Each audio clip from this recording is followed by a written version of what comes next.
Nests and Eggs of Birds of the United States. By Thomas G. Gentry. Preface. For many years we have been of opinion that a work on nests and eggs, in lifelike colors, would be a valuable acquisition to ornithological science, and meet a want that has long been felt to exist. After vainly hoping that some more competent person than the writer would see the necessity therefore, and take a step in the right direction, we were beginning to despair of any such enterprise being undertaken, when, to our surprise, 2 publications, partially of this character, loomed up in the literary horizon, one hailing from Ohio, and the other from New England. The former, a local publication, seemed of such high pecuniary value as to be beyond the public reach, while the latter, fully up to it in merit of learning, but illustrating merely the eggs, was destined to failure from the first, and, after running a brief career, has at last ceased to exist. Under these circumstances we embarked in the project, in the confident expectation that our ornithological friends and others would give us encouraging support. The utter impracticability, and we may say, impossibility of any scheme looking to the delineations of all the nests built by the many hundred birds belonging to our country, in the small space of a single volume, was obvious at the outset. All that we could promise our conscience were the figures of representative forms, and this we have kept in view, and endeavored to fulfill. To future series, if there should be a demand, we will leave the continuation of the subject, when, not being necessarily restricted to family types, we shall labor to invest the plates with greater charms and attractiveness in the shape of rarer and more magnificent birds. Upon cursory examination it will readily be perceived that the work has considerably deviated from its original aim.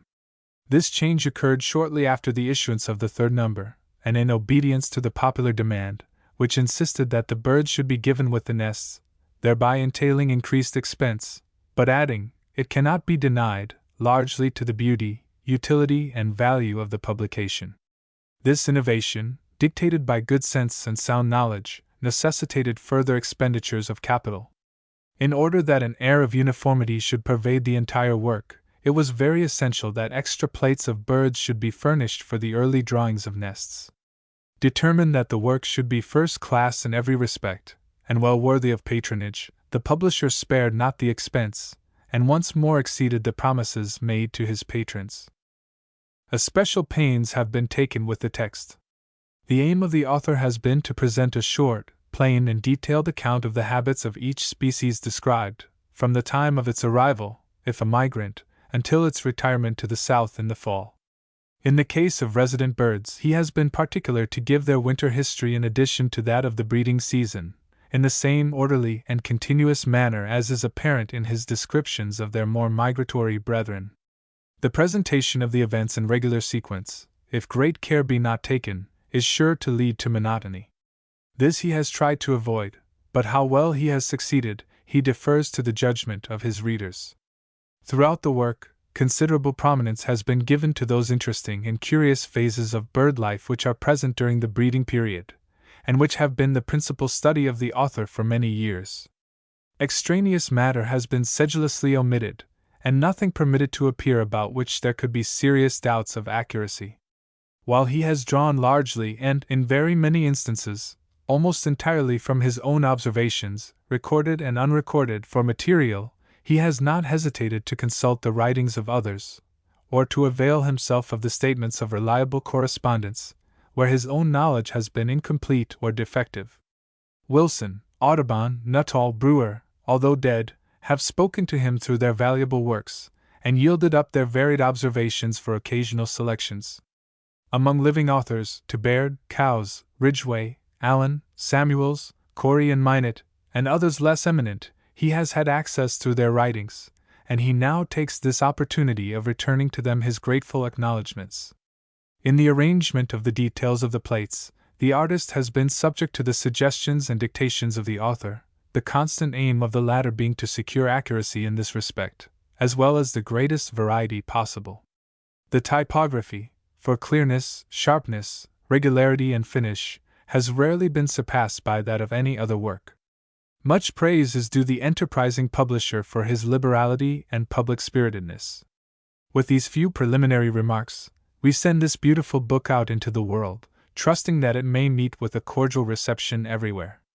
If it be the means of acquainting man with the lovable manners and interesting domestic relations of a few, though not all, of our feathered friends, and of restraining our youth from nest-destroying propensities by offering them pictures of the homes of birds for study and contemplation, and thus abate the evil, or if it add but one new fact to the author's favorite science of ornithology, or benefit it in any way whatever, he will rest satisfied, and feel that he has not labored in vain.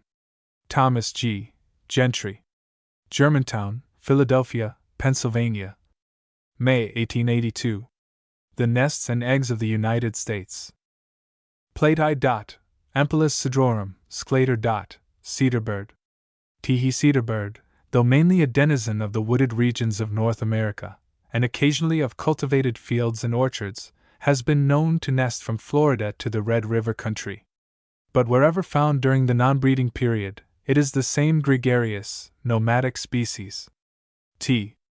After the beginning of October, the search for food so completely engrosses the attention that it is not until the latter part of May, or the beginning of June, that the flocks break up into pairs. Nidification now becomes the all-absorbing passion, and the birds after mating, which business is generally conducted in a quiet and unostentatious manner, repair to the woods or hedges in quest of a suitable shrub or tree in which to establish a home. This matter requires considerable labor and care, and ordinarily, no little time is devoted thereto.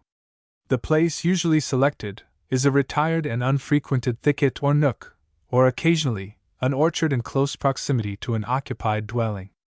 When the former, the cedar, with its tall, nearly vertical branches and dark green foliage, is, of all our forest trees, preeminently fitted to receive, support, and conceal the nest, when the latter, the apple is accorded the preference. Having chosen the locality, the birds waste no time in idleness, but apply themselves to the task of building, with the most commendable zeal and perseverance. Each bird has its allotted part of the work to perform, the duty of the male being to collect the materials, that of the female, to shape and fix them in their proper places. Occasionally the latter, when not thus occupied, accompanies her partner in his frequent journeys, and assists in collecting and bringing in his load. The time employed in the labor of construction, making due allowances for recreation and rest, is between 5 and 6 days. In form, the typical structure is nearly hemispherical, and presents a rather neat and elegant appearance. It is compactly made, and in the generality of instances, exhibits anything but bulkiness. In position, it rests upon the horizontal limb of a tree, or is wedged in among several upward-growing branchlets, at elevations varying from 3 to 20 feet. During the period of nidification, almost any substance, having the requisite flexibility and strength, is in demand. Consequently, the materials of composition are as varied as they are numerous, and depend in a great measure upon the environment. In thickets, small twigs, stems of grasses, dried leaves, lichens, and the tendrils of the vine make up the bulk of the structure, but in places situated in close proximity to houses, wrapping twine, strips of rags, and such other substances as are ready prepared and accessible, are utilized. The lining is generally fine roots of grasses, bits of string, flower stalks, lichens, and tendrils. The cavity seldom exceeds 3 inches in width, and scarcely 2.5 in depth, while the external diameter varies from 4.5 inches to 5, and the height from 2.5 to 3. The specimen which we have figured, and which may be regarded as typical in its character, was obtained in the vicinity of Bridgeton, N.J., in the summer of 1878, and was neatly erected upon the horizontal branch of an oak, and held in position by 2 nearly vertical branches of the same tree. It was placed at a height of nearly 20 feet above the ground, and consists almost exclusively of fibers of the long greenish-yellow lichens which constitute so conspicuous a feature of the trees of that locality, in their sylvan retreats. Externally, besides a few fine rootlets, there is noticeable much white wrapping string, which relieves, in a great degree, the monotony of the fabric. Internally, there is the same green moss-like lichen. The cavity is beautifully symmetrical, and measures about 3 inches in width, and nearly 2 inches in depth. The external diameter is 5 inches, and the height 2 inches. The nest is most elaborately finished, and is evidently the workmanship of superior mechanics. The plate represents it 3/4 the natural size, placed upon an apple branch. Among other fabrics which the writer possesses, is one which was obtained in June, 1871, in Germantown, Pa, saddled upon the horizontal branch of an apple tree. It is rather firmly and compactly built, and is composed, exteriorly, of stems of the common timothy, fine rootlets, dried leaves of the mullein, and green leaves of the apple, which are held together by broad strips of colored rags, bits of lint, and divers strings, the latter constituting a prominent feature. Interiorly, there is a promiscuous lining of flower-bearing stems, fragments of strings, fine roots of grasses, fibers of linen, and tendrils of some species of cucurbitaceous plant. The nest is about 4½ inches in external diameter, and nearly 3 in height. The cavity is 3 inches wide, and 2½ inches deep in the middle. This last model of architecture, as already remarked, was placed upon the limb of an apple tree, near its extremity, and barely at a distance of 15 paces from an occupied dwelling. The rags, etc., which formed such a prominent feature of the outside, were purposely furnished by an inmate of the house. When first proffered, it was thought that the birds would be slow to perceive the use to which they could be put, but not so, for they entered into the idea with the most praiseworthy alacrity. And even after the materials were no longer supplied, they would repeatedly fly to the bush upon which they had been laid, as though soliciting a continuance of such favors. The birds having constructed their home, the female commences on the day following its completion to deposit her complement of eggs. The time thus spent varies from 4 to 6 days, and depends upon the number which is to constitute a setting. Oviposition being accomplished, incubation follows, sometimes immediately on the deposit of the last egg, but, not generally, until the succeeding day. This is the exclusive task of the female for nearly 14 consecutive days. Although the male does not assist in the labor, yet he shows himself to be a very kind and attentive husband, by providing food for his partner, and keeping a vigilant lookout for approaching enemies. This he signals by a low single note, which the female quickly acknowledges, and instantly the two timid creatures beat a hasty retreat to an adjoining tree or shrub beyond the reach of peril, where they become passive spectators of the demolishment of their home, with all its precious burden. The eggs, which are from 4 to 6 in number, resemble those of the waxwing, but differ in size, being somewhat smaller. Their ground color passes from a light slate to a dark stone color. The markings are chiefly blotches of dark purplish brown, lighter shades of the same color, and pumbry of light purple, either by themselves, or surrounding the darker spots. In form, they are either oblong oval, or nearly spherical, and in length, they vary from 0.80 to 0.90 of an inch, and in breadth, from 0.50 to 0.70 of an inch. Plate 2. Con opus virens cabanis. Wood pewee. Teehee wood pewee, like most of its congeners, has a somewhat extended habitat, ranging from the Atlantic westward to the plains, and from Texas to New Brunswick. It visits the United States about the 15th of April, and from this time until its departure for Guatemala in October, it is principally an occupant of high wooded regions with a scanty growth of underbrush and timbered river bottoms. But as the season advances, and the amatory feelings become awakened, these shady retreats are deserted by a few individuals of more venturesome disposition, and a temporary abiding place is sought for amid the stirring scenes of active farm life.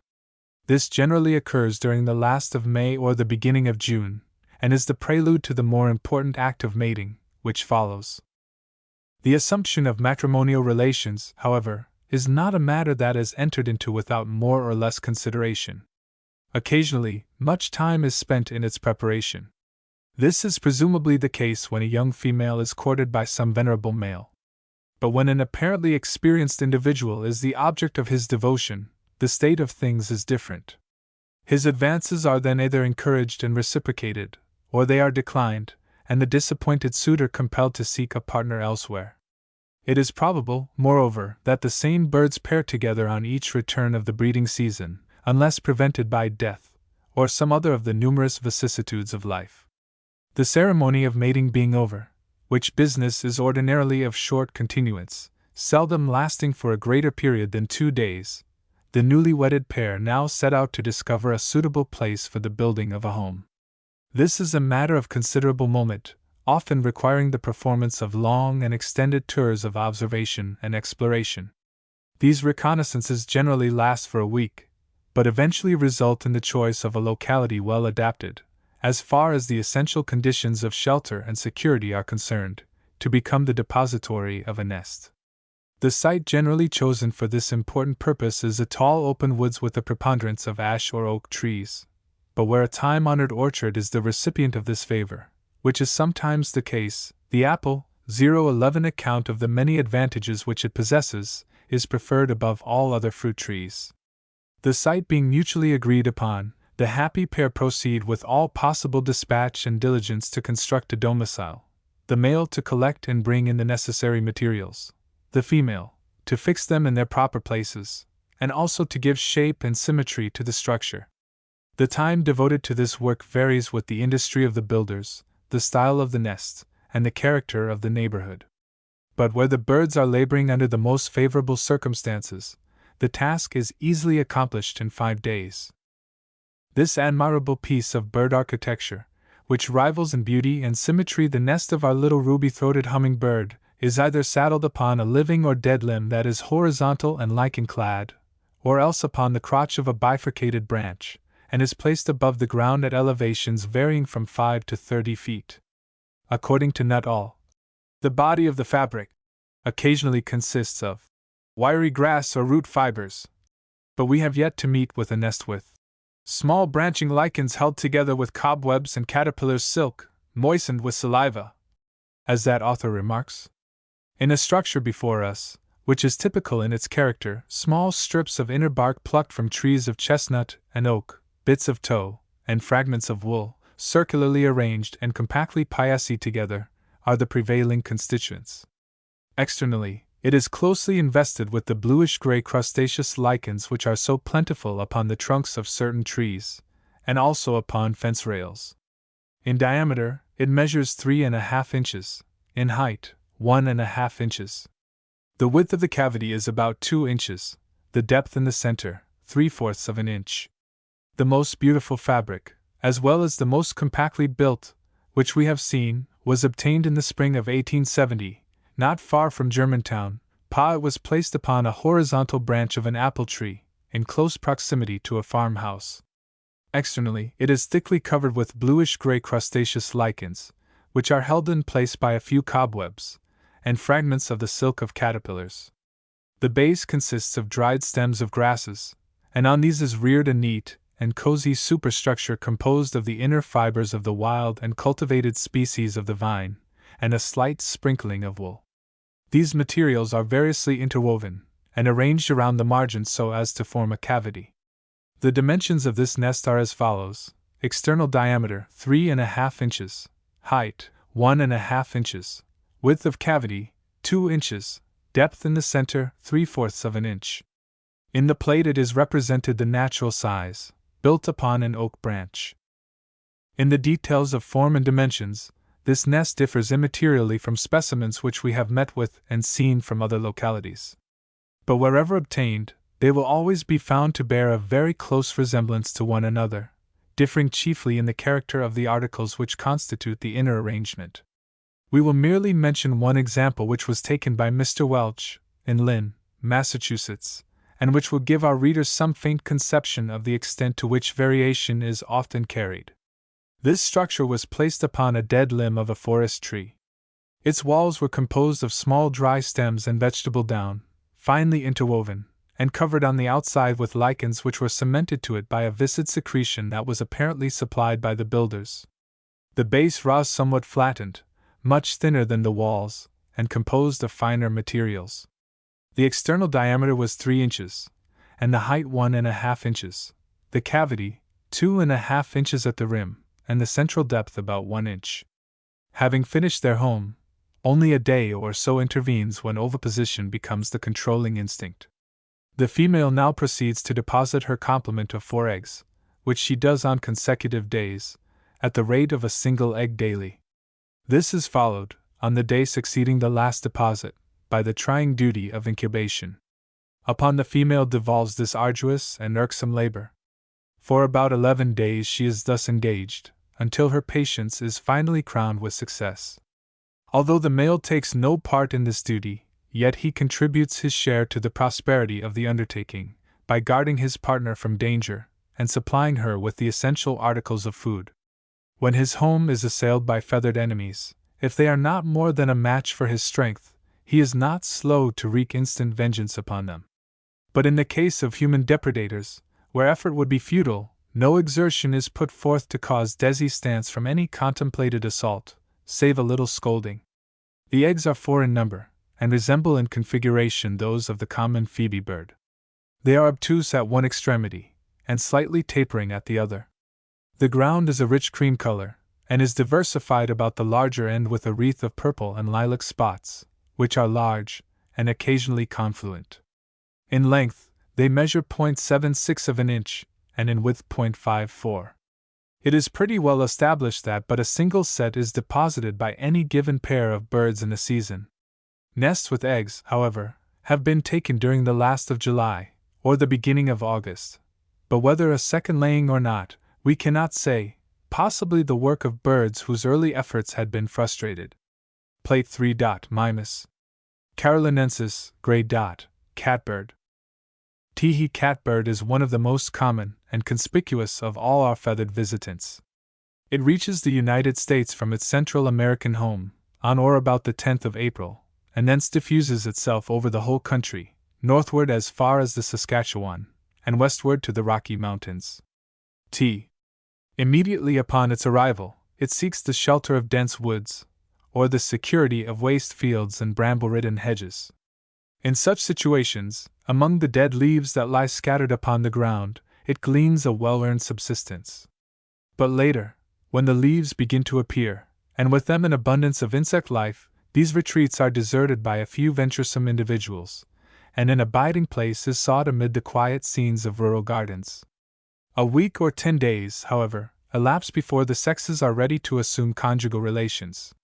Being vigorous feeders, and living in the midst of plenty, they are seemingly all unconscious of the better and nobler instincts of their being. But feeding eventually satisfies appetite, and conduces to the awakening of the amatory forces from their hitherto dormant condition. The males, by their altered demeanor, are the first to show signs of change. We no longer observe them engaged in the pursuit of the juicy caterpillar, or the gilded butterfly, with the same energy and zest as before. Their aims are higher, their aspirations loftier. Perched upon a small tree, or screened from observation by dense clumps of bushes, with heads bent skyward, they startle the echoes of woodland and valley with their strange, ecstatic music. But the females still continue feeding, as though utterly oblivious of the concert which is intended for their benefit. After a day or 2 thus spent, they become less absorbed in such matters, yield to the potency of song, and coyly emerge from obscurity to welcome and encourage their would-be suitors. The period of courtship is short, and unattended by any of those peculiar antics which characterize many species at this time. In the Middle and Western States, mating occasionally commences as early as the 25th of April, when the season is remarkably forward, but generally about the 1st of May, seldom later. In the territories, from some unknown cause, it is delayed to a later period. Very little time is wasted after this event has occurred, in celebrating the occasion, for the pairs soon begin to look for a proper nesting place. This is a labor not entered into without previous care and deliberation. Ordinarily a week or 10 days are spent in making a choice of locality. The site selected is usually a briar, cedar, thorn apple, or a bush in the midst of a grove or hedge seldom remote from a settlement. The nest is sometimes placed in a maple, and when such is the case, the birds take the precaution to build it pretty well up. During the summer of 1880, my son discovered one in a crotch of the red maple, at an elevation of 30 feet from the ground. This, however, is exceptional, as the height usually ranges from 3 to about 12 feet. It sometimes happens that an injudicious selection of locality has been made, and a nest has been nearly completed before the mistake is discovered.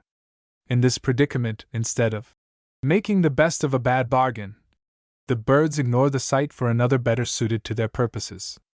The situation being finally decided upon, Both birds work diligently during the cooler hours of the morning and evening, for 5 or 6 days, in the construction of their home. In some instances, particularly during moonlit nights, the work has been carried on long after twilight has faded from the earth. Unlike the case of the cedar bird, which we have already cited, there does not seem to be any regular division of labor. Both birds collect the materials, as well as arrange them in the nest. When a suitable article has been found, the finder does not fly immediately to the nest and adjust the piece, but indulges in short flights from one object to an adjoining one, carefully surveying the premises all the while, until within a few yards of the nest, when she rapidly flies thither, and having disposed of her burden, goes off in quest of others. Where accustomed to man, the catbird does not seem to be much annoyed by his presence. Nidification ordinarily commences about the 18th of May.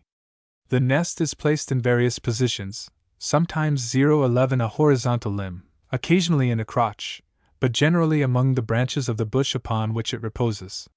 The materials of composition are as varied as they are numerous.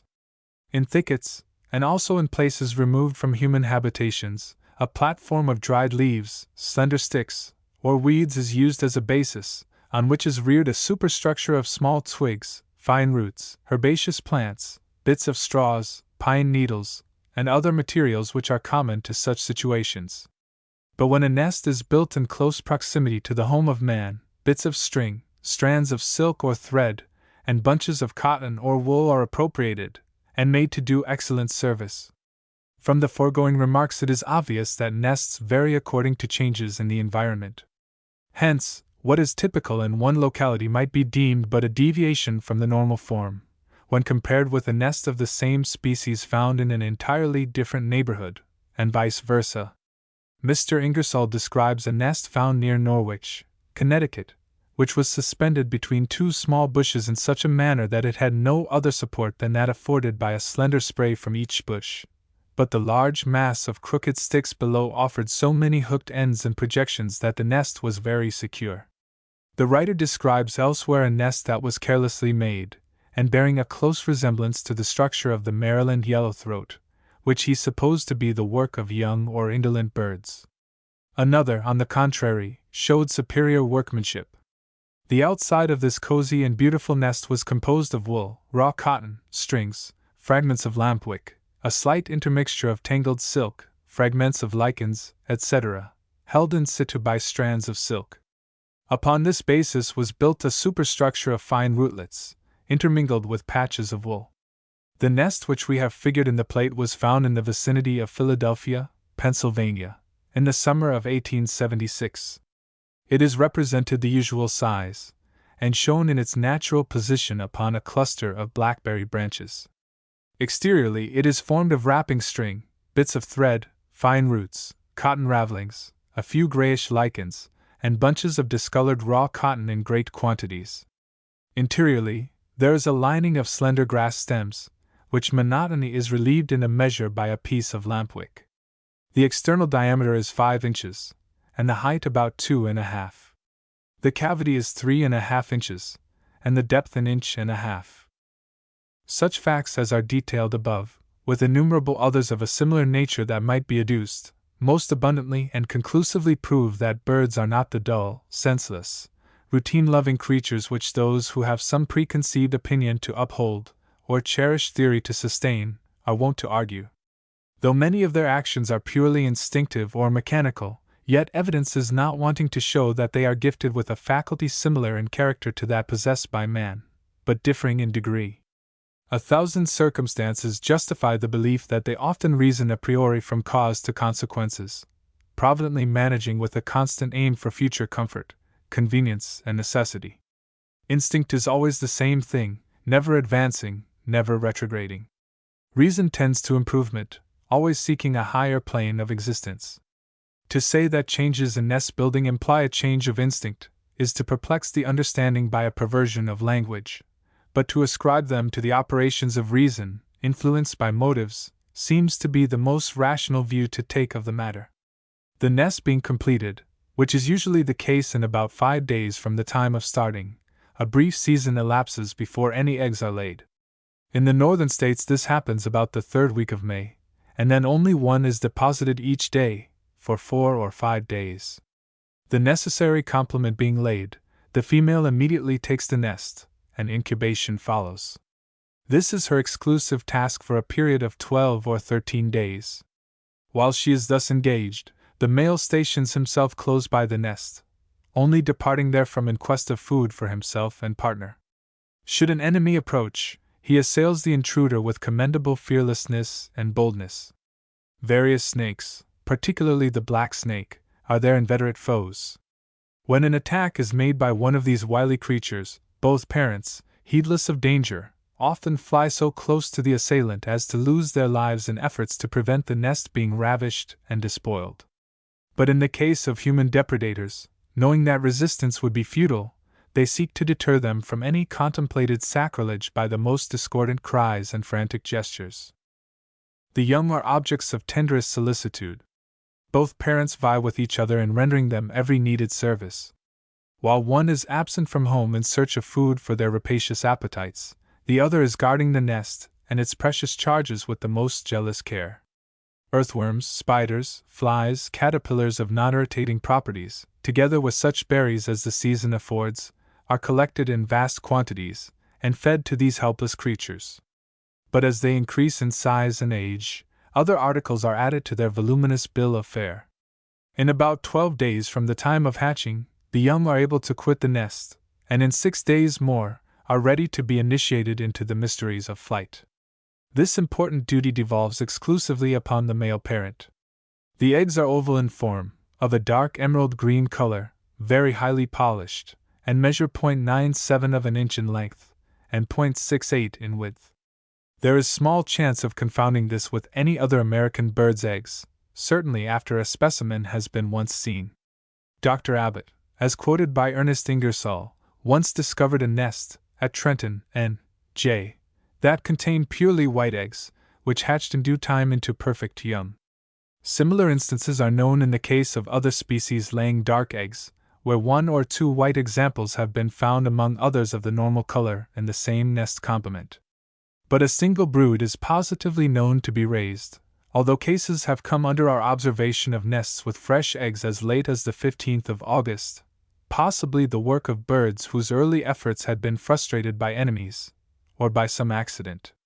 Plate 4. Icterus spurius, Bonaparte. Orchard oriole. Teehee orchard oriole is quite abundant throughout most of the United States, from the Atlantic to the Missouri Valley, and on the southwest to the valley of the Rio Grande. Individuals have been met with by Mr. J. A.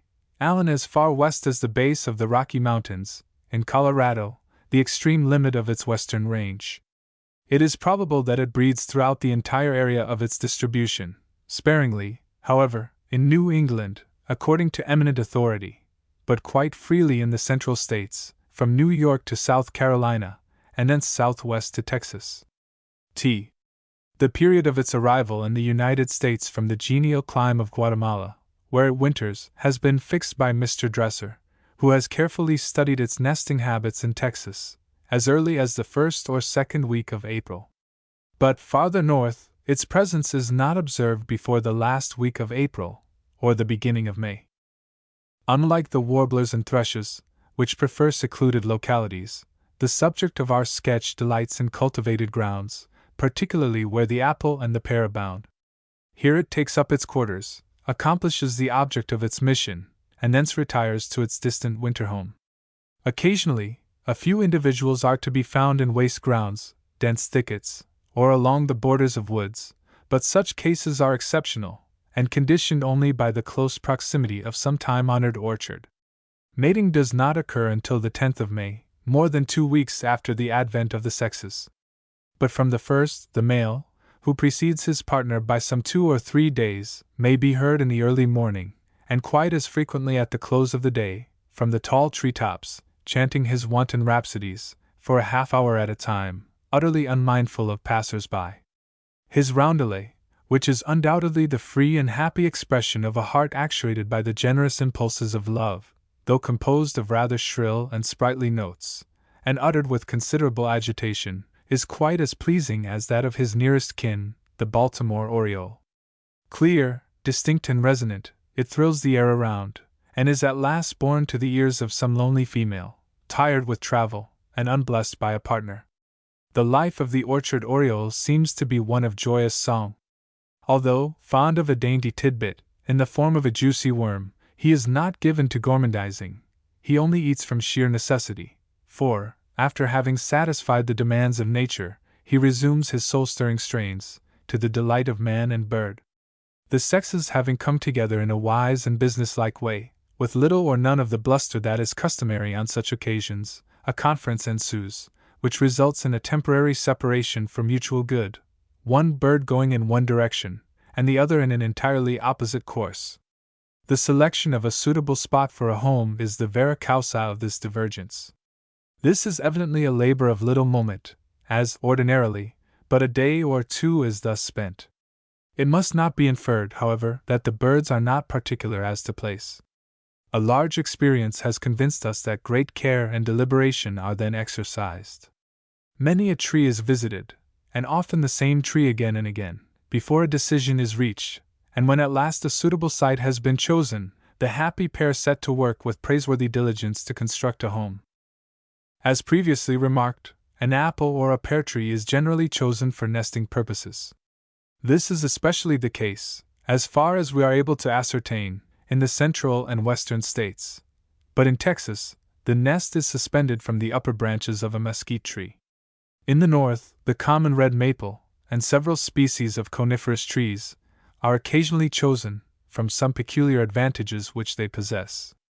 A nest in the writer's collection, which was built in the summit of a common swamp maple, occupies a very anomalous position.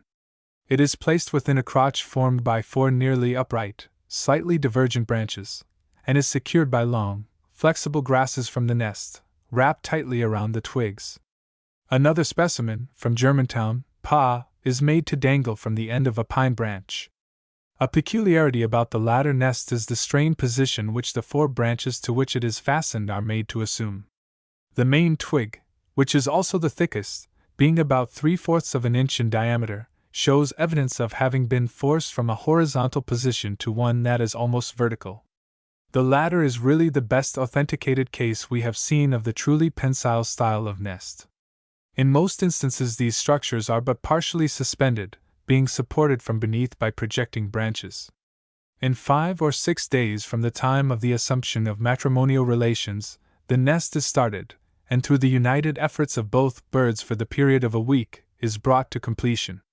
Although nidification usually commences about the 20th of May, from some inexplicable cause or other, this essential business is often deferred until the middle of June and, occasionally, as late as the beginning of August. But in the latter case, the birds are undoubtedly prevented by various accidents from carrying out their designs earlier in the season. In the building of a home, either the male collects the materials, and the female weaves them into a nest, or the converse is the case. There is little variety noticeable in the materials that compose the nest. The generality of domiciles which we have seen from Texas, Georgia, Florida, New Jersey, Pennsylvania, and several of the western states, have no lining, but are entirely constituted of one substance, a flexible kind of grass or reed. In a few cases we have discovered a slight lining of vegetable wool, doubtless plucked from the young and developing fronds of various species of ferns. Bits of yarn, down of seeds, and animal wool, have been mentioned by various observers as occasional linings. Such is the homogeneity of its texture, that once seen and recognized, it can never be forgotten or confounded. A nest from Texas is the exact counterpart of a similar structure from Pennsylvania, or of one from Michigan. The abundance of the particular species of grass out of which these birds construct their homes, and the facility with which it is obtainable in localities remote from each other, conspire to produce the resemblances which are found to exist. Plate 4 exhibits a nest of this species which was obtained in the vicinity of Germantown, Pa, during the summer of 1880. It was suspended from the branches of a pear tree, in the manner shown in the drawing, at an elevation of 40 feet from the ground. It is built exteriorly of a peculiar kind of long, tough and flexible grass, which is common in Pennsylvania. The material is woven through and through in a very wonderful manner, and with as much neatness and intricacy as if actually done by a needle. It is hemispherical in shape, and open at the top. The external diameter is 4 inches, and height 2.5 inches. The cavity is 2.5 inches wide, and 2 3/4 in depth. The color of the outside is yellow, while that of the inside is a deep brownish red. Another specimen which the writer possesses from the same locality is built of the same material, more highly colored interiorly, but less so exteriorly. It is pouch-shaped, and measures 2.5 inches in internal diameter, and 4.5 inches in depth. The length is 5 inches, and the external diameter 3 inches. When in position, this nest was so placed that the short spurs of the pear upon which it was built, with their beautiful green wreaths of leaves, met and roofed it over, thus constituting a natural covering for the protection of the young during the prevalence of inclement weather. Dr. Brewer describes a nest taken by Mr. Brandigee in Berlin, Connecticut. This structure was elaborately and skillfully woven of long green blades of grass, lined on the inside with bits of yarn, animal wool, and a woolly substance of purely vegetable origin. In external diameter and height it measured 4 inches, in depth 3 inches, and in internal diameter 3.5 inches, being widest in the middle. Specimens, similarly colored, have been frequently observed in Pennsylvania. By far the most remarkable structure which we have seen is the one we are about to describe. This domicile was built in a red or swamp maple, at an elevation of nearly 30 feet from the ground. It is a double nest, composed entirely of long, flexible, yellow grasses, and securely fastened between 3 nearly vertical branches, in a linear direction. The main nest is inversely subconical, 4 inches high, with an external diameter of 3.5 inches in the middle, and 4 at the top. The diameter of the cavity is 3 inches, and the depth 2 3/4 inches. The smaller is joined to the first by a continuation of the grasses of the latter, is somewhat similarly shaped, but less compact in structure. The height is 1 3/4 inches, external diameter in the long direction 3 1/4 inches, and in the short, but 2 inches. The depth of the cavity is 1 3/4 inches, and the width 1.5 inches. In one side there is a circular hole 1 inch in diameter. Various opinions have been ventured as to the object of this additional structure. Some have contended that it was never intended for occupancy or ornament, but is simply a fabric which the authors have failed to complete. But its completeness and finish operate against such a theory. The writer, as well as others who have witnessed this curious specimen of mechanism, are convinced that it was erected for a special purpose, namely, the accommodation of either parent while the other is sitting. The opening alluded to served for the head of the non-sitting bird, who, from his position, looking away from the main building, could detect the approach of enemies, like a sentry upon an outpost. The nest being completed, on the following day the female begins to deposit her complement of 3 or 4 eggs, at the rate of 1 egg daily. Incubation now ensues, sometimes on the day of the last deposit, but generally on the morrow.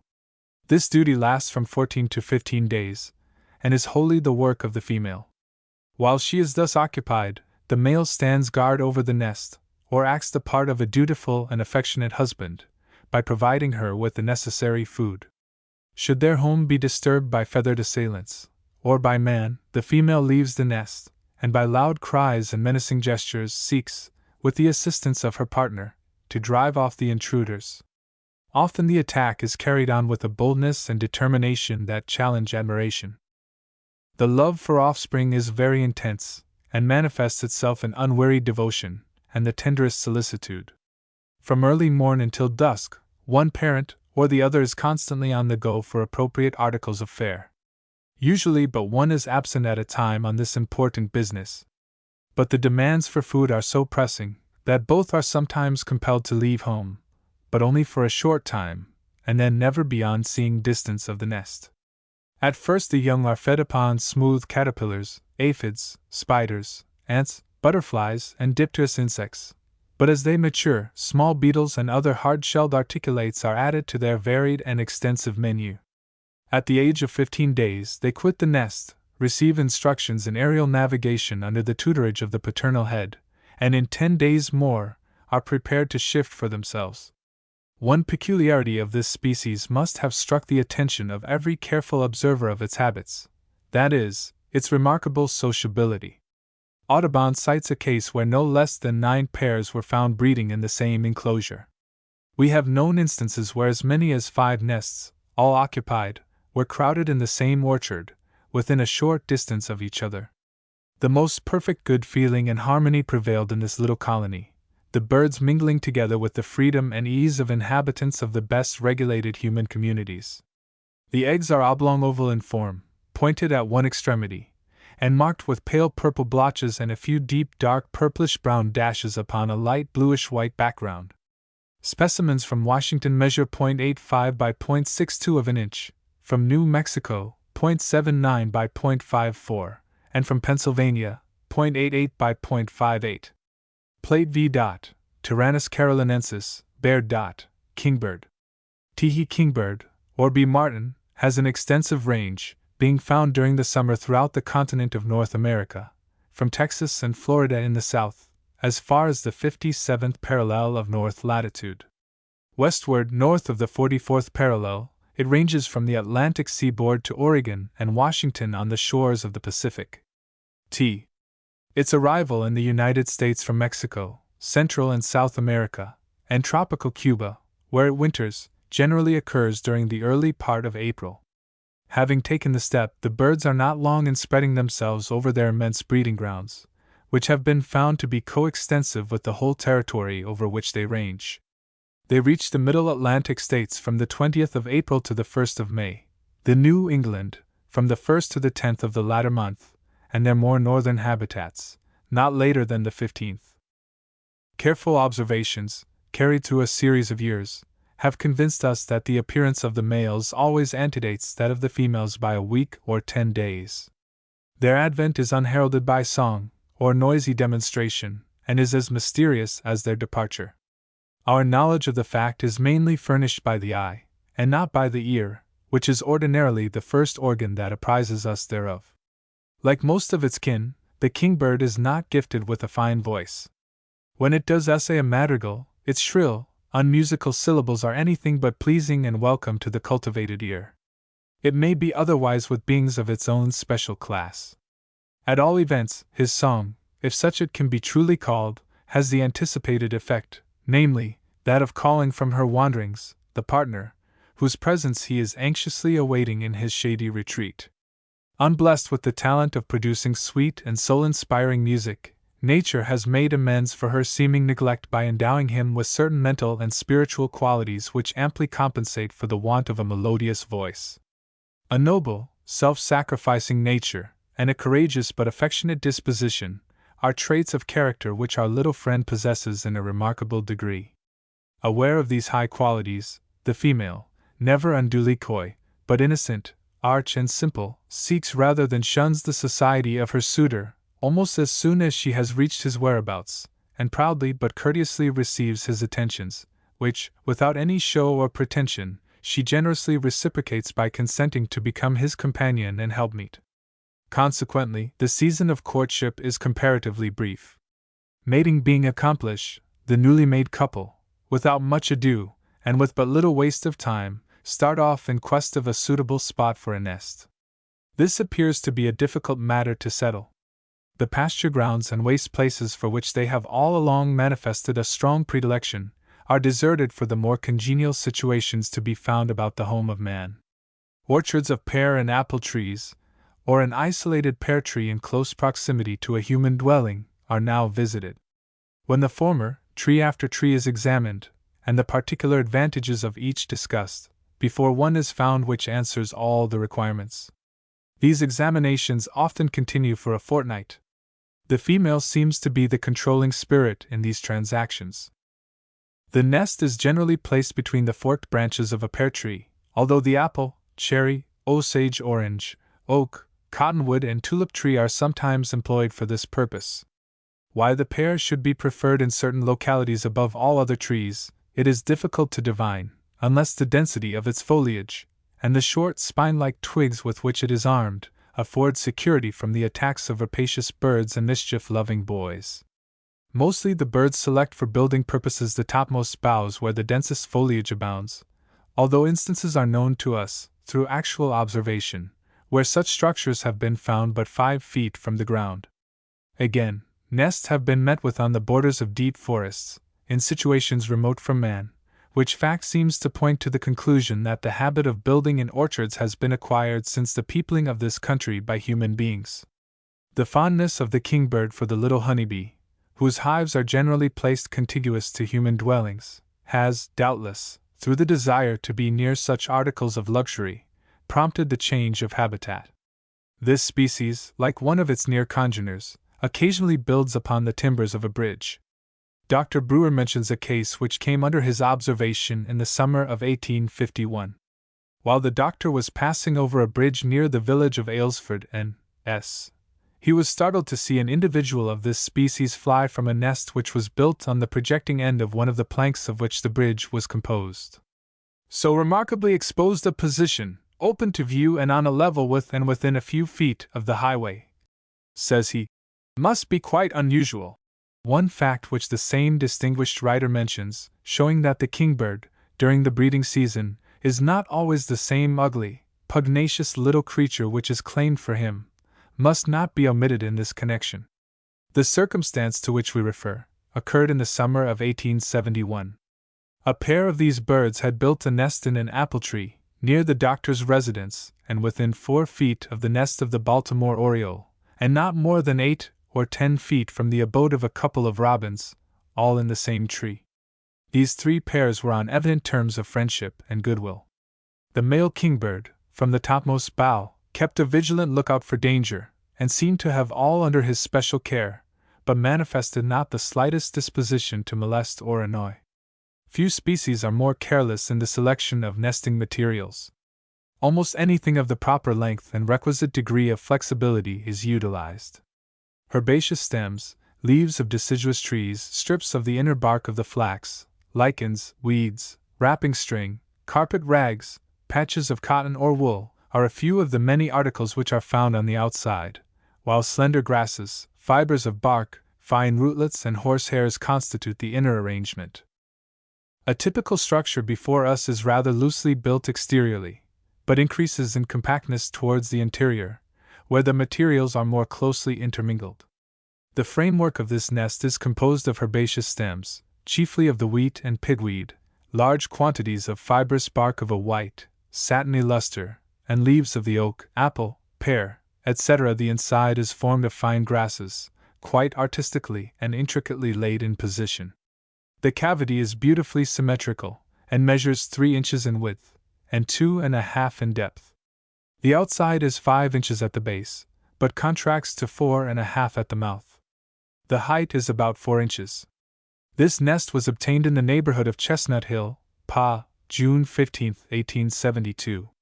Another structure which the writer obtained in the same locality, only a few yards distant from the foregoing, differs slightly from it in form, but largely in composition. It is built of compressed stems of wheat, numerous and rather large scraps of printed paper, a few herbaceous plants, all closely compacted and curiously intermingled. Within, there is an inner fabric, secured to the former in a neat and substantial manner, and composed of dark stems and leaves of various species of grass, besides a small quantity of fine roots. The cavity is less regular than that of the other, and conspicuously shallow. It measures 3 inches in diameter and 2 in depth. The basal diameter is 5 inches, which is nearly the width at the mouth. The vertical thickness is 3.5 inches. The plate represents a very beautiful nest which was obtained in southern New Jersey, in the summer of 1879. It was placed upon a cherry branch, as shown in the drawing, at an elevation of 15 feet from the ground. The outside consists of fine lichens, stems of grasses, wrapping string, roots, tassels of the oak and chestnut, and some mosses. The inside, of fine lichens, dried catkins of the oak, but largely of slender stems and rootlets. The external diameter is 4.5 inches, and the thickness about 1 3/4. The cavity is 3 inches wide and 1.5 inches deep. In the engraving it is shown the natural size. Before drawing this part of our subject to a close, we cannot permit the occasion to pass without giving a brief description of one more nest which was obtained in June, 1880. It was placed upon the horizontal limb of an apple tree, at an elevation of about 10 feet from the ground. The peculiarity of this structure is the large number of carpet rags which depend therefrom. In most cases they extend from 10 to 14 inches beyond its lower border, thus contrasting very markedly with the dark stems and rootlets that make up the bulk of the exterior. Was this arrangement the result of blind chance, or were the rags placed there for some special purpose? The building of a home occupies the birds from 4 to 5 days. Did the builders work continuously at it from sunrise to sunset, the period of nidification would be considerably shortened. But such is not the ease. They seem to have no regular hours for labor, but only work as it suits their convenience. The duty of the male is to collect the materials, that of the female, to arrange them in suitable places. The nest being completed, scarcely a day passes before the first deposit is made. Subsequent deposits are made on consecutive days until the full complement is reached, when the female on the day following the last extrusion takes the nest and continues thereon, with brief intervals of intermission, for a period of 13 or 14 days, when her labors are repaid by the appearance of a nest full of tiny fledglings. While she is thus occupied, the male acts the part of a dutiful and faithful husband, guarding her from danger, and supplying her with the choicest and most savory articles of food. When not foraging, he may be seen upon the topmost bough of the tree upon which the nest is placed, directly above his mate, on the constant lookout for danger. Should an enemy approach, he immediately gives vent to his displeasure by a few shrill twitterings, elevates his crest, and then gives chase to the intruder, whom he pursues for a considerable distance, all the while darting at him from different positions, and inflicting the severest punishment, in order to teach him the folly of trespassing. Owls, eagles, crows, gracles, jays, and even the common barnyard hen are made to feel the force of his vengeance, but his most implacable enemy is the purple martin. The young are objects of more than ordinary parental solicitude. The most endearing attentions are lavished upon them, and no efforts are spared to render them comfortable and happy. Caterpillars, flies, and other equally tender insects are brought in great quantities, during the first few days of their existence, to satisfy the demands of their greedy appetites. But as they become larger, beetles and grasshoppers are added to their dietary. When 14 days old, they quit the nest, but still remain under home influences for a fortnight later, when they are allowed to shift for themselves. In many particulars the eggs of this species resemble those of the Arkansas flycatcher, but differ mainly in their somewhat larger size and more pointed form. They are oval in shape, white in ground color, except when fresh, when they show a roseate tinge, and beautifully spotted with brown and reddish-brown blotches and markings, which are confluent about the larger extremity in some, and irregularly scattered over the surface in others. They measure from 1.02 to 0.87 of an inch in length, and from 0.75 to 0.72 in width. Specimens from different parts of the country have been examined, and all, without exception, bear a very close resemblance to each other, scarcely differing more than do eggs of the same clutch. Plate 6. Agellius phoeniceus, violet. Red-winged blackbird. Teehee red-winged blackbird is found throughout North America, from ocean to ocean, and westward to the 57th parallel. From Texas and Florida to the plains of the Saskatchewan, wherever found, it breeds more or less abundantly.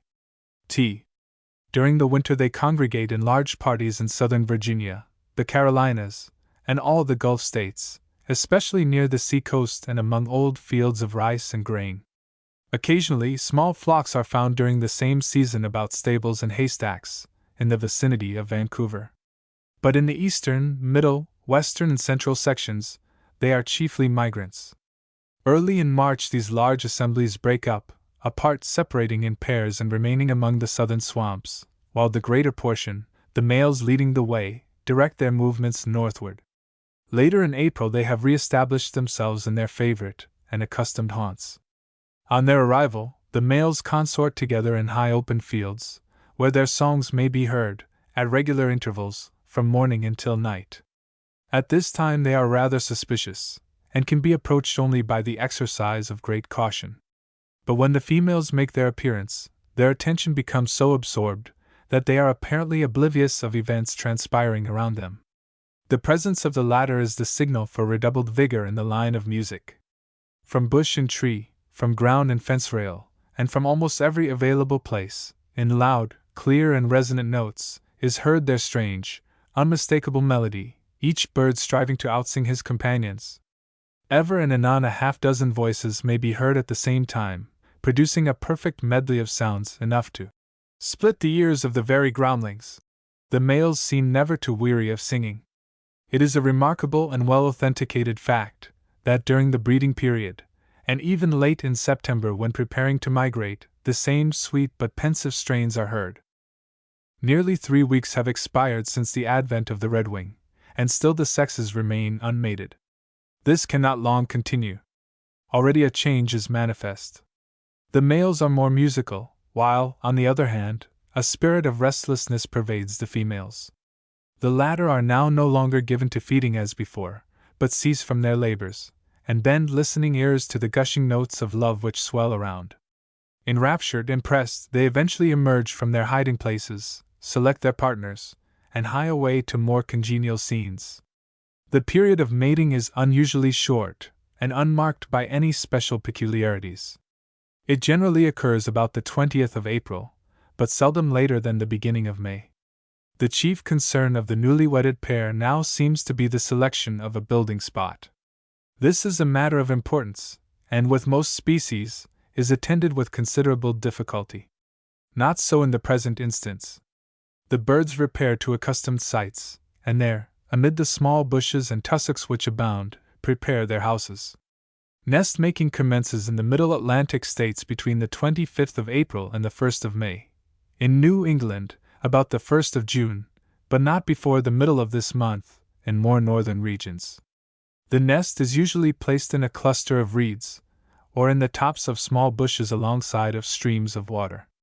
Occasionally, small trees and fields of timothy are made the recipients of these marks of attention, and in rare instances, the bare ground is made subservient to this purpose. Almost every ornithologist who has paid any attention to field work has observed nests in their ordinary positions upon small hushes, or in bunches of swamp grass, but few, we opine, have met with them elsewhere. Mr. Maynard, as stated by Dr. Brewer, seems to have been the first to notice this change. While exploring an island in the marshes of Essex River, he found a number of nests in trees at an elevation of 20 feet from the ground. One of these structures, which was purse-shaped, was composed entirely of eel grass, and placed upon a sapling, at a height of 14 feet. High grounds are seldom chosen for nidificating purposes, for the obvious reason that they offer poor facilities for food collection. The aquatic larvae, mayflies, dragonflies, and mosquitoes, which constitute a conspicuous part of the diet of these birds, being only found in marshy situations. Even here a preference is manifested for certain positions. Small bushes along the borders of streams, from the twofold advantages which they possess, are almost wholly adopted in some localities. Being convenient to appropriate foodstuffs, they are placed beyond the reach of snakes, particularly water snakes, which have a decided partiality for young birds. Having selected a building spot, the pair proceed with all possible dispatch to construct a home. This requires the joint labor of the sexes, during the early mornings and evenings, for a period of about 5 days. The articles of composition are chiefly collected by the male, while the female performs the more difficult operation of putting them in position. Considerable differences are often noticeable in these structures. Those placed upon bushes are, as a general thing, more symmetrical and compact than those found in clumps of grasses, and differ still further in being plastered with mud on the outside, which adds to their durability, while, on the other hand, nests enclosed by tall overarching grasses have a looseness of arrangement that will scarcely bear manipulation. But where the nest is placed in fields of timothy and clover, there is evidence of great pains having been taken in its construction. Having finished their domicile, generally on the following day, but sometimes not for nearly a week afterwards, as is the case when mud and other damp substances have been used in building, the female begins to deposit her eggs, at the rate of 1 a day, until the full number of 5 has been laid.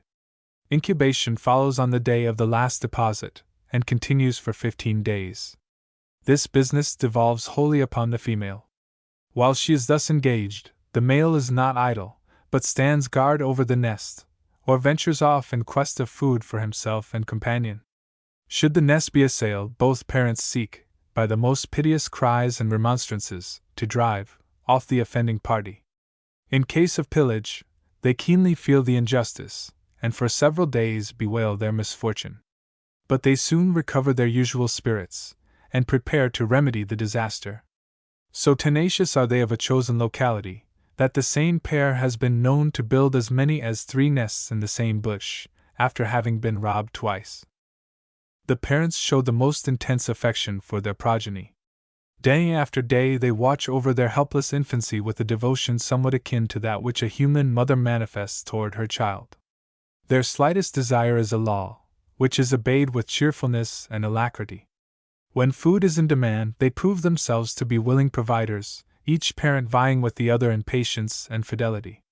While one is absent in quest of food, the other remains at home to protect them from danger, the labor being accomplished by turns. Earthworms, caterpillars, freshwater larvae, flies, and mosquitoes constitute their earliest fare. But later, beetles, butterflies, and various kinds of fruits help to swell their hitherto very extensive dietary. When about 14 days old, the young leave the nest, but are not yet prepared to earn their own living. This requires an additional period of 12 days.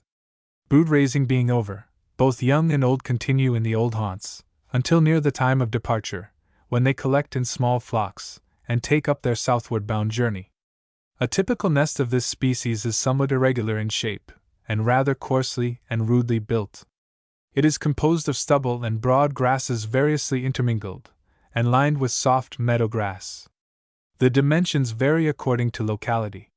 Several nests before us, from New Jersey, Pennsylvania, and the South and West, have an average external diameter of 5 inches, and a height of 3.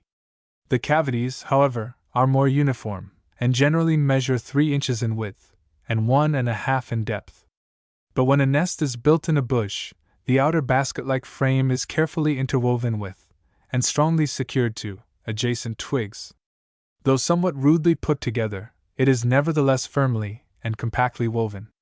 The outer framework is usually made of rushes, strong leaves of the iris, and in some instances, of an additional article apparently similar to mud. Within is packed a mass of coarse materials, over which is placed a thick lining of grasses and sedges. These nests, in the matter of size, differ from the former chiefly in the particulars of length and thickness.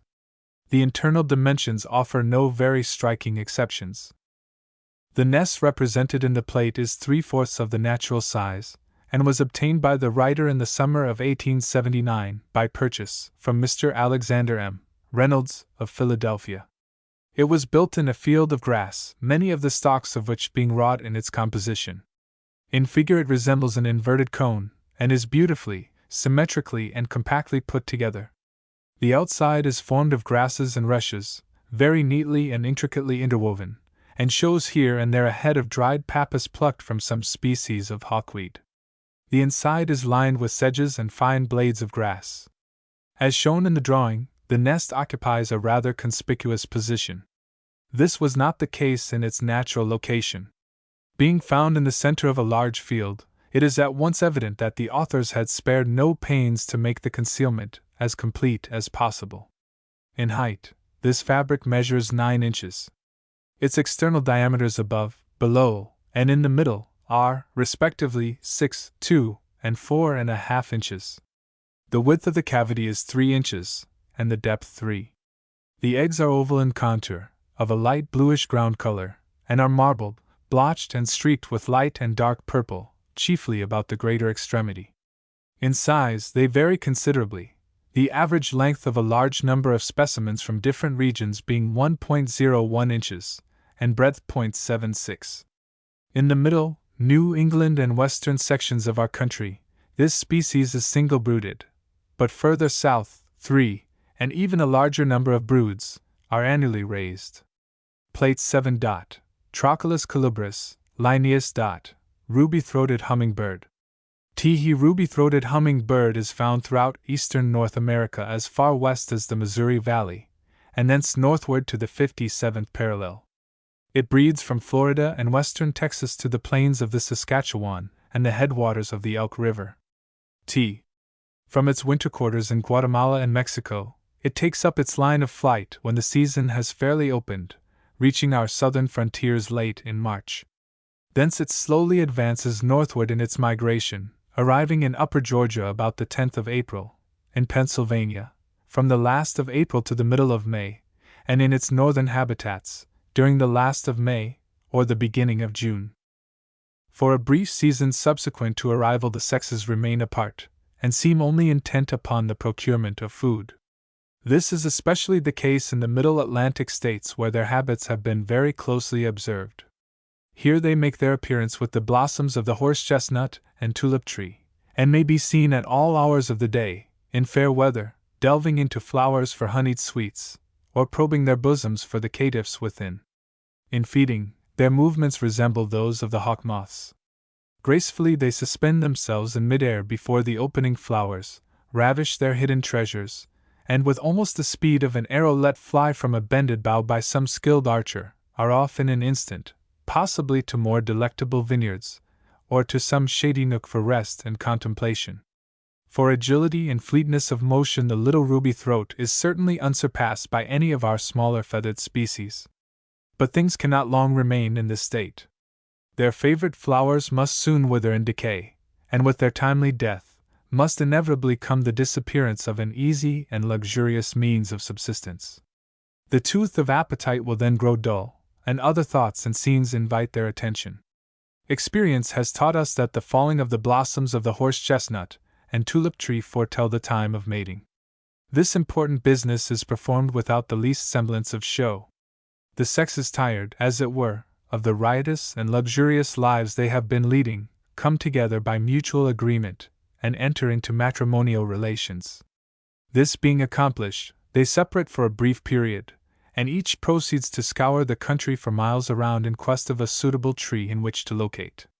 When one is selected by either bird, the other is summoned to the spot to talk over, in true bird language, the merits thereof. Should the parties differ as to the advantageousness of the site, no quarreling or bickering is indulged in, but, in the most friendly manner, they separate, and renew the search until one is found which gives satisfaction. Having decided upon a locality, the birds are now ready to commence building. This takes place between the 1st and the 10th of June in the Middle States, about the 10th in New England, and as early as the 4th in the Southern Atlantic and Gulf states. The situations chosen vary considerably. Sometimes high, open woods are selected, again, low, dense thickets, but more frequently, an orchard close by a human dwelling, or an isolated tree in the midst of a lawn. Occasionally, the birds have been known to build in trees along travel-worn thoroughfares. A case in point came under our notice in the summer of 1872. While returning home one day, we were surprised to see a female fly from her nest in a maple bough, only a few feet above our head.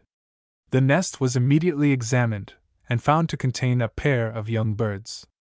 Not wishing to disturb the happiness of the family, we permitted it to remain intact. On visiting the spot a week or 10 days afterward, it was found to be empty, the birds either having matured and flown away, or else had been killed by some ruthless invader. For several successive years a nest was to be seen on the same tree and branch, but whether the work of the same pair, we are unable to say. That this species is not very particular as to the kind of tree in which it builds, has been our experience, and we do not find any recorded instance of disagreement. Dr. Brewer mentions but one kind of tree in which it builds, the apple.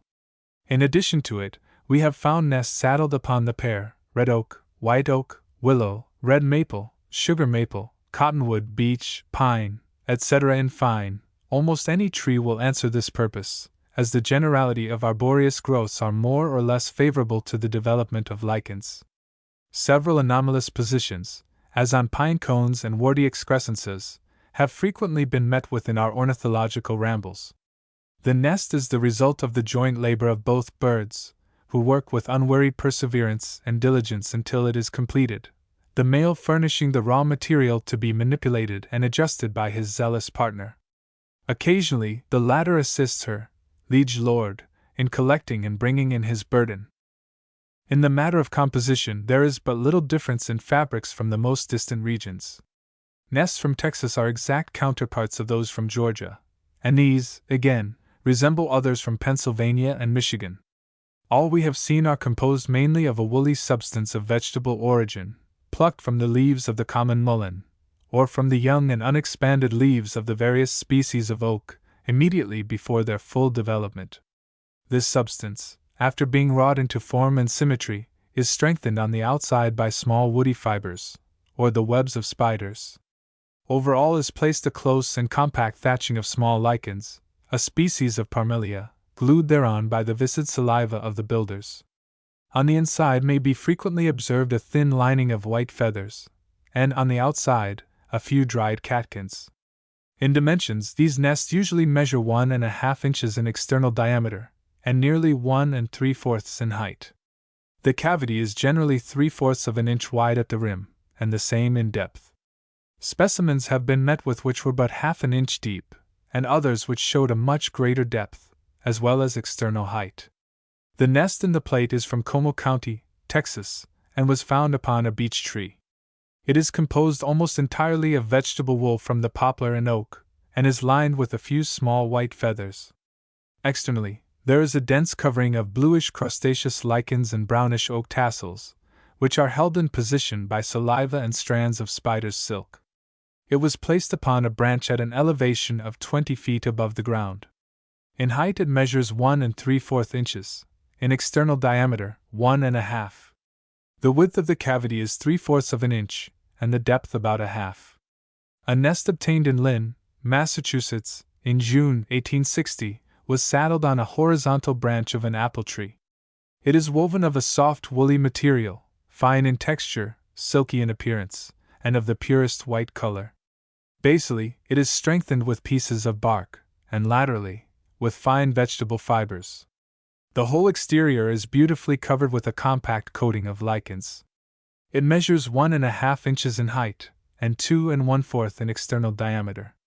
The cavity is shallow, and is 7/10 of an inch in depth, and 1 in width. A very beautiful nest, as well as a marked deviation from the normal form, as far as materials of composition are concerned, was discovered in June 1870, upon a branch of a red oak which overhung a by-road, and within a few feet of a woolen factory. Scattered in the neighborhood was a lot of reddish shoddy, which had been discarded by the mill hands. The birds, it is evident, were not slow in perceiving the use to which this waste could be put. Accordingly, they set to work, and in a few days had constructed a beautiful nest, at a saving of much labor and time. It might be thought there was a dearth of the usual materials, but this was not so, as a careful survey of the grounds soon satisfied us. Interiorly, this nest was entirely composed of this shoddy, while the exterior was covered with the ordinary lichens fastened to the nest proper by a few cobwebs and a secretion from the builders.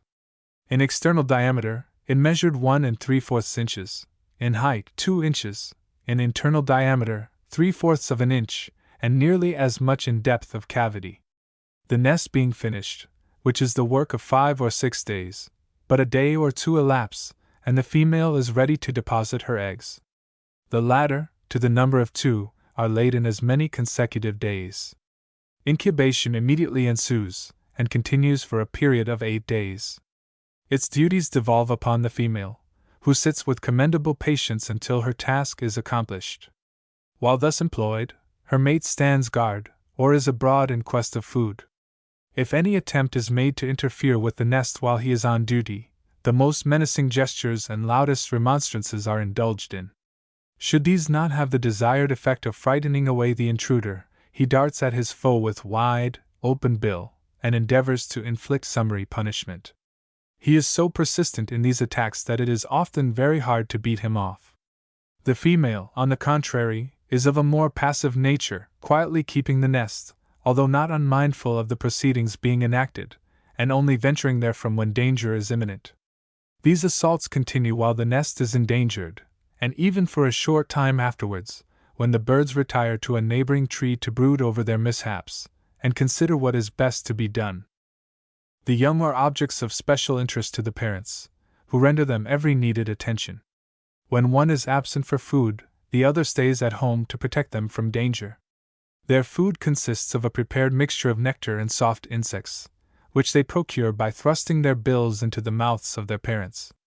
It was formerly supposed that this diet consisted entirely of the honey of flowers, but this opinion of the ancients was not wholly a fallacy, since a portion of nectar is taken with the insects, and supplies to the hummingbird that kind of nourishment which the larger insectivorous birds derive from fruit. When 11 days old, these tiny creatures, in their beautiful robes of green, quit the nest, but necessarily remain under parental control a week longer, before they are able to support themselves. By some inexplicable circumstance, the young do not leave for their winter homes until some time after their parents have departed. The eggs are beautifully elliptical in outline, and of a pure dull white color. They measure 0.50 by 0.34 of an inch. Never more than a single brood is raised annually. Nests with eggs have been taken as late as the 20th of July, but these were doubtless laid by females whose early efforts had been interfered with. Plate 8. Papilio erythrophthalmus, Viala. Tohi bunting. Tehi tohi bunting, or siavink, has an extended distribution throughout the eastern portions of the United States, ranging from Florida and Georgia on the southeast to the Selkirk settlements on the northwest, and westward to the border of the Great Plains, where it is replaced by closely allied races. It breeds wherever found, certainly in Georgia, and doubtless in Florida, although sparingly. According to Wilson, it is found in the middle districts of Virginia, and thence south to Florida, during the months of January, February, and March, but as the weather grows mild, and nature begins to don her livery of green, many forsake these haunts, and wing their flight to distant localities, reaching the middle Atlantic states about the 15th of April, Massachusetts and Connecticut towards the last of the month, Maine and New Hampshire early in May, and the northwestern states a little later. In some regions the birds arrive singly, but retire in small flocks. This is the case in the vicinity of Washington, whereas in eastern Pennsylvania, they are somewhat gregarious for a week or 10 days after their arrival, when they separate and lead solitary lives. Their sole object now is the acquirement of food. For this purpose they repair to waste fields and damp thickets, or to small patches of underbrush along frequented roads. Here their simple song may be heard during the intervals of feeding, with scarce an intermission, from 5 o'clock in the morning until 8 in the evening, by the early or belated pedestrian. In rain or in sunshine, or at noonday in the hottest weather of the season, the woods resound therewith, or with that peculiar note of complaint from which the species has received the name chewink. There is an expression of cheerfulness in these notes, though they are not delivered with that enthusiasm which characterizes the songs of many of our species. But music, like poetry, must be of a somewhat plaintive nature if it would take firm hold of the feelings. After a period of 3 or 4 weeks mostly spent in feeding, the males seem to tire of such a life, and seek to attract the attention of the females. Perched on the lower branch of a tree, near the edge of a wood, or 011 the summit of a small tree or tall bush in the midst of a thicket, or hid from view by clusters of bushes, they may be heard pouring forth, with all the fervor of their being, their strange madrigals. At first, their efforts to captivate are unheeded. But patiently and persistently the singing is kept up in a quiet, simple manner, until their auditors become impressed, and modestly quit their shady retreats to encourage the musicians by their presence. Having gained this advantage, they follow it up, and in less than a week from the time the first note was uttered, have mastered the situation. The females, wholly entranced, yield to the persuasions of their would-be lords, and conjugal relations are entered into. This generally occurs not later than the 15th of May. But the happy couple are not yet ready to begin nest-building. They must needs celebrate the occasion of their marriage. Accordingly, they set out on a wedding trip, so to speak, visiting adjoining lots and thickets, and enjoying the delights and scenes around them. This continues for 4 or 5 days, when the lovers, thoroughly surfeited, return and quietly settle down to prosy life. The erection of a home is now the absorbing topic of interest and conversation. Where to build, and how, are matters that are agitating their minds, and which seem, judging from the actions of the parties interested, very difficult questions to adjust. After no inconsiderable portion of time thus spent, and with little possibility of coming to any decision, a separation ensues, and the country scoured for miles around.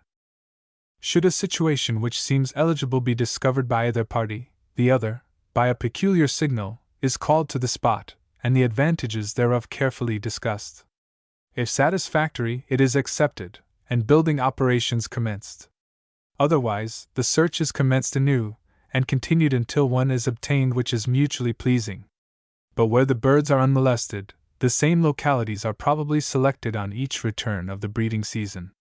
The situation generally chosen is a small thicket with a dense growth of underbrush, or a high piece of ground overrun by brambles, and dotted by patches of fern. Latterly, nests have been frequently found in clumps of tall grass, in fields once swampy in character.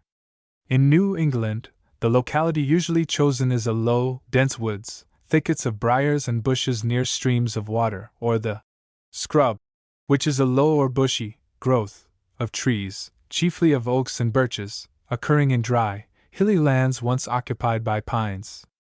In the extreme northern limits of its range, dry uplands, near the edges of woods, or high tracts covered with low brushwood, are used, rather than low or moist grounds, as was the case in some sections at the time when Wilson wrote.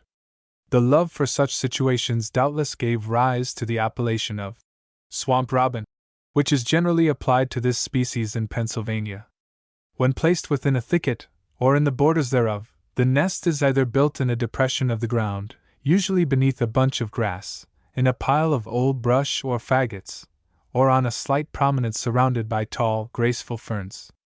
Within a concavity, the structure is made to project slightly above the margin thereof, and is artfully concealed from the gaze of intruders by dry leaves. So completely is it hidden that all efforts to find it frequently prove unavailing. The work of building is entered into with diligence and alacrity, each bird collecting and adjusting the materials as it thinks best. While thus engaged, which is usually from sunrise to sunset, allowing the necessary time for foraging and rest, the architects seldom, if ever, get at outs, but labor with a purpose, and in the best of spirits. The time thus spent has never been known to exceed 3 days. So little variation is manifested in these structures, that specimens from the southern states resemble those from the eastern, middle, and western sections so closely, as to be readily identified by persons of the least experience in such matters. A typical nest is mainly composed of the leaves of deciduous trees, twigs, grass, and roots, 0-11 the outside, and is lined with the inner fibers of the wild grapevine, or with fine stems of grasses. The drawing represents it as being constituted of the stems of grasses, with a slight intermixture of leaves and roots, and as having a lining of reddish-brown stems of the same. It measures 4½ inches in extreme diameter, and 2½ in height. The internal diameter is 2 3/4 inches, and the depth of cavity 1½ Oviposition commences on the day succeeding the completion of the nest, and proceeds at the rate of 1 egg daily, until the entire complement is deposited. Incubation closely follows, usually a day or 2 after the last egg is laid. This is undoubtedly the exclusive task of the female for a period of 13 days. Diligent and close watching has failed to show that the male takes any direct part in this important business. Although seemingly averse, or unaccustomed to this kind of work, he does not fail to contribute his share to the success of the undertaking. While his wife is engaged in sitting, he is an ever watchful and cautious husband. Unlike many other species, he does not make himself too conspicuous, but stations himself some distance from the nest, for fear of revealing its whereabouts, and only ventures into the neighborhood at certain regular periods, to receive the commands of his patient little housewife, or to administer to her bodily wants. Though shy, these birds often seem saucy, and while one person complains of their chirping to and starting his horse, another claims that, 0-11 the discovery of their nest, they express their grief so impudently as to arouse his indignation. But when the nest lies been stumbled upon by some cruel oologist, and the female is compelled to abandon it, and seeks safety in flight, The male does not even then desert his hiding place to come to her rescue. Everything is left to her judgment, and well does she play her role in the drama. By various strategic movements, such as imitating the actions and cries of a crippled bird, she decoys the inexperienced intruder to a remote distance, when she flings off the veil of hypocrisy, and quickly disappears in the bushes. With the trained collector this ruse hardly succeeds, and the disappointed parent often beholds with profound sorrow the discovery of her nest, and its destruction by ruthless hands. When the young are hatched, they are watched over with jealous care, and receive more than ordinary attention. Grubs, earthworms, plant lice, and larvae of butterflies in immense numbers are daily gleaned and fed to their hungry appetites. Such are their demands for food, during the first week or 10 days of existence, that the parents are kept extremely busy in catering thereto. Occasionally, both are absent from home 011 this important business, but the rule seems to be for one parent to keep a watch over it and its helpless inmates, while the other is thus occupied.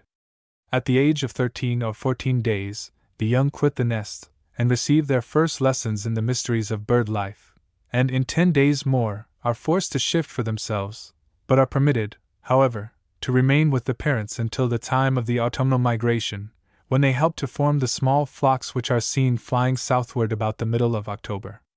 The eggs of this species are 4 in number, rounded oval in shape, and are covered over the entire surface with dots and blotches of reddish-brown upon an obscure grayish, or reddish-white background. In some specimens, these dots run into each other, and in others they are distinct, being more profusely collected about the larger extremity. The average measurement of a score of specimens from widely separated localities is 0.97 by 0.80 of an inch. Such is the resemblance which obtains between these eggs and those of the brown thrush, that when sets of both are placed together in a tray, the difference between them would scarcely be apparent to a novice in such matters. It remains for the keen and critical eye of the more advanced student to point out the distinction, which consists in the paler and more roseate tint of the chewinks' eggs, and the larger size of those of the thrasher. Wherever observed, these birds seem to be single-brooded, although nests are sometimes found with young, in June and August, which fact would seem to argue that occasionally more than one brood is reared, but generally, the first brood leaves the nest too late for another to be brought out before the appearance of the early frosts. Plate 9. Picus pubescens, Linnaeus. Downy woodpecker. Teehee downy woodpecker, or Lessie sapsucker as it is called by way of distinction, is a resident rather than a migratory species, and is known to breed wherever it is found. Its area of distribution extends from lower Louisiana to Labrador, and from Texas northward through New Mexico and the Indian Territory to the 58 degrees of latitude. It is also quite common in the maritime parts of Alaska, the Aleutian Islands excepted. Although abundant east of the Rocky Mountains, and rather more numerous than its nearest kin, the larger sapsucker, yet, owing to the smallness of its size, it is not so well known outside of cultivated districts. In the autumnal and winter months, these birds lead solitary lives. Go where we will, then, we may here and there behold isolated individuals busily probing the fissured bark of trees for the eggs and pupa of insects.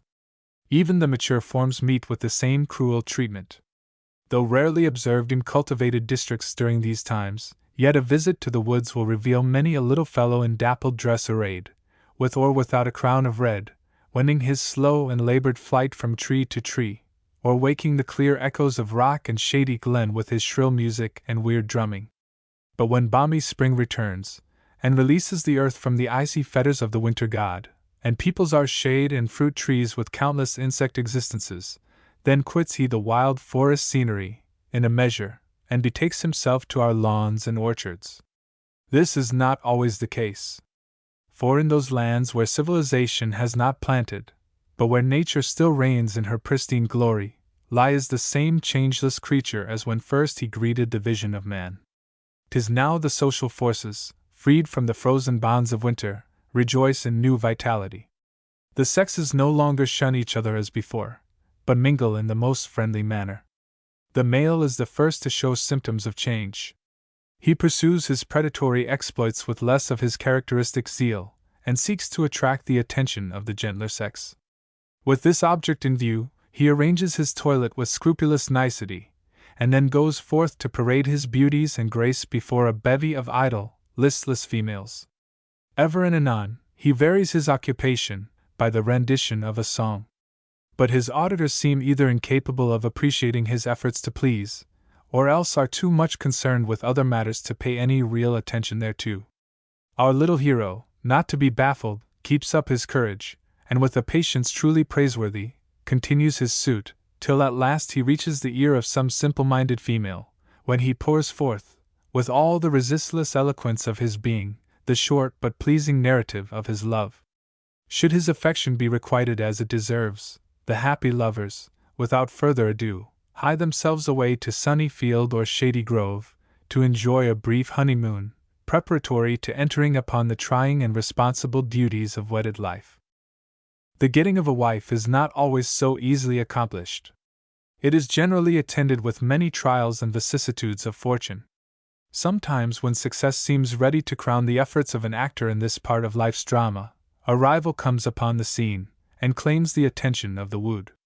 The most ridiculous antics now ensue, and continue for hours together. The female becomes the most whimsical of creatures, lavishing her caresses first upon one, and then upon the other of her suitors. The jealousy of the contesting males now knows no bounds, and only vents itself in long and fierce encounters. The female, at last, comes to the rescue, desists from her meaningless flirtation, and bestows the jewel of her affections upon her first lover. The combat ceases, and the participants separate. Occasionally, several pairs will meet by chance upon the same tree, when similar scenes will be enacted by the jolly females, much to the vexation of their respective suitors. These farces have been known to last for nearly a week, but they seldom continue for a longer period than 2 days. Mating having taken place, which is usually the case during the first week of May, never earlier except when the season is remarkably advanced, the birds make ample amends for the time thus seemingly frittered away, by the perseverance and diligence with which they ransack the orchards and groves for a suitable tree in which to excavate a nest. The selection of a site is a matter of no little importance, the greater part of a week being consumed in making the necessary reconnaissances. These explorations commence early in the morning, and continue with but few interruptions until the close of the day. They are never performed singly, but always in pairs. One feature thereof strikes us as peculiarly interesting, and as deserving of mention. It is the perfect harmony and goodwill which then prevail. If a situation is discovered by one of the parties which is apparently suitable, a conference is called, and the various advantages thereof discussed. If mutually agreeable, further examinations cease, and building operations are begun. In cultivated grounds, a decayed branch of the apple or cherry is chosen for this purpose. But in more retired situations, the maple, ash, elm, or tulip tree is given the preference. In the southern states, nest building commences about the middle of April, in the middle Atlantic, seldom later than the 15th of May, in New England, from the 15th of May to the 10th of June, and in the extreme northerly portions of its habitat, about the 15th of the latter month. All things being in readiness, the male is the first to commence operations. Stationing himself upon the spot which is to constitute the doorway to his home, with claws embedded in the wood to prevent from falling, he digs the bark away in the form of a semicircle. Then, reversing his position, he goes through the same difficult but trying task, his little bill his only implement of execution, until he has wrought a perfect circle. Continuing the labor, he delves away into the soft or hardened interior, like a veritable Trojan, until an inch or more of the wood has yielded to the blows of his small but powerful chisel. Tired, at last, he resigns the work to his companion, and settles himself upon a branch close by to rest.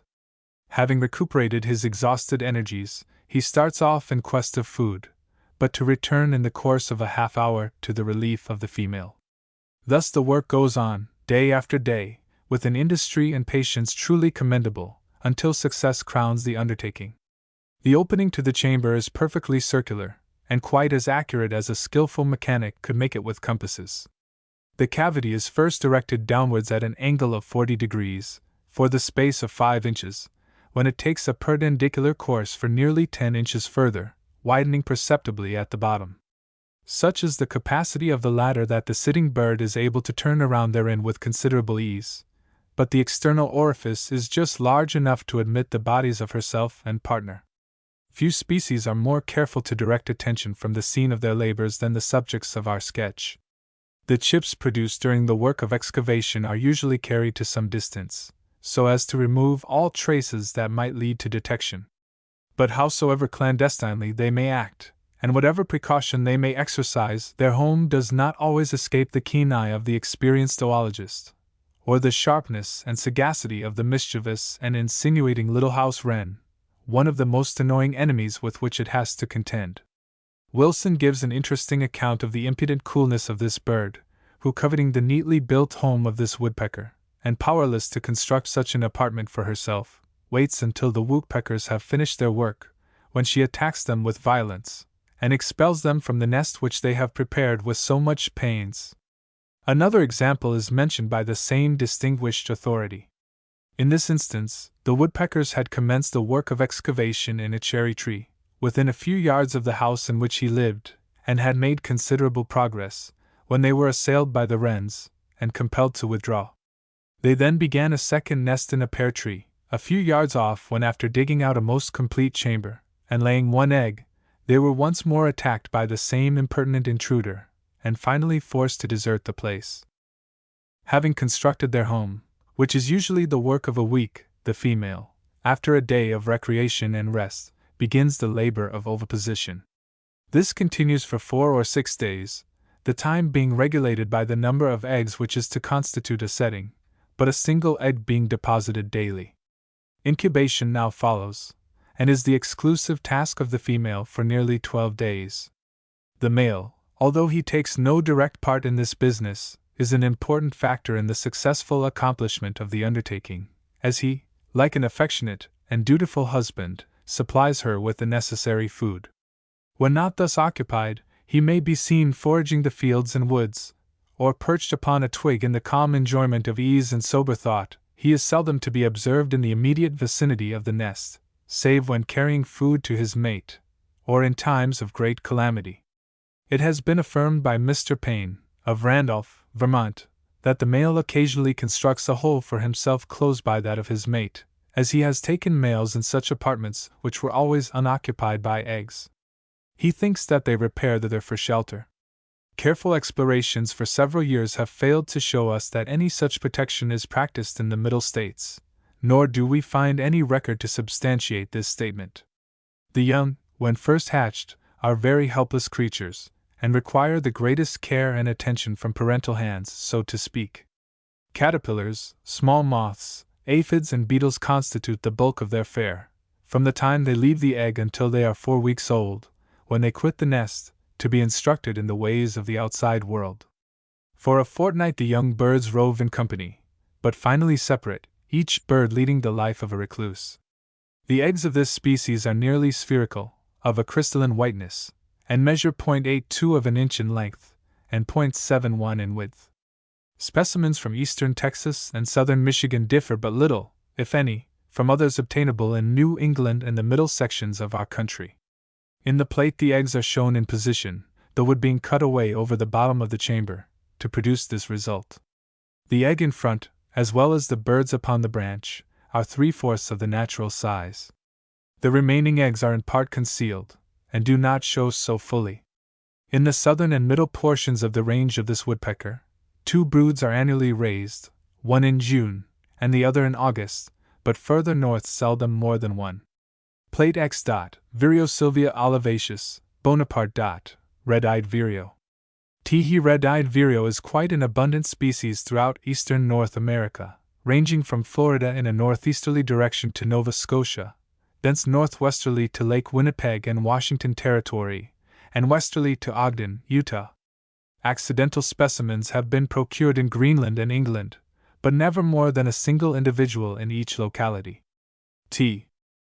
Many of these birds winter in Florida, and as specimens have been met with in Central America, Cuba, Trinidad, and on the Isthmus of Panama, it is highly probable that many betake themselves thither when the period of breeding is over in their northern homes. Early in March the latter enter the United States, possibly by way of Texas and Florida, and when their movements northward, reaching the Middle States late in April, the New England, about the middle of May, and the extreme Northwest, a fortnight later. Like all of its peculiar and characteristic genus, this species affects a fondness for forests, or the summits of tall trees, but seldom ventures upon the ground. It is, however, not wholly sylvan. At times it may be found around dwellings, or along the shaded streets of rural towns, in quest of the various insects which contribute to its sustenance. As it gleans among the treetops, the simple, pleasing and musical notes of the male may be heard at somewhat regular intervals. So unsuspicious and familiar is he then, that passers-by may come and go, and their presence be unheeded. During the hot and sultry hours of noon, when other songsters have ceased their warblings and foraging, and have slunk to the refreshing shades for comfort and security, our little friend continues to pour forth in loud, sonorous notes his peculiar tee-tee-tee-wet-wet-wet-tweet. Being the earliest of our vernal choristers, he is also the most constant and untiring, and continues to sing throughout the entire season. Even when about to depart for the smiling scenes of his southern home, he thrills the air of woodland and valley with impassioned song. His tender and pathetic utterances, which resemble the melodious notes of the robin, but lacking their volume and power, are produced with so much apparent animation, judging from their sound, as to be in striking contrast to the seeming indifference or unconsciousness of the plain little vocalist who, while regaling the listener, appears all the while to be bent upon the procurement of his daily food, which he pursues with great ardor. But with the female the case is different. Although quite as active a feeder as the male, yet there is apparent none of that bustle and noise which characterize his movements. Her chief concern seems to be the satisfaction of hunger, and a studious avoidance of the male.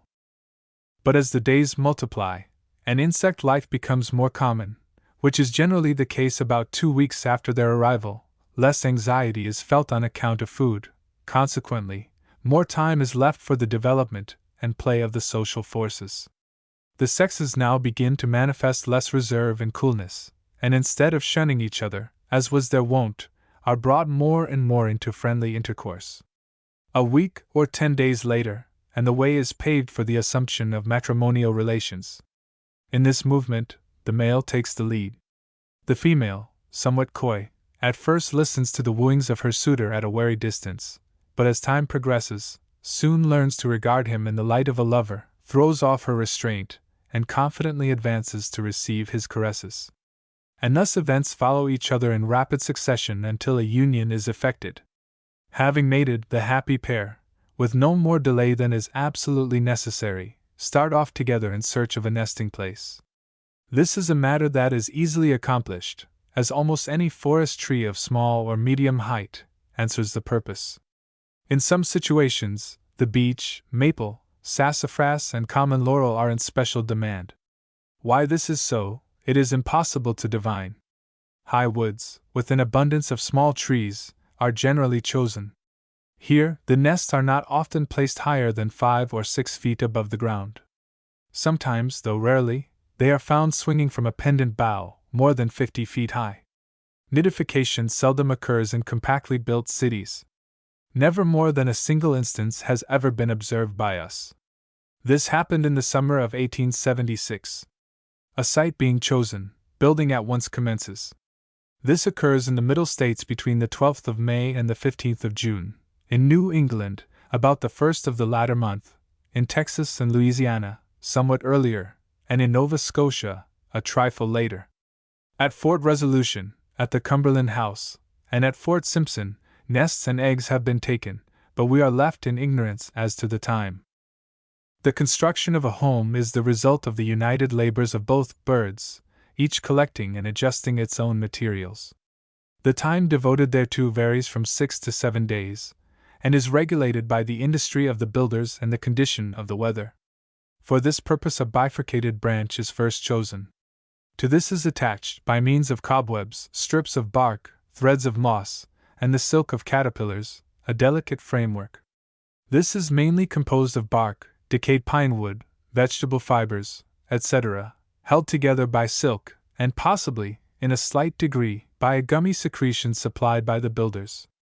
This structure is long, tenuous, open and narrow, presents a somewhat collapsed appearance, and resembles, though remotely, the perfect fabric. But it lacks shape and symmetry. To give it these essentials, the birds construct an inner nest out of bits of paper, fragments of hornets' nests, and strips of oak bark, which are so arranged as to protrude through the interstices of the outer. It is now the duty of the female, by a few bodily evolutions, to reduce the whole to form. This accomplished, the labor of building is resumed, and a cozy lining, composed of narrow strips of the inner bark of the wild grapevine, is added. Often white and black horsehairs take the place of these articles. That this species builds after the fashion described is proved by actual observation, and also by the finding of abandoned nests which showed the outer, but not the inner arrangement. The nest represented in the plate came from Atlantic Company N.J. It was built between a forked branch of the common laurel. Externally, it is composed of decayed wood, inner bark of plants, silk of caterpillars, fragments of hornets' nests, cocoons of spiders, etc. Internally, there is a thick lining of the inner bark of the wild grapevine. The external diameter is 3½ inches, internal, 2½ inches, outside depth, 2 1/4, and inside, 1 3/4 inches. A comparison with specimens from Texas, Michigan, Pennsylvania, and Massachusetts shows marked similarities in structure and details of composition. In the collection of the Smithsonian Institution there is to be seen a nest which was obtained by Mr. Kennicott at the Cumberland House, on the Saskatchewan River. It is pensile, like all others, but is almost exclusively built of pine needles, a dry and hard material, difficult of management in the construction of such a domicile. With these are intermingled flax-like vegetable fibers, fine strips of bark, and fragments of moss. Within is placed an inner nest composed of strips of bark, pine leaves, and fine, dry grasses. The external fabric is rather loosely put together, an unusual feature, but the inner portion, in the compactness and strength with which it was made, is in striking contrast.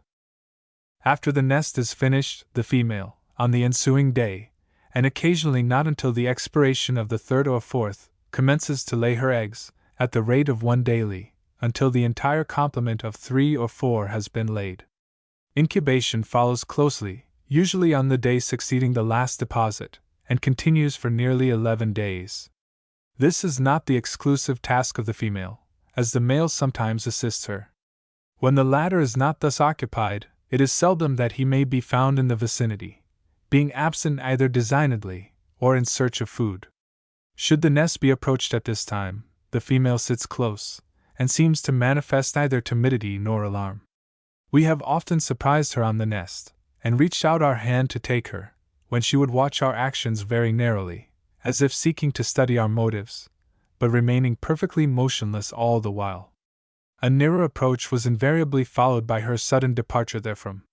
The bird would not wholly desert the nest, but demurely station herself upon an adjoining twig, in order to watch our actions. But with the male it is quite different. Any attempt at disturbance or pillage is resented with spirit and courage, especially when the nest contains young birds. The home of this vireo is often chosen by the cowbird as a place of deposit for her eggs. So singularly devoted to their alien guests do these foster parents become, that they nurture them very tenderly, even to the neglect of their own offspring. A case is mentioned where 3 of these parasitic eggs had been deposited in the nest of the vireo before any of her own. Without laying any, the female vireo proceeded to set upon and hatch the intruders. Another case is cited where 2 cowbirds' eggs were laid alongside of 2 of the vireos. The latter immediately stopped laying and proceeded to incubate. In each of these cases it is evident that the female vireo forewent her own maternal instincts, and at once conformed to the new situation. The young are objects of special parental interest. From the time they are hatched, until the period of their leaving the nest to earn a livelihood, they are watched over, and fed with the daintiest fare which nature affords. Caterpillars, diptera, plant lice, small spiders, and berries constitute their earliest diet, but as they increase in size and strength, other articles of a coarser nature are added. At the age of 12 days they vacate the nest, but continue under the watchful eyes of their parents a week longer, when they are able to forage for themselves. The anxieties of brood raising being over, Both young and old, the former in imitation of their parents, seek the tall treetops and glean in company. Later, they come down from these lofty retreats to delve among the grasses. Finally, as if disdaining too near an approach to earth, they quickly forsake such groveling pursuits, and seek the viburnum and dogwood bushes, where they find many a rich repast. Here they remain until the last of September, or the beginning of October, when cold weather and scarcity of food compel them to hunt warmer climes. The eggs of this vireo vary considerably in size, according to locality. The further south the smaller they are found. Specimens from northern Alabama have an average measurement of 0.77 of an inch by 0.52, from Nova Scotia, 0.94 by 0.65, from Pennsylvania and Massachusetts, intermediate localities, 0.82 by 0.56, and 0.83 by 62. The ground color of all is a clear crystal white, and they are marked with spots and fine dots of red-brown, which are chiefly found at the larger extremity. But a single brood is raised, although nests with eggs have been taken early in July, which must be attributed to birds whom accident or design had prevented from obeying their natural instincts earlier. Plate 11. Tringids macularius, gray dot, spotted sandpiper. Teehee spotted sandpiper has an extended and varied distribution throughout North America. Unlike most of its allies, it breeds with equal readiness wherever found, and is one of the best known and most abundant of all its tribe. From its winter quarters in the southern states, and also in the West Indies and Central and South America, to Brazil, it takes up the line of migration about the 10th of April, and gradually spreads itself over nearly the whole country as far north as Labrador and Fort Yukon. According to Mr. Tripp, it is the only species of its family that resorts to the mountains of Colorado. Here, it arrives early in May, and departs in September. All the larger streams, to an altitude of 8,000 or 9,000 feet, are visited, and even, in some instances, the shores of the lakes near the timber line. On their first arrival, the banks of large rivers are frequented, but as the season advances, many trace their way into the interior, along the courses of our creeks and rivulets. Their sole object now is the acquirement of food. For this purpose, a life of solitude is preferable to any other. Although 3 or 4 individuals may frequently be discovered together upon the same feeding grounds, yet careful and repeated observations have convinced us that this occurrence is merely accidental, and not dictated by a desire for company. At such times, the birds become so deeply absorbed in the business before them, that the approach of human beings is unobserved, and the actors are only aroused from the stolidity and indifference into which they have fallen, by the crackling of a dead branch, or the dislodgment of a pebble from its mooring. Conscious of impending danger, but never stopping to inquire into the cause of the alarm, they seek safety in instant flight, and repair to other scenes, at no great distance from the former, where they think to pursue their gastronomic occupation without fear of being molested. Such are the colors of this species, that the utmost harmony obtains between them and the hues of surrounding objects. The keen eye of the practiced sportsman is often eluded thereby.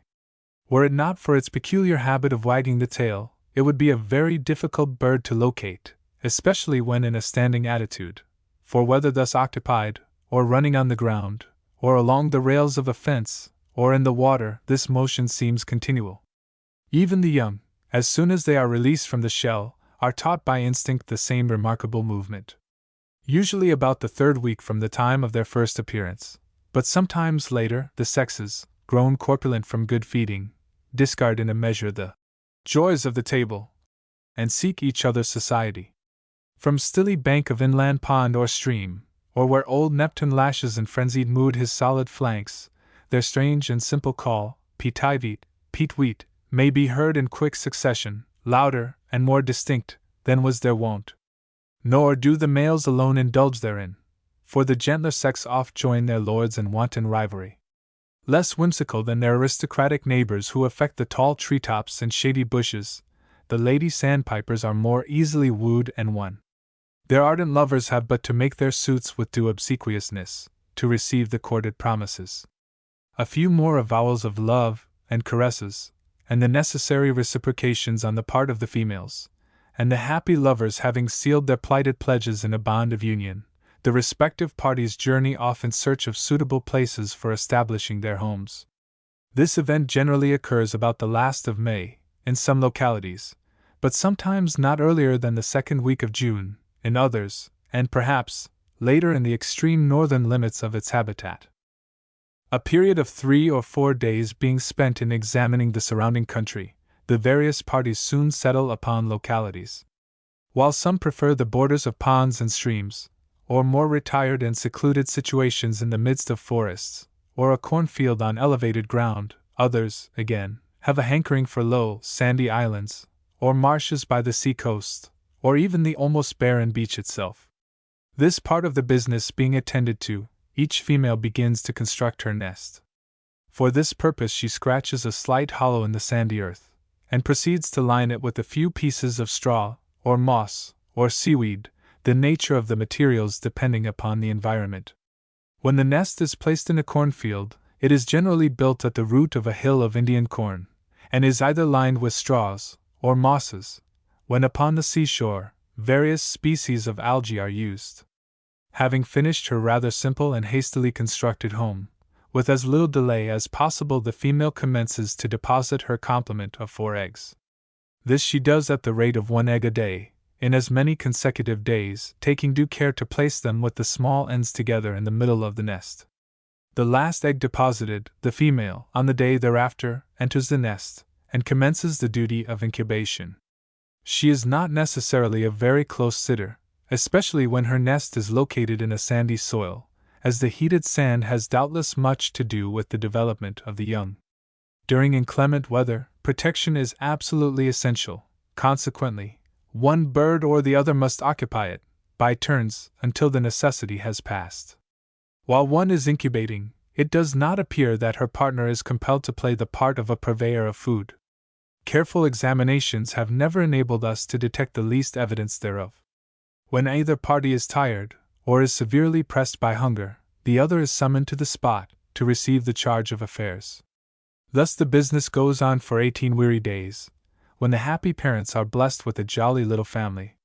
The young are not the mere helpless creatures such as we have all along been describing, but as active beings, for the age, as it is possible to conceive of. Clad in silken robes of drab, with beautiful stripes of black adown the back, they constitute a merry, rollicking group of birdies. The world to them is a paradise of beauty, and a garden spot of pleasure. As soon as they leave the shell, they run with remarkable speed, and otherwise exhibit a precocity which seems unnatural at that period of life. Feeding, like running, is instinctive. It cannot be that it is learned by imitation, any more than the exercise of the cursorial powers can be said to be thus acquired. Although much of the trouble and care which birds generally bestow upon their offspring are thus saved to these fortunate parents, yet the power to discriminate between bad and good food has to be learned by attention to the commands and actions of wiser heads. The young are not slow to profit from parental suggestions and instruction, for we find them, at the expiration of a fortnight, engaged in foraging with the judgment and adroitness of adults. Few species exhibit symptoms of greater distress than these sandpipers when their breeding grounds are approached by human beings. The parents resort to every conceivable stratagem in order to draw the intruders away.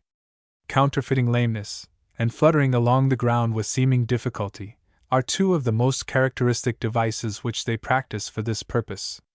But the appearance of a dog considerably heightens the agitation. It is very interesting to watch the actions of the female on such occasions.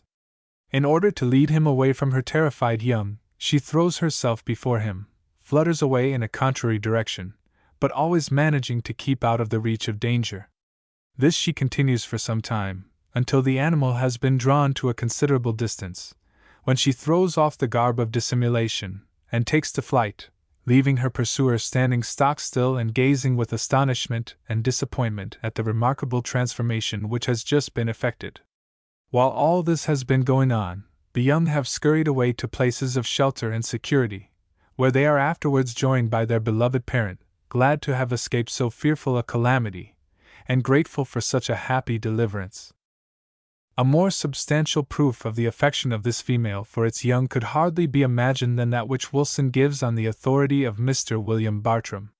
The scene of action is described as being on the river's shore, and the occasion, the repeated attempts made by a ground squirrel to capture two young birds which a parent was trying to defend. In order to ward off the assaults of the squirrel, she had thrown her two young behind her.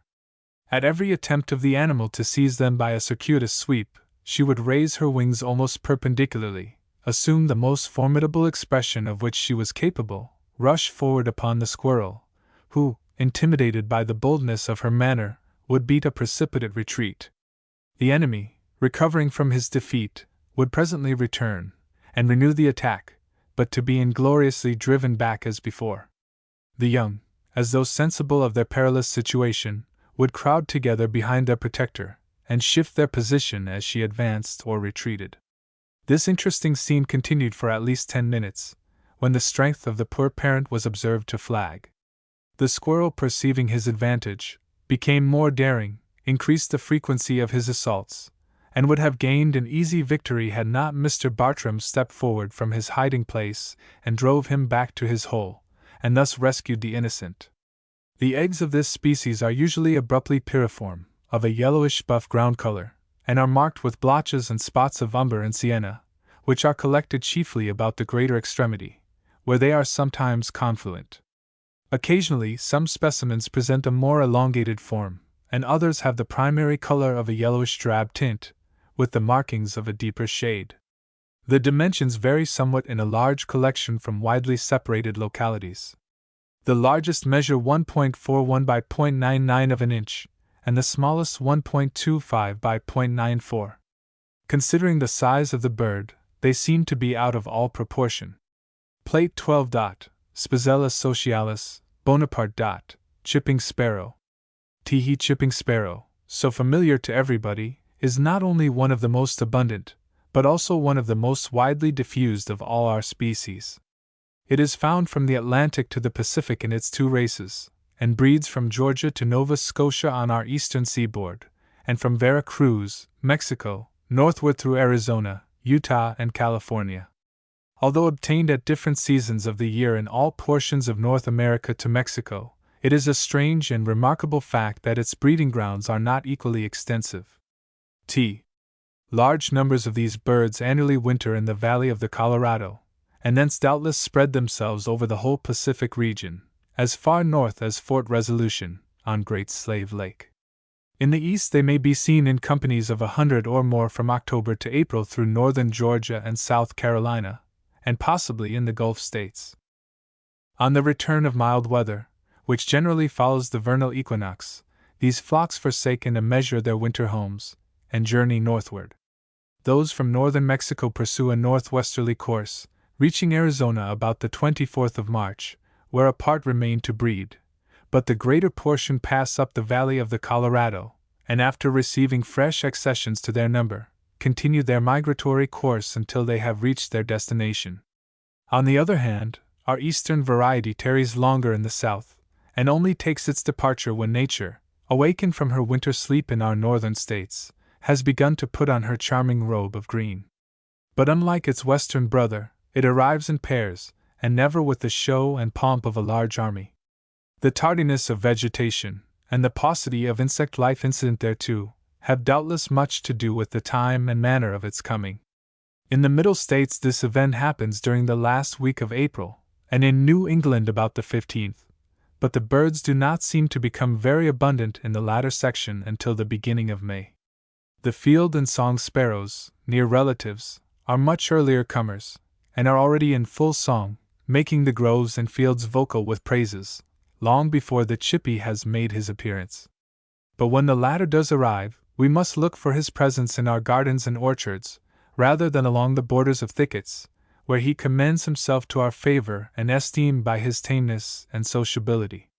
About our door sides he loves to glean his fare, and when an opportunity offers, will often enter our houses during meal times. So accustomed to man does the species become, that individuals have been known to present themselves regularly for food, as often as thrice a day, and even to accept the same from human hands. The male is so absorbed in feeding during the first 10 days of his stay that no attempt at singing is made. His only note then is a simple chip, indicative of unrest. This is slowly uttered, and at somewhat measured intervals. But later, he essays a song, and throughout the month of roses, his unpretending ditty, which consists of a repetition of the same sound, is kept up for hours together with scarce an intermission.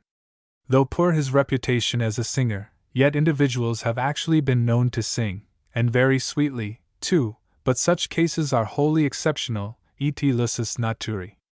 Mr. Flagg, in speaking of the male, says, "He seems to be the sentinel whom nature has appointed to watch for the first glimmerings of dawn, which he always faithfully announces before any other bird is awake. 2 or 3 strains from his octave pipe are the signal for a general awaking of the birds, and one by one they join the song, until the whole air resounds with an harmonious medley of voices." Again, says the same happy writer, "His continued trilling note is to the warbling band of morning musicians which may be heard before sunrise during May and June like the octave flute as heard in a grand concert of artificial instruments." The singing of the males is the inauguration of a new era in bird life. The search for food no longer engrosses the attention as of yore, but the all-absorbing passion of love. The sexes cease their solitary wanderings. The females, moved by the touching appeals of the males, leave their native haunts, and join their masculine companions. All is now a scene of bustle and activity. The wooer and the wooed meet and lavish upon each other the most endearing attentions. Happiness reigns supreme. But the acme of felicity has not yet been reached. This is brought about by degrees, and is only perfectly attained when conjugal relationship is assumed. In some parts of the country this important business is entered into as early as the 15th of May, but in others it is necessarily deferred until the succeeding month. The event is unattended by any peculiar demonstrations of joy, and is mostly celebrated in a matter-of-fact, business-like way, the happy couple proceeding at once to an exploration of the surrounding scenery for a suitable place in which to build a home. This is a matter of little moment, as almost any small tree or low bush is available for the purpose.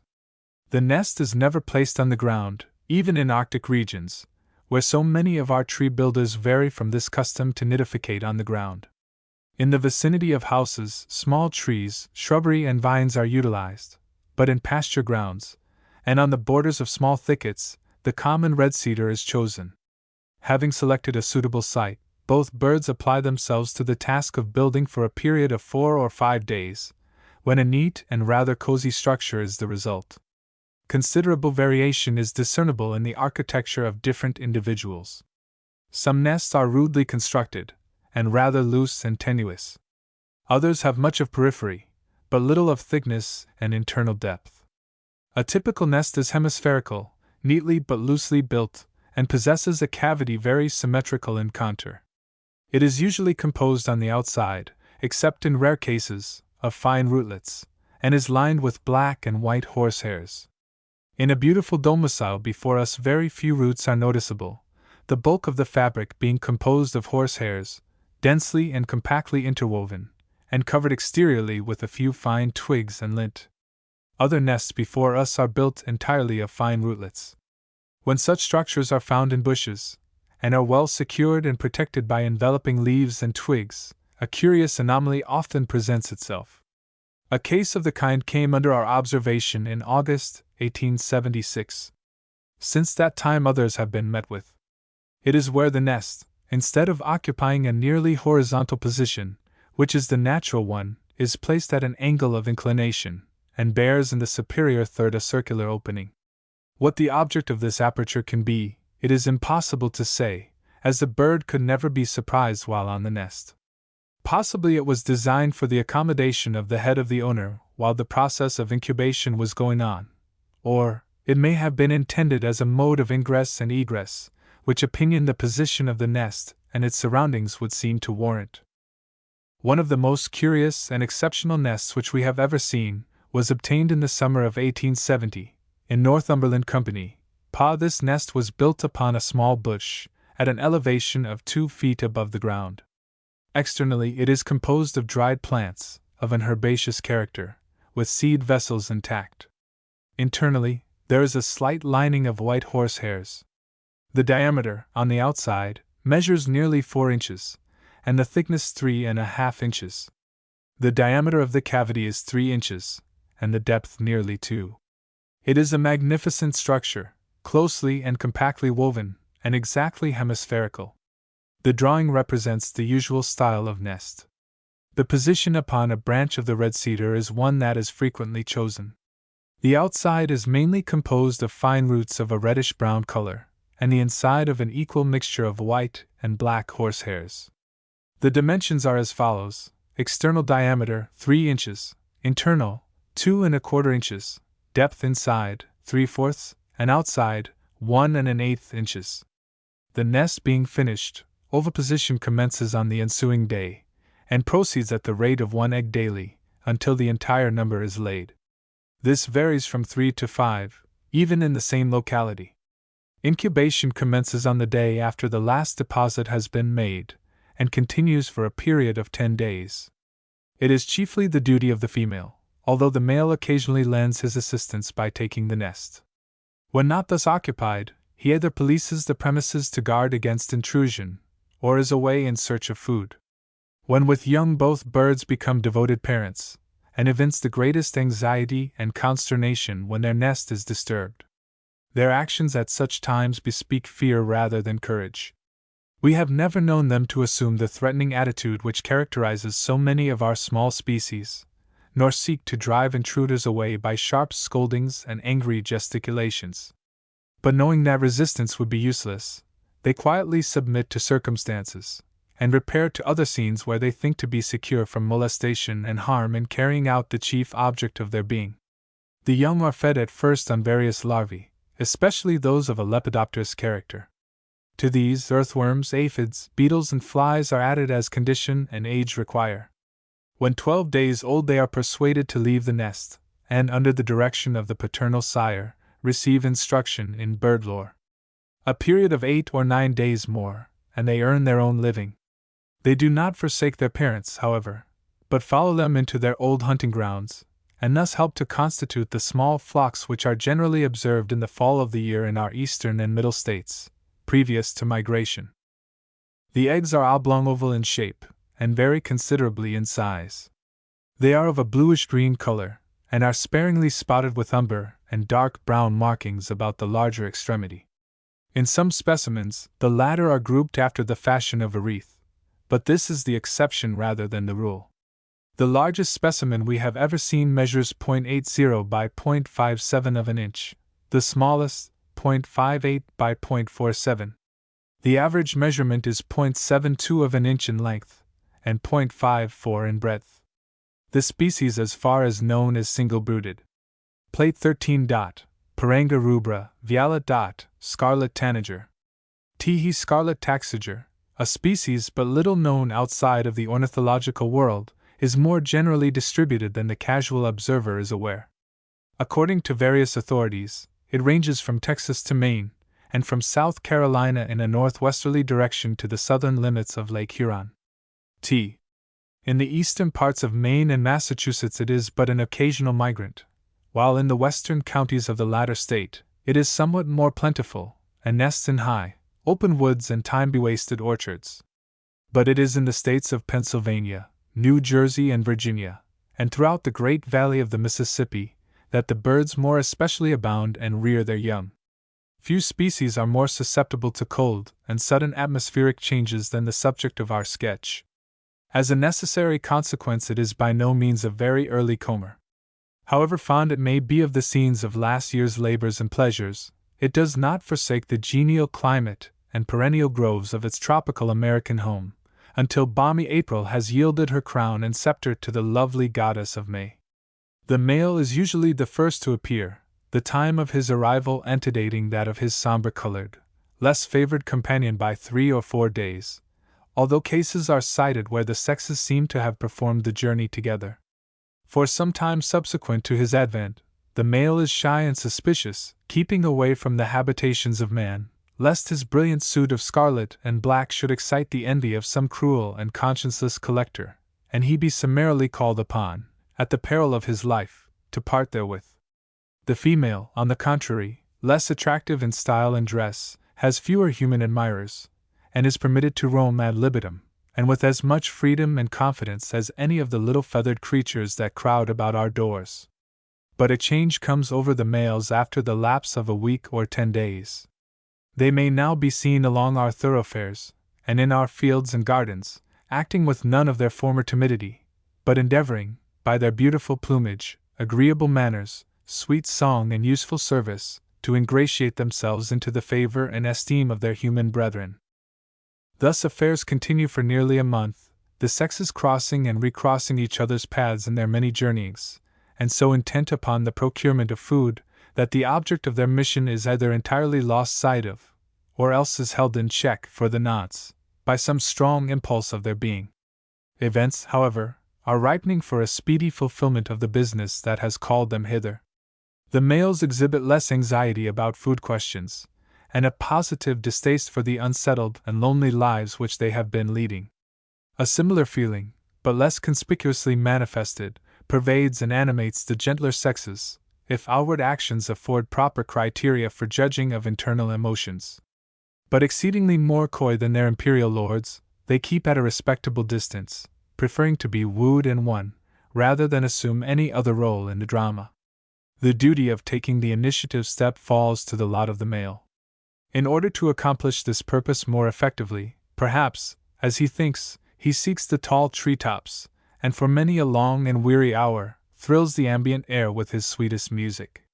We have seen many a venturesome fellow, seemingly unconscious of his surroundings, and wholly absorbed in his voluntarily imposed task, take his station upon a lofty tree by the roadside, in full view of passers-by, and pour forth his harmonious utterances with all the animation and pathos of his being.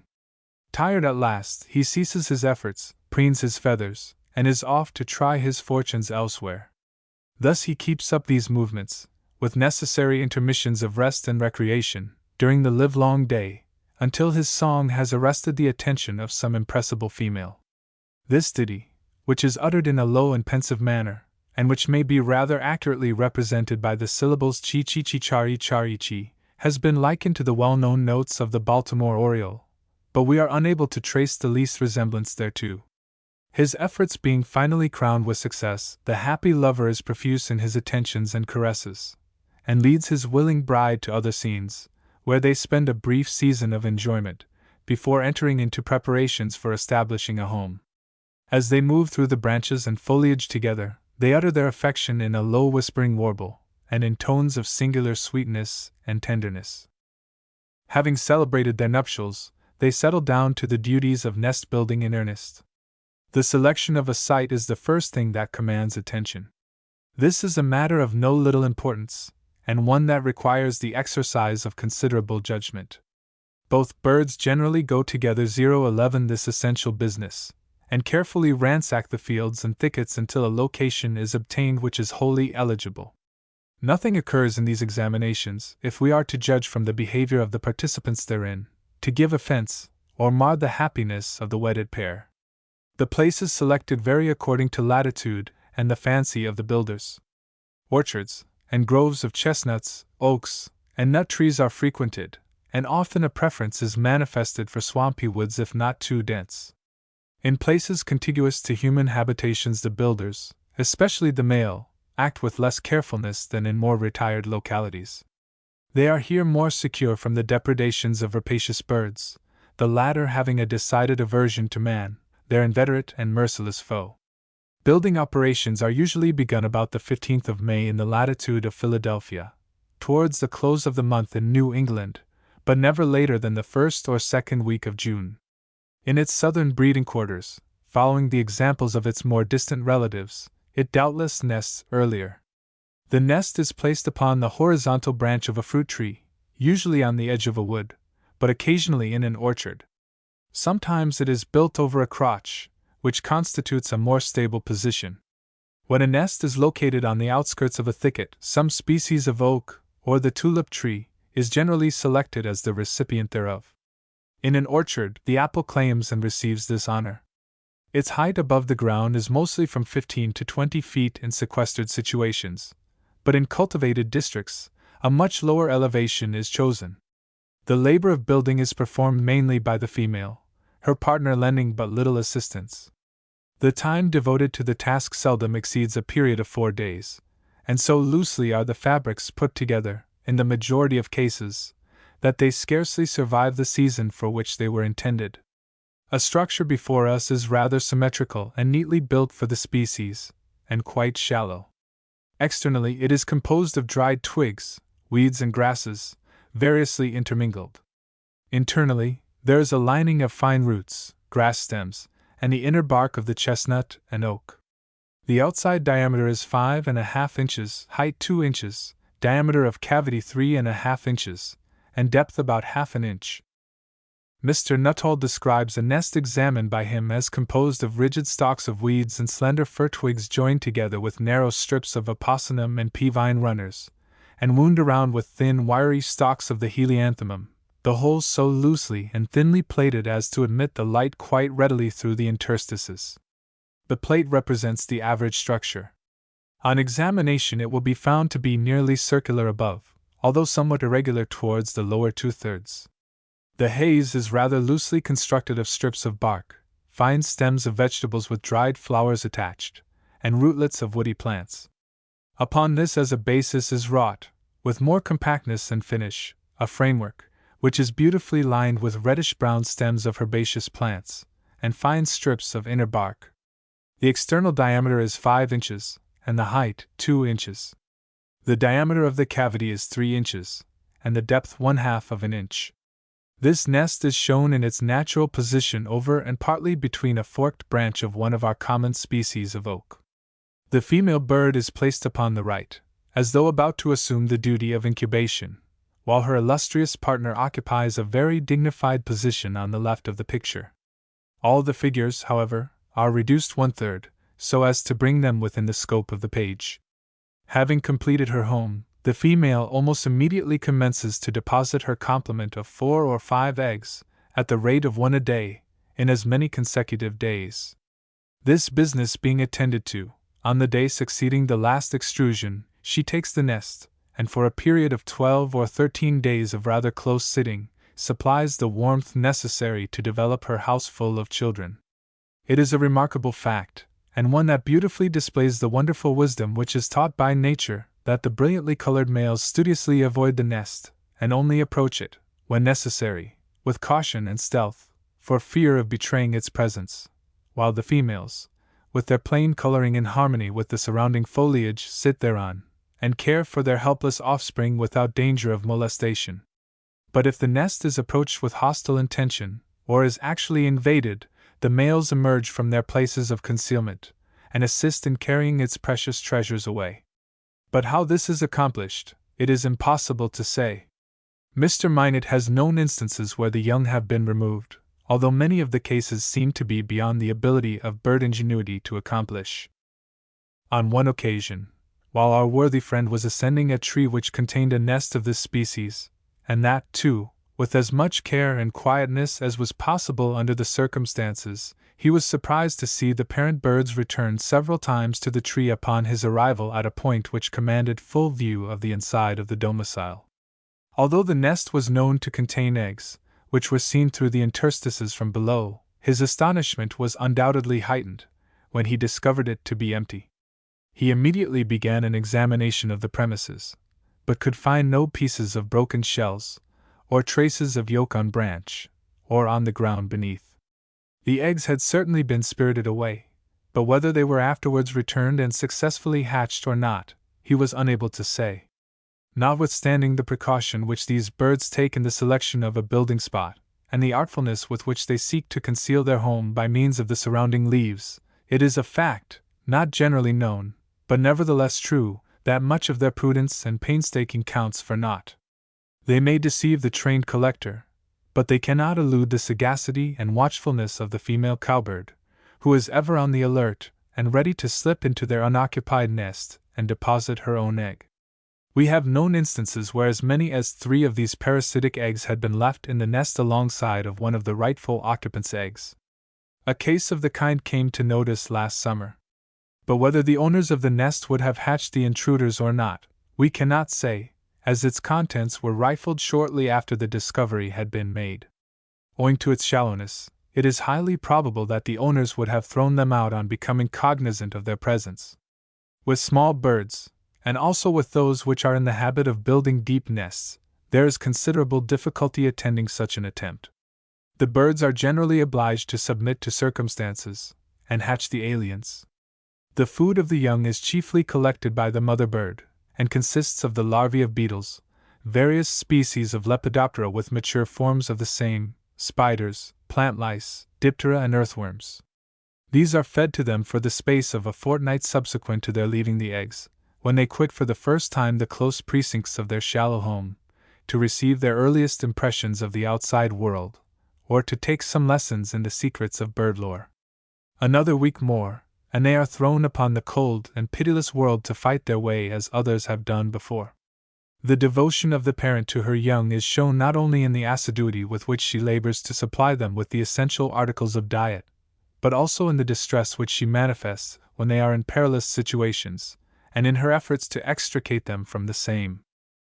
Wilson relates a very touching instance of such devotion. Having taken a very young bird from the nest, he carried it to his friend, Mr. Bartram.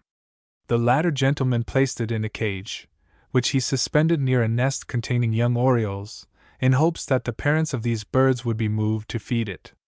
This they failed to do. Its cries, however, attracted its own parent, who diligently attended it, and supplied it with food for several days. At length she became so solicitous for its liberation, as evidenced by repeated cries of entreaty, that Mr. Bartram could bear it no longer. He immediately mounted to the cage, took out the captive, and restored it to its parents, who accompanied it to the woods with notes of great exultation. Early in August the male begins to molt, when, after a little, he appears in the greenish livery of the female. In this stage he is not distinguishable from her or his young family. Now is the time for departure, and parents and young forsake with many regrets the land where they have experienced so much real happiness, for the sunny groves of Mexico and Peru, or the breezy forests of their West Indian home. The eggs of this species vary from an inch to 0.90 in length, and have an average width of 0.65. The ground color passes from a well-marked shade of greenish blue to a dull white with scarcely the faintest tinge of blue. In some the spots differ in size, are more or less confluent, and chiefly of a reddish-brown color intermingled with a few others of an obscure purple. As a rule, there is a notable resemblance to each other in the eggs of the same nest complement, except where, by reason of pillage, or some adventitious circumstance, the female is called upon to deposit, after she has already furnished the necessary number, in order to compensate for those that have been taken or destroyed. It may be the earliest laid eggs that have escaped the avaricious zoologist. In that event, the additional ones must necessarily be lighter in colors, and contrast very strongly with those which remain.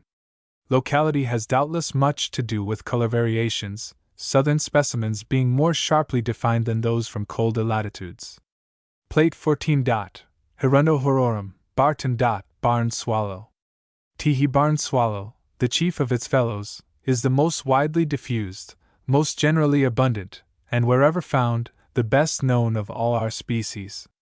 None are more universally or deservedly popular. It ranges throughout North America from Florida to Greenland, and from the Atlantic to the Pacific Ocean, breeding, strange to say, over nearly the whole of this vast territory. Such is its attachment to last year's scenes and associations, that it leaves its far-off home in the sunny south rather early, gathering its forces from the plains of Brazil, the spicy isles of the Indies, and the lofty plateau of Mexico, and wends its graceful flight northward. Unlike many of its kin, this familiar little species does not wait until the soft mild days of May have visited the earth, but, actuated by an overmastering instinct to revisit the land of its nativity, it comes ere the dying throes of the winter demon have ceased to be heard in the wild March winds.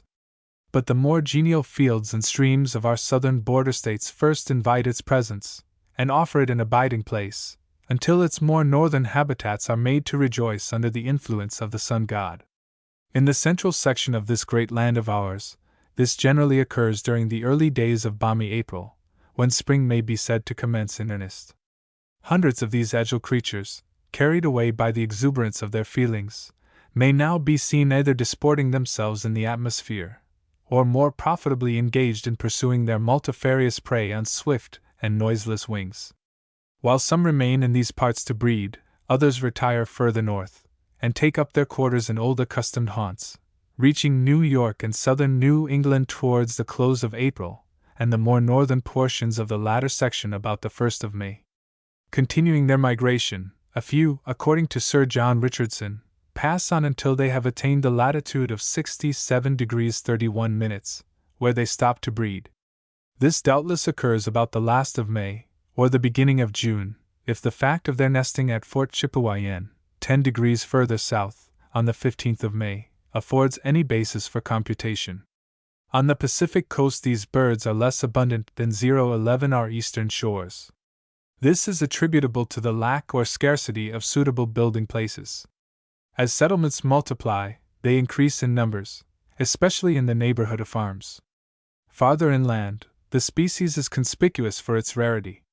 From the time of its arrival until its departure about the 1st of September, and even during the breeding period, this swallow delights in society. When foraging for food, it is not unusual to see varying numbers of birds engaged in the same useful occupation. This habit of gregariousness, which evinces a love for the companionship of its kind, instead of dying out, as is generally the case with many species that might be cited, continues to exist, and manifests itself during the time of nesting by a desire to dwell in communities. But this is not everywhere the case. In some parts of the country, particularly in the extreme north, the sexes appear to come together only upon arrival at their places of destination. Mating commences either while the birds are in transit, or immediately upon the conclusion thereof, and as nesting commences when they have reached the end of their journey, it is reasonable to conclude that the two follow each other in close succession, leaving no time for the display of those curious antics so characteristic of the feathered creatures. But in lower latitudes, the first 2 or 3 weeks after the arrival of these birds is spent in the procurement of food. The good which is then accomplished cannot be fully appreciated, and is of such immense value as to gain for the species the high position which it occupies in the affections of mankind. During the whole of this time, we have seen nothing that would appear to indicate that courtship is indulged in. Perhaps this necessary business of bird life is practiced in midair, while the sexes are skimming through the swaying fluid, or circling in joyous company high overhead. May not the pleasing, lively succession of twitterings which drop earthward, when these lovely creatures are careering towards the dome of heaven, heed the love songs which the males are pouring into the ears of listening females? To be fully appreciated, they should be heard during these exciting aerial movements. When perching, the birds seem less animated, consequently, the music is slower, but none the less agreeable. Whether this business is in vogue or not among these birds matters little, so long as the important duty which has brought them hither is accomplished. That this is the case is indisputable, as the sexes are known to separate from the flocks, and repair to accustomed haunts to build. The period of nesting varies somewhat according to latitude and the conditions of the weather. In the west, nests have been found with eggs as early as the 30th of April, but this was in the vicinity of San Francisco. In semi-tropical regions, it is reasonable to look for an early assumption of matrimonial relations. But in the generality of instances, outside of our warm southern latitudes, the birds commence to build their domiciles from the 15th to the last of May, and in some cases, even running into the first week of the month that follows. In the construction of a home, which is usually the work of 6 days, the builders apply themselves with persevering assiduity, only stopping from their labors for brief spells of time, in order to rest, or to procure the essential articles of food. The places selected for this purpose are strange and various. In the wild districts of the West, the birds nidificate in caves that abound in the bluffs along the seashore. Near Fort Dallas, Oregon, the basaltic cliffs so common thereabouts are utilized. In the vicinity of Pyramid Lake, Nevada, their nests are placed among the tufidomes, attached to the roofs of caves, seldom more than 1 or 2 pairs being found together. In other localities, in the same section of country, limestone cliffs, crevices of rocks, and sides of wooden bridges serve the same purposes. Coming east, where they are much more familiar and confiding, we find quite a change in this particular. Venturing into our crowded cities, they often build their elaborate homes in the porches of dwellings. But the various farm buildings, which are noticeable in agricultural regions, are generally to be preferred. In such places, the nests are erected on horizontal rafters, or secured to the frameworks, underneath the eaves, after the fashion of the cliff swallow's nest. Again, bridges and dilapidated spring houses are occasionally pressed into service. Besides the foregoing, cases have been cited where the nest of the cliff swallow was used, and also one where a small building, a very rude structure, which was temporarily occupied as a blacksmith shop, was utilized. Their natural breeding places, before the settlement of this country, were caves, overhanging cliffs, and like situations. Swallow Cave, at Nahant, was formerly a favorite place of resort. As the country becomes settled, these places are forsaken for the more convenient ones which the buildings of the farm afford. Such accommodations, experience has shown, tend to a rapid increase in their numbers, for the birds are not slow to perceive the advantages which result from a close familiarity with man. The nests are constructed of separate layers of mud, from 10 to 12 in number, which are often, though not always, parted by strata of fine grasses. The layers themselves are formed of small pellets composed of clay and fine sand, worked over by the birds, and which are adjusted side by side until each layer is complete. The walls being finished, the circumscribed cavity is stuffed with fine soft grass, and is warmly lined with downy feathers. The average height and breadth of such structures when placed on the horizontal rafters of barns is about 5 inches. The cavity is usually 3 inches wide at the rim, thus making the thickness of the walls an inch, and about 2 inches in depth. When placed against the side of a house or of a barn, a strong foundation of mud is usually built, upon which the nest is reared. In that event, the nest is more compactly made, and varies from the preceding, by its more elongate form. A striking peculiarity of many of these fabrics is an additional platform which is placed against the nest proper, but wholly distinct therefrom. This is undoubtedly designed as a roosting place, and is used during the incubating period by the one or the other parent at night, or when not occupied in the procurement of food, or by both when the young have complete possession thereof. A nest before us which was built upon a horizontal rafter underneath an overshoot, and which may be regarded as typical in the ordinary scientific sense, is composed externally of 10 semi-elliptical series of mud pellets, slightly overlapping each other after the manner of tiles, and intercalated with the stems and blades of fine grasses. Similar vegetable materials are found in small quantities on the outside, which serve to strengthen the pellets, thus acting as substantial girders to the entire structure. On the inside is a small layer of the stems of our common timothy grass, which is followed by another of greater compactness, and finally, by a lining of soft meadow grass. The entire length of this nest is 4 inches, and it gradually tapers from above downwards, giving the appearance of a longitudinal section of an inverted cone. The depression is 2.5 inches wide in one direction, about 4 in the line of greatest width, and scarcely an inch in depth, the shallowness being compensated for by the greater length transversely. The plate represents a nest which is nearly the exact counterpart of the one just described, differing immaterially therefrom in the lack of grasses between the layers of mud on the outside, and in having a lining of feathers. The dimensions are about the same in the original, but have been somewhat reduced in the cut, owing to the size of the page. The female is shown upon the edge of the nest, peering therein, while her stronger half is on the wing, and evidently homeward bound. In the natural position, this elaborate structure was completely protected by the eaves of the building against which it reposed, but in order to show the inner arrangement, as well as the eggs in situ, the artist was compelled to leave it partially exposed. The nest being completed, 2 or 3 days elapse before the female is ready to deposit her first egg. Having commenced, she continues to do so, at the rate of 1 a day, until her full number is laid, which, according to what shall constitute her complement, requires from 4 to 6 days. Incubation immediately succeeds, and lasts for 11 days. This is not exclusively the work of the female. Sometimes her affectionate husband relieves her for a while. But when not thus employed, he occupies his spare moments either in fetching her some dainty article of meat, or in guarding his home from intrusion. Few species show less dread of man during these times. Such is the confidence which is reposed in him, that the sitting bird will keep to the nest, and allow him to pass within a few feet of her. But on the other hand, if any interference is attempted, she glides noiselessly out, and watches and contemplates his movements with few, if any, murmurs of complaint. An interesting account is given of these birds by Mr. J. K. Lord. While he and his party were encamped at Skyquatine, in British Columbia, a small shanty, loosely constructed of poles, and tightly roofed, was erected, and used as a blacksmith's shop. Early one morning, late in June, they were visited by a pair of swallows, who instantly perched on the roof of this shed, unmindful of the noise of the bellows, or the showers of sparks that flew around.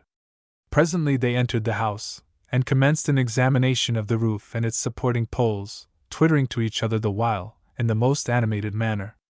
At length the matter appeared to be settled, and on the ensuing day they commenced the erection of a building on one of the poles directly over the anvil.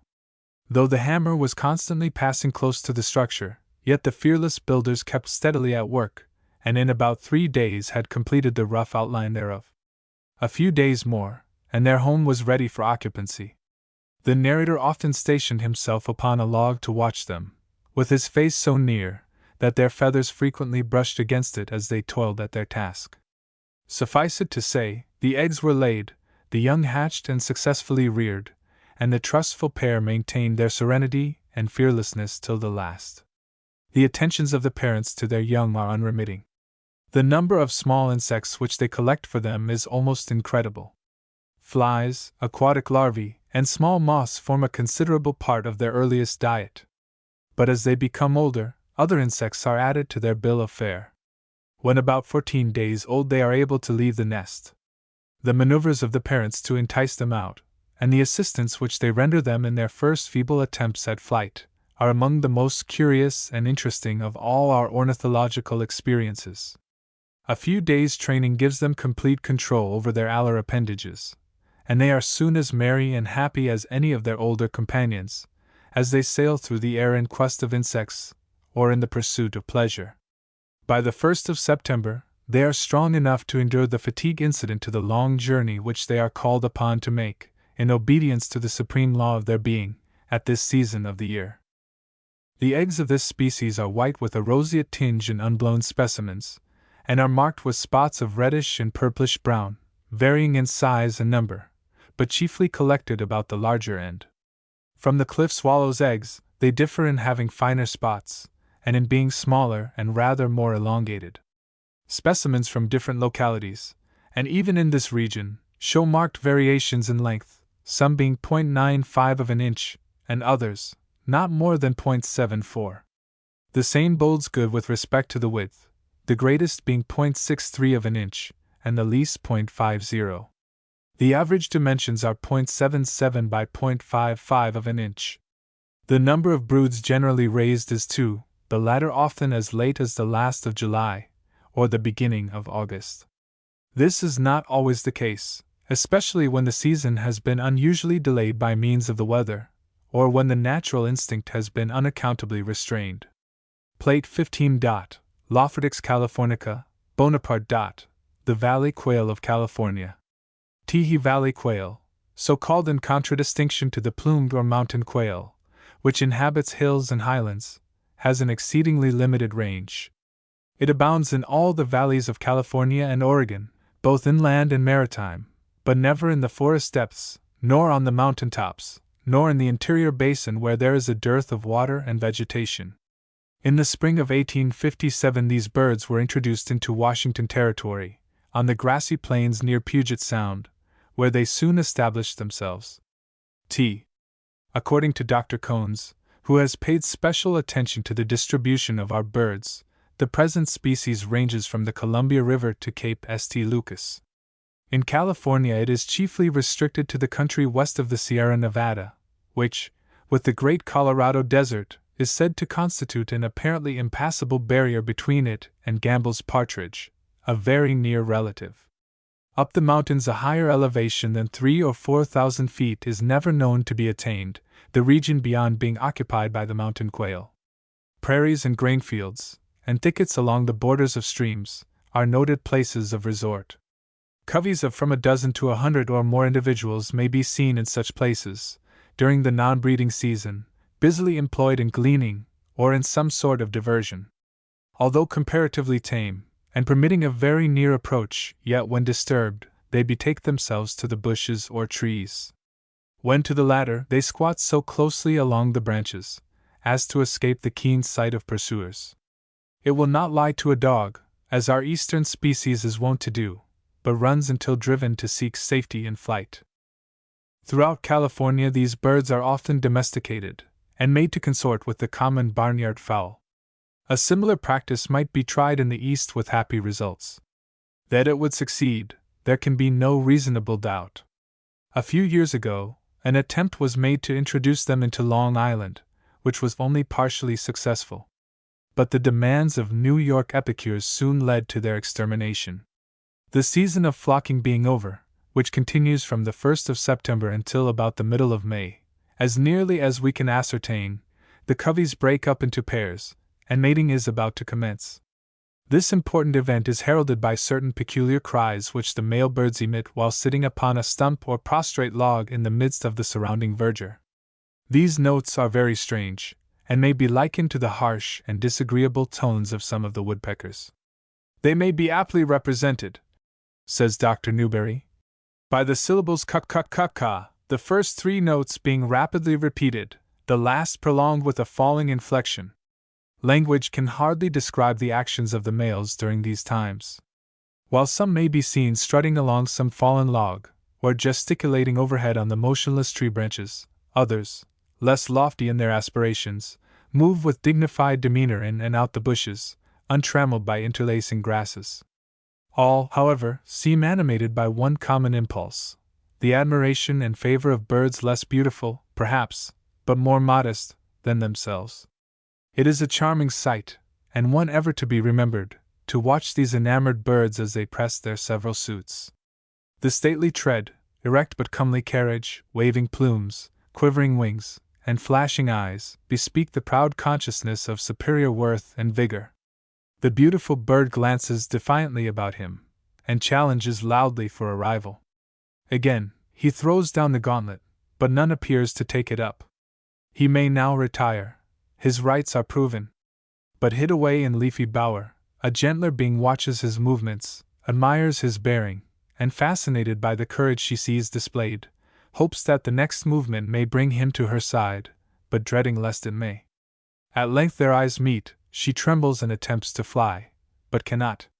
Another look, he reads the secret of her heart, and with one loud, exultant cry, flies straight to her, curtsies low, and with wing half spread above her, whispers softly in her ear the story of his love. She listens, but draws away. He pleads once more. She stands irresolute. Again he makes the attempt. This time with all the eloquence of his being. He conquers, and what a joy is his! The trial over, the prize secured, the delighted lover, proud of his bride, showers upon her the rich fruitage of his love, guards her with jealous care, and seeks by every means in his power to add to her comfort and happiness. A few days thus spent, and the wedded couple, conscious of the sense of responsibility which attaches to them, cast about for a suitable spot for a home. They search through the tall, rank herbage, among piles of driftwood that lie scattered about, under fallen cacti, or in the shadow of jasmine bushes, and at length make up their minds. Where none of these are to be found, they do not hesitate to take to an open field.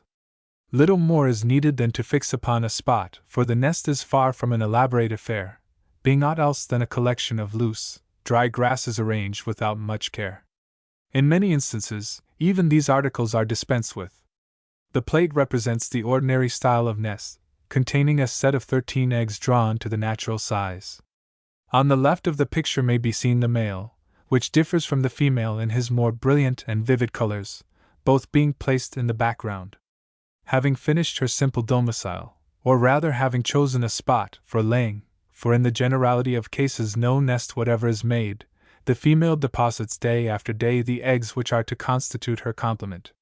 These are said to be from 12 to 16 in number. When not pressed to lay, she rambles about with her lord, in close company, until compelled to take the nest. She now abandons all recreation, becomes sober and maternal, and sets about her duty in earnest. But she is not forgotten because she cannot enter into his idle amusements. Mounted upon some bush or log which projects above the nest, he stands watch, or solaces her weary moments with his best music. This ditty, though far from being harmonious, is presumably satisfactory to the one concerned. The time spent in incubation lasts for 2 weeks or more, until feeble cries are heard from the nest. The mother bird now dries and cuddles the queer little beings, and the happy parents soon lead them off in quest of food. When the young are disturbed by human foes, the male bird utters a sharp pit, resembling the common note of the cardinal grosbeak, which is doubtless the signal for flight. The eggs of this quail differ somewhat in size, and also in ornamentation. The ground color is usually a creamy white. The markings sometimes occur in the form of freckles, at other times in large scattered spots, and frequently in the form of confluent blotches. Their colors pass from a uniform shading of olivaceous drab, through a rusty drab, into a chestnut brown. All the specimens that we have seen are sharply defined at one extremity, and rounded at the other. In a set of 14 eggs before us, the largest measures 1.32 by 1 inches, the smallest 1.13 in length and 0.97 in breadth. The average size is 1.23 by 0.98 inches. From the number of eggs sometimes found in a nest, it becomes a question whether birds, severely pressed, may not sometimes lay in nests not their own. We have no positive information that this does happen, but observation renders it highly probable that such is the case with the Virginia quail, and also with some other birds. But however this may be, it is tolerably certain that broods of young sometimes coalesce after hatching. It has even been inferred that several females belong to one male, and with their varying broods run together. Plate 16. Regulus satrapa, lick. Golden-crowned kinglet. Teehee golden-crowned kinglet, or wren, ranges over nearly the entire continent of North America, from the Atlantic to the Pacific Ocean, and northward from Texas and New Mexico to Sitka on the west, where it seems to replace the ruby crown. On our eastern seaboard it doubtless attains as high a latitude. Audubon claims to having found it nesting in Newfoundland, and Baedeker, in Labrador, but recent travelers have certainly not encountered its presence during the breeding period in those parts, since they have left no record of such occurrence. In the United States, until recently it was generally supposed to be a migrant, arriving pretty punctually in October, just as autumn is merging into winter, and remaining till May. But the past 5 or 6 years have let in new light upon its history, and shown, what had already been surmised, that it would be found to breed in the coniferous forests and mountainous regions toward our northern border. Our knowledge of the species is limited, and is mainly restricted to its habits during its long stay with us from October to May. Every one who has left the shadow of home, and strayed out into the fields and woods, or along the margins of ice-bound streams and ponds, must have had his attention directed to its cries as it flitted from tree to tree in search of food. At such times, the sexes remain apart, or but occasionally come together. Although shunning, rather than courting each other's society, their casual meeting is not the harbinger of contention, but is either tacitly acknowledged, or passed by unnoticed. While there seems to be an indisposition to mingle, yet evidence is not wanting to show that society of some kind is not wholly disagreeable. Either sex manifests, or seems to manifest, some regard for the black-capped titmouse. Wherever you discover the one, you are pretty sure to find the other. This occurrence does not appear to be accidental, but rather to be dictated by a desire for company, or by actual necessity. Although evincing a decided partiality for nature in her wildness, on warm, sunshiny days in midwinter our little friend may frequently be seen climbing about our trees after the fashion of a creeper, or standing beside our doors in anxious expectation of receiving his share of crumbs from the table. He is now the very impersonation of fearlessness, and conducts himself with all the familiarity of a long-tried friend. But as spring returns, a peculiar cry greets the ear, louder and more frequent than usual. Tsi tsi tsi comes from wood and glen, from stream and hollow. Once heard, these syllables can never be forgotten, for they are uttered in a running, pleasing rhythm, and with a gently rising intonation, and seem indicative of joy and satisfaction. But as the season for departure arrives, these sounds give place to others of a more agreeable character. Even in the heart of winter this music may be heard. Perhaps some precious reminiscence of the past has arisen in the memory to evoke this flood of song. Full of expectancy and unrest, about the middle of May, often earlier, seldom later, the little golden crown wings its flight to other scenes. Of the exact time, we know nothing.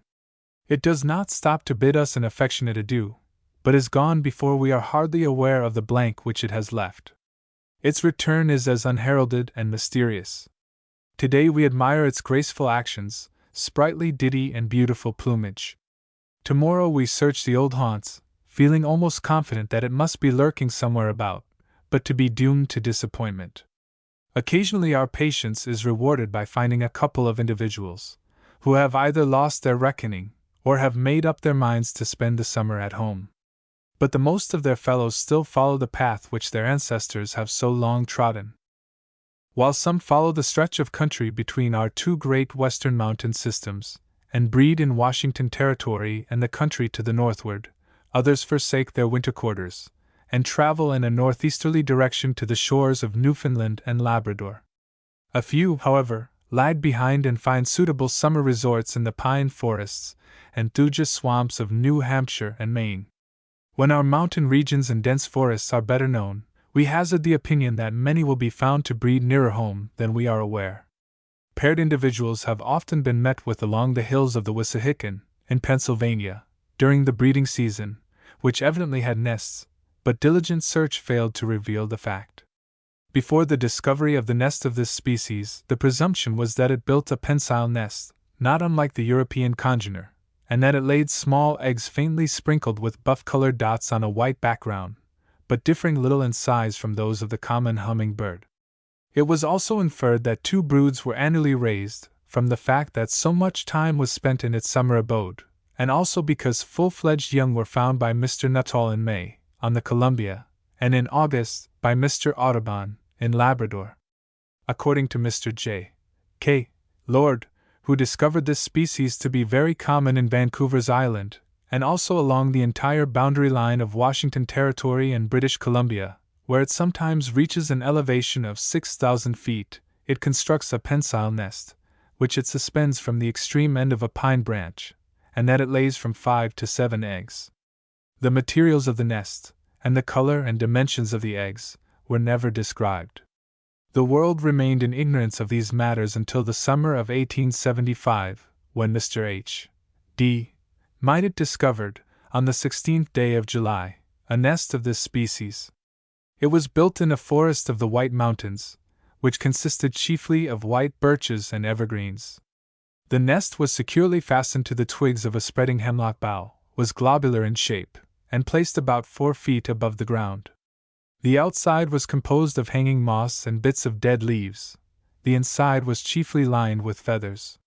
There can be no doubt as to the authenticity of this nest, as Mr. Minot observed the parents in the act of carrying food to their young, and was enabled to track them to their homes. But the structure from which the drawing was made, found near Bangor, Maine, was presented to Mr. Harry Merrill, in the summer of 1876. It was placed about 6 feet from the ground in a mass of thick growth so peculiar to many of our fir trees, and is chiefly composed of moss on the outside, with a few small fragments of chips, and is lined with hair and feathers, the latter principally.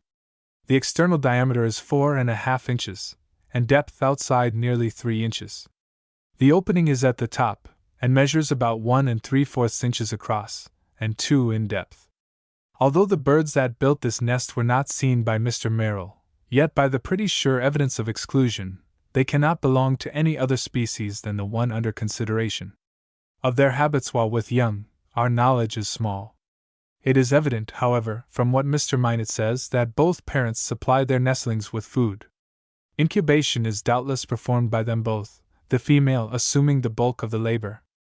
Unlike many species, these birds do not pass the breeding season in silence, but keep up, with occasional intermissions, an animated twittering.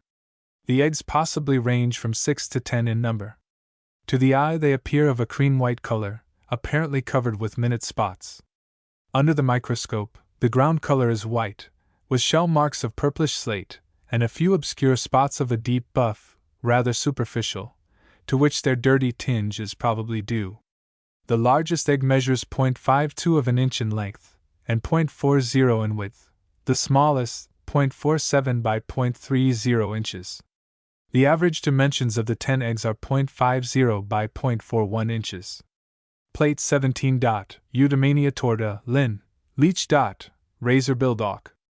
Teehee razor-billed AUC, owing to its boreal residence, is not so well known as many other marine species which breed nearer home. Like its few intimate cousins, it is chiefly restricted to Arctic regions, only coming southward when pressed by severe weather. Though apparently the best known of its family, yet many of the details of its habits are lacking to render its biography anything like complete. Of its area of distribution we are tolerably well informed. In the northeastern portions of North America, particularly along the sea borders of Labrador and Newfoundland, it is quite plentiful, and thence occasionally strays along the coastlines of New England and the Middle States during the winter. These birds, however, are not confined to this continent, but are identical with the bird of the northern regions of the Old World. According to Mr. Corey, who has studied them in their haunts, they are remarkably abundant and prolific on some of the Magdalen Islands, Bird Rock and Byron Island especially, where the young birds were observed in their downy robes of black and white. Visiting the United States only in small numbers during the inclemency of winter, its predilection for the northern homes of its fathers, when the mild breath of spring in its upward march from the south has tempered with mercy the reign of old Boreas in his rocky, ice-bound fastnesses, induces it to take its departure, and wend its longing flight thither. There is not the slightest evidence, so far as our investigations have extended, to show that any attempts have ever been made to nest along the shores of this country. The fact that this species breeds on the islands in the Bay of Fundy would seem to warrant the belief that they may yet be found to visit the coast of Maine for this purpose. There seems to be no good reason why they should not do so, as the maritime parts of this state are apparently as well adapted for nesting as the islands just mentioned. Be this as it may, cool northern localities seem to be more advantageous, and there, along with the guillemots as their neighbors, the subject of our sketch establishes his home and rears his little family. In boreal regions where the amatory forces are not called into action as early as in more southern climes, by reason of the greater degrees of cold which prevail, the acquirement of food seems to exercise such a controlling influence over bird nature, that all other duties are held under temporary restraint. Consequently, matrimonial relations are not entered into as early as in warmer latitudes. This essential business is delayed, and is only warmed into activity when the sun has reached the northern limits of its course. About the beginning of June, there occurs a lull in foraging transactions, and the sexes become suddenly aware of the object of their creation. Mating is at once entered into, but with what appearance of show, we are unable to say. Having attended to this duty, without further ado, they seek themselves out a spot in which to lay their egg or eggs. For this purpose a horizontal cavern or some exposed locality is generally chosen. But when they deposit their eggs along with the guillemots, which they are occasionally disposed to do, they drop them in situations from which the water can escape without offering any material injury thereto.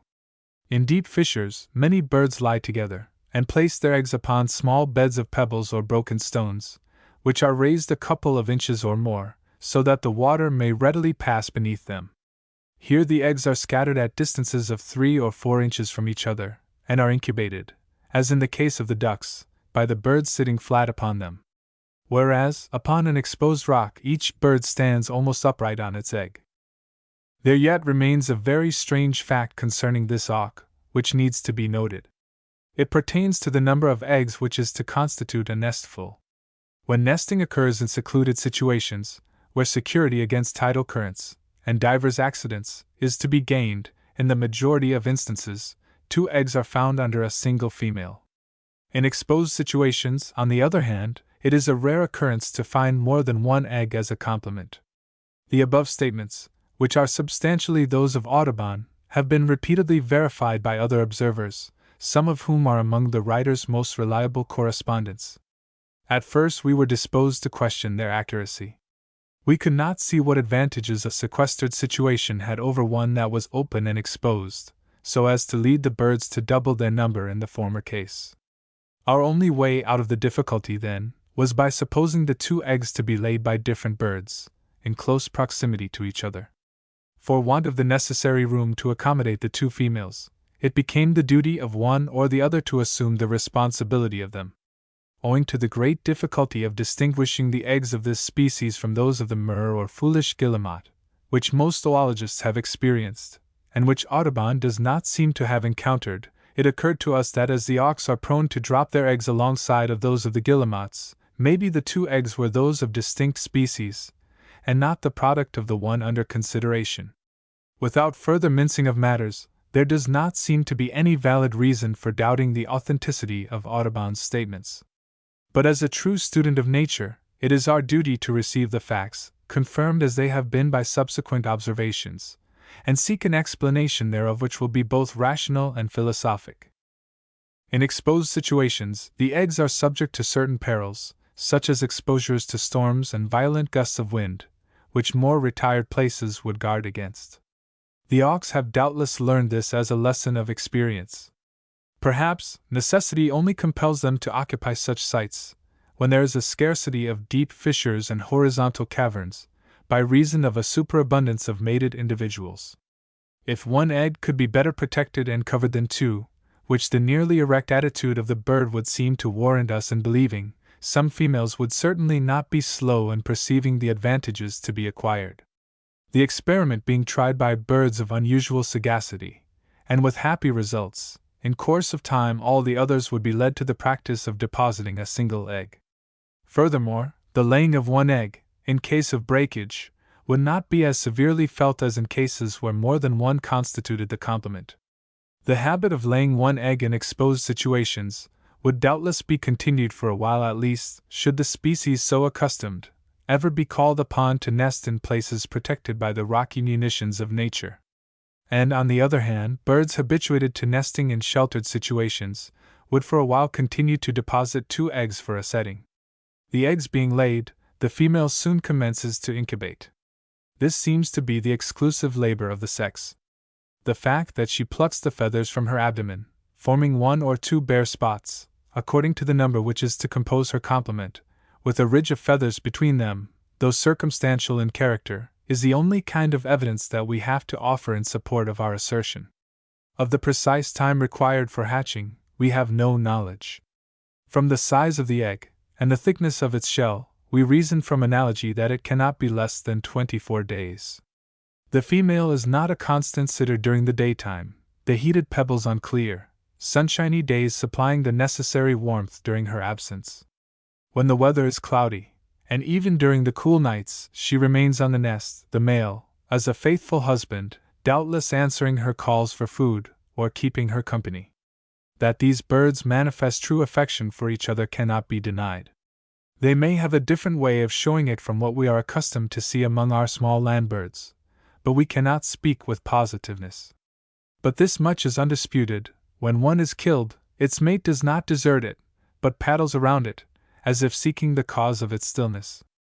At such times, so absorbed does it become, whether from grief or wonder we cannot say, that it can easily be approached and knocked over with an oar. The food of the razorbills consists of small fishes, roe, shrimps, various marine animals, and floating garbage, which they procure by diving and swimming, or pick up among the rocks which they frequent. The young doubtless subsist upon the same materials, which they receive from their parents, in small pieces, during their earliest life. But after they have passed the downy stage, and are thrown, in a measure, upon their own resources, they imitate the example of their parents. So much like the eggs of the foolish guillemot or myrrh, already mentioned, are those of this species, that it is impossible to discern a characteristic so peculiar and persistent as to enable us to distinguish them apart. The ground color is generally a pure white, but specimens are often met with which are cream-colored, and others, again, which are tinted with green. The spots and blotches are irregularly distributed, but chiefly about the middle and the larger end. Some are small and nearly round, others large and irregular. In color they show different shades of black and brown. In addition to these markings, there are others scattered over the egg, of an obscure purple hue, which have the appearance of being beneath the outside of the shell. The eggs vary in shape. Occasionally they are piriform and ovoidal, and, at other times, decidedly ovate. Their length is 3.19 inches, and breadth 2.13. In the plate, the egg is figured the natural size, and placed upon the summit of a small pile of stones at the entrance to a cavern along a rocky seashore. The birds are reduced and put in the background, the idea being to show their form, as well as the arrangement of their plumage. Plate 18. Dendrica discolor, bared. Prairie warbler. Teehee prairie warbler is nowhere an abundant species. Throughout the eastern parts of the United States, from Massachusetts to Georgia, it is pretty generally, though somewhat irregularly, diffused. It is also found in Kansas, according to Mr. Allen, although unobserved by Dr. Cowes in his western explorations. T. Audubon claims to have met it in Louisiana, but his description of its nesting is so palpably inaccurate that we are compelled to accept his statement with misgivings. Wilson obtained specimens in Kentucky, and to him the species is indebted for the very inappropriate appellation by which it is known. Nuttall regarded it a rare visitor in the New England states, yet subsequent observations do not confirm his opinion, but show, in Massachusetts especially, that it is rather common.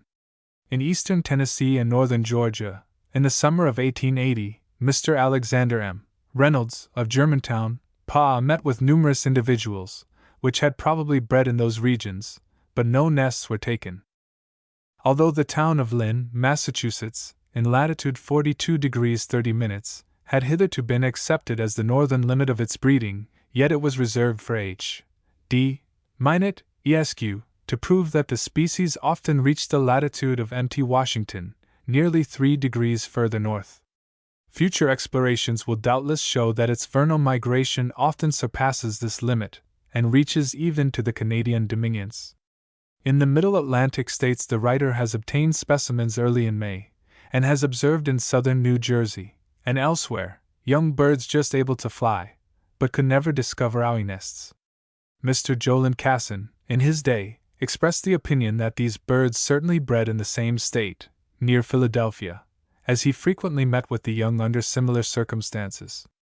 Nests have been taken in central New York, but we have no evidence of its breeding in the adjoining state of Pennsylvania, although individuals have been seen in transitu.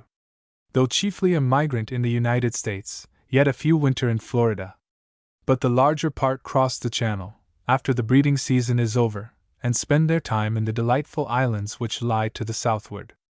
Here, in January, these once beautiful birds may be seen in their winter garb sporting amid tropical or subtropical foliage, or hunting the insects that contribute to their bill of fare. About the beginning of April, sometimes later, they deck themselves in their summer array, and while some sojourn in these Isles of the Blessed where summer is perennial, and raise their charming little families, others pine for the cooler groves and fields of the north. Accordingly, about the 10th of April, all things being in readiness, and at a season when nature is weeping herself away in rainy tears, the males apparently leading the way, the sexes bid adieu to the sights about them, and take their departure. Their arrival in the middle section of our country varies somewhat, and is dependent upon the season. During some years we have noted their appearance about the 20th of April, when the weather was fine, and at other times not earlier than the 1st of May. In the vicinity of Washington, Dr. Cowes has found them in pine trees and cedar patches, about the same time. Farther south, in Georgia, for example, the birds make their advent as early as the 10th of April, preferring the hillsides to open localities, but it is not until the 2nd or the 3rd week of May that they reach the New England states. Few species of the family to which this warbler belongs arrive sooner, and none are less shy and suspicious.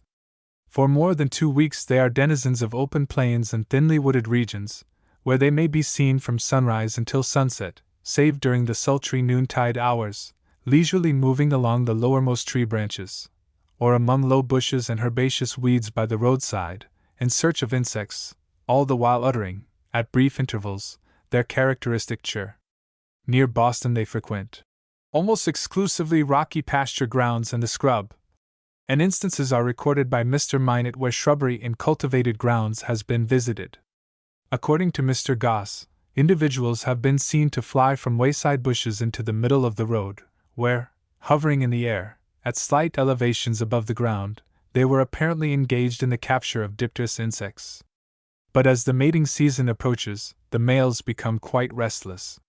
They manifest less concern about food, and from some low eminence may be seen pouring forth their slender, filing notes, which, as Nuttall has represented, may be very aptly expressed by the suppressed syllables tsh, tsh, tsh, she. These notes cannot fail to attract attention, and when once heard, are sure to leave a lasting impress on the mind. They are uttered in a peculiar tone, each being given in a louder key than the preceding, and frequently with a strange depression of the tail.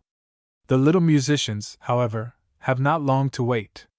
For hours we have known some lovelorn minstrel of another species to sing his very soul away, without an answering note to repay him for all his trouble. The one for which he tuned his vocal pipe was too much occupied by other cares to be mindful of the delicious strains which were being wasted 011 the desert air. But not so in the present instance. The dear ones for whom they watch, and for whom they chant their sweetest, purest music, are not so far removed by hill and dale, by grove and plain, are not so absorbed in food concerns, as not to hear the sounds which are being uttered for their sole pleasure. But obedient to the call, they cease their feeding, turn listening ears in the directions whence the sounds issue, and hearing once again, with pleasure beaming eyes and swelling bosoms, seek the lonely haunts of their would-be suitors. The joy of the males is now unbounded. They strike their harps afresh, and music, it seems, tenfold more ravishing, is discoursed. The effect is charming. The gentle beings feel the notes pulsing through their rapt frames, and all unconscious yield themselves willing subjects to their proud conquerors. Thus it is that mating is accomplished. A few days spent in aimless wanderings and pleasure-seeking, and the happy pair are prepared to build themselves a home.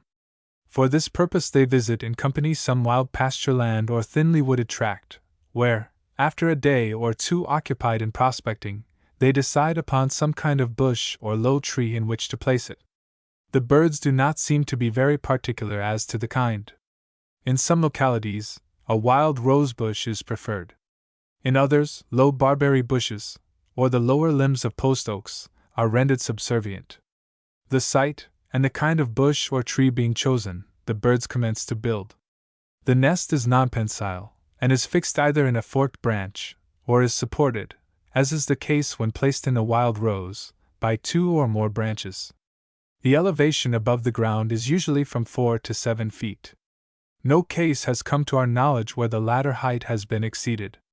The period of nesting varies according to locality. In Georgian nests have been found with eggs as early as the 2nd of May, which would make it appear that they were constructed towards the close of the preceding month. In one instance, eggs were found as late as the 10th of June. It is probable that the birds commenced labor about the 1st of May, in this section of the country, and sitting, a fortnight later.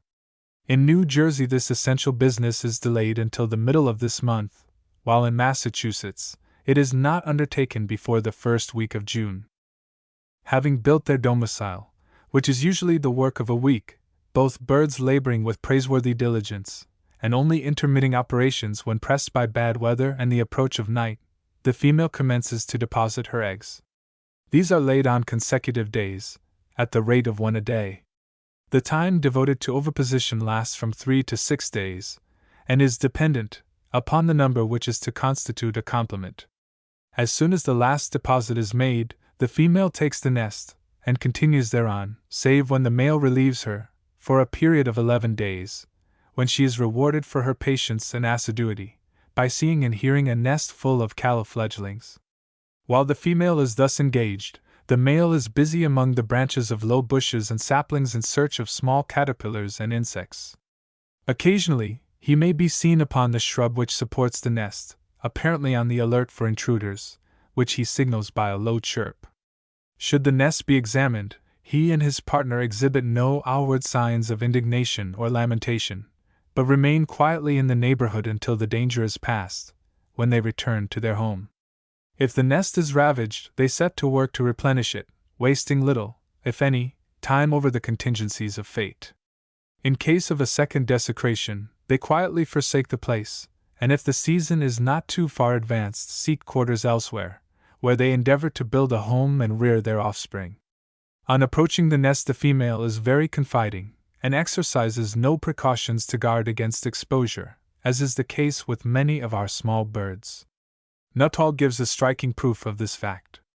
On one occasion he removed 2 eggs from the nest, which he subsequently replaced. Each time, on withdrawal, she returned thither, but practiced no stratagems to lure him away. In their descriptions of the nests and eggs of this species, both Wilson and Audubon are certainly at fault. They differ from more recent and reliable observations. The nest, as described by them, is never pensile, but is scarcely distinguishable from that of the yellow warbler. Subtall, on the other hand, is not open to the same criticism. The nest which he describes was placed in a forked branch, and formed of caterpillar's silk, strips of the inner bark of the red cedar, and fibers of Asclepias. The inside was lined with the down of a species of everlasting. A nest found by Mr. Welch, in Lynn, and described by Dr. Brewer, was built upon a wild rose, only a few feet above the ground. It was a compact and elaborately woven fabric, and was composed chiefly of soft inner bark of small shrubs, bits of dry rose leaves, wood, strips of vegetables, woody fibers, spiders' webs, decayed stems of plants, etc., on the outside, and was lined with fine vegetable fibers and a few horsehairs. The outside diameter was 2½ inches, and the height the same. The inside diameter was 2 inches, depth 1½ The above nest, in its general mode of construction, resembled all he had seen. In other nests he found only variations in composing materials. While some had dead and decayed leaves instead of fine strips of bark, others contained the remains of old cocoons, or the pappus of composite plants.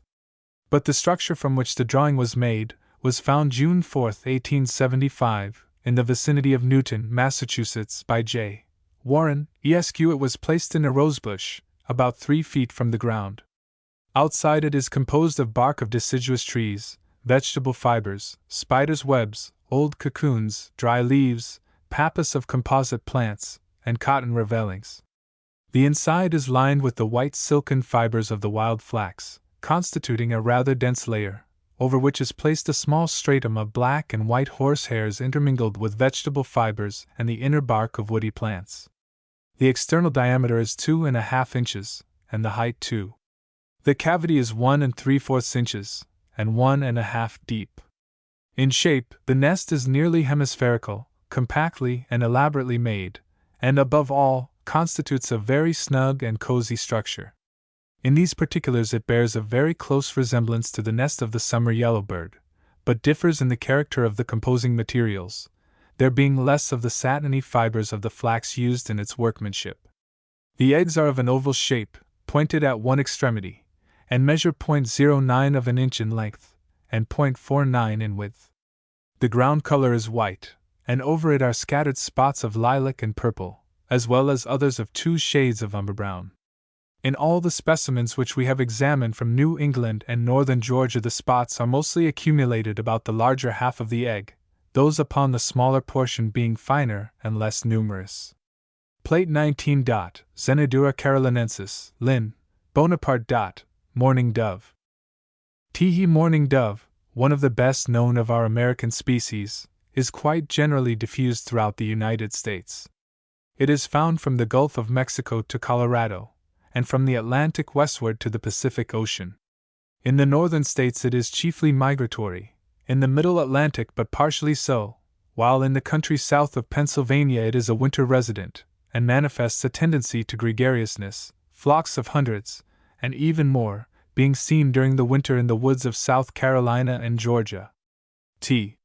East of the Rocky Mountains, as well as in the vast regions stretching westward, they occur in greater or less abundance. To be sure, there are localities where they are notably scarce, but only in regions unblessed by nature with suitable accommodations for nesting purposes, and with the essential means of subsistence. In the south, breeding occasionally takes place early in March, but ordinarily not before the beginning of April. Not so in more northern sections. The 8th of March, which is also the time of their appearance in the Middle States, marks the period of their arrival in New England, although in eastern Pennsylvania, during very backward seasons, their visit is often delayed until the 15th of April. But in the extreme northern parts of our country, various circumstances combine to render their coming an event of later occurrence, for we find that they do not reach the states of Michigan and Wisconsin much before the 20th of the month. The vicissitudes incident to change of climate and new environments all operate to prevent the assumption of matrimonial relations as early as in semi-tropical climes. Upon arrival, they seem to abandon their gregarious habits and appear only in pairs, seldom more than a half-dozen paired individuals being found in any square mile of territory. During the short period which elapses before building operations are begun, which lasts from 3 to 4 weeks, they occupy the time in feeding, in dusting themselves by the roadside, or in the enjoyment of each other's society. Few species display, where undisturbed, greater confidence in man. It visits the farmyard and consorts with the poultry, partaking of their food, and even repairs to the drinking places of the cattle for water. In many localities it courts rather than shuns human society, and exists in a semi-domesticated state. While some of these birds thus deport themselves, others manifest much shyness, and keep away from the habitations of man. But these will mostly be found to be young birds, which have not been able to fling off the timidity which they have probably inherited. A few years ago, in eastern Pennsylvania, it was a rare occurrence to find a nest of this species in close proximity to houses. Nowadays it is seldom that one can be found remote therefrom. The kindly spirit which the humane farmer has been wont to show towards the species has doubtless been productive of these happy results. It is an astonishing fact, and one that is worthy of being recorded, that mischievous boys who have a penchant for disturbing the homes of other birds, for some unaccountable reason, permit these gentle creatures to pursue their household duties without fear or trouble. Perhaps their unassuming, trustful disposition, placid demeanor, and winning ways have the effect of softening rugged human natures, and thus securing them deserved respect. When the subject of our sketch is better known, it is gratifying to think that much of the same spirit of kindness and mercy will be evinced elsewhere. Having spent a few weeks in luxurious living and pleasure, and the season of housekeeping being nigh at hand, these birds forsake their accustomed haunts, abandon the Epicurean lives which they have been leading, come more and more into each other's society, and, at last, are brought to confer together on the important business which has called them away from their genial southern homes. Though carried on in a tongue which is a stranger to our own, the object and meaning of the conference are not entirely enigmatical to us. The language of gestures which accompanies their dark sayings supplies in a measure the key to the mystery, and enables us to judge thereof with tolerable accuracy. The conference being over, there is no longer any doubt of the motives which inspired it. But before starting on this important mission of selecting a home spot, the male must needs congratulate his loving mate on the success of the interview, and renew his pledges of love and fidelity. With dignified carriage and stately tread he parades himself before her, uttering all the while, in sad and plaintive tones, which poorly comport with his happy, sportive demeanor, his peculiar but unmistakable akuru-kuru. These syllables are repeated in rapid succession, and often for 3 or 4 minutes at a time. During the intervals of nesting, and not unfrequently while oviposition and incubation are going on, the male is known to utter the same sounds, but when the trying duties of parentage demand his attention, he has neither the time nor the inclination to indulge in such pastime. In the selection of a building spot, but little discrimination is exercised. Almost any locality will answer the purpose. Generally an orchard, a pine grove, a grain field, or a swamp is chosen. With some the position seems to be of little moment, as nests are often found upon the tops of rail fences, on stumps, in bushes, in depressions of the ground, as well as on trees. When an orchard is selected, the apple is preferred to any other fruit tree. But in the East, the various species of pines outside of orchards are in supreme demand. In Texas, the mesquite tree is made to do service, while in California, according to Dr. J. G. Cooper, the willow and live oak. On the plains, however, where there is a scarcity of trees, we are told that the nests are placed on the ground, and even, in some instances, in hollows in the sand, with the merest apology of a nest visible. Occasionally, in eastern Pennsylvania, the structure is placed in a shallow depression, alongside of an unfrequented path, or in the center thereof.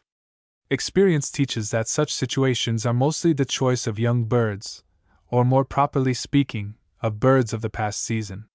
Such sites have certainly some advantage over arboreal ones, for the obvious reason that much valuable time and labor are thus saved in the construction of nests.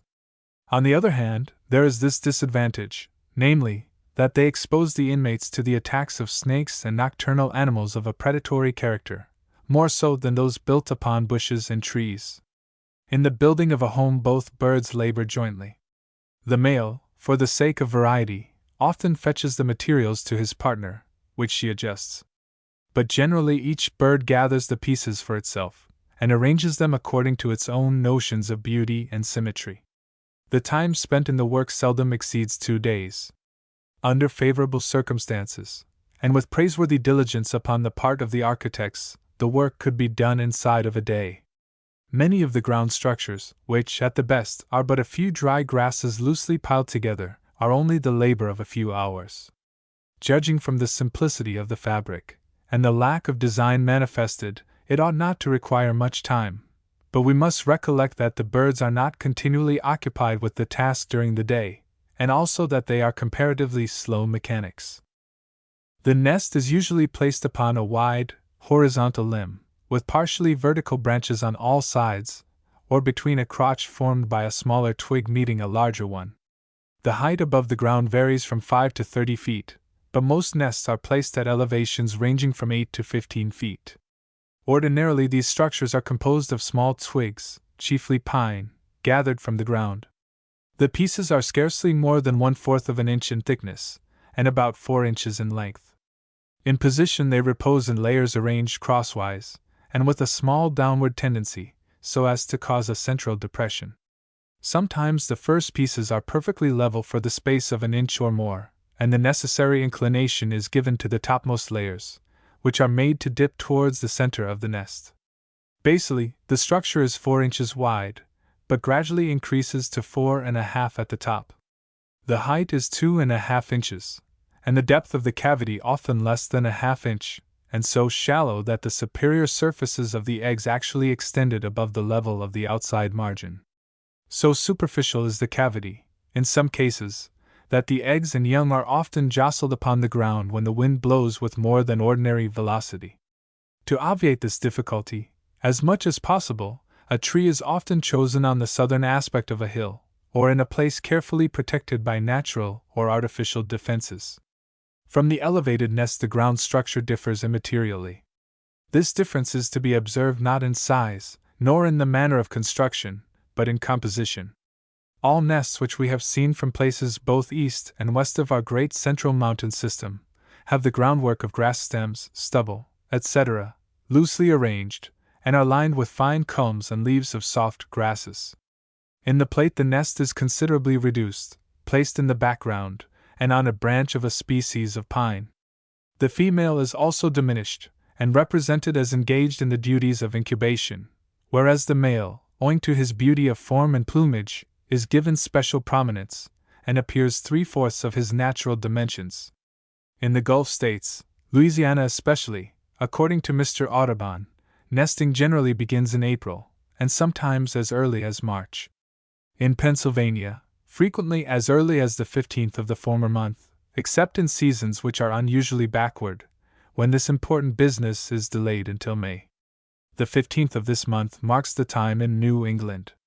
In Illinois, and other western states, it begins in early April, while along the Pacific coast, the period ranges from the 1st to the 20th of May.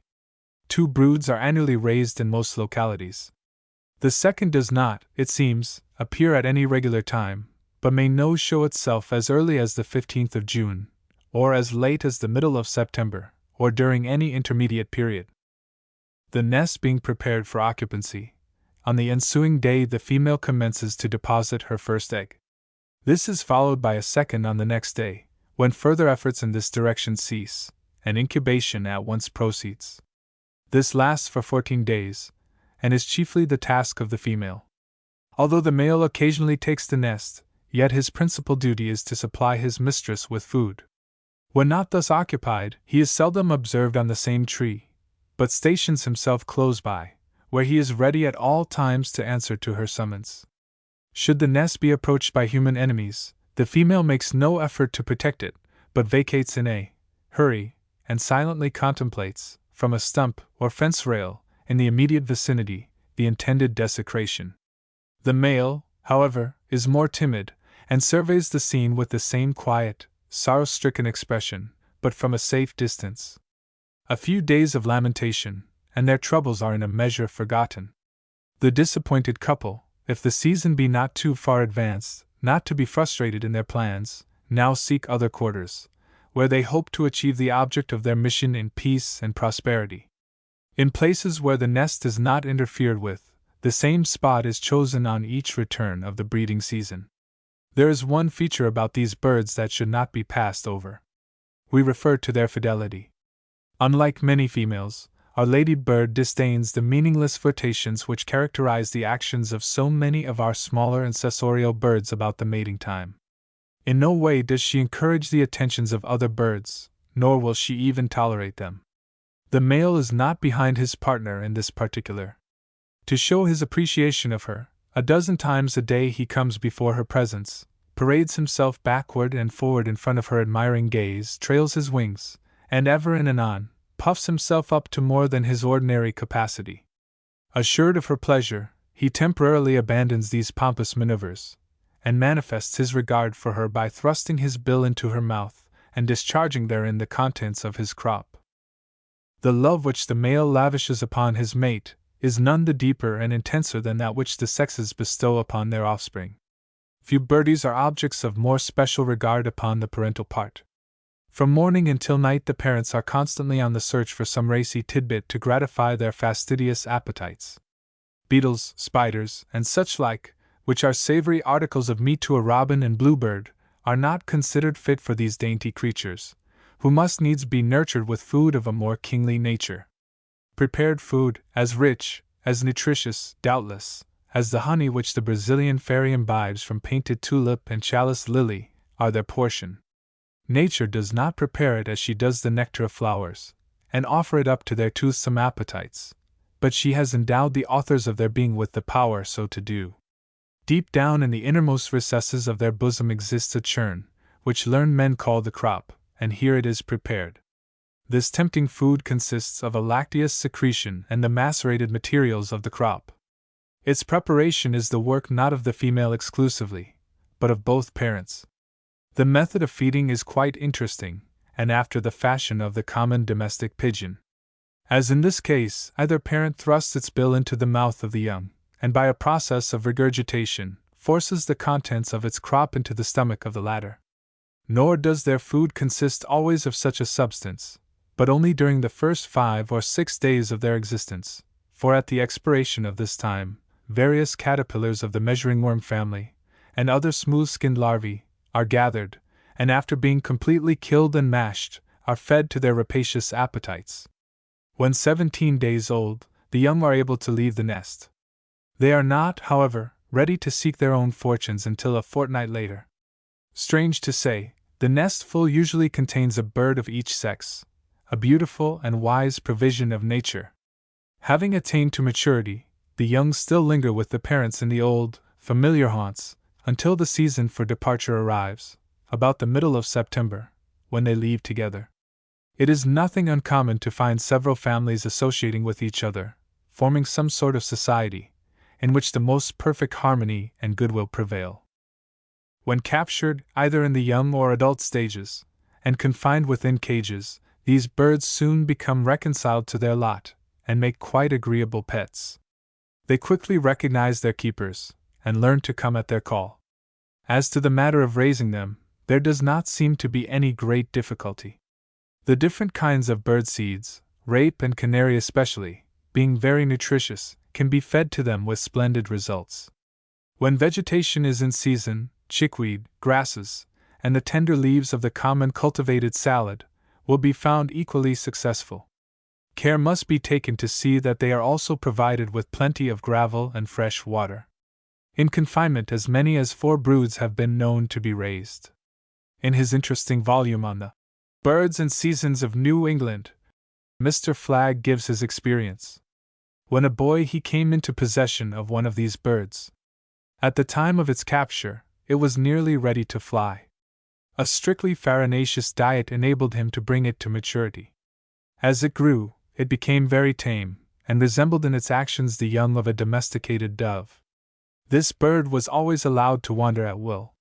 When hungry, it would fly off to a distance, and having satisfied the demands of its being, would regularly return to its accustomed quarters.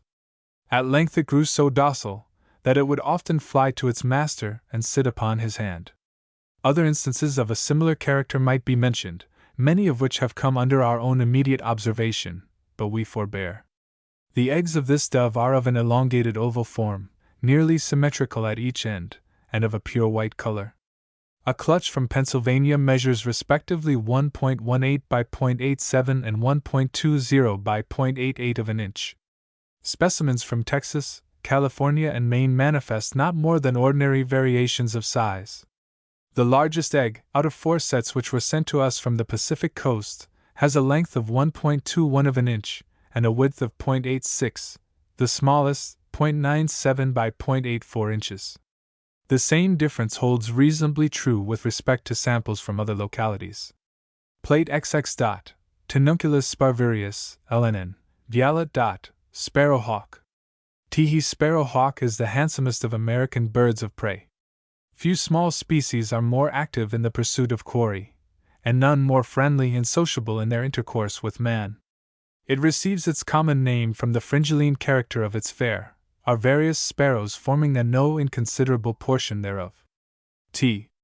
From Maine to California, and from Hudson's Bay to the Mexican possessions, these birds abound in greater or less abundance, but are notably scarce, or entirely wanting, in the Arctic regions of British America, and in our newly acquired territory of Alaska. The highest points which they have been supposed to reach are Fort Resolution, on Great Slave Lake, and Fort Ray. Throughout nearly the whole of this vast region they undoubtedly summer, and spend the time in the rearing of families. Within the United States the species is a rara avis in some places, and a very abundant one in others. In the vicinity of Calais, Maine, it is quite common, which is otherwise the case in eastern Massachusetts, although in the western parts of the latter state, birds have been known to breed.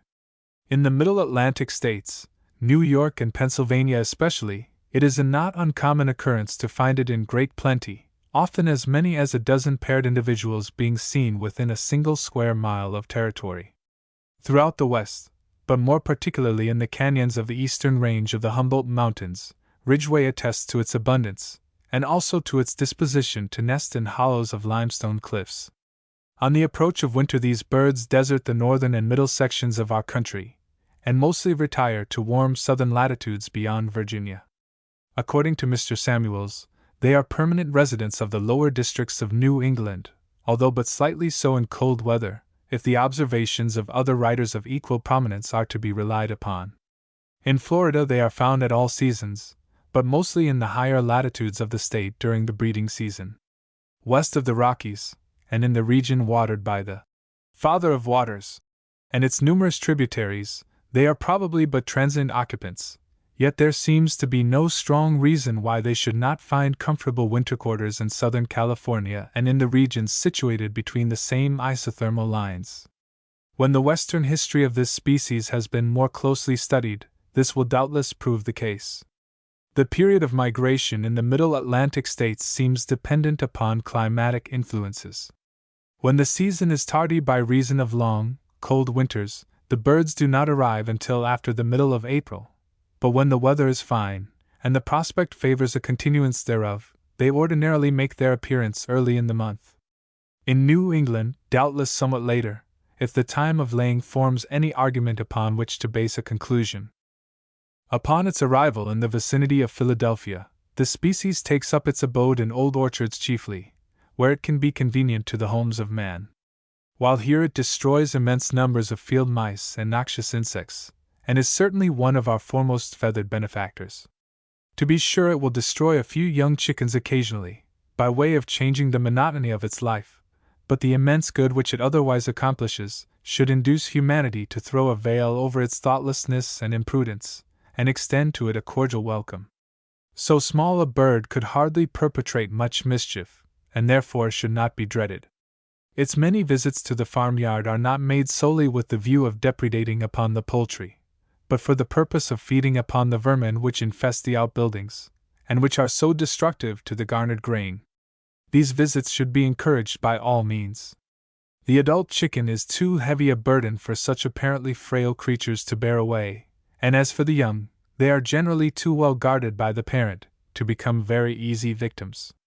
It is only when the chicks have been scattered that this hawk has the audacity and hardihood to venture an assault upon the brood. Unlike many species, our little friend does not pursue its prey, but prefers to watch for it while perched upon a dead tree, or on a projecting twig. Here, solitary and alone, it will remain for hours, without perceptibly changing its position. The only motion visible at the time is a peculiar jerking of the tail, which seems to betray an over-anxiety for something to turn up. A very common place of resort is a clump of bushes, or a hedgerow. The abundance of small birds which seek such situations being the cause of the attraction thither. Thus the sexes keep apart from each other, and feast on the fat of the land, until the latter part of April, or the beginning of May, when the male, who is the first to abandon this selfish mode of life, desists therefrom, though hardly without a great effort, and prepares to lead the way by calling his partner from her near or far-off feeding grounds. Standing upon a dead branch in an open situation, he sounds his peculiar call note, at somewhat irregular intervals, and anon turns himself round as though to catch the well-known response, or to see the agreeable presence. For hours at a time he may be thus seen where undisturbed by bird or man. If no reply is elicited, he darts away in great hurry, and tries his fortunes elsewhere. This is usually the case with young males. But with old birds the rule is different. They mostly select the partners of past years, and there is always less formality in renewals of plighted vows. The suits of the younger and more spirited males are often attended with considerable difficulty. This arises chiefly from the fickleness and waywardness of the young females, who seem hard to woo, and who often indulge in cruel flirtations, much to the annoyance of their respective suitors. These little pranks upon their part are generally of short continuance, and soon decided one way or the other. If settled in favor of the several actors, the latter become highly elated, and give expression to their feelings in the most ridiculous manner. The females now become as unwavering and devoted in their fidelity and affection as they were before, changeable and whimsical. The period of courtship seldom exceeds 2 days at the utmost. While it lasts, the birds make short tours around the country, and on their return settle down to the prosy realities of wedded life. A suitable spot must be selected for a home. Although both birds spend no little time in searching for one, yet the matter is generally and wisely left to the judgment of the female. They are never known to construct homes for themselves, but make use of hollow trees, woodpeckers' holes, and often the old and forsaken nests of the common crow and the gray squirrel. A low, flat shelving of rock beneath an overhanging bluff, in situations remote from the dwellings of man, is not unfrequently chosen.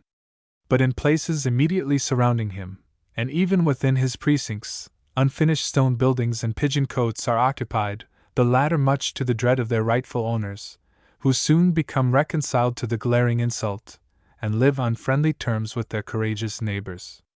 In Germantown, many of these birds are accustomed to deposit their eggs in the holes left by the removal of scaffolding from the walls of unfinished buildings.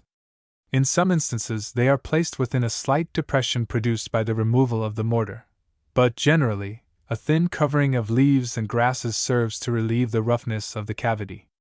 In one case a rather dense bedding of moss made a soft and cozy lining.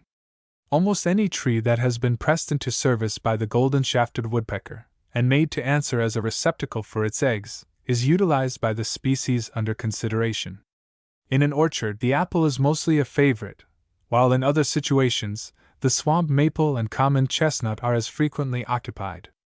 Their height above the ground varies from 10 to 50 feet. In no cases have we discovered it below this figure, and never above it. A nest found April 20, 1881, near Rowlandville, by William Wentz, in a decayed chestnut branch, was 50 feet from the ground, and consisted entirely of dry grasses in quite limited quantity. This is the earliest one ever found in this locality. Generally, the nest is completed for oviposition during the last of this month, or the beginning of the succeeding. My son Alan F. Gentry, on the 4th of May of the same year, met with one in a hollow branch of the chestnut, in Germantown. This was placed about 20 feet up, in a cavity whose width at the mouth was 4½ inches, and whose depth was 9 inches. It was lined with a few leaves and fragments of decayed wood, and contained 4 eggs, which were partially incubated. Another complement of eggs, 5 in number, before us, was found May 17, 1880, near Granville, N.Y., by F. T. Pember, Esq. It was placed in an isolated maple, about 20 feet from the ground, in what was once the home of a pair of flickers. The bottom of the cavity was lined with straw and grass of last year's deposit, little, if any, fresh materials being noticeable. The diameter of the base was 7 inches, and depth, 20 inches. The drawing represents a nest in a decayed branch of the red maple. The female bird is considerably reduced, and placed on the edge of the cavity, looking outwardly, whereas the male, in perfectly erect attitude, and with dignified demeanor, stands on a bent branch, at some distance from his home, engaged, as it were, in surveying the surrounding scenery. He is shown in his jauntiest feathers, and with his fair proportions diminished but 1/4. Owing to the difficulty encountered in figuring the eggs in situ, we have been compelled to show a single specimen, the natural size, and on a tinted background below and to the left of the picture. The nest being ready, the female is not dilatory about laying. Unlike most of the birds which we have previously described, she does not deposit with much regularity. Sometimes the eggs are laid on consecutive days, and, at other times, on each alternate day, never more than one being deposited daily. This business being accomplished, the female proceeds at once to incubate. After she has been thus occupied for a varying period of time, seldom less than 2 hours at a sitting, she summons her mate to her side, and resigns to him the laborious task for a season. While one is on the nest, the other, when not in quest of food, is on a tree in the immediate neighborhood, quietly on the alert. If danger is imminent, the sitting bird is apprised of the fact in time to make its escape. This done, the two endeavor to protect their home from pillage. As long as there is some prospect of frightening away the depredators, they keep up the warfare with a good show of courage. But when constrained to desist from the attack by the too near approach of enemies, they do not forsake their home entirely, but choose a point out of reach of harm, where they station themselves, and behold with profound distress its demolition. In these attacks the female is the superior of her masculine companion, and exhibits the most reckless bravery. The latter is, however, more circumspect and cautious. But should the enemy be a feathered species, and of superior physique, the unequal warfare is waged with terrible fury, and often results in favor of the defendants. Where not interfered with by man, these birds have been known to visit the same locality year after year, but when meddled with, they abandon the site for another of greater security. The period of incubation ranges from 15 to 16 days. The young are very helpless creatures when first hatched, and often tax the patience and vigilance of the parents to the utmost in their efforts to obtain for them a quantum sufficit of nourishing food. Both birds are seldom absent together on this important mission. While one is abroad, the other remains at home, and exercises the strictest surveillance.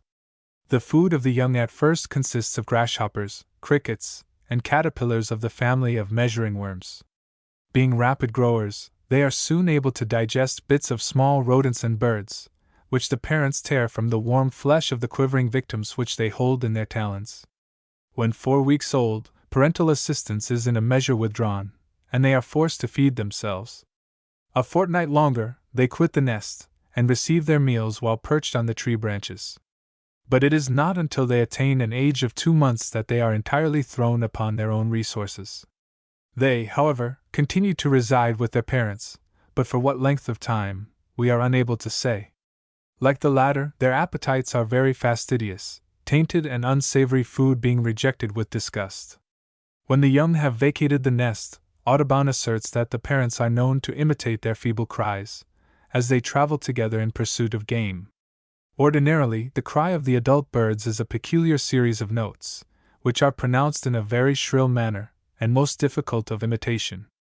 It is said to resemble the call of the European kestrel, and would doubtless be mistaken for it, were it not for its more powerful intonation. When taken from the nest, these hawks are readily domesticated, and make very interesting pets. Audubon once reared a young bird, which he kept about the house. At nights it would roost upon a favorite window shutter. In the daytime it would wander about the fields, where it was often assailed by its wilder kindred. On these occasions, instead of making a stand and resenting such uncivilized conduct, it would invariably beat a precipitate flight to the house where it was sure of finding protection. At length this poor bird was killed by an enraged hen, one of whose chicks it was essaying to capture. While in Columbia, South Carolina, Dr. Cowes saw 3 of these birds in the possession of a neighbor. They had been taken while quite young, and were perfectly reconciled to their imprisonment. During early life they ate all kinds of meat, but as they approached the age of maturity, they began to display much of their natural disposition. When disturbed they would show their displeasure by snapping the bill, and clutching at the offending cane with their talons. Among the number there was a cripple who was most dreadfully misused and bullied by his companions. One night, being insufficiently fed or unusually irritable, they set upon the poor fellow, killed him, and had nearly made way with him by the returning morn. The eggs of this species vary in number from 4 to 7, complements of 5s and 6s being oftener found than any other. In one case a set of 3 was found by a friend of the writer's, but this was probably exceptional in its character. The ground color is never fixed, but passes from a beautiful white, through a dark cream, into one that is decidedly buff. In some specimens, under a glass of moderate power, the ground is a perfectly uniform buff, but in others which appear to the unaided vision of the same color, the lens reveals a whitish background very densely covered with minute dottings. There is also noticeable considerable variation in the markings. 3 from a nest in Philadelphia, with a pure white ground color, are marked with dottings and blotches of light brown, sparsely scattered over the greater portion of their surfaces, excepting a space of the size of a dime about either extremity, where a dark and almost continuous patch of reddish-brown occurs, relieved by a few small spots of blackish-brown. These eggs are nearly spherical, of the ordinary shape, and have an average measurement of 1.38 by 1.14 inches. Another set, 4 in number, from near Germantown, Pa, have a light buff ground, and are completely covered with fine markings of brown, and others of bolder spots of the same, so as almost to conceal the color below. They average the same in dimensions as the preceding, and are similarly shaped. A clutch of 5 from Granville, N.Y., is the exact counterpart of the Germantown specimens in every particular. All eggs which we have seen from New England, the South, and the West, California in particular, though subject to variations in size and ornamentation, are uniform as to shape. The length usually varies from 1.32 to 1.49, and the width from 1.07 to 1.20 inches. Plate 21. Ike Sponsa, Lynn, Boy. Wood duck, summer duck. Teehee wood duck, appropriately so named because it breeds in trees, surpasses in elegance of plumage and gracefulness of action all North American birds of its family. Although known by the name of summer duck, from the fact of its remaining with us during the entire hot season, and not journeying to the cold regions of the north, as many of its brethren are wont to do, it is however more commonly designated by the former appellation. Few species are more highly esteemed by lovers of the beautiful in nature than this, and where obtainable, it is one of the first that finds its way into the private collection of the amateur naturalist. But by epicures, it is considered as of rather inferior standing, lacking the delicacy of flesh which makes the green-winged teal and others of such immense gastronomic value. Although truly an American species, it is more generally found throughout the United States than any other, nesting wherever suitable localities present themselves. North of the Potomac, and in the various states situated above the parallel which cuts its headwaters, at least so far as the country east of the Rocky Mountains is concerned, it is chiefly a migrant, arriving towards the latter part of March, or the beginning of April. South of this line, from Maryland to Florida, and in a southwesterly direction through the Gulf states into Mexico, the birds are found in more or less abundance during the entire year. In the South Atlantic and Gulf states, they generally pair, we are told, about the 1st of March, but in New England and the Middle States, in favorable seasons, from the 1st to the 15th of April, perhaps later, and in the country bordering on the Great Lakes, about the last of May or the beginning of June. In Iowa, and other western states of the same latitude, from the 15th to the last of May. Upon its arrival in our northern states, remarkable to say, unlike many of its numerous family connections, it seldom frequents the seashore, or the adjoining salt marshes, but manifests a predilection for the ponds, milldams, and deep muddy streams of the interior. The same is true of its more southern breeding grounds along creeks and bayous of the land where the orange and palmetto charm the eye with perennial verdure. During the interval of time between the appearance of these birds and the renewal of their ancient vows at the accustomed trysting place, the sexes consort together in ever-varying flocks of 4 or more, but never in very large numbers, and fatten on acorns, the seeds of the wild oats, and such insects as they can procure from the tree branches, or the muddy margins of the streams and ponds which they frequent.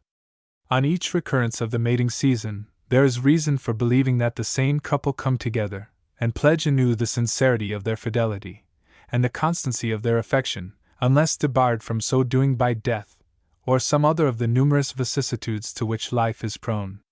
The troth plight being sealed, the happy lovers are not slow in effecting a union.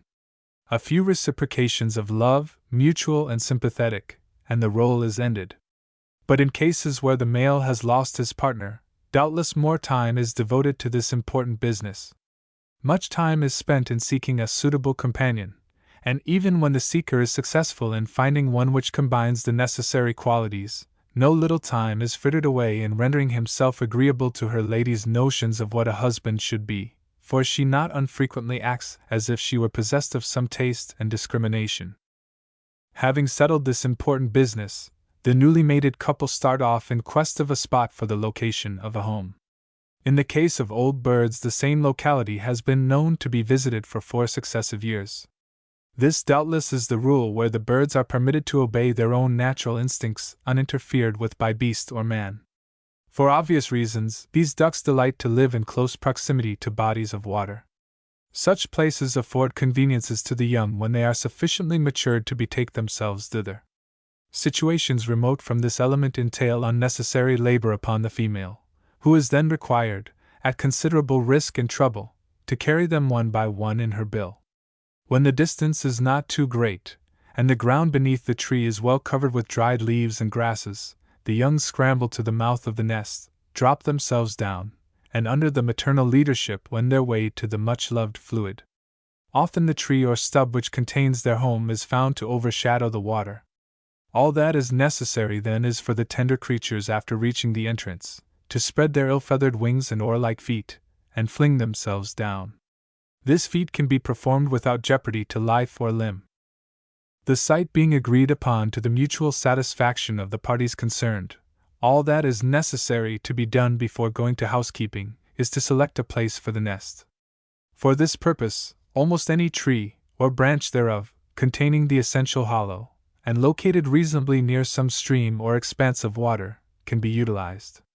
According to Audubon, the holes to which they betake themselves are either over deep swamps, above cane brakes, or on broken branches of high sycamores, seldom more than 40 or 50 feet from the water. Our experience, which is similar to Wilson's, is that these birds do not have a partiality for any particular species. While tree hollows are generally preferred, we have the authority of the illustrious personages whose names we have just cited for saying that such places are not exclusively chosen. The former claims to have met with the home of a pair of these birds in a fissure of a rock, along the Kentucky River, only a few miles from Frankfort, and the latter speaks of having discovered one which was placed in a fork composed of branches, and built out of a few rude sticks. In the South, the forsaken retreat of the gray squirrel, or the hole of the ivory-billed woodpecker, are common nesting places. Often the entrance to the nest is apparently so small compared with the bulk of the occupant, that it is a matter of surprise to many how she can manage to make her way into it without suffering bodily injuries. But she does, which is proof that she knows either how to conform to circumstances, or else is a better judge of size than many of us would be wise lords of creation. All structures which we have examined were generally wide enough at the mouth to admit of easy passage, and were from 4 to 6 feet deep.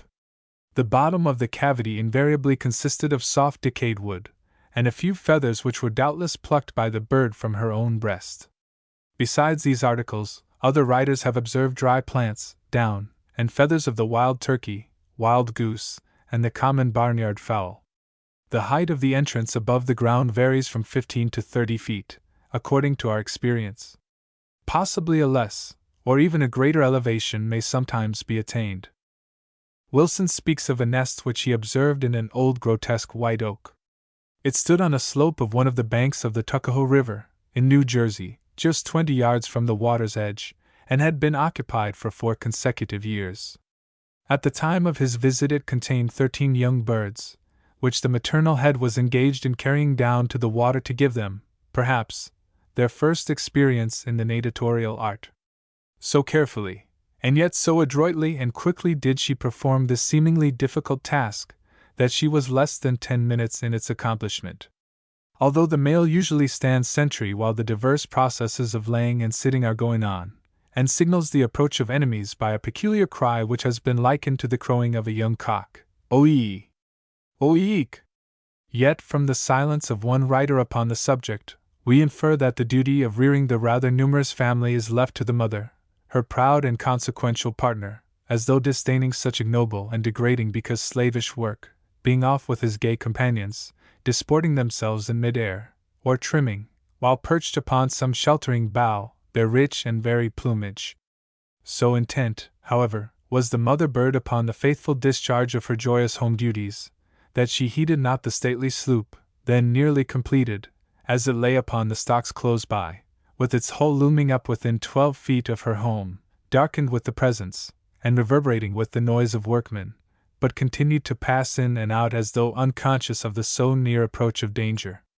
Audubon claims that the male deserts the female when the period of sitting commences, and joins his sterner brethren, who unite into flocks of considerable numbers, and keep apart from their partners until the young are fully matured, when young and old of both sexes come together, and thus remain until the return of another breeding season.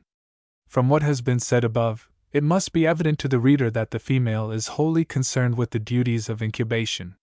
For a little more than 21 days she is thus occupied, and with nothing to relieve the monotony of her task. How often must she despair, and bewail the hardship of her lot, no mortal knows. But it is the decree of inexorable fate, and most willingly does she bow to it. But the ennui of the labor is in a measure forgotten in the vision which hope holds out to the patient little housewife. Weary and well-nigh spent of her strength, she persists a little while longer, and her patience and assiduity are rewarded. A whole nest full of happy ducklings gladden her heart, and send a new thrill through her being.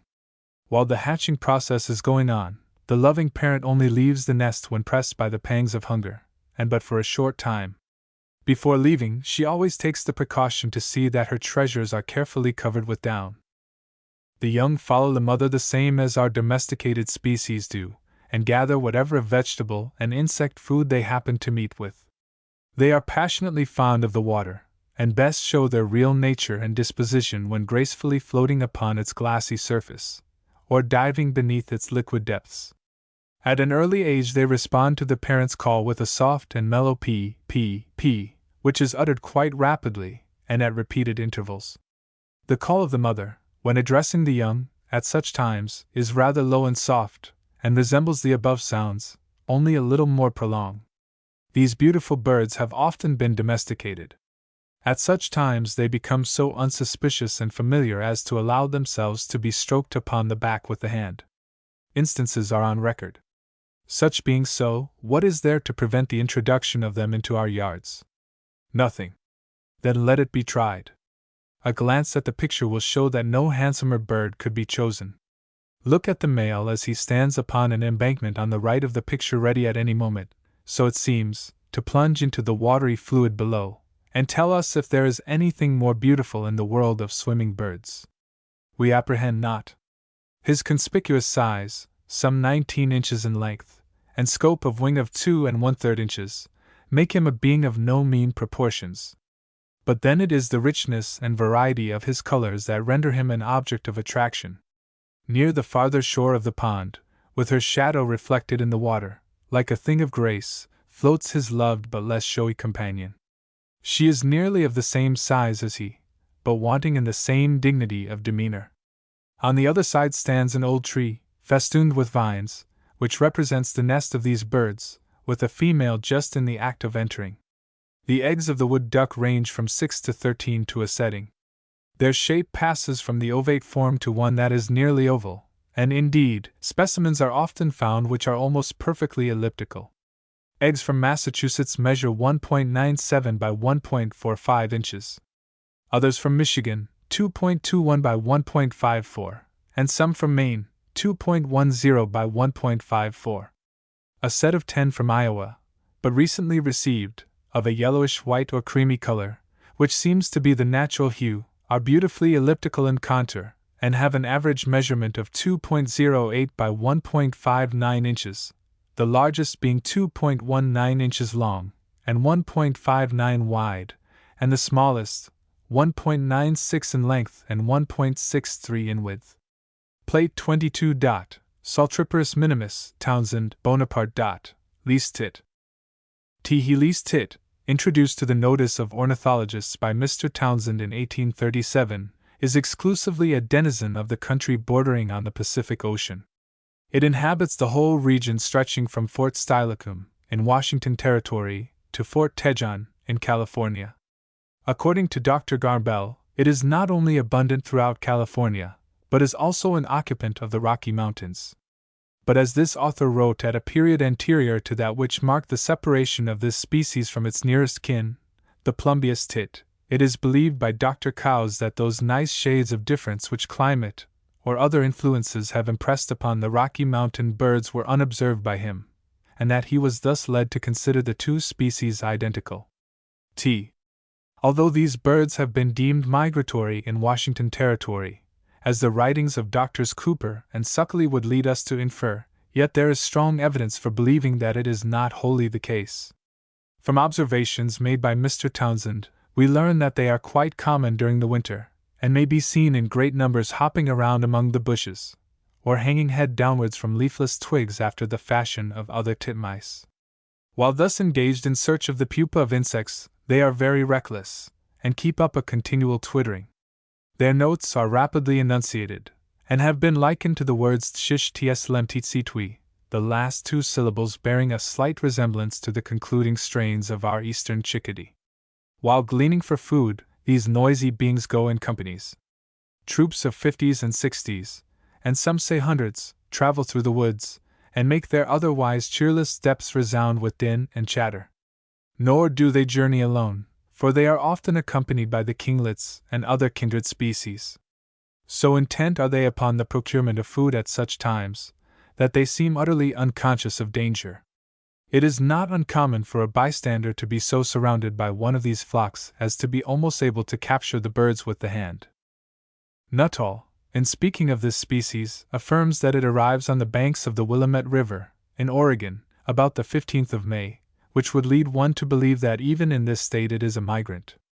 As this date is about the period of breeding in slightly lower latitudes, may not this writer have been somewhat hasty in expressing his opinion? In the East, birds that are reputed permanent residents during mild, open winters can be seen in moderate abundance in accustomed haunts, and at all times. But let the weather become severe, and there will be a notable scarcity of birds. They do not certainly migrate to warmer regions, but seek hidden recesses or nooks where they can obtain the necessary shelter and protection. A recurrence of warmer days, after a little, soon causes them to return to old, familiar haunts, which could not be, had they journeyed to lower and semi-tropical climes. Perhaps some such event had occurred on the occasion to which Nuttall alludes, or a short time before, or the birds, by reason of a paucity of foodstuffs, may have been forced to move to adjoining localities in the same latitude, and had just returned for purposes of nesting. If such was the case, an eyewitness of the scene would be likely to pronounce it a veritable migration, not knowing the facts. But whether these birds do actually migrate or not matters little for present purposes. What concerns us most is their history at the mating time. Of this we know little. But not unlike their many kin, the desire for food is so strong that most of the time in early spring is spent in its search. The precarious lives which most migratory birds are forced to lead during the unprolific season of the year, when the reign of plenty begins, forces them into habits of gormandizing. Life seems to have acquired new zest. The collection of food, and its application to the wants of the body, exercise supreme control, all other considerations being swallowed up thereby. But this cannot last long. Satiety, like pleasure, soon o'erdoes itself, and reason comes to the rescue. A few weeks of such a life are enough. Grown weary of its monotony, and surfeited with delights, the flocks now dissolve into pairs. All is now a scene of bustle and activity. Actuated by amatory influences, the males seek themselves partners, and matrimonial relations are assumed. There is good reason to believe that mating happens early during some seasons. Dr. Cooper mentions the finding of a nest on the 1st of March, which would lead us to infer that it had occurred during the preceding month. Finished structures in our collection from Santa Paula, California, which were discovered by Professor B. W. Everman, bear the respective dates of April 14th and 17th. Making allowances for building, it is probable that the sexes do not pair until the middle or the last of March. Of the precise time we are left in darkness. Nor are we the wiser about the general behavior of the birds, much less those pleasing little episodes of bird life which are then called into existence. Having mated, the happy couple start off together in quest of a suitable bush or tree in which to build.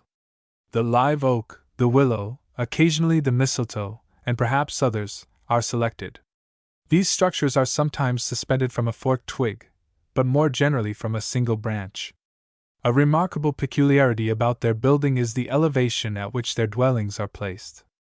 The height varies from 4 to 8 feet, and we cannot find that the latter distance has been exceeded. Few nests, if any, surpass in beauty and comfort the nest of this species. It is the most artistic of all pensile structures, and resembles an old-fashioned silken purse. In form, texture, and finish it is a perfect model of architectural design and skill. When we consider its size, the durability and smoothness of its outside periphery, and coziness of interior, we are lost in wonder and admiration. What ingenuity and perseverance are here displayed! It seems almost impossible that such wee specimens of the feathered creation could have built such a monument. But the naked truth, real and substantial, lies before us. When we contemplate this wonderful work of art, we know not whether to admire most the indefatigable industry of the builders, or their cunning workmanship. A typical structure before us is closely and evenly woven of slender spears of grass, fine rootlets, fragments of branching and crustaceous lichens, small stems, fibrous rootlets, down, vegetable cotton, and mosses. These substances are pretty regularly distributed, like the colors in a carpet, so that the fabric presents uniformity in appearance. The interior is lined with down and other soft vegetable materials, producing thereby a chamber of which the daintiest sybarite of the palmy days of Magna Graecia would delight to be the proud possessor. Some structures are cozily lined with large masses of feathers, which are made to project from the entrance, and which, in some instances, become a part of the walls of the building itself. Ordinarily, the nest retains the greenish-gray color which the mosses and lichens impart to its exterior, long after it has been detached from its point of suspension. The length of these fabrics varies from 6 to 9 inches. The width is generally 3 inches, and the thickness of the walls, 3/4 of an inch. Inside, the depth ranges from 4 to 5 inches, according to the length of the structure, and width, from 7/8 to 1 inch. The entrance is most generally near the top, and measures 1 inch in diameter. The specimen from which the drawing is made is 6 inches long, nearly cylindrical, with rounded extremities, and about 3 inches in width. The walls are an inch thick, and the opening, which is near the top, is exactly 1 inch in diameter. For convenience, we were compelled to reduce the dimensions, and put it slightly in the background. The female bird, which has a length of 4.30 inches, and an expanse of wings of 2.15, is proportionally diminished, while the male occupies a position in front and appears with uncurtailed proportions. The nest is represented as hanging from a branch, a species of cherry, which is popularly known as the soft-leaved cherry. We mention, in this connection, a very fine nest of this species, which has lately come into our possession through the kindness of Professor Everman, of Indiana. This nest was suspended from a branch of the live oak, and was discovered on the 15th of April, 1880. It is largely composed of down, grass stems and spears of the same, lichens, mosses, vegetable down and cotton, on the outside, and is comfortably lined with the down and wool of plants. In structure and composition it resembles all other nests of this species, but differs therefrom in form and dimensions. This beautiful fabric measures 22 inches in length, and is somewhat shaped like an elongated spindle. It is 3 inches wide in the middle, 1½ at the summit, and 2½ at the base. The opening is 3/4 of an inch in diameter, and placed fully 5 inches from the top of the nest. From the entrance to the bottom of the chamber, the cavity does not perceptibly widen, but maintains the width at the mouth. This affects the thickness of the walls, which is greatest in the middle, and least above. But owing to their elasticity, they can be made to conform to the volume of either occupant. The depth of the cavity is 12 inches. When we consider the size of this nest, it does not seem possible that such diminutive specimens of bird life could have the enterprise and courage to enter into such a gigantic project, and the patience and perseverance to carry it to completion. Professor Everman does not inform us whether it was accomplished by the pair of occupants, or by them with the assistance of others. Even the ordinary structure is so wondrously large compared with the individual bulk of the builders, as to suggest to the mind of Dr. Cooper the possibility of its being the result of the united labors of an entire flock. What would our worthy friend say should he meet with another just like the one we have described? We think he would be inclined to attribute it to the labor of several flocks, or else imagine it the work of supernatural beings. Such disparity as exists between the Cyclopean monument before us and the pygmy architects thereof would almost persuade us to one or the other conclusion. From information gleaned from the recorded observations of others, and from personal knowledge of closely related species, we incline to the opinion that these birds manifest a great fondness for their homes, and guard them with the most jealous care. Nuttall makes mention of a circumstance occurring under his notice, which confirms this belief. During one of his excursions, he met with a male bird, whose over-anxiety about the safety of the nest induced him to keep a lookout for anything that might happen. Following his guide, who, though unwilling to expose its whereabouts, was driven to it by an irresistible influence, he came to a low bush, where, dangling from a branch, and only about 4 feet from the ground, flashed upon his vision the lovely spectacle. It was a beautiful affair, in shape like a long purse, and having a neat circular opening near the top which answered for a doorway. The lint of plants, moss and down entered into its manufacture, and within there was a soft lining of feathers. This nest contained 6 perfectly white treasures, which were only awaiting the mysterious and miraculous powers of a few more days, perhaps hours, of heat, to transform them into restless, active, yet helpless beings. When a bird is killed, we are told, others will gather around it with manifestations of anxiety, calling plaintively upon it to follow them in their sports and wanderings. So fearless do they become at such times that it is almost possible to take them by the hand. Assuredly, such exhibitions of sorrow and solicitude as we have depicted are not only to be met with in, but also, to an infinitely greater extent, on those more trying occasions when their homes are about being desecrated and despoiled by sacrilegious hands. The eggs of the least hid are quite small, beautifully oval in shape, and of a pure, unspotted white color. They slightly vary in dimensions.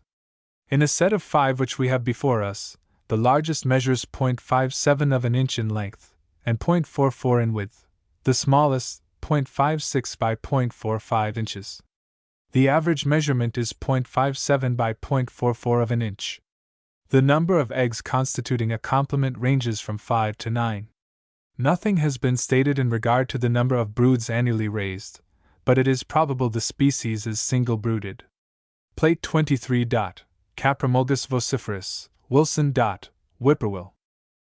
Teehee whippoorwill, in its migrations, passes from Mexico, Guatemala, and perhaps Cuba, through the eastern parts of the United States, northward into the British provinces as far as the 50th parallel of latitude, and from the Atlantic westward to the valley of the Missouri, where it is replaced by a closely allied species. Throughout New England, the Middle States, and the southern Atlantic region, the Carolinas especially, it is rather abundant, and the same may be affirmed of the western limits of its range. In New Brunswick and Nova Scotia, lying outside of our possessions, it is met with but rarely, whereas, in the vicinity of Montreal, and around Hamilton, it is far from being an uncommon summer visitor. There seems to be a notable scarcity of birds in eastern Maine as we approach the Canadian territory in the northeast. Why this species should dwindle into numbers insignificant as the seaboard is neared, while in the contrary direction it is apparently as abundant as in Pennsylvania, it is not our province to speak with positiveness. Perhaps the somewhat different conditions of soil and climate which prevail in the Northwest have much to do with this seeming preference. Unlike most species, the subject of our sketch will, doubtless, when its history has been as carefully studied in every part of its habitat as it has been in the East, be found to breed throughout the vast area of its United States range. These birds never arrive in old, familiar haunts until the weather has assumed the mild, placid demeanor of spring, and everything points to the complete vanquishment of the winter god and his merciless hordes of invaders. A chorus of strange, weird voices from the solemn depths of the forest shades, when night has thrown her sable curtain o'er earthly landscapes, is the first reminder that we have of their mysterious presence. Like an evil genius from the land of dreams, they come among us to disturb our slumbers by their lugubrious utterances. But in the daytime, when all respectable beings, whether beast or man, do most delight to be seen and heard, these sylph-like denizens of the air shrink away to the uncertain shadows of the grove, where they spend their time in sleep, or moody silence, or, mayhap, in the concocting of ways to terrify poor, timid human beings. Coming down from these flights of imagination to the prose of real life, we may truthfully say that they love darkness rather than light. From the time of their first appearance during the early nights of May until their departure in August or September for the Gulf country and the land stretching southward, they maintain the same shy and retired disposition, concealing themselves from the glare of full-orbed day in close-set forests among fallen leaves and underbrush, and only venturing out in quest of food when the sun has sought his rosy couch beyond the western wave. With the setting of the day-star, and the stir of the myriads of moths that now make night lively with their graceful motions and writings, these night-jars, as they are sometimes appropriately called, emerge from their hiding-places, and rejoice in wanton and luxurious feasting. They are far from being the dull, stupid beings which we would have been disposed to designate them only a few hours before. They are now all nimbleness and grace. Watch them as they sail through the bending, swaying ether as noiselessly as a thistledown, and as lightly as a balloon afloat, and tell us were there ever more graceful creatures, and any better adapted to the purposes of their being? We apprehend not. What a beautiful and nice adaptation of means to end is here exemplified. Being designed and created to hold in check, in common with others of their kin, the various and multitudinous swarms of insects which fill the nocturnal atmosphere, the wisdom that never errs has given them a peculiar structure and peculiar habits. They must seek the darkness of night and shun the light of day. And in order to capture their prey without startling it, they must move on swift and noiseless pinions, and with the greatest caution. Their prey often being large, a wide gape of mouth is necessary. Everything, even down to the minutest details of structure, declare their eminent fitness for the part which they have to play in the role of life. Such a decided partiality has our friend for the lovely woods, that he seldom forsakes its time-honored precincts for the open field. The somber shadows cast by the motionless or quivering leaves upon the ground, and the melancholy streaks of light which fitfully play through the spaces between them, combined with the dark colors of the leaves that repose upon the soil beneath, produce a sort of gray and mellow light which beautifully harmonizes with the sober tints of these birds, and thus adds to their protection. In our travels we have frequently surprised an individual in his slumbers only a few paces away. Alarmed at this unexpected intrusion, the bird would wing its somewhat uncertain flight on swift and noiseless pinions to a place a few hundred feet distant, where it would alight upon a branch, or on the ground. After indicating the spot by a fallen log, or an adjoining bush, we would stealthily and quietly approach the place, straining our vision all the while in hopes of gaining a glimpse of the squatting bird. But before the desire could be gratified, the object of our search would become apprised of our presence, and take to wing. Again and again we have made the attempt to steal upon the bird unawares, but it invariably failed in accomplishment, even when the greatest caution was observed. The means which these birds employ for the detection of danger are both remarkable and wonderful. The visual organs being ill-suited to the bright light of day, and even the mellowed glow of the woods being seemingly too powerful a stimulus, it certainly depends upon other functions than those of sight. The sense of hearing being well developed, may not this function be called into requisition at such times? The common appellation of this species is derived from the cry which it emits at night. This cry has a slight resemblance to whippoorwill, but by a fertile fancy, it can be construed into a variety of sounds. The syllables are rapidly enunciated only when the bird is squatting on a bush or fence, or any other object near the ground, but never while in flight. It is always heard at night. As the day begins to dawn, it measurably diminishes in frequency and intensity, and finally ceases altogether. The absence of song while on the wing may be accounted for by the fact that the birds are such vigorous feeders, and are so absorbed with the business before them, that they have neither the time nor the disposition to indulge in such pastime. Besides, the wide open position of the mouth which is assumed while sailing through the air is hardly one which would favor a free exercise of the vocal powers. When in a restful state, the cry is perhaps the call which the sexes address to each other, or it may be interpreted sometimes as the signal for the resumption of the night's carousal after the day's sleep is over. For nearly 2 weeks after their appearance the sexes, although already paired, continue to sleep the daylight away, and spend the night time in feasting and reveling. It is not until the middle of May that they become alive to the business which has called them from the land of the agave and loblolly tree. With due diligence, and with but little time spent in preliminaries, they seek themselves out a spot for a home, where they construct, if at all, the merest apology of a nest. By a prostrate and decayed log, usually where the deepest shadow prevails, the female is wont to deposit her eggs. A slight concavity is ordinarily scooped out by her, in eastern Pennsylvania, and lined with decayed wood or dried leaves. In other localities, and to some extent in the writer's own state, she does not even go to this trouble, but deposits her treasures, without thought of what she is doing, upon the ground. Whether they rest upon a few loose leaves, or on the bare earth, is all the same to her. Having chosen her humble home, the female begins immediately to lay her first egg. This is followed on the ensuing day by another, and this completes her nest complement. Incubation is at once assumed by the lady bird, and seems to be her exclusive business for the space of 14 or 15 days. While she is thus occupied during the day, her illustrious partner is seldom to be seen, although it is possible that he is generally at no great distance from the spot, quietly preparing for the night's adventures. Perhaps he is then more considerate, and either sits upon the nest while his wife is away in quest of food, or else acts the part of an affectionate and indulgent husband, and conveys to her lonely chamber the necessary food wherewith to strengthen her for the trying duty which she is engaged in performing. Few mothers manifest greater love for their children. She will often imperil her own life in their behalf.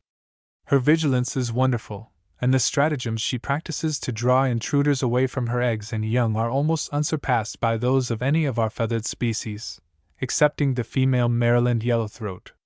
On an occasion of disturbance her actions are strange and curious. She flutters as if mounted, beats the ground with her wings as though unable to rise, and performs these movements so successfully as to deceive the most wary and experienced collector. While thus seeking to divert attention from her home, she has even been known to spirit her young away when danger seemed imminent. Mr. Wilson cites a case that came under his own observation. This writer once set to work to delineate a young bird. Having accomplished the desired object, he left the spot, and on missing his pencil, retraced his steps. On arriving thither, to his great surprise he discovered that the young bird had been carried away to a place of safety, but by what means, he doubtless never learned. The young leave the nest when they are about 7 days old, and are then able to move with considerable swiftness. At brief intervals, while nestlings, they utter a low, plaintive note, which has been likened by Nuttall to the syllables pug. A fortnight longer at home, under the guardianship of the maternal head, prepares them for the stern realities and cold charities of the outside world. They are now able to supply themselves with food, although still members of the same household. At first their food consists of caterpillars which are procured by the parents from the leaves and branches of trees. The different species of measuring worms, and mature forms of noctuids and tiniids among Lepidoptera, constitute a considerable portion of their diet. But as they grow older, and are able to feed themselves, they devour immense numbers of ants and grasshoppers. When first hatched, in their helplessness, they depend for safety upon the close similarity which obtains between them and their immediate surroundings. The eggs of this species are elliptical, being nearly or quite equal at both extremities. The ground color is a pure creamy white, and is irregularly scratched and marbled all over with reddish-brown and purplish lavender lines and blotches, the former predominating. There is considerable variation in the intensity of coloration, some specimens being heavily marked, while others, from the faintness of the tracery, appear bleached or faded. Eggs from New England measure from 1.21 to 1.26 inches in length, and from 0.75 to 0.78 in width. From the Middle States they average 1.26 by 0.89, while specimens from the South and the Northwest offer no material differences in many particulars. These eggs resemble those of the Chuckwill's widow, but are purer and more beautiful. There is also a notable resemblance to the eggs of the 2 European goatsuckers, which is what the real scientist would naturally expect. In the drawing, the eggs are represented the natural size, and by the side of a fallen log. The male is considerably reduced, and may be readily distinguished from his partner by the white collar of the throat, and by his larger size. He measures 10 inches in length, and has an expanse of wings of 6.5 inches. The female is proportionally diminished, and is characterized by a light fulvous gorget, and in the absence of the white patch of the tail. Plate 24. Philohela minor, Gmel, Gray. American woodcock. Teehee woodcock is somewhat restricted in its distribution. In this respect it differs from its numerous congeneric brethren, which have a wide dispersion. It is chiefly a denizen of the eastern parts of the United States, and of the British territory immediately adjacent thereto. Fort Rice, in northwestern Dakota, according to Cowes, and Kansas and Nebraska in the west, seem to be the limits of its range in those directions. Although notable for its scarcity in regions beyond the Mississippi, Iowa excepted, yet it abundantly compensates therefor as we advance eastward. In the middle and eastern states they are probably found in greater numbers than elsewhere. While the greater bulk pass north to breed, some abide in the south, and raise their happy little families, in spite of the ardor of the climate. Few species, if any, arrive earlier. It generally appears from the 5th to the 10th of March in New England and the Middle Atlantic states, although instances are known where birds have been observed as early as the 24th of February. These cases are, however, rare, and only happen, if at all, when the weather has been remarkably propitious for a lengthy spell.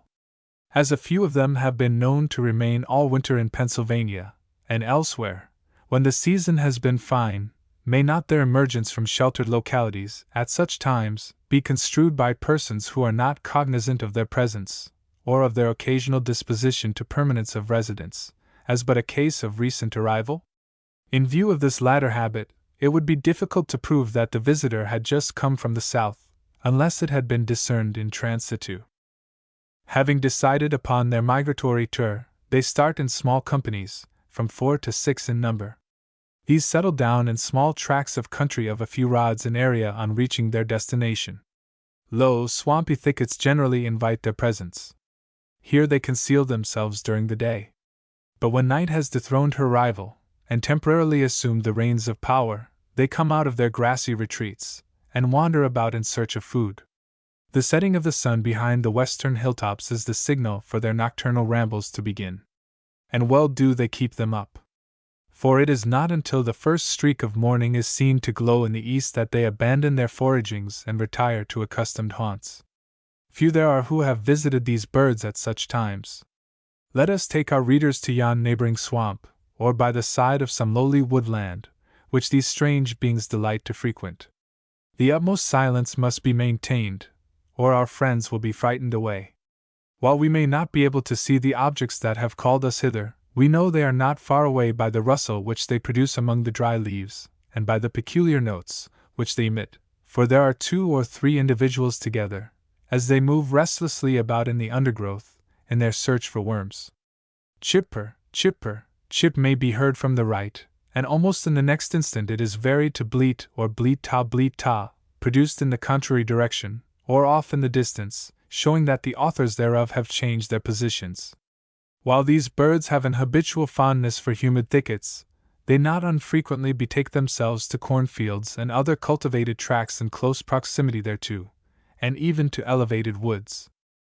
For more than a fortnight after their arrival the sexes, though feeding in company, do not apparently manifest a disposition to assume conjugal relationship. The desire for food seems to be uppermost in their minds. The inclemency of the weather, and the coldness of the ground in consequence, may have much to do with holding the amatory forces in check. But when the opportune moment arrives, which it does in the course of events, the sexes stop from their feeding, in a measure, and give the nobler instincts of their being a chance for development. The males are the first to feel the changes which are being wrought in their natures. For more than a week from this time, in the early morning and evening hours, they may be seen exercising themselves by means of curious spiral gyrations in midair, and uttering, as they descend earthwards, a note which Audubon Lias likened to the word quank. This note may be a call for the female in the spring, but as it is often uttered in the fall after the breed-ing season is past, it may also be a summons for the gathering together of the members of the same household. The production of these sounds seems to be a labor of much effort. The movements of the bird, then, must be seen to be appreciated. The head and bill are bent forward until the latter comes into contact with the ground, and just as the sound is being emitted, the body is urged violently forward. These spasmodic exertions being over, the actor in this drama twitches its abbreviated, half-spread tail, assumes an erect attitude of listening, and if no response is elicited, repeats its characteristic cry, with all the accompanying movements. If the call awakes an answering note, the happy lover flies to the presence of the one he seeks, and lavishes upon her the most endearing caresses. Sometimes, as Audubon affirms, the male awaits the arrival of the loved one, and does not fly to meet her. According to the same authority, the summons seems sometimes to be replied to by one of the same sex, which is always the prelude to a fierce encounter between the two, for, on these occasions, when the feelings are in a high state of tension, the utmost enmity exists between the males. These contentions are usually short-lived, and cease with the assumption of matrimonial relations. The happiness of the male is now complete. With his homely, but doubtless, to him, prepossessing bride by his side, he soon journeys off in search of a home. This is a matter of some consequence, and tasks the patience to the utmost. But their labors in this direction are eventually crowned with success. They frequent the most secluded resorts, and hide their nest away in some low, dense, and swampy woods or brake, difficult of access, and one that none but the cruel collector would be likely to visit. The nest is generally placed on the ground, at the foot of a bush or tussock, in the midst of small birches or alders, or on a decayed stump or prostrate log. In some localities it is snugly nestled in the midst of a meadow. It is not an elaborate affair by any means, but merely consists of a few dried leaves or grasses which are scratched together by the female, the work of a few hours at the most. The domicile being ready for occupancy, the female soon commences to deposit her beautiful treasures. One by one they are laid on consecutive days, until her complement of 3 or 4 is reached. In the southern states, oviposition commences in March or February, while in the northern limits of the range of this species, from the 10th to the 15th of April, seldom later. Incubation is mutual, and so attentive are the birds to the task, that it is an unusual occurrence to find them both absent therefrom at the same time. When the female is sitting, her partner improves the time by attending to the demands which hunger makes upon him. The same is true of the female when she has resigned her charge to the care of her noble and conscientious lord. So faithfully do they keep to the nest, that nothing but the most menacing danger will compel them to quit it. The approach of a team, or of a pedestrian, within a foot of it, has not been known to startle them. But when the danger is quite imminent, the sitting bird slips out of it, and makes its way into the tall grasses, at some distance therefrom, and becomes a silent and sorrowful witness of the disaster to be accomplished. Should no destruction be perpetrated, and the intruder has gone his way, it cautiously comes out of its hiding place, and resumes labors. But it has learned a lesson by this experience. For on a second visit to the same spot, no bird is to be found.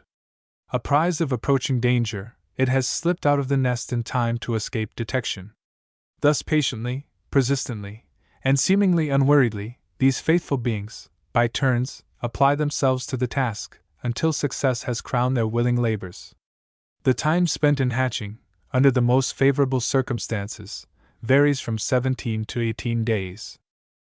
The young are very timid creatures, and keep close to their parents, who manifest considerable solicitude for their well-being. They watch over their helpless infancy, so to speak, with a care which a human mother only knows, and when their lives are imperiled, resort to many a ruse to deceive their enemies, and bring them into places of safety.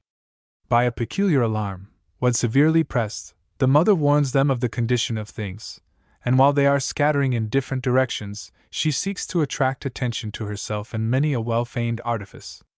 After the danger is past, by a familiar call she summons them together, and doubtless relates to them the story of her adventures, and the dangers to which they were exposed. Their food consists of worms, animalcula, ants and other soft-bodied insects, which the parents assist them in procuring from the soft earth, and beneath the grass and dead leaves that abound in the places which they frequent. Later on, they are able to obtain their subsistence with the address of older birds, by thrusting their bills into the soil, and in such other places as would be likely to contain the objects desired. Their tongues being covered with a viscid saliva, the food adheres thereto, and is drawn into the mouth without danger of being lost. Gunners, as well as those who have made these birds a study, have often met with holes which have been made in the soft mud by their bills. The presence of these borings, as they are called, is always considered as an indication that game is not very far distant, which a thorough exploration of the surrounding country soon reveals to be the fact. The young, having thoroughly matured, continue in the same haunts with their parents, and unless brought to an untimely death by the merciless gun of the hunter, repair to the warm, sunny, smiling south with the return of frost. The eggs of this species are less piriform than waders mostly are, being, in some instances, almost ovoidal. Their ground color varies from a light clay to one of buffy brown, and the markings occur in the form of fine spots and blotches of chocolate brown, interspersed with others of obscure lilac, scattered more or less thickly over the surface of the egg. According to Dr. Cowes, their size and intensity of color bear, in general, a direct correspondence with the depth of the background. In Massachusetts, these eggs exhibit remarkable variation, passing from 1.45 to 1.80 inches in length, and from 1.15 to 1.25 in width. Out of a collection of a dozen specimens, Dr. Cowes found the shortest and broadest egg to measure 1.40 by 1.20, and the longest, narrowest one, 1.55 by 1.15 inches. A set of 3 before us, from Pennsylvania, has an average measurement of 1.54 by 1.21 inches.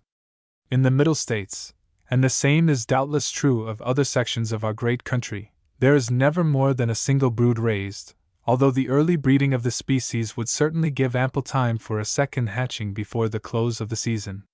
The drawing shows not merely the eggs in situ, although considerably reduced, but at the same time gives a beautiful and accurate figure of a typical specimen, alone and isolated. The female is represented as standing in the vicinity of the nest, while her partner occupies a sitting posture in the foreground of the picture. The total length of this species, from tip of bill to extremity of tail, is 11 inches. The wing has a stretch of 2¼ inches. So well have the birds been portrayed by the artist, that we shall not attempt a description. Plate 25. Colymbus septentriana lys, Linnaeus. Red-throated diver. See Heafly of boreal species, especially during the breeding season, The red-throated diver is only known to visit us during the winter.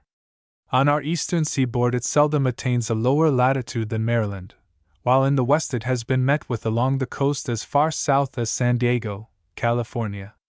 Farther north, however, on the shoreline, around the inlets of Washington Territory adjacent to the British possessions, it is more abundant. Although of rare occurrence along the Atlantic coast of the United States, and it is mostly the young and immature birds that are to be seen, yet in Arctic regions the species meets with the essential conditions of soil and climate which render life a pleasure, and not a burden. Consequently, the birds abound in great numbers, and carry on their worldly affairs unexposed to the dangers which would most likely affect them in less severe localities that are the common resorts of man. C. Like most of its kin, this diver is seen to the best advantage in winter. Here several may be seen together, when the weather is favorable, moving lightly over the surface of the sea by means of their broad seal-like paddles, with gently curving neck and flashing eyes, and on the qui-vive for whatever of life may stir in the depths below. But let some luckless sprat cross the keen-sighted vision of one of these birds, and its whole demeanor becomes changed. It is now no longer the peaceful bird pursuing its way leisurely over the waters, but the terror of the finny tribes. Like an arrow, it darts downward, and with marvelous swiftness, urged by its powerful webbed feet and wings, it shoots through the limpid fluid, and by means of one fell stroke of its strong-pointed bill, transfixes its victim and rises to the surface again. With a gentle shiver of the body, the thousand drops of water that adhere to its sleek plumage, like spangled dewdrops upon glittering grass spears, fly in every direction, leaving the feathers as dry as if the bird had never taken this subaqueous journey. Divested of its borrowed jewels, it now prepares to enjoy its well-won and precious morsel. For this purpose, with a peculiar jerking movement, the prey is swallowed, head foremost, and while the process of digestion is going forward, the perpetrator of this late sanguinary deed settles down into quiet life, or pursues, with majestic and dignified mien, its customary movement athwart the glassy bosom of the deep. Although affecting great fondness for the sea, yet, when awakened to a true sense of its being by the unseen forces of nature, and the amatory feelings have become aroused, it bids a temporary adieu thereto, and seeks some small, sequestered island in the midst of a lake or pond of fresh water, in close proximity to the ocean, where it places its nest. The sexes enter into this business with due consideration and dispatch, and apparently waste but few precious moments in the indulgence of idle fancies, or in the gratification of cherished whims. There is little of the heartlessness and fickleness shown by the wooed when her wooer makes his suit, as characterize many of our land denizens. The male, tired of the utter aimlessness of the social life which he has been leading, retires from the scenes once so dear, seeks his mate, doubtless the partner of former joys and sorrows, and leads her to the hymeneal altar a willing bride. A few mutual recognitions of love, and the happy pair are sealed for another season. Their chief concern now seems to be the establishment of a home. This is a work of short duration. A few blades of rank grass, hastily gathered in the neighborhood, are brought together, and by the joint labors of both birds, are circularly arranged, and made to subserve the necessary purposes. The nest is very shallow, quite bulky, and well hidden by the surrounding verdure. There is always noticeable a lack of down or of feathers, which so many seabirds are accustomed to utilize for warmth and concealment. Well-beaten paths may be seen diverging from the nest, which the birds follow in going to and returning from the same. When either desires to go thither, it is never known to resort to flight, as this would apparently betray its whereabouts. But the object desired is gained by a safer method. The bird swims quietly around the nest, carefully reconnoiters the spot, and if the land is free from peril, crawls silently out of the water and waddles her way up to it. By reason of the severity of northern winters, as is usually the case with most birds that breed in Labrador and kindred regions, the subject of our sketch is necessarily compelled to delay nesting until the close of May, or the beginning of June. By this time the sun has nearly attained the limit of his course in this direction, and his influence is begun to be felt with considerable force. The female is not long in occupying the rude domicile with her small complement of 2 or 3 eggs. In the duty of incubation, which closely follows that of laying, the male does not shirk the responsibility, and seek the companionship of others of the same sex to while away the hours in piscatorial diversions, but gallant knight that he is, he never forsakes his mate, unless called away by hunger. He is ever ready to respond to her call, and assumes the charge of the house and its precious, undeveloped inmates, with cheerfulness. The period of incubation has never been determined. The young from the first are active creatures, and take to the water almost as soon as they are hatched. On their first introduction to this fluid they prove themselves to be equally expert both in swimming and in diving. Few parents are more solicitous for the safety of their progeny. When assailed by dangers, they watch over them with assiduous care, and lead them in many a devious route through the watery waste, and inculcate into their minds many a bit of information and advice which could not be better taught otherwise. The young profit by these teachings by example, and soon become as shy and vigilant as their illustrious parents. In their fresh-water home, they feed upon snails, leeches, shrimps, small fish, and aquatic insects. But after they have betaken themselves to the sea, they discard, in a measure, such small fry, and seek larger game, as they sport freely and lustily about in the exuberance of happy spirits. They are not long in acquiring their full stature, and in rendering themselves acquainted with the vocabulary of their parents. The vocal expressions of the latter are harsh and loud, and may be aptly represented by the syllables cack, cack, cara, cara, delivered in rapid succession. The birds are slow, however, in obtaining their full plumage. This does not occur until the 4th year of their existence. The eggs of this species differ from those of the loon, a near cousin, chiefly in size, being somewhat smaller. They pass from an oval form to one that is ovate, and in some instances, are rather elongated. Their general color is an olivaceous brown, although specimens sometimes show a decided tendency to olivaceous drab. We have seen others whose primary color was of a reddish-brown order. Scattered over the ground color, but mainly about the larger extremity, spots of black or dark brownish, varying in size from a pinpoint to 1/8 of an inch, may be found more or less abundantly. A clutch of 2 before us from Greenland are olivaceous brown tending slightly to drab, and are marked with blackish spots of varying sizes. They measure respectively 3.13 and 3.07 inches in length, and 1.88 and 1.75 inches in diameter, giving a mean average measurement of 3.10 by 1.82 inches. In the cut they are figured as large as they appear in nature, and in the foreground. The birds are faithfully delineated as to colors and markings, but show considerable diminution in size. In the natural state, the male has a length of 27, and a wing expanse of 11.5 inches, the bill and tail each being 2¼ inches.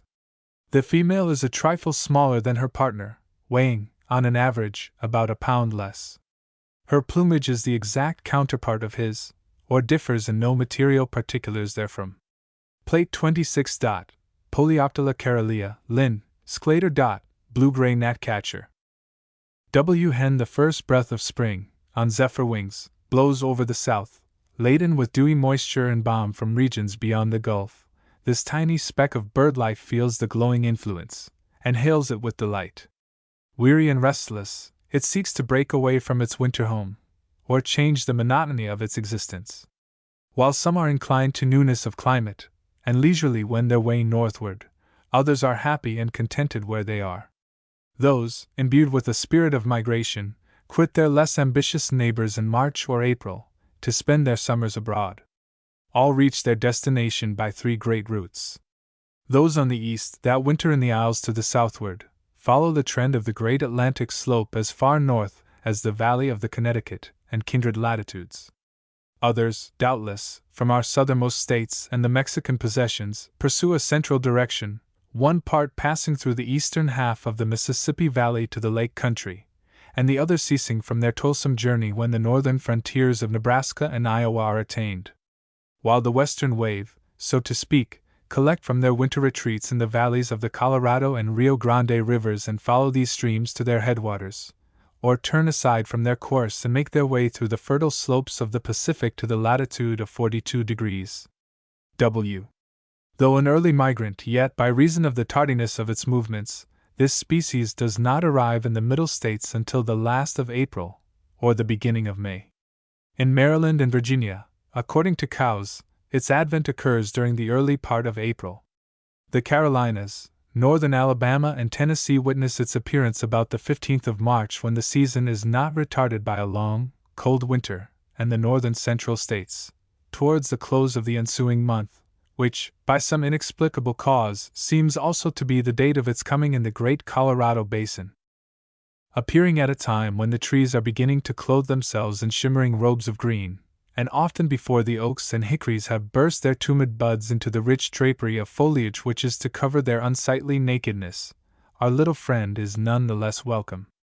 From the tall treetops we are first made aware of his presence by the shrill, wiry notes with which he salutes the morn, and which he is accustomed to utter during the livelong day as he moves in and out among the branches in tireless pursuit of prey. Not a tree crevice escapes his keen scrutiny. While thus eagerly prying into every cranny or crack that meets his gaze in quest of the lurking culprit, should the buzz of a fly or the hum of a beetle be borne to his hearing, in an instant he is off with a dash that is wonderful to behold, and the unhappy insect is made to repent the folly and temerity of its action. At such times, his behavior seems to be all hurry and bustle, as though the work of a life must be crowded into a few short days. We have but pictured to the minds of our readers the selfish side of his character, as manifested in the uncontrollable rapacity which sways him. But when the finer and more ennobling impulses of his nature, stimulated by returning warmth, have once more gained the mastery, a milder grace attends his every movement, and sweeter accents attune his voice. We no longer hear those peculiar sounds, which to the human ear resemble tseet-tseet-tseet, repeated in rapid succession, and which, a few short weeks before, were everywhere to be heard, a fit accompaniment to his reckless life, but instead, are regaled with the sweetest, tenderest music. This is so low, that to appreciate its effect, the auditor must be but a few yards distant from the tree which our modest vocalist has selected to be the scene of his endeavors. So well sustained is the effort, and above all, so faultlessly rendered, that the most austere critic could hardly fail to assign the performer a high place among the feathered choir. Like many of his kith, he does not seek the bare branch of some tall tree, where he can be seen, and thrill the air of vale and wood around with ear-splitting utterances. He despises such notoriety. Hid away in the leafy canopy that wreathes the brow of some gnarled oak, he loves to take his stand, and there pour out his soul in all the ecstasy of subdued song. Unpretentious as his music may be, and undervalued for its lack of force by the vast choir of singers around, yet it has a depth of power and feeling, which, as it is borne aloft upon the bosom of the gentle air, strikes the ears of some timid, modest creature, and startles the slumbering chords of her being into harmony. Life to her now acquires new vitality and enjoyment. With heart beating high with rapturous emotions, and urged by an irresistible desire, she betakes herself on swiftest pinions to the spot whence emanate the sounds. As she nears it, the music comes to her with fuller distinctness, and sends the heart-throbs following one another in happy, swift succession. The singer does not abate his efforts, but keeps them up with scarce an intermission, until they elicit a response, or the gentle, loving one is wafted to his immediate presence. On the reception of a reply, his movements are restless and animated. But let the object of his thoughts but flit before his excited vision, and in a moment he is by her side. In a variety of actions which, from a human standpoint, seem meaningless and frivolous, he conveys to her his love, and the boundless appreciation of her worth. This done, he next attempts a song, which seems to soothe her hitherto agitated feelings, and awakens confidence and resignation. He is not slow in perceiving the advantage thus acquired, and consequently follows it up with other advances, which completely place her at the disposal of his mercy and power. Conquered at last, she yields herself a willing subject to the potency of love, and becomes his wedded wife. The selection of a home spot now claims the attention. High, open woods are preferred for this purpose, although trees along the borders of streams, and in low, damp situations, are sometimes chosen. There seems to be no particular fancy for one tree more than another, provided it be lichen-clad. Those whose branches are thus ornamented, the oak especially, will be found to be more frequently favored. Instances are known, however, of nests being placed upon the maple, a tree remarkable for its dearth of such vegetation. Having chosen the site, the erection of a dwelling is next in order. Accordingly, the pair set about this business. The time chosen for the work is generally the month of May, when insect life runs riot, and Mother Earth is ablaze with 1,000 floral beauties, the free-will offering of the queen that now presides. From its dawn to its close, these curious structures may be seen in various stages of completion, with eggs and without, tenantless and occupied. Specimens from Texas, with egg complements, have been found on or near the 15th, which had doubtless been commenced 2 weeks before. Others from New Jersey and Pennsylvania contained incubated eggs as late as the 28th, while one from eastern Tennessee with 2 fresh eggs was found on the 6th of the month following. But this may have been a case where the early efforts of the birds to nest had been prevented by circumstances beyond their control. Reports from the extreme northern and western limits of the range of these birds point to the same conclusion. The height which these nests occupy above the ground varies with the locality. In some places they seldom attain a greater elevation than 10 feet, but, in the majority of cases, this limit is exceeded, and the heights of 50, and even 60 feet, are reached. There is less variation in form noticeable, their shape being generally that of a truncated cone. One nest before us from the south differs somewhat from this figure, and may be pronounced as inversely conical. The position, too, is quite uniform. Most of them are placed among slender branches, to which they are woven by the ingenuity of the architects, and although non-pensile, are the sport of every breeze. But so securely are they fastened, that to dislodge them from their moorings is a matter of no little difficulty. Though jostled most readily by the winds, and in danger of destruction, yet by a wise provision of instinct, their contents are insured against accident. This is prevented not so much by the depth of the cavity, as by the purse-like contraction of the rim. Few structures of bird architecture are more handsome than the home of this little gnatcatcher, and none so worthily excite our wonder and admiration. Like the nests of the hummingbird and wood pewee, it is a perfect model of beauty and design. So cunningly contrived a structure, and one so comfortably, durably, and tastefully arranged, would doubtless be attributed by us to the work of superior beings, were we not acquainted with the artificers. In the foregoing particulars, it stands almost unrivaled. Like the colors which glow upon the bosom of the mother of pearl, it must be seen to be fully appreciated. No description, however faithfully portrayed, can give an adequate conception of its beauty. But we shall make the attempt. Even the picture gives but a meager idea of the elegance of this cozy chamber. Its walls are of felt, closely and compactly woven, and made of slender stems of grass, the down of thistles, spiders' webs, and vegetable-like fibers. As if dissatisfied with such a fine piece of mechanism, our little architects must needs go further. With a love for the beautiful and picturesque, they almost startle the beholder by investing the exterior with a fine stucco work of bluish-gray lichens which serves the twofold purpose of ornamentation and protection. So like a natural excrescence does the nest now appear, that only the experienced eye can detect the difference. Compared with the size of its tiny builder, who measures but 4 3/10 inches from tip of bill to caudal extremity, the nest seems bulky. These structures are, however, by no means uniform in size. A specimen from New Jersey has a width of 2 7/8 inches, and a height of 3. Another from Texas measures 2 5/8 inches in length, and but 2 1/2 in external diameter. The smallest we have seen are from Tennessee and California. The former has a width of 2 1/4 inches, and a height of 2 5/8, while the latter differs therefrom only in length, being half an inch less. The cavities offer less striking differences, varying slightly from 1 1/2 inches in either direction. In composition, the western nest presents some points of difference.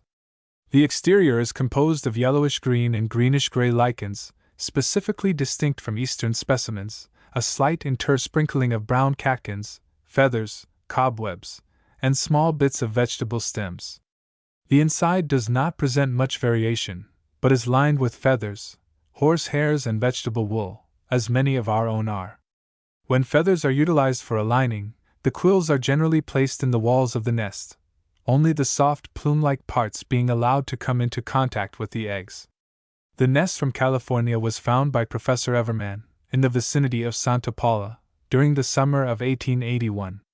It is the prettiest, as well as the most elaborately perfected nest which we have yet seen. The one from which the drawing was made, while less artistic, deserves mention, from the peculiar position which it occupies, being wedged in between two diverging branches from a sweet gum, and fastened thereto by cobwebs passing from its outside to the wing-like expansions of the wood. Such finished and complicated structures are assuredly not the work of a few hours, but the labor of unwearied perseverance and industry upon the part of the builders for a week. No division of the work is allowed, but each bird toils as suits its inclination. Whether the rearing of the fabric proper with its finely felted walls, or the laying on of the tiles afterwards, requires the longer time to accomplish, it is difficult to say. Our experience teaches that the latter is the more trying and difficult task, and consumes 1/3 more time. It must not be presumed that the builders work steadily through the entire day. This is not the case. Rest, recreation, and the procurement of food are matters that require attention and prolong the labor. Having finished their home, the female is not slow in providing it with tenants. From 4 to 6 eggs are deposited in as many days, and incubation entered into. This lasts 14 days, and is as much the work of one sex as the other. While thus occupied, the birds are jealous of their property, and resent all intrusions with a valor worthy of admiration. This is especially the case when their home is visited by the cowbird. So determined and fierce are the attacks which they wage against these birds, that in the melee which ensues, their fragile home is often entirely destroyed. In Cook County, Texas, where this gnatcatcher is abundant, fully half the nests that have been found by Mr. Ragsdale, the narrator of this fact, are despoiled before completion, and in many instances, completely obliterated. But let the intruder be some conscienceless collector, knowing that resistance is useless, the birds do not make a stand, but seek some safe spot where they can observe the proceedings. But as soon as the premises have been deserted they return, and if the home remains untouched, resume possession as though nothing had happened. In the event of desecration, they forsake the spot with sorrow and reluctance, and try their fortunes elsewhere. But a single brood is raised, although the tardiness of some pairs to nidificate has led to the belief that in some seasons the species may be double-brooded. The young birds, for a week or 10 days subsequent to hatching, are quite weak and tender, and but for the attention and care bestowed by parental love, would quickly perish. Endowed by nature with vigorous appetites, and being blessed with kind and thoughtful parents, they are soon able to help themselves. Their food at first consists of larvae of various kinds, but chiefly those of a lepidopterous character, and small diptera. With age comes an increase in the quantity and character of their food, and at the age of 4 weeks they desert the home shelter, and forage in common with their parents. Thus they spend their lives, careless and happy, until the first appearance of the sere and yellow leaf in September warns them of the growing scarcity of foodstuffs, and bids them retire to the groves of our southernmost states, or to scenes beyond the Mexic line. Their eggs are oval in form, and slightly pointed. In ground color they are white, and spotted and blotched with reddish-brown, slate and lilac. Cabinet specimens, however, show sometimes a faint bluish or greenish-white tint. The markings, though varying considerably, are uniformly distributed.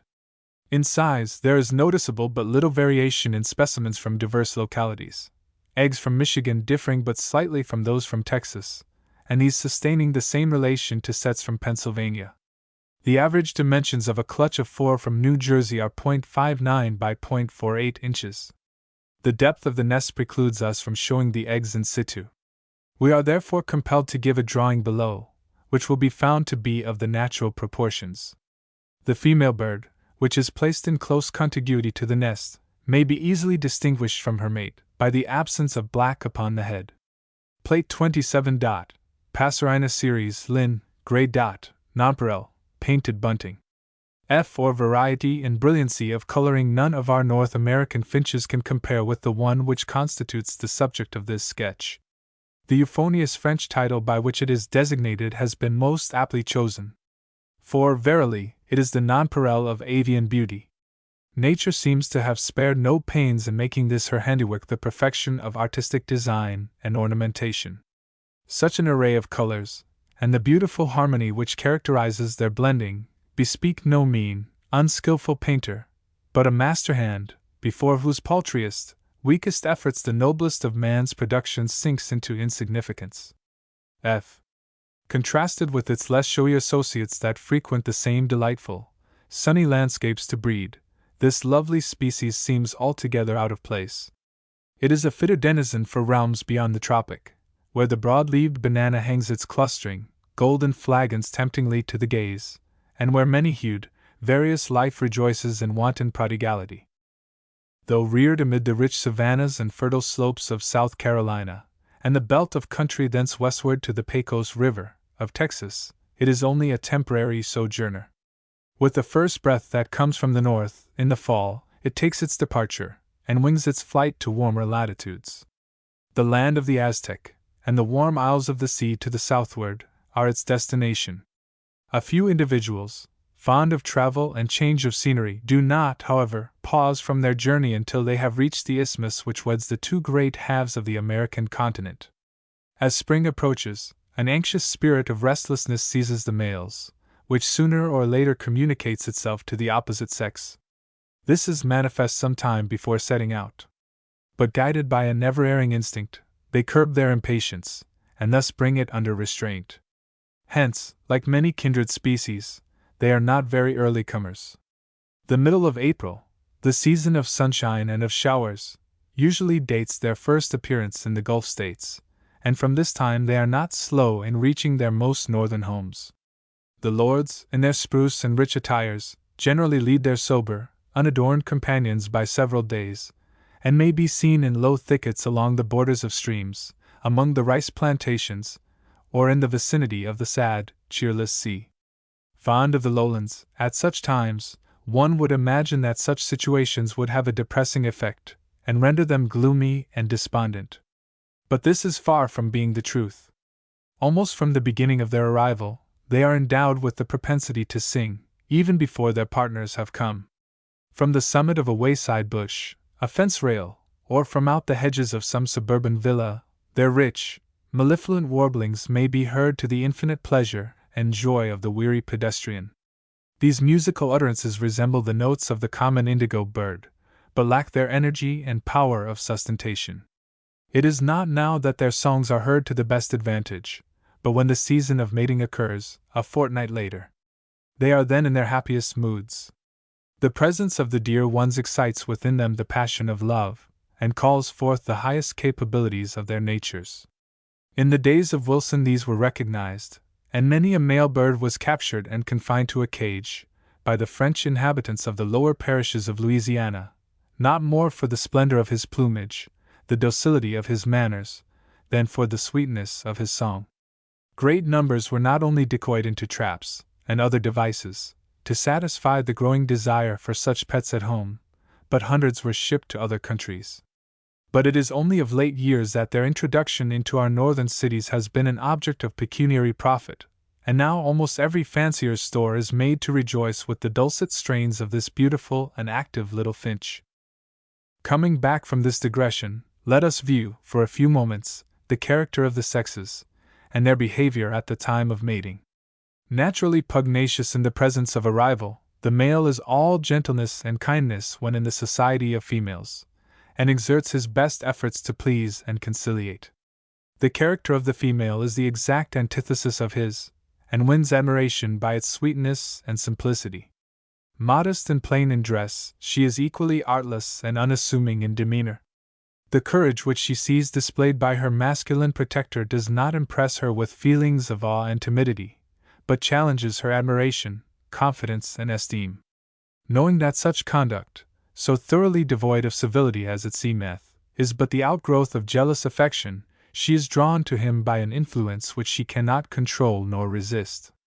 Consequently, his road to happiness and bliss is one untrammeled by the cares and trials which beset the paths of less fortunate claimants for female favors.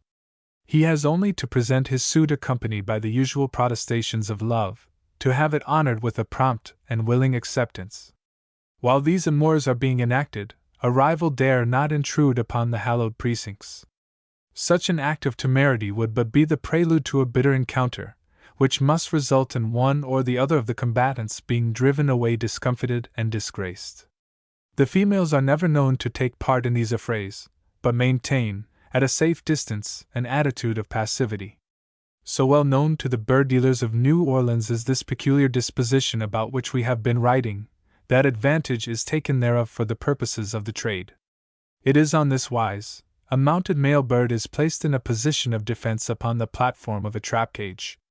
As soon as discovered, it is attacked by a male bird with determined vigor, and even after the trap is sprung, and the assailant has become an unwilling prisoner, these assaults are continued with zealous and unremitting pertinacity. Events now follow each other in close succession. Pairing being solemnized, the birds seek themselves out a spot for a home. Low growths are usually selected. In Texas, thick mesquite bushes and live oaks, and in Louisiana, orange hedges, bramble and blackberry bushes, and occasionally, the lower branches of trees are occupied. The height above the ground seldom exceeds 10 feet, the usual elevation being from 4 to 5 feet. A crotch is generally the recipient of the fabric, except in cases where tangled bushes are used, when their booked and prone-like branches serve as girders of support. By the 1st of May, everything being in readiness, the ground floor of the domicile is laid, and little by little the walls are raised, through the cool, united efforts of the two patient workers. By no means as artistic as some we have already described, yet it is, withal, a neat, comfortable, and staid structure. The materials of composition are not at all varied, but usually consist of dried grass, vegetable stems, leaves in small quantities, fine rootlets, and silk of caterpillars, on the exterior, and horsehairs, or the slender culms of grasses, on the interior. In many instances, the stems are clothed with long hairs, which serve as points of attachment to the cottony and silken fibers which bind the coarser substances together. A nest before us presents to the unaided vision a slight lustrous appearance from the vast numbers of membranous decepiments, or partitions, relics of seed vessels that are adherent to most of the stems. The cavity has an even, unragged margin, which is due to the great pains taken in the disposition of the flaxen fibers which, in a great measure, compose it.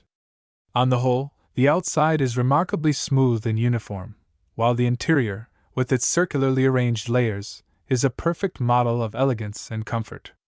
The height of the nest which we have figured, and the same may be reasonably true of all such structures, is 2 1/10 inches, and the width 2 9/10. The opening is 1 9/10 inches in diameter, and nearly the same in depth. This nest was collected in Como County, Texas, on the 9th of May, 1881, and is a fair representation of the typical structure.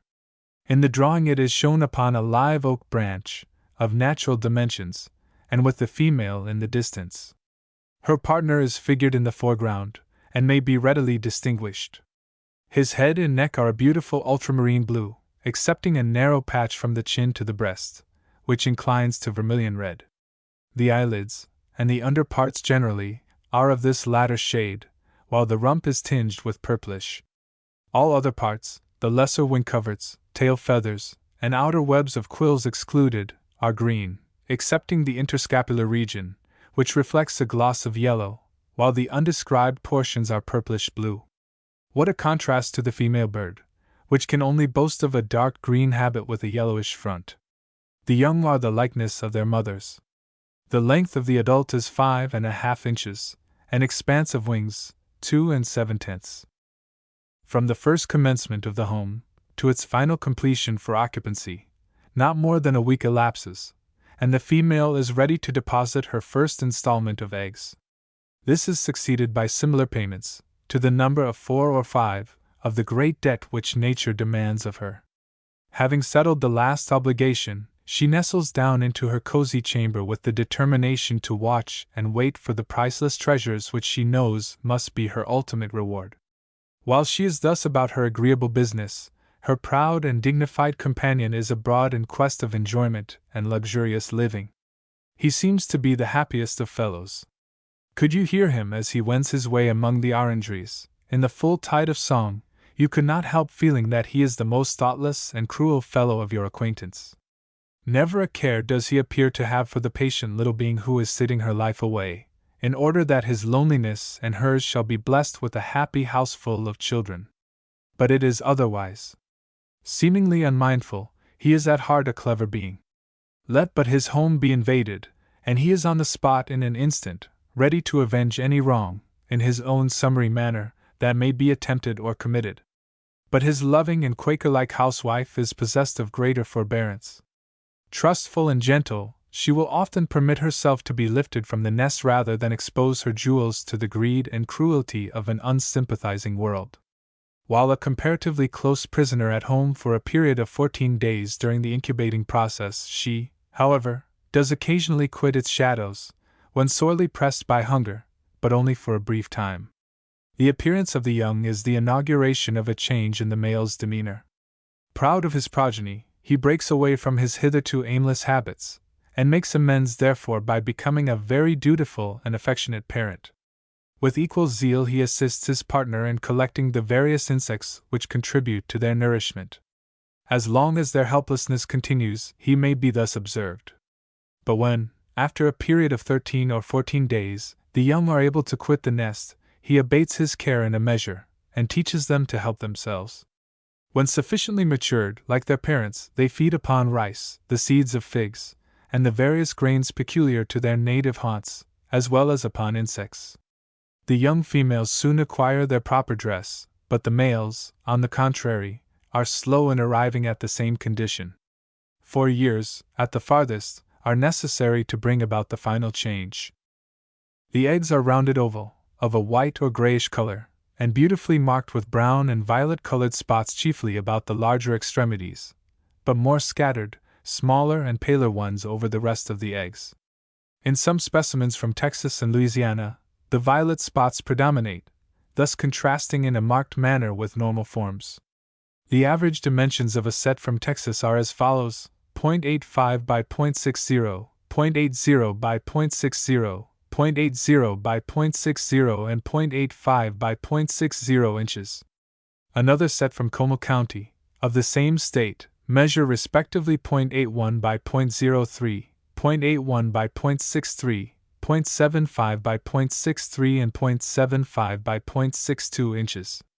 Nests with eggs, found as late as June 21st, seem to warrant the belief that 2 broods are annually raised, but this needs confirmation. In confinement, as many as 3 are of common occurrence. Plate 28. Cerral Alcyon, Linn. Boy. Belted kingfisher. Excepting a very near and more powerful cousin which inhabits the seashore and pellucid streams of California, the above species is the sole representative of its family in the United States. No bird is more distinctly characterized, and few are better known. The first sight of it, with its long pointed, heavily set bill, ashy blue crest, robust and well-knit frame, and short but sinewy legs, cannot fail to leave an indelible impression upon the mind, which nothing short of mental amaurosis can obliterate. Go where we will throughout the length and breadth of the land, and the loud, harsh cry of this bird, which resembles the noise emitted by a watchman's rattle, reminds us of its presence. Nor need we confine our journeyings to such limits. But let us venture into the barren, inhospitable realms of the north, where the stunted and poverty-pinched Eskimo resides and ekes out a somewhat precarious existence, and our friend still bears us company. Fond of the scenes of its nativity, scarcely have their waters become released from the icy fetters of winter by the breath of Phoebus, than they are made vocal and cheerful by these proverbial and venturesome fishers. The murmuring brook, the rushing torrent, the gentle waterfall, and awe-inspiring sea, all court its presence, and offer a generous and willing support. Like lovesick swains of whom poets have delighted to sing, they seek such haunts, not more for their soothing, quieting influences, than for pleasures more substantial which they are sure to find. Here, unmolested by their great archenemy man, they can pursue their piscatorial occupation as suits them best. Who has not observed some lonely individual, with, apparently, every trace of care blotted out of his life, thus occupied from early morning until night time? Those who love to quit the dust and turmoil of the city, to hold sweet communion with the visible forms of wood and dell, have been silent, speechless spectators of what we witness. However, for the benefit of such as have been denied this pleasure and privilege, we would invite them to a stroll into the country where babbling brook and quiet, sunny pond adorn the prospect. The utmost silence must be maintained in these rambles, would you secure success. The presence of a human being upon the scene where these lordly princes of the Piscean craft hold high revel, if detected, is almost sure to produce a stampede, and lead to a hasty departure. Hence, great care must be exercised in approaching their retreats, and even while quartered within the same. Once there, and snugly ensconced by environing bushes from view, you await developments. The object of your search may be but a few paces from you, and you not cognizant of it. 5 minutes pass, and nothing is heard but the rumble of some distant cascade, the clatter of the stream as it laves its reedy banks and pebbled bed, or the rustle of the dry leaves around as they echo to the rabbit's heavy tread. Another space of equal length has followed after, and the moments seem lengthened into weary hours as you sit listening, and like results are your reward. But while being tossed to and fro upon the ragged edge of suspense, and almost bereft of hope, a loud, harsh rattle meets your ear. You look in the direction whence the sound came, and there, perched upon an overhanging bough just over your head, or a little to the right or left of you, stands, the very embodiment of majesty and power, the creature for whom you have been looking. Nor does he always occupy such a lofty position. Betimes he seeks a lower level, and may be found upon a stranded, uplifted snag. Having discovered his whereabouts, you must watch him closely, for the cry which you have just heard is the signal that precedes the assault that he is preparing to make upon some scaly denizen of the water that has had the folly to show its gilded, tempting form. A sudden, circular plunge, accompanied by a dull, heavy splash, and the frightened, squirming fish is wrested from its native element, and swallowed in an instant. In less time than it takes to chronicle the brief event, the daring, cruel deed is accomplished, and the perpetrator thereof has regained his post, and stands ready for similar adventures.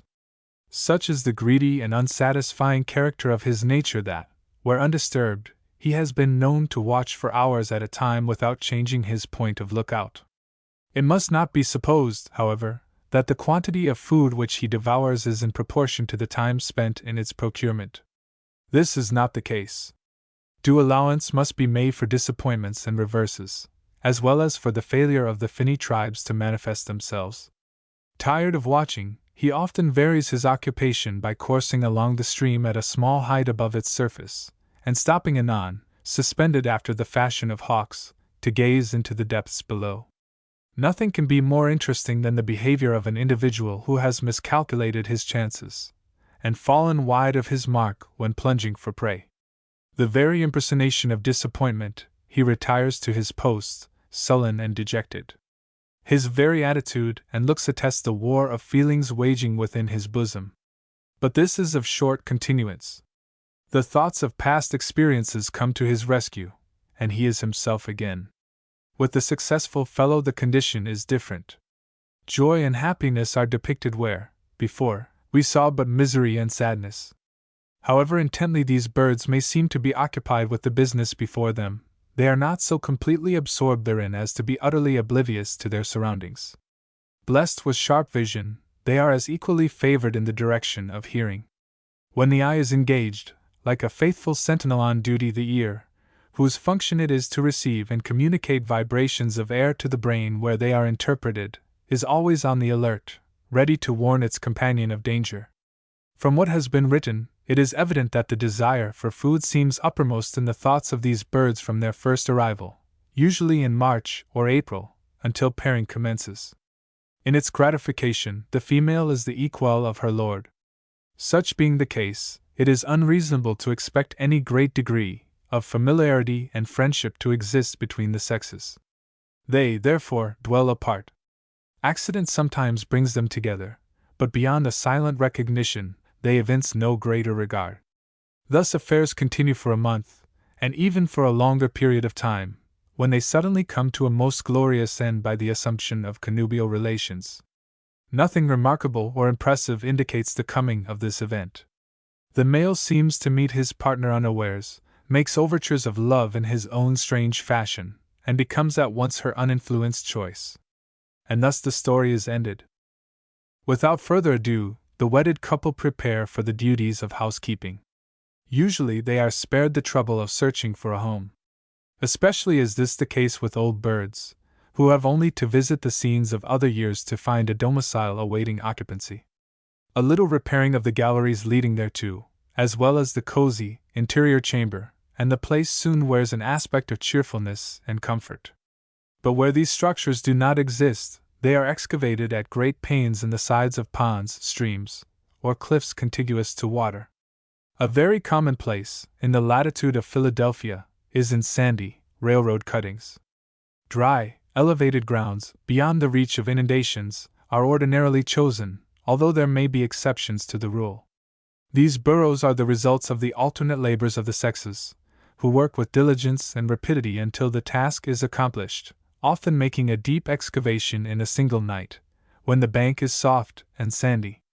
The directions and depths of these holes vary, some being less than 4 feet, while others are more than 15 feet deep, some being straight, and others turning either to the right or to the left before terminating in the enlarged chamber which is constructed as a place of deposit for the eggs. The time spent in the formation of a burrow depends upon the nature of the soil and the length of the shaft.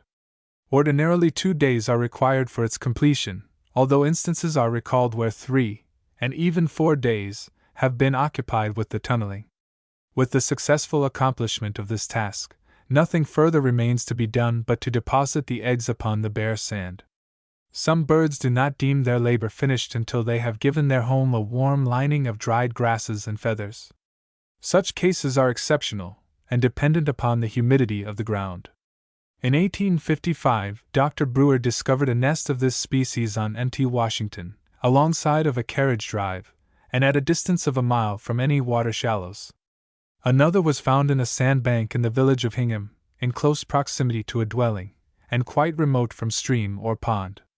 The authors of the latter nest were very cautious and retiring, seldom venturing out during the day, but were continually moving backward and forward at night, as evidenced by their loud, rattling cries. When with young, these nocturnal excursions are not infrequent. Speaking of the building habits of these birds, reminds us of a curious fact which occurred in the history of a male bird, of which Mr. Dolly, of Washington, was an eyewitness. On a certain occasion his attention was attracted to his lordship engaged in digging holes by the side of his nest, which were 2 feet in depth and 8 inches in diameter, apparently for no other purpose than that of pleasure or occupation. They were invariably abandoned as soon as constructed. Once, he entered one of these burrows to eat a fish which he had captured. Many fabulous stories have been told in ages that are past of the nest and manner of hatching of the kingfishers, but they are too absurd and trifling to deserve more than a passing notice. The birds of our day either construct their nests of glue or fish bones, nor commit them to the mercy of the waters to float about at random with their proprietors, but place them deep down in the earth, where they are secure from wind and rain, and the 1,000 perils which threaten the homes of their less sagacious neighbors. Into these secret recesses the females place their pure white, nearly spherical treasures, to the number of 6, on as many consecutive clays. These beautiful solids exhibit not more than ordinary variation in size, and rarely exceed 1.31 of an inch in length, and 1.06 in breadth from the most diverse localities. By the beginning of June, sometimes 2 months earlier in the semi-tropical sections of our country, the young, through the patient setting of the mother bird, make their appearance. While she is thus concerned for 14 long, weary days, her partner plays the role of a very faithful and attentive husband, amply providing for her sustenance. Both parents show great affection for their little family, and watch over it with jealous and assiduous care. Weak and fragile creatures as they are at birth, they cannot digest the unprepared food of adults, but must needs have it reduced to a pulpy state by a process of maceration. Later on this is discontinued, and the birdlings perform the important duty for themselves. At the age of 15 days they are old enough to quit the nest, but usually remain a brief period longer, when they venture out and try the fortunes of the outside world. At nights they return to the hole where they were fledged, and also during rainy weather, until the last of October, or the middle of November, when they leave their parents, and like the latter, separate and wend their flight to the south, or to regions beyond. When the season is unusually propitious, they seek more sheltered localities, and spend the winter with us. From the male the female, as shown in the drawing, is readily distinguished, by having the sides of the body and a transverse band across the abdominal region, and slightly posterior to the bluish one of the breast, light chestnut, the pectoral band being more or less tinged with the same color. The young resemble the mother in the fall, but when spring reappears, the males present themselves in the paternal garb. The length of the adult is about 12 3/4 inches, that of the wing, 6, and sometimes more. The small opening in the embankment shows the entrance to a nest, and a female making her way thither. Plate 29. Bahnesa umbilis, Linn. Stevens. Ruffed grouse. See, considerable misapprehension exists in relation to the popular appellation applied to this species. In some parts of the country it is dubbed the partridge, while in others it goes by the name of pheasant. It is either. All its affinities point away from these families, in the direction of the true grouse, of which it constitutes a useful and interesting member. Pheasants are never found in the United States, but are indigenous to southern Asia. Their nearest representative here is the wild turkey. Almost as much may be said of the partridge, a group of birds which are exclusive denizens of the Old World. To save further confusion, we have thought it best to perpetuate in this work the title given above. While it can offer no violence to scientific accuracy, it cannot be otherwise than acceptable to the common sense of the masses, although it be less euphonious than its contemporaries. The wear and tear of constant use will soften its asperities and harshness, and render it, in the long run, agreeable as it is appropriate. See. This matter settled, we shall proceed at once to the subject. Few grouse are better known, and none more esteemed for its flesh, than the one we have chosen for a few remarks. Everywhere throughout the timbered regions of eastern North America it is more or less plentiful, ranging from the Atlantic seaboard to the Rocky Mountains, and from Georgia to Nova Scotia. As far north as the 56th parallel it is said by Richardson to abound in small flocks which show considerable lack of suspicion and timidity. In all our southern states, Louisiana excepted, they exist to some extent, and are also to be found over limited portions of the Missouri region, but doubtless, more especially about the mouth of the river and the contiguous country. In the western parts of the region it is represented by a form which passes with ornithologists as a well-defined, genuine variety. In California, it is presumed to be wanting, as Dr. Newberry did not encounter any specimens in his explorations, but in the wooded sections of the Cascade Range, where it exists under a new varietal name, and also in the valley of the Willamette in Oregon, it is by no means an uncommon occupant. It is in the New England, Middle Atlantic and Northern Central states that these birds are to be seen to best advantage, and in greatest numbers. West of the Mississippi, if we exclude eastern Kansas, southern Iowa and the whole of Missouri, they occur, if at all, in comparatively small and isolated parties. In regions which these grouse inhabit, they are permanent residents, and are never known to move southward with the retreat of warm weather. They are capable of adapting themselves to climatic variations with ease, but not so readily to surface irregularities and their natural concomitants. Dense woods, craggy mountainsides, and the borders of streams are noted places of resort. Lowlands, especially such as are invested with thick growths of small bushes and tall rank grasses, are not infrequently chosen. When in quest of food and gravel, they are known to quit their favorite haunts, and betake themselves to the open road, where groups may be seen absorbed in feeding. Not to that extent, however, when the rustle of a moving leaf, or the crackling of a twig, would pass unnoticed. The slightest noise causes a temporary suspension of labor, and a shudder of surprise. All of a sudden, and in the most perfect harmony, all heads are raised and pointing in the direction whence the noise proceeded. The keen visions of these birds are not slow in discerning through the gloomy recesses the presence of danger. Should nothing of an alarming character manifest itself, a short parley ensues, and business is resumed, but not with the same earnestness and apparent lack of care as before. Greater caution is observable, and every effort taken to prevent an ambuscade. But let the cause of the alarm, in the shape of clog or man, be close at hand, and the birds immediately strike for the cover, either on foot or by means of flight. The latter method is only adopted in extreme cases, when the other course would be attended by disaster and probable ruin. In the exercise of their cursorial powers, they move with remarkable swiftness, as with head depressed and tail expanded, they run for their lives. A pile of brushwood, or an impenetrable jungle, when near, is rendered subservient. There they manage to conceal themselves for a time, and thus recover breath. If closely pursued, and in danger of being trampled upon by the foot of the huntsman, or lacerated by the fangs of his quadrupedal friend, they await the opportune moment when, with sudden, whirring wings, they cleave the elastic ether, and vigorously press forward to some transitory haven of security, but to fall once more in the way of their relentless persecutors. These flights are so well timed and unexpected that many an experienced gunner is thrown off his guard, and when, at last, he has recovered from his surprise and collected his thoughts, feels vexed at himself for allowing his equanimity to become unsettled by so familiar a stratagem. He finds it useless to repine, but endeavors to choke down the bitter sigh of disappointment that arises, as he presses forward to further adventures. Like the common domestic hen, these grouse are strictly gregarious, especially during the autumnal and winter months.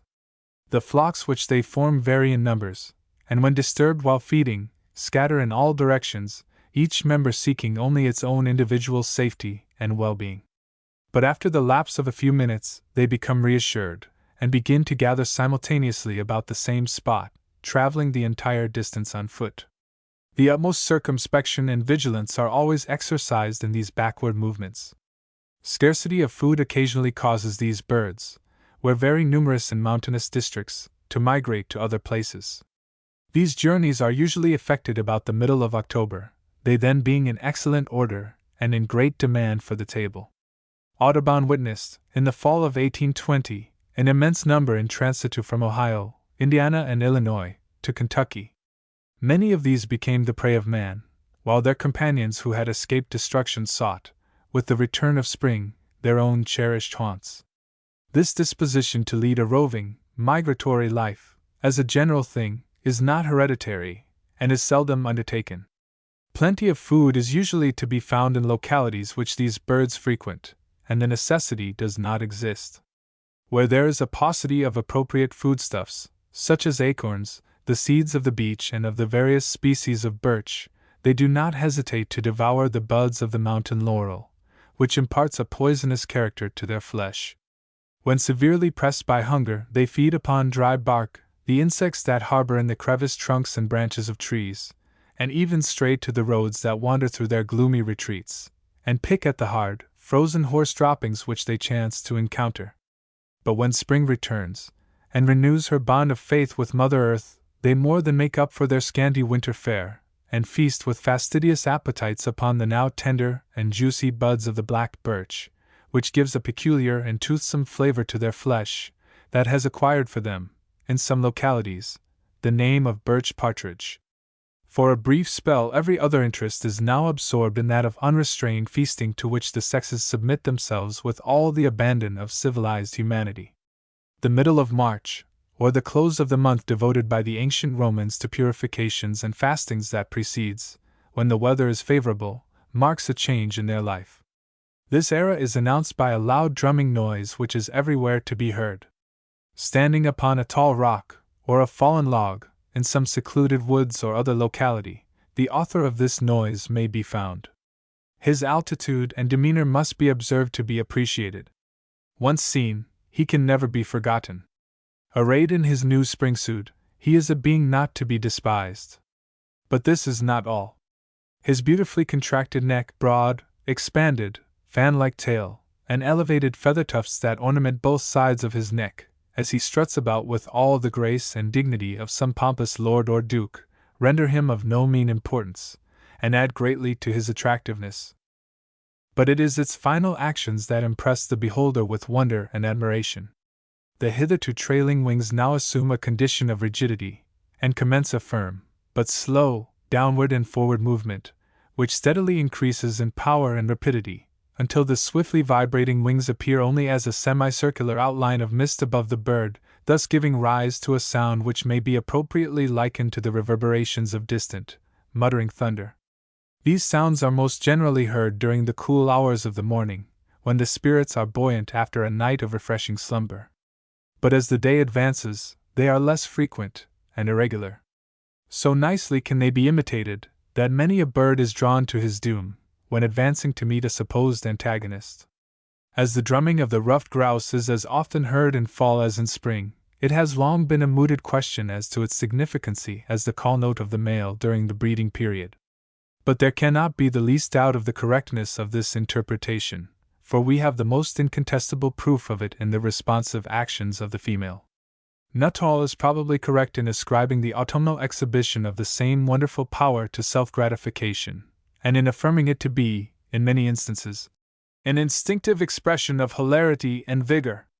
Besides the peculiar drumming sound which the males produce during the love season, they give expression to vocal utterances which are no less remarkable. These are generally given forth when about to arise from the ground, and consist of two well-defined and characteristic notes. The first may be described as a sort of cackle, repeated several times in lively succession. The other, which closely follows in its wake, is a peculiar lisping whistle, which has not inaptly been compared to the cry of a young bird. These notes doubtless play a part in the reconcilement and bringing together of the sexes after their temporary separation. While the courting season continues, it is not an uncommon occurrence to find a single male in the midst of several females, before whom he is engaged in showing off his many good qualities and graces. In such a dilemma, it is no easy matter to make a selection. Enamored by so many, he is sometimes disposed to be gay and trifling, and to dally with the affections of some pure and simple-minded female. Thus we often find him carrying on the most cruel flirtations. But when he does bring himself earnestly down to the business of choosing a partner, he does not go about it in an uncertain, hesitating manner, but makes his selection with promptness and dispatch. The successful female, proud of the honor conferred, at the call of her lord, forsakes the group of unmarried sisters, and follows him wherever he listeth. The warmest tokens of affection and regard are lavished upon her, and woe to the rival who should appear upon the scene while these amours are being enacted.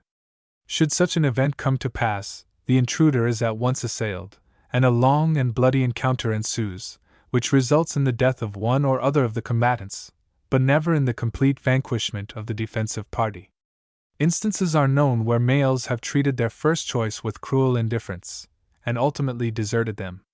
Such things could not otherwise be when the question of polygamy comes to be considered, for it is a fact that both birds are slightly promiscuous in their intercourse, although the tendency is more marked upon the part of the male. The time of mating varies somewhat with climate, and with the conditions of the season. In the warm sections of the south it occurs late in March, or early in April.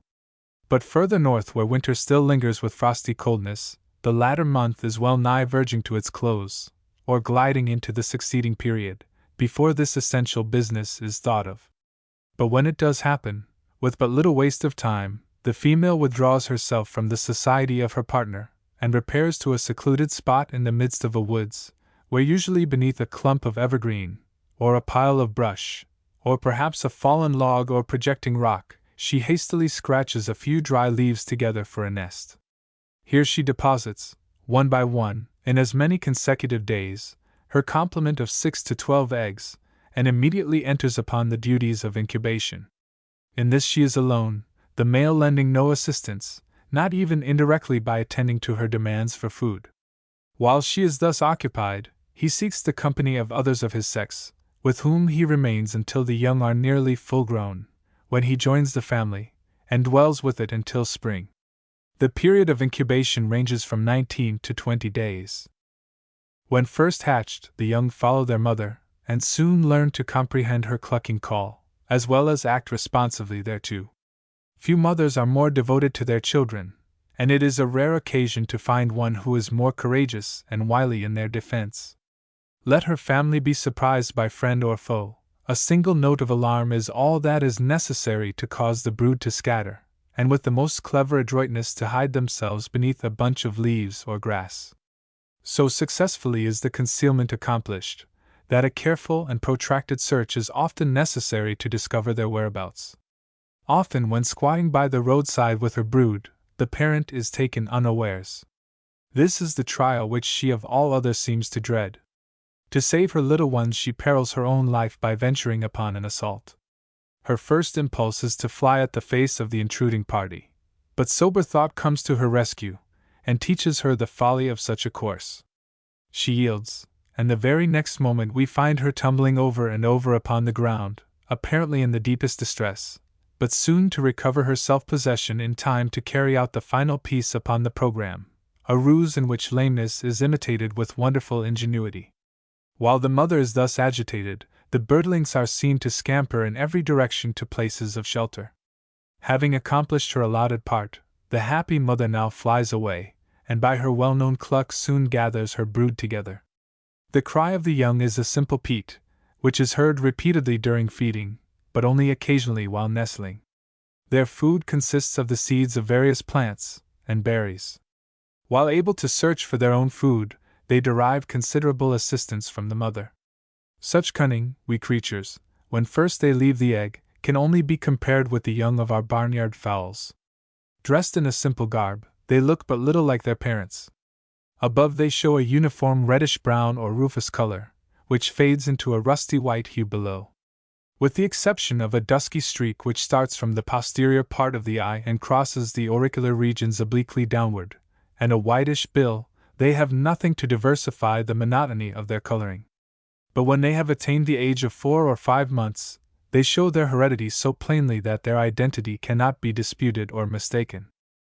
In the adult stage, the tail is reddish-brown or gray above, with narrow bars of black. Terminally, it is crossed by a slender band of pale ash, which is preceded by a broader one of black, and this by another of an ashy color. The upper parts are ochraceous brown, and finely mottled with grayish markings. The lower parts are chiefly white, with broad transverse bars of light brown, which are mostly hidden from view upon the abdomen. Upon the shoulders the shafts of the feathers have pale streaks, which exist in those of the wing coverts. The upper tail coverts and the wings are marked with pale grayish cordate spots, while the lower tail coverts are pale ochraceous, each being provided with a terminal delta-shaped spot of white, which is bordered with dusky. The neck tufts are brownish-black. The male measures 18 inches in length, and has a breadth of wings of 7 2/10 inches. The tail is about 7 inches long. The female is smaller than the latter, with similar colors, but has less prominent tufts upon the sides of the neck. The eggs of this species are usually of a uniform dark cream color, but sometimes show a nearly pure white ground. In most specimens there are no markings at all, but when they do occur, are either quite numerous and conspicuous, or few in number and obscure. They are usually ovoidal, but forms are occasionally met with which are nearly spherical. Their average dimensions, as obtained from specimens from the most diverse localities, are about 1.64 to 1.18 inches. As far as we have been able to determine, the species has never been known to produce more than a single brood. Usually nesting is performed on the ground, as shown in the cut, but instances are recorded by Samuels where the female has occupied a deserted crow's nest, or the shelter of some tall broken trunk of a tree. Plate XXX. Sterna antillarum less, cows. Least turn. F for diminutiveness of size, nimbleness and grace of action, this species stands alone among its kin, and has been very properly likened in its movements to the sprightly, elfish hummingbird. This comparison holds true in this latter particular, as those who have had the privilege of watching these terns in their pleasurable aerial diversions can testify, but there is lacking that essentiality which makes the other seem, when fluttering before a tulip, a mere materialized sylph from the land of dreams. F. Nothing can give the enthusiastic lover of nature more true and unalloyed happiness than the study of our aquatic friend in his own loved haunts, and while in the delightful exercise of his volant powers. His majestic sailing through the pellucid atmosphere, whether for pleasure or game, the beautiful equipoise of body as on motionless wings he hangs suspended above the liquid abyss below, the sudden, impetuous, hawk-like plunge when some luckless sprat rises to view, and last, but not least, the easy manner with which he arrests his downward course and bounds aloft. must be seen to form an adequate conception of the wonderful powers of flight with which the least of all our terns is endowed. Although fond of the deep blue sea, with its sad and never-ending monotone, and the dreary, almost barren waste of sands that line its tortuous, plantless shores, it is by no means an exclusive dweller by such haunts. Inspired by a love of adventure, and burning for new sights and forms of life, it quits the shadow of Neptune's trident, and wends its way up the various watercourses that tend seaward, to quieter inland scenes. While more especially abundant in maritime regions, it is, however, more general in tracts remote therefrom than has been commonly supposed.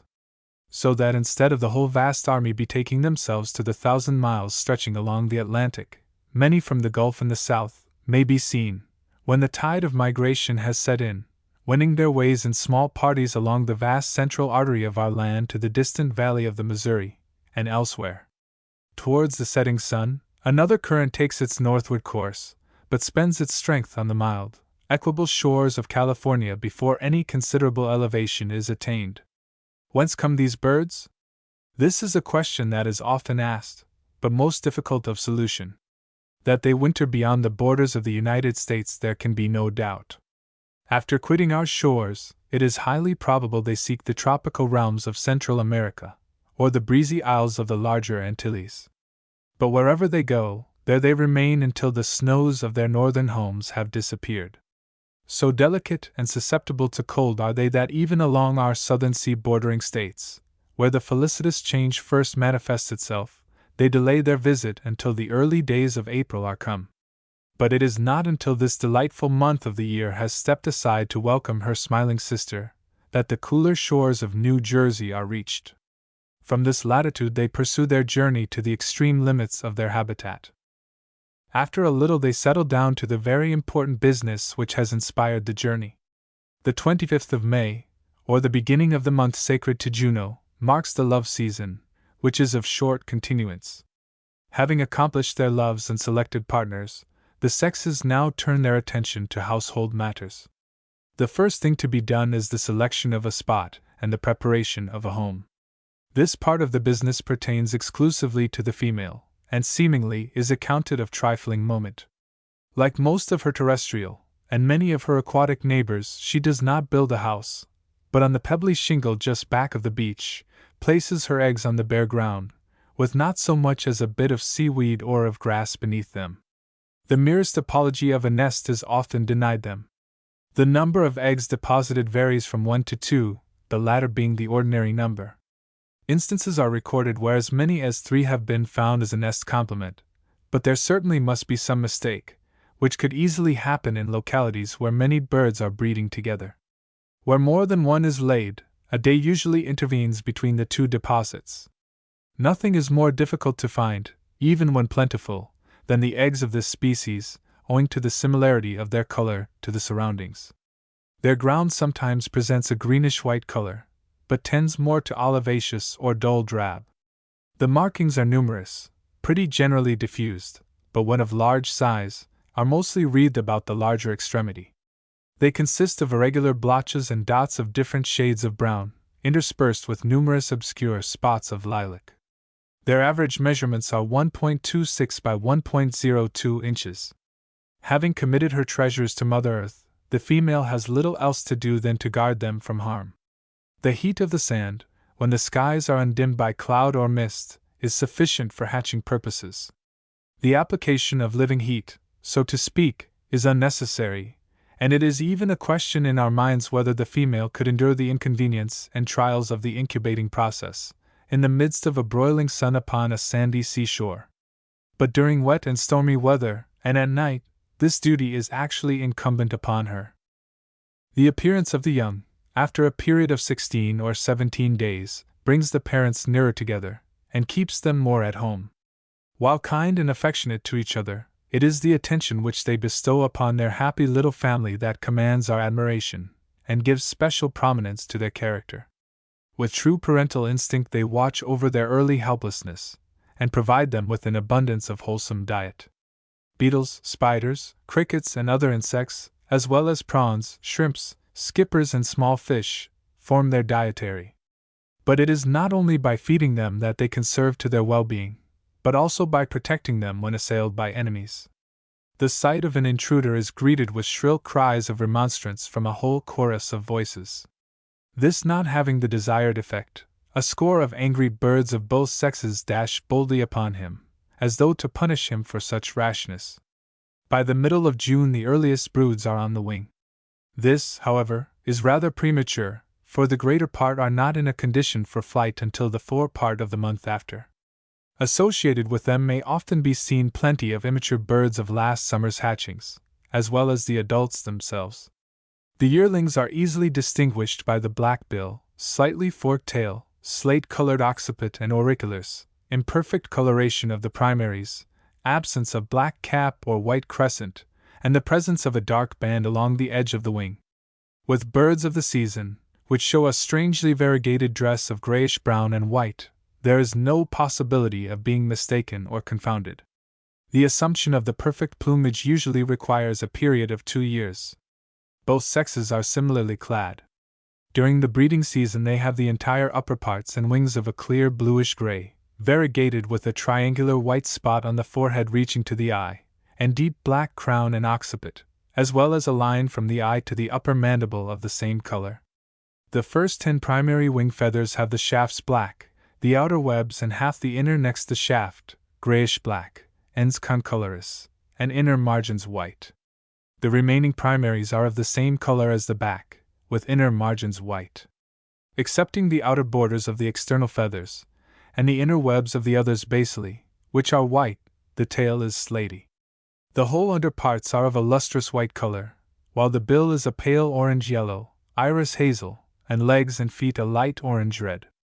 The length of these birds is about 9 inches, their wings 6 3/4, and the tail a trifle more than 1/2 of the latter measurement. Young birds are correspondingly smaller. Plate 31. Cealia cialis, Linn. Haldem. Eastern bluebird. Inhabiting the vast continents lying to the eastward of our own, exists a family of birds popularly known as stonechats. Though mainly denizens of the Old World, yet they are not without their representatives in the New. To this group belongs the genus Cealia, notwithstanding the possession of structural peculiarities which ally it to the thrushes. Of aves claiming such affinity, none is better known than the above species. Throughout the eastern faunal area of North America, from Georgia and Louisiana to the 48th parallel of north latitude, and westward to the highlands of the Mississippi, our genial, sky-blue friend abounds, in varying numbers, and rears its triple brood.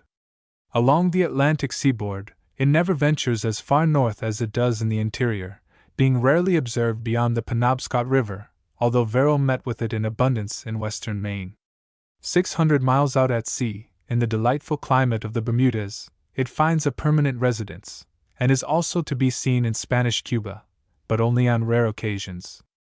Among the lofty ridges and open tablelands of the Rockies, it never occurs, but gives place to an apparently hardier species, the Arctic bluebird of naturalists, while west of this vast mountain barrier, another form prevails. So strongly attached to the natal spot do these birds become, that it is with profound feelings of regret that they leave it. It is only when the rigors and snows of our northern winters have denied them a living, and thus rendered a longer sojourn impossible, that they take their departure for the south. Here they while away the dreary hours as best they can, until the returning footsteps of soul have announced the glad tidings that the hallowed, time-honored haunts of the north will soon once more appear in beautiful habiliments of green. Excepting such as spend their entire lives in semi-tropical abodes, there is manifest an intense longing to be gone, which must necessarily detract from the happiness of their migratory brethren. This emotion often grows to such strength, that even in the mild, sunny weather of February, with which earth sometimes indulges her children, the brown, scored and pitted face of nature is often rejoiced with their delightful presence. Amid the desolation which everywhere abounds, they dart upon the vision like the first gleam of sunshine after a day of dark and rainy weather. The bright, ruddy glow that burns upon the breast, as if in cruel mockery of earth's coldness, and the rich depth of coloring of the back, before whose vivid azure the very heavens seem to pale, are in striking contrast to objects around, and thrill the soul of man with gladness, as the wearers of these charming hues are the bearers of glad intelligence. For they come to remind us that laughing field and babbling runnel have not entirely deserted us, but will return to enliven the prospect when a few more days have rung their changes on the endless cycle of time. But while a few homesick individuals thus come among us, ere the backbone of winter has been broken, to renew old friendships, and point to bonnier times, it is not until the first sunny days of March have made their appearance, that the tide of emigration is said to set in with earnestness. Coming from no great distance, they are not long on the journey, and in a few days are pretty well established in the old habitats. At first they are seen in open fields, or loitering about the outskirts of woods. In rural situations they are not slow in working their way into old orchards, and the yards adjoining human habitations. But wherever they take up their quarters, they are sure to make themselves friends. Few species are more encouraged to build about our domains, and none are in greater repute. While the robin and orioles do immense service in the destruction of thousands of obnoxious insects, they frequently offset this good character by the mischief which they commit upon our fruit trees while in blossom. Not so with the bluebird. He disdains such meanness, and labors solely for man's interests. Arrived in our midst, he does not foolishly waste his time in riotous living, and worse than bacchanalian riot, but goes directly to the work which has called him north. Consequently, from many a field and forest border may be heard the soft, plaintive notes of the male. These notes are singularly pleasing and touching, and are well calculated to arouse a feeling of sympathy in the bosom of the most inhuman of men. At this period, which marks the incipient stages of courting, he is heard to the best advantage, although occasionally through the summer, and in the fall, when preparing to leave us, he is known to descant somewhat similar strains, but with less of pathos and effort. The following syllabic language is as accurate a representation of the song as it is possible to express it by human vocal characters: trararwa, tirwatararwu, trararhweet. While engaged in its rendition from the topmost bough of a cedar, or the uppermost rail of a fence, his attitude shows such complete absorption in the subject, and such obliviousness to place and surroundings, as to awaken the profoundest wonder. The approach of footsteps is unheeded, and many a time we have made our way to within a few paces of one of these famous minstrels, without producing momentary surprise, or the least disarrangement of the harmony. All the while the concert is going on, the female is in the immediate vicinity, silent and motionless, and apparently drinking in its full import. But after a little the music ceases.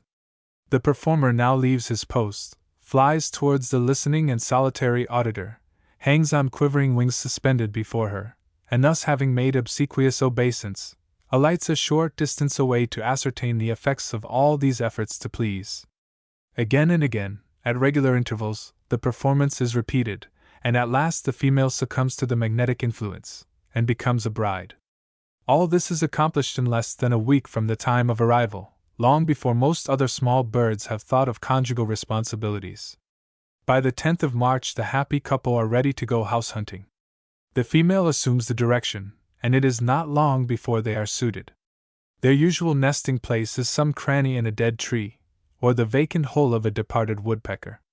The snapping off of a time-honored limb has often opened the way for a snug retreat. Almost any nook or cavity will answer in a pinch. Birds have been known to build in a deep fissure between the branches of a tree, in a broken tin water-spout under the eaves of a building, between the blind and sash of an almost forsaken window, in the stolen home of some eave swallow, in boxes and gourds, or occasionally in the forked branch of an apple tree. When a garden or orchard is chosen, objections are sometimes made by other species, and frequent encounters are recorded between the bluebirds and such wrens, martins and sparrows as deem themselves to have been badly treated by the former. In these affrays, contrary to expectation, the bluebird is usually victorious, being more than a match for the smallest of our woodpeckers, and even lording it over such professional fighters as the English sparrow. But his pluckiest and most inveterate enemy is the house wren. This tiny buccaneer will often visit the bluebird's snug house, while the mistress is absent, and after raking out the materials, remain in possession. Any attempt, however, at interference when the family is within, is treated as an insult, and summarily avenge. Generally, Madame Bluebird and her husband are such gentle, quiet bodies that they never think of molesting their neighbors. As in well-regulated human communities, there are individuals who are not above such meanness. A case in point came under our observation some 5 or 6 years ago. A pair of great crested flycatchers, finding an empty tomato can secured to the top of a post, had made it their home and treasure house. Shortly afterwards a pair of bluebirds came upon the scene, and coveting the cozy quarters, sought to expel the rightful owners. The flycatchers resisted, and the property owner, desirous of ending the disturbance, shot the female bluebird. The male immediately flew away, but to return in the course of a half-hour with 2 females. The contest was renewed, and victory decided in his favor. The flycatchers, however, did not retire until they had thrown out the nesting materials, a portion of which they afterwards carried away to use elsewhere. After the defeat, the bluebird selected a partner from his allies, and the unfortunate female gracefully retired. The proprietor, perceiving a strong predilection upon the part of the bluebirds for the can, determined to annoy them a while, and fastened a lath across the entrance, and watched the result. The birds set to work, and the piece was dislodged. They built their nest, deposited their eggs, and raised their broods, which they fed upon 2 species of turnip butterfly, and the wingless bodies of Spilosoma, a moth destructive to the grape. Into their domicile the birds convey a good deal of grass, which they cover with a soft layer of hair, feathers, and wool. While the male assists at this labor, the arrangement of details involved in the preparation of the furniture falls to the lot of his partner. While she is thus busy, he relieves the tedium of the task by a song and a few caresses. In the northern states the nest is finished and the first eggs deposited by the 10th of April, in the south much earlier. Why the bluebird selects cavities as nesting places does not readily appear. Being an early breeder, such situations best secure warmth and shelter for the young. In primitive times hollow trees were doubtless occupied more generally than at present by all birds, just as now they are constantly used as hospitia by our winter residents during disagreeable weather. The bluebird learned to build in cavities by first using such places for shelter during cold, vernal storms, and perceiving their comfort, has come to regard them as appropriate quarters for nesting. Thus what was merely accidental to their ancestors has now become intuitive and habitual to the race. Protection against rapacious birds is also secured, which would not be gained if the bright plumage of the female were exposed in an open nest. As no dampness is to be dried, laying follows closely upon the completion of the nest, and continues for a period of 5 clays, 1 egg being laid daily. They are usually of a sky blue color, spotless, and have an actual measurement of 0.82 by 0.61 inches. Mr. Ingersoll once found in Lorain County, Ohio, a nest of 5 eggs, all of which were pure lustrous white, like those of a woodpecker. Similar instances have come to our knowledge since the above was recorded. In the work of incubation, the male occasionally relieves his partner, but when not thus engaged, lies very attentive, and often cheers the monotony of her task by a soft, agreeable warble. He is also now very jealous. Not a bird is permitted to trespass upon his premises. If surprised upon the nest, the female makes no effort to escape as long as untouched, but waits until you have withdrawn to a safe distance before flying from the hole. When hatched, the young are watched over with the greatest care, and fed alternately by each parent. Their food consists of flies, earthworms, young of beetles, moths, butterflies, etc. When able to shift for themselves, they are entrusted to the care of the male, while the female busies herself in preparing for the second brood. The old nest is renovated and refurnished, and she again sits, depending upon her affectionate and trustful mate for the support of both herself and the brood which, as it sometimes happens, are not fairly out of the way when the second family of young are ushered into existence.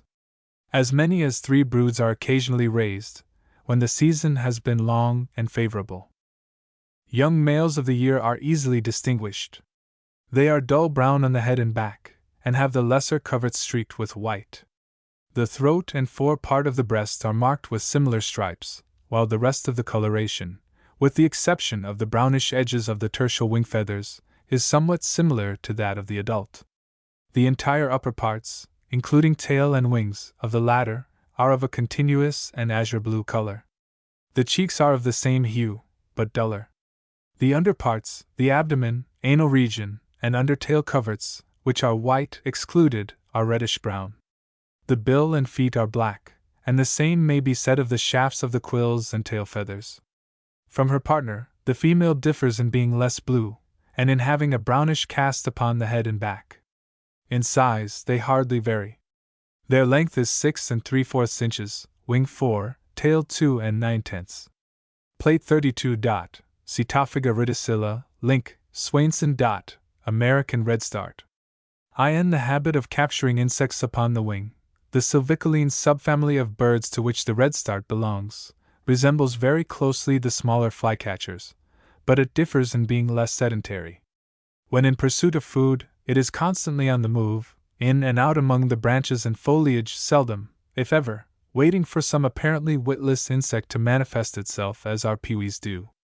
The strictly ossine character of the tarsal scutelli or plates, and the existence of 9 primary wing feathers, are sufficient to distinguish them from the latter, notwithstanding the orange or yellow crown of some of its members. These birds, the Cetophagmi of naturalists, have their greatest development in tropical America, where no less than 9 genera and subgenera are known to exist.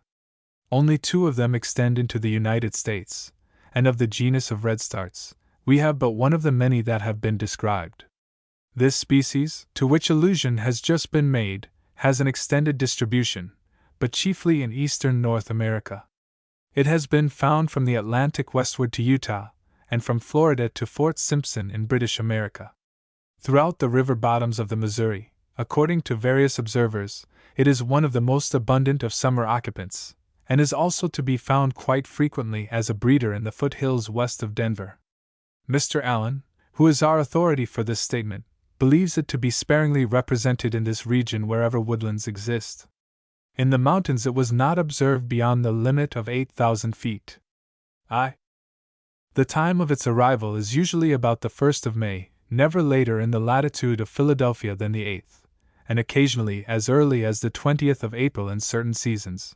In New England from the 1st to the 10th of May, but not before the last of this month in the moss-clad willows of the marshes that skirt the far Saskatchewan.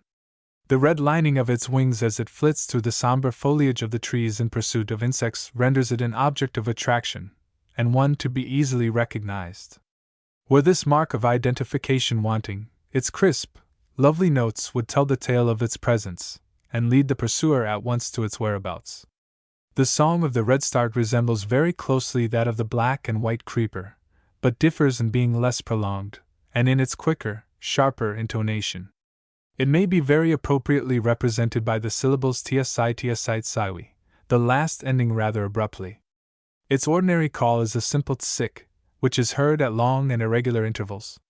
Singular to say, these sounds are most frequent when the bird is most active, and not while in the enjoyment of the quietude which follows such a life.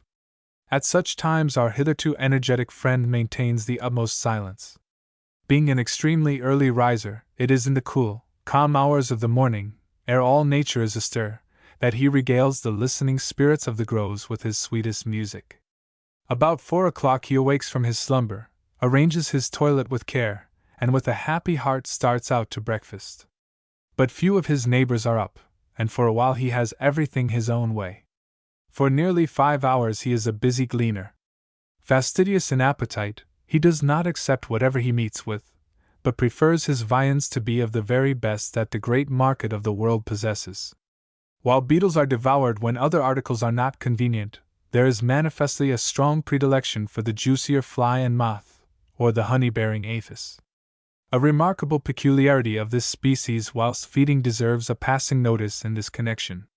We allude to its habit of opening and closing the wings, and of expanding the feathers of the tail. Whether these movements are done for show or not, we are unable to say. They cannot be considered as designed solely for attracting the sexes to each other, which would doubtless be the correct interpretation if they were practiced only during the season of mating. But as they are to be noticed throughout the entire stay of these birds, and always while engaged in feeding, it seems to us that they are expressive of delight and satisfaction. The capture of an insect evokes them, and from being habitual, it is no more than natural to suppose that the sight of a loved one, the partner of former joys and sorrows, would produce feelings akin, but stronger, and lead to similar manifestations. Unlike what is customary among birds, the female redstart rivals the male in powers of song. Never gregarious, for 3 weeks and more from the time of arrival the sexes lead solitary lives, and spend the time in feeding. At first their foraging is confined to high, open woods, but as the days flit by, they become more friendly and visit orchards and lawns, or glean among the trees that line our roads and lanes. They now become quite tame, and may be approached with comparative ease. In the procurement of food they are as often found upon the upper branches of trees as upon the lower, and do not deem themselves too proud to come down to lower growths, or betake themselves to the ground. As the males are the first to show themselves, it is to be presumed that they are the earliest to migrate. They seem to be several days in advance of the females. But perhaps the latter are more modest and retired, and do not emerge from their sylvan quarters as soon as their lords, which would account for their apparent delay.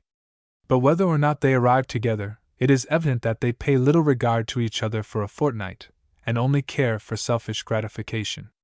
This condition of things continues until the last of May or the beginning of June, when the males seek out their partners, and prepare for the work which has called them through many a weary league of country. From the time of mutual recognition until the construction of the nest, affairs progress with wonderful rapidity. The selection of a building spot, as also does the labor of building, depends upon the female. She is rather whimsical, and above all, hard to please. The male occasionally assists, but things often go wrong, and rather than provoke a tempest, he takes a position where he can inspect the work as it progresses under the critical eye, and by the skillful manipulations of his steady, industrious, and persevering housewife. While for these long, weary days she is thus occupied with the structure, her partner sweetens the ennui of her life by an agreeable ditty and words of endearment. As if to show his appreciation of her exertions, he now and then rewards her with one of his choicest captures. Dense woods with plenty of underbrush are generally chosen when nesting. Occasionally, through some freak of the builders, the domicile is placed contiguous to human habitations. Almost any small tree or bush answers for its support. A crotch receives the fabric and renders it secure from violent storms of wind. Upon first examination it seems to be the counterpart of the home of the summer yellowbird, but this impression is soon abandoned when a comparison is instituted. A typical structure before us, which was built upon a forked branch of the wild plum, at a height of 10 feet from the ground, is composed of the fibers of the wild flax, with a few spiders' webs, on the outside, and is lined with a profusion of horsehairs. In diameter it measures 2 3/4 inches, and 3 in height. The width of the cavity is 2 inches, and the depth 1 5/8. The whole affair is beautifully hemispherical, and neatly and compactly woven. In the construction of the nest there is visible a marked uniformity in character, although the materials vary with the localities. Shreds of savon bark, bits of wool, strips of bark, thistledown, bits of paper, and other fragments are sometimes utilized in the periphery, while vegetable fibers, pine leaves, dry grasses, and wool of plants are made to do good service in adding a warm and comfortable lining. From what we read it seems that the redstart does not always build directly upon a branch, but is occasionally prone to make use of the nest of some other species as a foundation. A case is cited by Dr. Brever where the redstarts had placed their nest upon a blue-eyed warbler's, which had either been deserted, or from which the rightful owners had been expelled. The base of this fabric was composed of brownish wool plucked from fern leaves, with a commingling of herbaceous stems and leaves. Within this wonderfully unique structure was placed an entirely distinct nest, firmly and elaborately interwoven of pine needles, stems of grasses, and long, slender ribbons of bark.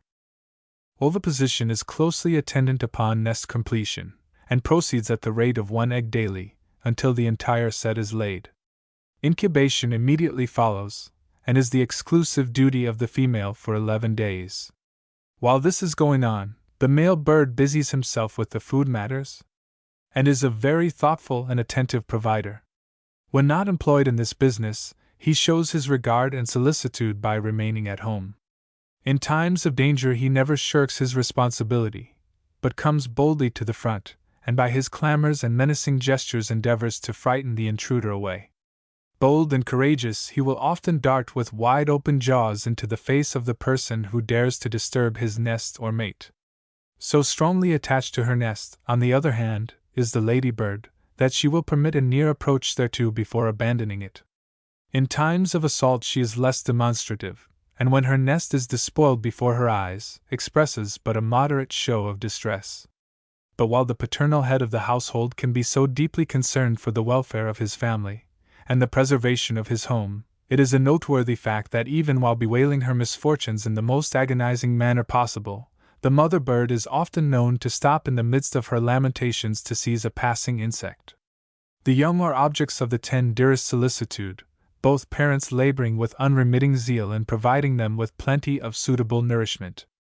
Young caterpillars and the larvae of various other insects which the parents often procure at great distances, are fed to them when quite young, but later on they are subsisted upon plant lice, small spiders and mature diptera and ants. Late in the season both young and old devour great quantities of cedar berries, and the seeds of the commoner grasses. When 12 days old the young leave the nest for the first time, but are not prepared to quit entirely until a week older. They now in company with their parents repair to moist rather than dry thickets, because of the greater abundance of insects to be found in such places, and here they remain until the last of September, when they retire south to winter in Guatemala and other parts of Central America, as well as in the West Indies and Peru. About the time of departure, the young male resembles in plumage the mother, but differs in having the upper tail coverts and tail a deep black color, instead of having the former olive and the latter dusky. In addition, the dorsal region is more greenish olive, and the abdomen and crisp some of a purer white. He is slow in acquiring the perfect adult plumage, and does not attain to it until his 3rd year. At or about this time his predominant color is black. This is variegated by the white abdomen and undertail coverts, and by a central band on the breast of the same color, and still further by the bases of all the quills, excepting the inner and outer proximal halves of all the tail feathers but the middle, a patch on each side of the breast, and the axillary region, being of an orange-red hue, which shades to a vermilion on the breast. The female has the black replaced by olive-green above, and brownish-white below. Yellow takes the place of orange, and ash that of black upon the head. There is also a grayish-white line and ring around the eye. Their length is 5 1/4 inches, wing 2 1/2, and tail 2 9/20. The eggs of the redstart are 4 in number, and bear some resemblance to those of the common blue-eyed yellow warbler. Their ground color is a grayish-white, and this is quite thickly sprinkled all over, but more especially about the larger extremity, with shades of brown and black. They vary in length from 0.54 to 0.67 of an inch, and in breadth from 0.44 to 0.53. Specimens from widely separated localities, when compared with others from the Middle Atlantic states, show the same amount of variation in size and general appearance. In eastern Pennsylvania the species is single-brooded, and the same may be said of other sections of the country which the birds frequent. Plate 33. Scopsasio, Linn. Bonaparte. Mottled owl. To rough out the temperate regions of North America, few species among our nocturnal birds of prey have a wider distribution. In New England, and the middle, southern and western sections of our country, it is more or less common, but on the Pacific as far north as Sitka, it gives place to a different and well-marked variety, one whose habits are not materially dissimilar to our eastern form. McIlrath gives it as a resident in portions of Canada, near Hamilton and around Montreal, but further north, if it appears at all, it is notably scarce. In the Arctic regions it is evidently unknown, if the failures on the part of Richardson and others to mention it in their travels afford any basis of judgment. Towards the extreme limits of its range there is reason to believe that it prevails in smaller numbers than elsewhere. In Pennsylvania and New Jersey, where its habits have been especially studied by the author, it is our most abundant species. It courts rather than shuns human society. In some rural districts this familiarity is more manifest than in others, particularly where unduly harassed by boys and equally offensive birds. The immense good which these owls accomplish in the destruction of vermin should command for them proper respect, but the most cruel persecutions are the only reward which they receive.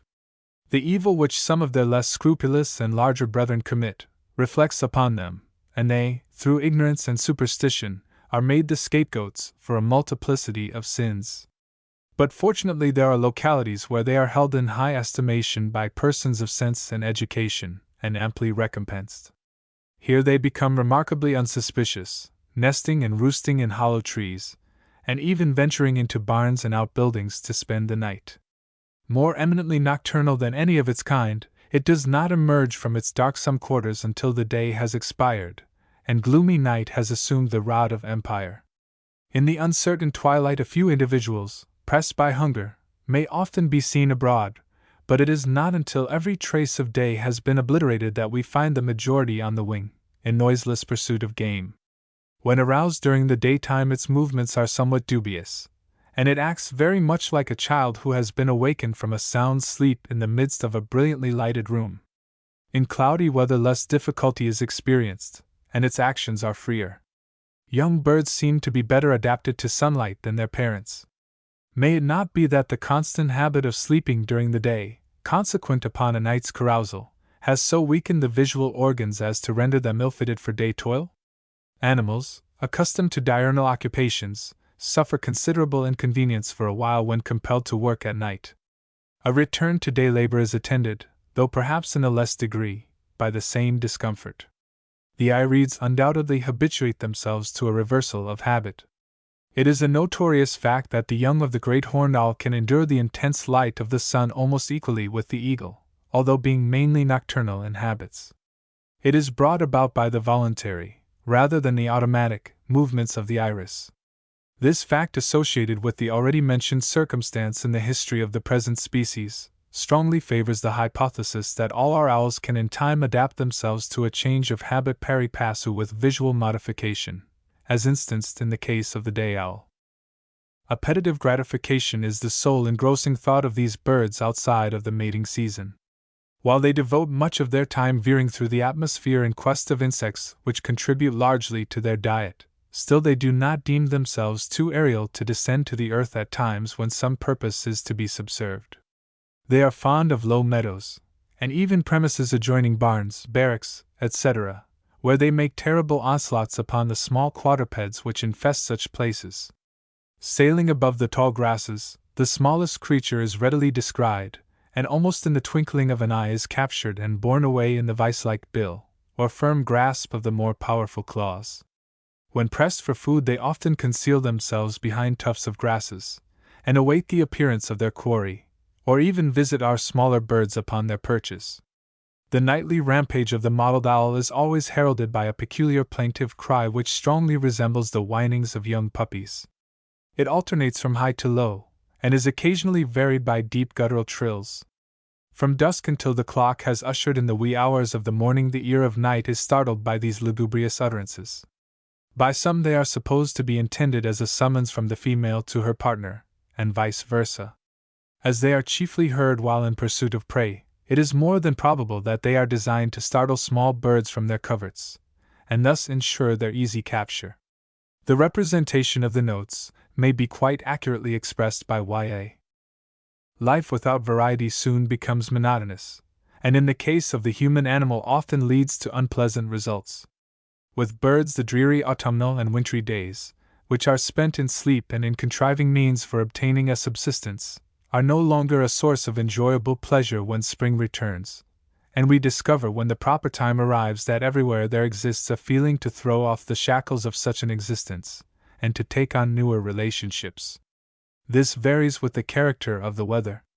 During favorable seasons the time is earlier, but when the advancing steps of milder days are retarded by frosts and snows, there is sometimes a delay of a fortnight.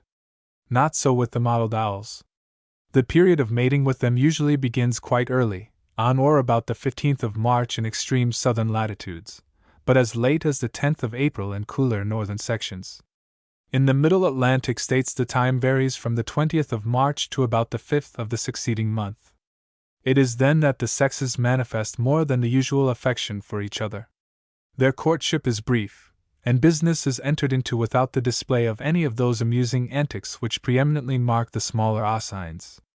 The males, according to our experience, seem to select the same partners on each recurrence of the breeding time, where not debarred by various fortuitous circumstances. As a proof of this position, we might instance a case.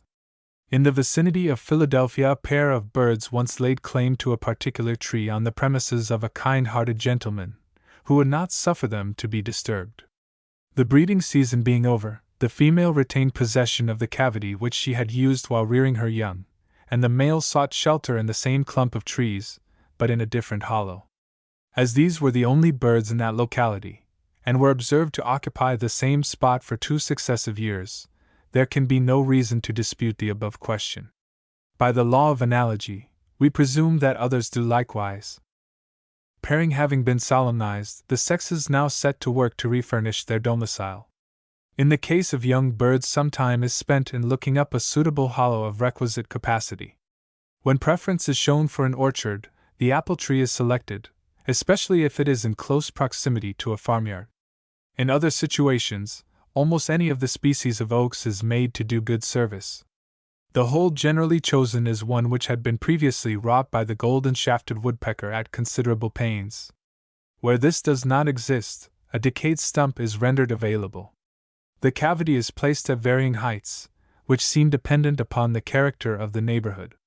In wooded regions, nests are placed at elevations of 40 feet and upwards, while in localities contiguous to human habitations, a greater height than 10 feet is scarcely reached, and some are never placed more than 5 or 6 feet from the ground. The lining of the cavity consists of a few dry leaves and grasses, with an upper stratum of feathers. These are mostly placed in the bottom, and do not extend for any great distance along the peripheral walls. In some instances, the materials constituting their bed are thrown promiscuously into the hollow. Having provided herself with comfortable quarters, the female commences to deposit her eggs, 1 a day, until the number is reached which is to constitute her charge. Incubation at once ensues, and continues for 15 days. This is chiefly the labor of the female, although the male sometimes relieves her when she is in quest of food. When with eggs or young, the approach of an enemy is greeted with a sort of hissing sound, and the protrusion of the hand into the nest meets with a sharp reception. If surprised in the daytime, these birds are such stupid, sleepy creatures that your approach is scarcely noticed. A sort of vacant stare, with occasional rapid blinkings, save when partially aroused to consciousness by a sudden thrust with the finger, is the only recognition which they give. But when disturbed with such rudeness, they open wide the eyes in a staring manner, throw back the head, and utter a loud hiss of indignation or disgust, which is quickly followed by the elevation and protrusion of the claws of the right foot. All this is of momentary duration, and is quickly succeeded by the same stolid indifference as manifested before. The young are vigorous feeders, and tax the time and energies of the parents to the utmost in the procurement of suitable nourishment. All night long the latter are constantly on the go, both birds being frequently absent together upon this important mission. Small quadrupeds, birds, lizards, and insects are a few of the articles which contribute to their fare. At first these are torn into pieces by the parents, and fed to them, but as they increase in age, the entire animal is deposited in the burrow. Mr. Nuttall cites a case where a full supply of bluebirds, blackbirds, and sparrows was thrown into the nest, a striking illustration of the provident habits of the parents. When 5 weeks old, the young leave the nest and receive their rations while clinging to the tree branches. A fortnight later they are able to hunt for themselves, but at the dawn of morning suspend operations and quietly retire to their homes. In the course of events they are obliged to forsake the family roof, and to seek quarters in hollow trees, the gloomy recesses of dense forests, or the dark corners of outbuildings. The characteristic plumages of the young, which they attain in about 4 months from the time of hatching, vary, and are entirely independent of age, sex, or season, being purely individual. There can be no doubt about this statement, since in the same nest there may often be observed both gray and red young ones, while their progenitors may either be both red or both gray, the male red and the female gray, or the reverse. The peculiar notes of the adults are assumed at the same time. but the claws have scarcely acquired their normal development until nearly 2 months more have been added to their age. In the drawing, the rufescent and normal plumages of the adults are so well delineated that no description seems necessary. Specimens from different localities show marked variations in dimensions, but those from which the drawings were made have a length of 9.5 inches, with wings 6 7/10, and tail 3 1/2. Young of the normal dress have the secondaries, primary and tail as in the adult, but the latter more mottled, and the bands confused. The rest of the plumage is grayish-white, and marked with numerous transverse dusky brown bars. The eyebrows and lines are a dull white, with scarce a variegation, and the facial circle obsolete. In the other plumage the wings and tail are as in the adult birds. Upon the head and body the markings are as in the young gray bird, but the white bars are more reddish, and the darker ones a more decided brown. The eggs of this species are from 5 to 6 in number, almost spherical, and of a pure white color. Specimens from different localities offer marked variations in size. Those from Florida are smaller than more northern specimens, and measure 1.31 by 1.15 inches. New England eggs average 1.49 by 1.31, and others from Pennsylvania and New Jersey 1.35 inches in length, and 1.18 in width. On comparison with some from Michigan and Iowa, we can find but slight differences. Plate 34. Rallus virginianus, Linn. Virginia rail. O.F. its delightful winter quarters in the south, and the tropical climes of Guatemala and Cuba with their strange and varied forms of life, this handsome little species takes its adieu when the climate in our northern states warrants such a procedure, and spreads itself across the continent to and slightly beyond our northernmost borders. With the first slight frosts of November it takes its departure, to renew our acquaintance again when the delicate-footed May has returned to beautify the earth. These autumnal migrations are often performed during calm, clear nights, when their cries can be distinctly heard overhead. Persons, while bobbing for eels at night, have often been startled from their contemplations by the alighting of rails in the water close by, and the din produced as they paddle their way into the adjoining weeds. Their departure is seemingly more sudden than their advent, their appearance in diverse latitudes happening at regular intervals. From their feebleness of wing, it might be conjectured that flight is slow and labored, but experience teaches that it is accomplished with comparative ease and freedom, even in the face of a very strong wind. But these birds are best seen in the exercise of their cursorial powers, which the perfect development of their legs and feet, and the compressed, attenuated shape of the body are admirably adapted to promote. Even the bill, with its sharpened outline, which is wisely formed to cut the opposing air, lends its aid in facilitating advancement. Along the borders of salt marshes, but generally in fresh water, it may be found upon its arrival. In such places it is a busy gleaner, feeding less upon vegetable, but more upon animal, diet than any of its illustrious congeners. Its bill of fare consists of worms, the larvae of insects, and small shellfish, which it extracts from the mud, a feat which it most successfully and adroitly accomplishes by means of its great length of bill. This strong partiality to animal diet tends to render its flesh less savory than that of the Carolina rail, whose food is principally the nutritious seeds of various kinds of grasses. In the dexterity with which it conceals itself among the reeds and sedges of its favorite haunts when hunted, and its seeming aversion to flight, it is the exact counterpart of the latter species. In fact, there are few traits of character which are not common to them both. When distance intervenes between the observer and either species, it requires considerable judgment to make the necessary discrimination. A little experience, however, soon enables the working naturalist to do so without much difficulty. While chiefly diurnal in habits, there is good reason for believing all rails to be partially nocturnal, especially during moonlight nights. At such times they are on the qui vive, and from the tall, motionless bulrushes and reeds among which they harbor, the ear of the nightly pedestrian is startled by the peculiar notes of these birds as they pursue their gastronomic occupations, securely hidden from view by interlacing grasses. The movements of these birds would hardly enable you to locate their presence, so noiselessly are they executed. It is to the loud, lusty crick crick crick kkk of some wide-awake fellow as he patrols his favorite marshes that we are apprised of his whereabouts and presence. Instantly the strain is taken up first by one and then another, until the very reeds shake and tremble, as it were, under the impulsive influence. A silence then ensues, which is unbroken save by the heavy croaking of some disconsolate frog as he tunes his pipe to the shrill falsetto of a lovelorn cricket. But the time thus spent is comparatively short. Other considerations demand attention. Scarcely 2 weeks from the time of their arrival, the males seek out their partners, pledge their troth anew, and lead the way into some bog or morass, where they are not long in making a selection of a suitable spot in which to deposit their nest.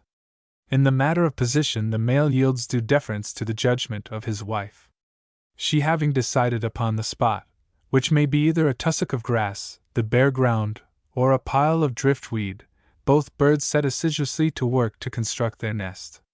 This is merely a pile of weeds or grass, arranged very compactly, but with little display of taste or design, and hollowed out to the depth of 1.5 inches by the bodily evolutions of the builders.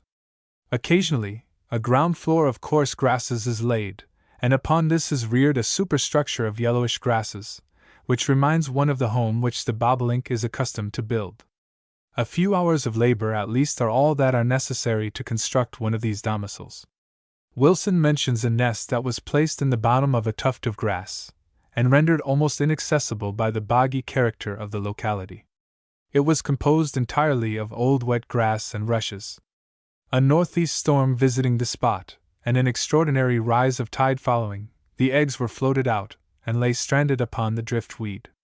The female, being so strongly attached to her home, still lingered near, and permitted herself to be taken by the hand, without showing so much as the least timidity, much less any exhibition of indignation or disgust. The number of eggs laid ranges from 6 to 10. These are deposited in daily installments of 1, the first being usually extruded on the 3rd day subsequent to the completion of the nest. The female takes to the nest almost immediately after the last egg is laid, and continues for a term of 15 days, when, through her constant, persevering efforts, a little family of children, dressed in suits of blackish down, come forth to gladden the hearts of both parents. The male seems to take no direct part in the incubating process, not even so much as to see that his faithful wife is not in want of food.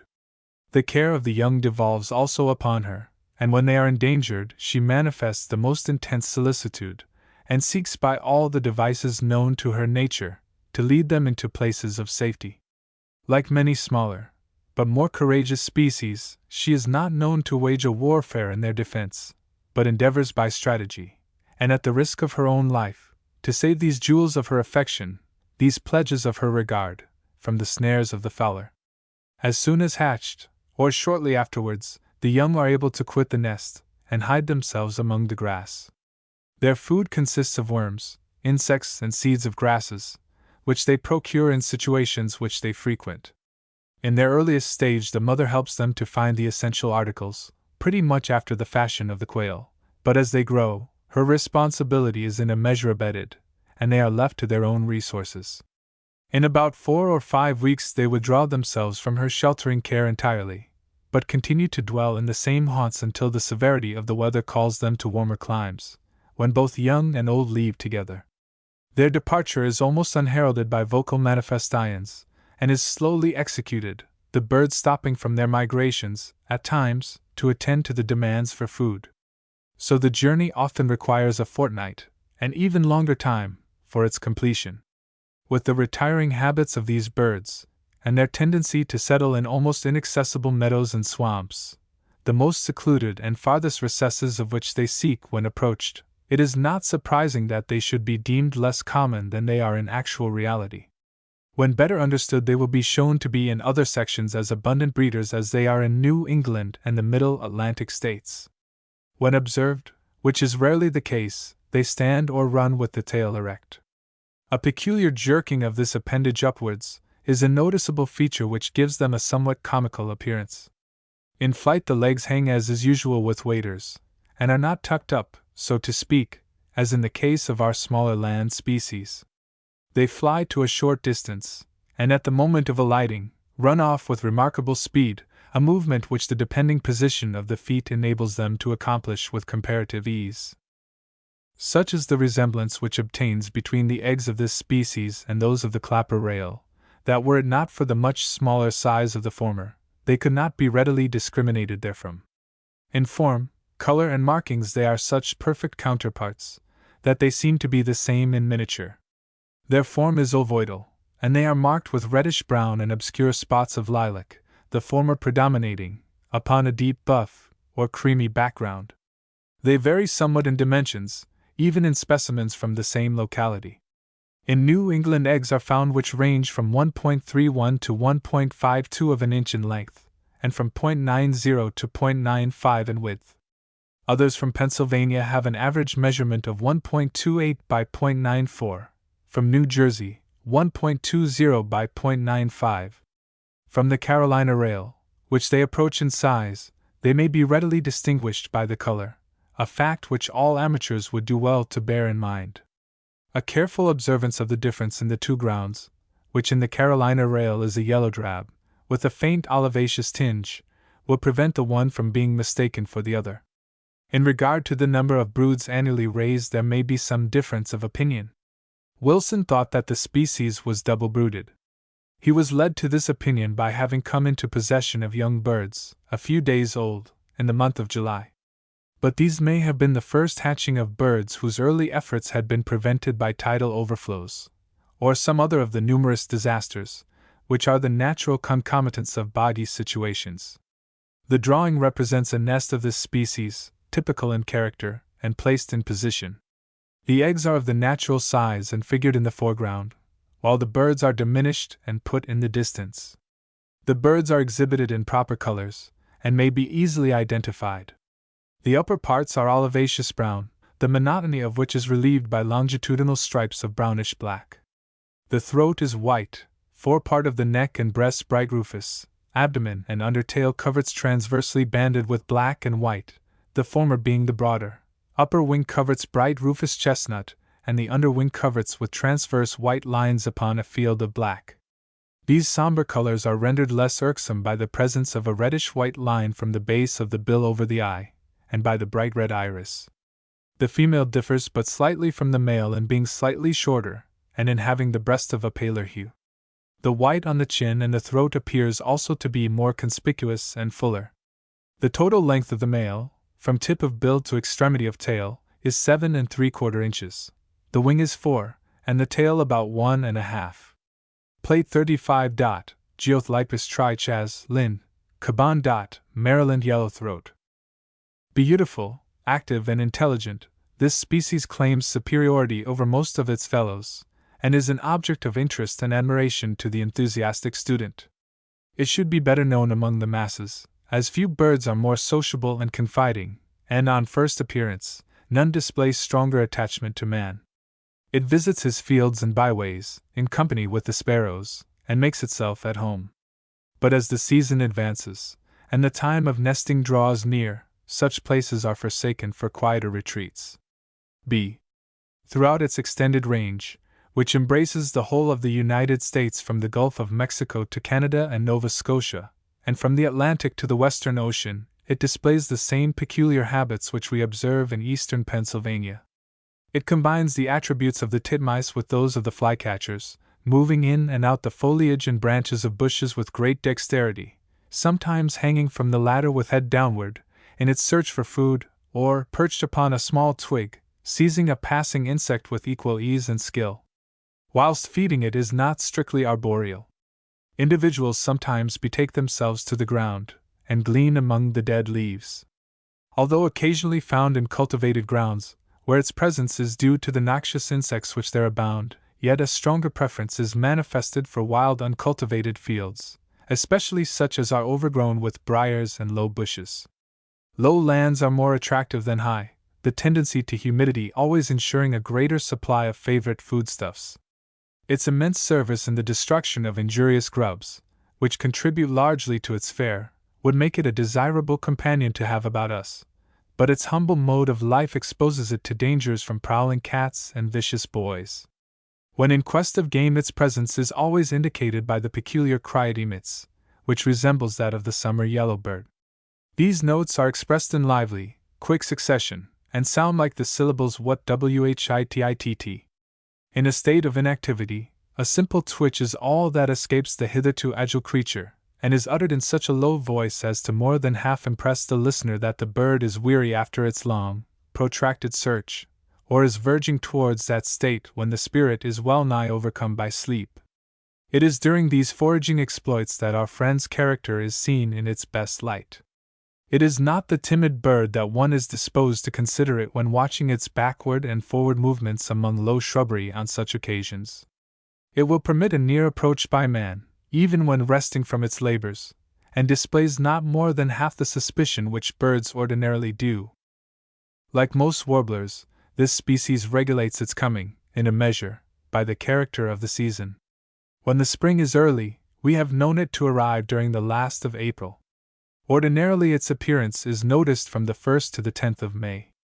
In California, where the climate is more uniform than in the East, birds have been seen in migration on the 17th of April, but in New England, where mild weather is retarded by meteorological causes, their advent does not occur until the beginning of the succeeding month. As is common with most other birds, the sexes do not arrive singly, except in occasional instances, but always in pairs, which seems to warrant the supposition that mating had been solemnized in the land of their winter's sojourn preparatory to leaving. So little is the attention engrossed by feeding, that the male does not appear to be utterly unmindful of his partner, as is sometimes the case with other species. Should one or the other stray away, the bird that first becomes apprised of the separation signals the fact, which is instantly responded to by its companion. Directed by the sounds, they soon come together, and renew operations as before. A few weeks thus spent suffice to blunt the keen edge of appetite. The male is the first to announce his weariness of such a life. In a few quaint syllables, cognizant to his partner, and perhaps to some of his nearest kin, he states his desire, and awaits her approach. Does she hesitate? In the same lively and pleasing manner he repeats it, this time with greater fullness and variation.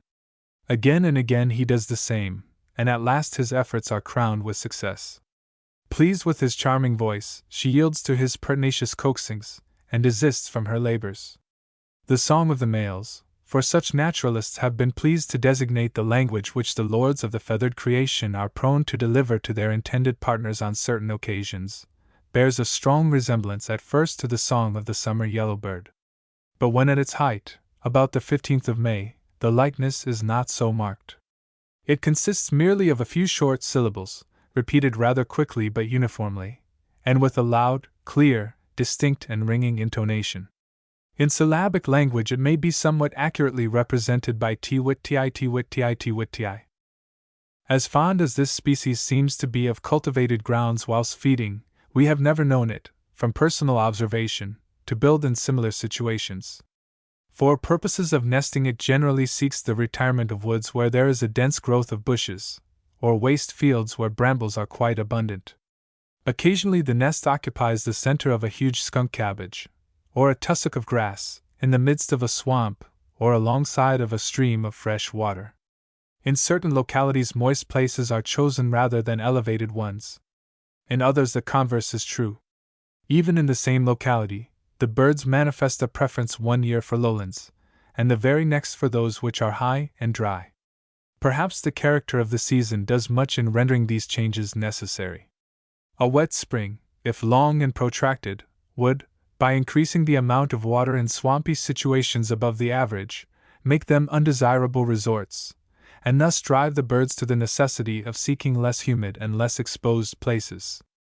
At such times, high grounds, by obtaining more than the usual amount of moisture, would become suited to the existence of insects, which form no mean part of their living. In dry seasons, moist localities would be chosen, as they are more advantageously situated for obtaining supplies of food than others.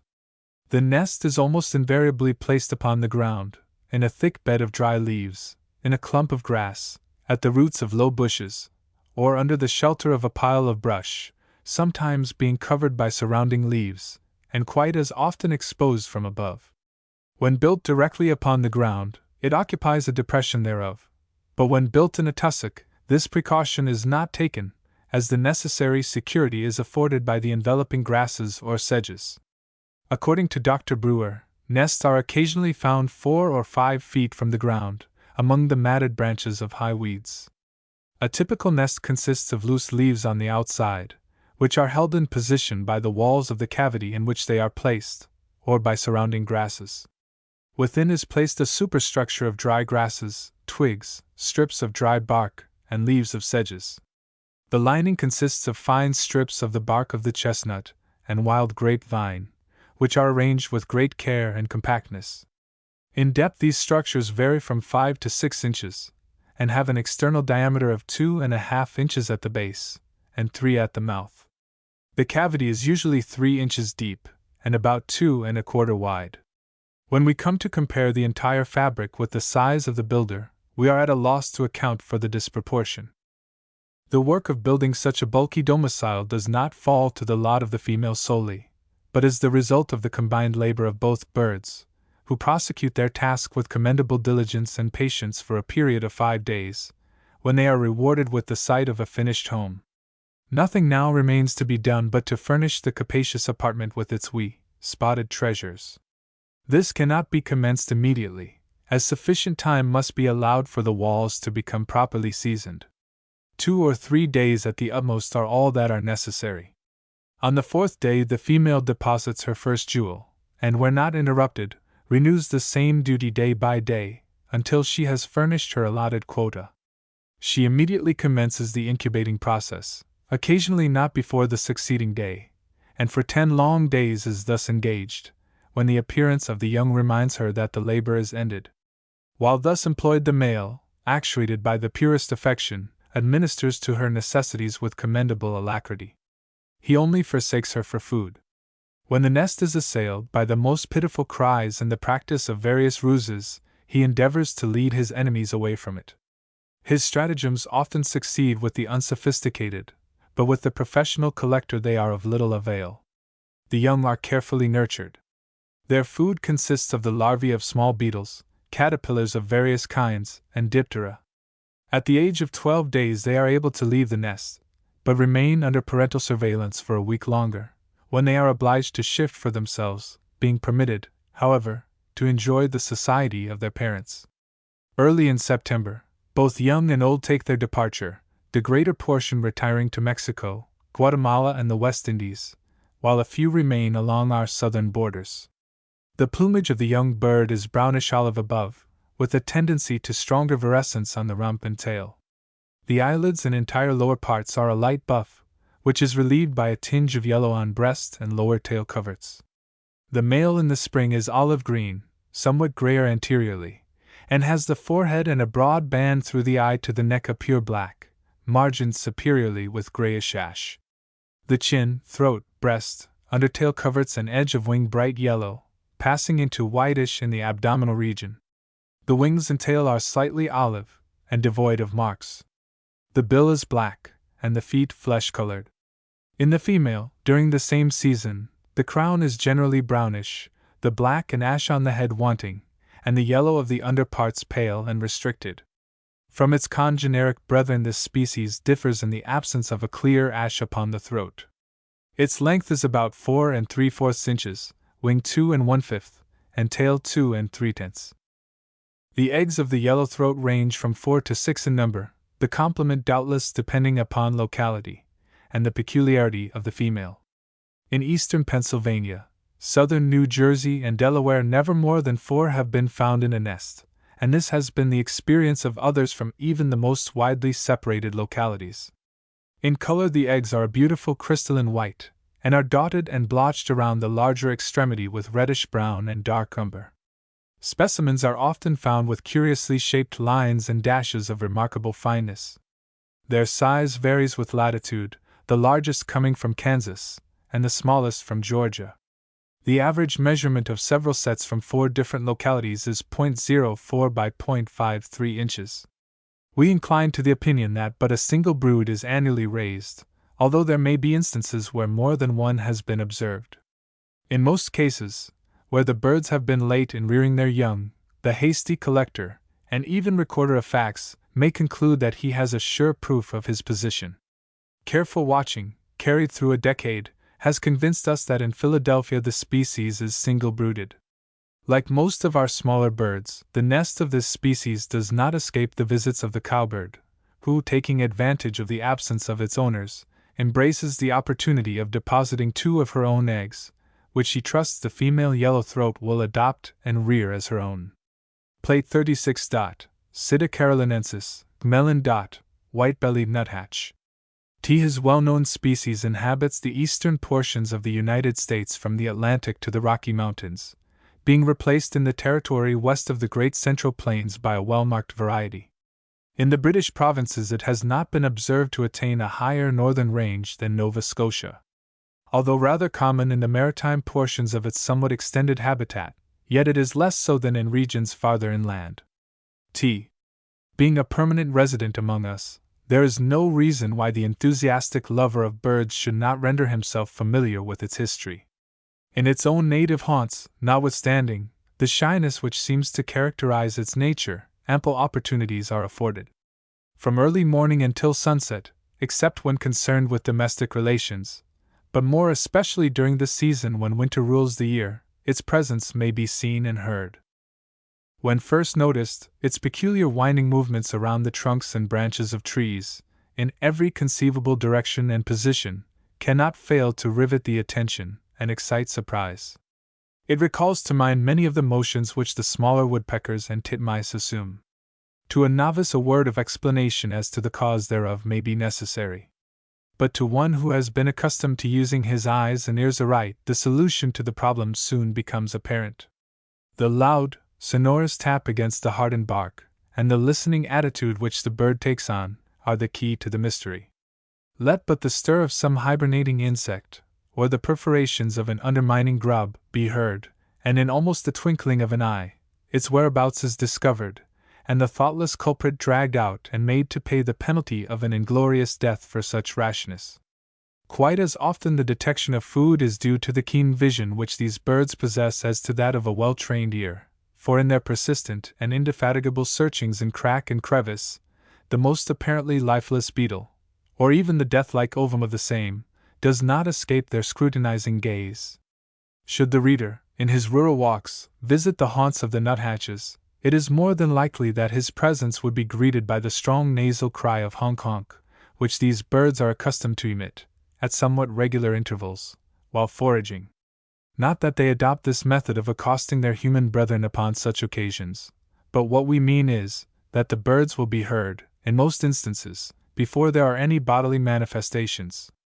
Even after one has located with tolerable precision the tree from which emanated the sounds, a few minutes will generally elapse before the authors thereof are clearly outlined against the dark background of the bark.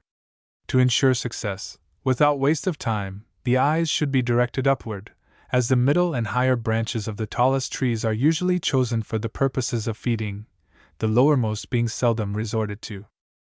Besides the larvae of beetles, mature forms of elaters and buprestians constitute a large share of their winter diet. As winter lapses into spring, and there is a consequent increase in the numbers, as well as kinds of insects, their bill of fare is enlarged, certain new species of Coleoptera and a few ants being added thereto. When the tulip tree is in blossom in May, many may be seen delving into its floral treasures for the numerous small insects which are attracted thither. Earlier, the cone-like fruit is visited, and rifled of its samara-shaped seeds. By some writers it is claimed that, like its European congener, our species collects and stores away the fruits of nut-bearing trees. This is an undisputed fact, as different species of acorns have been seen securely wedged in between the bark and outer woody layers of trees, and nuthatches in positions as to lead to the suspicion that they had placed them there.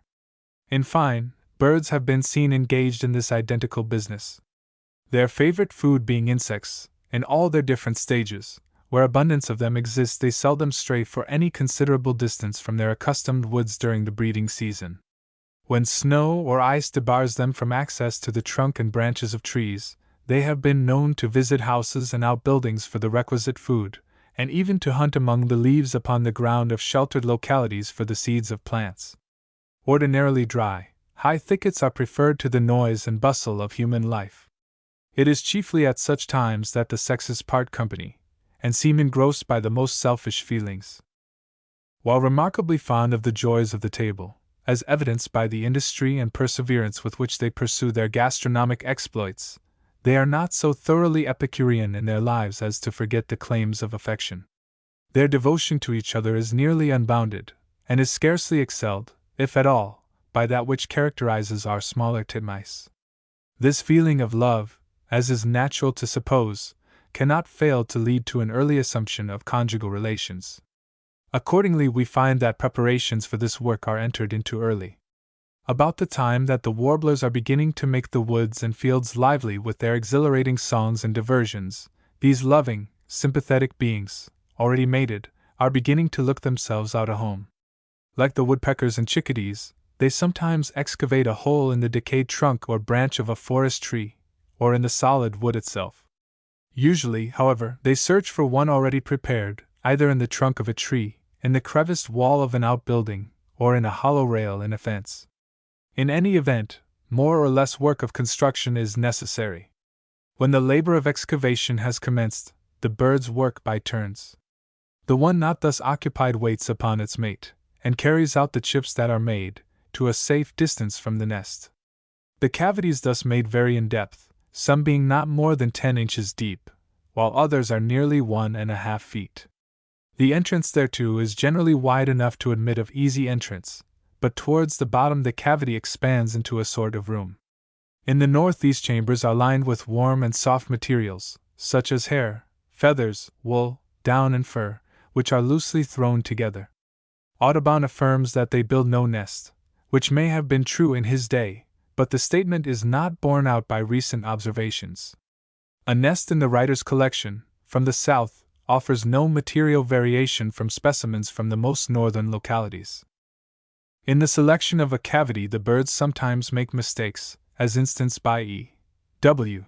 Nelson, Esq., in his valuable pamphlet on the birds of northeastern Illinois. In this case the nuthatches had selected for nesting purposes a knot hole in a large oak, at a height of about 25 feet from the ground. The hole was large enough to admit the human hand, and several inches in depth. Within were the remnants of a squirrel's nest, which nearly filled the cavity.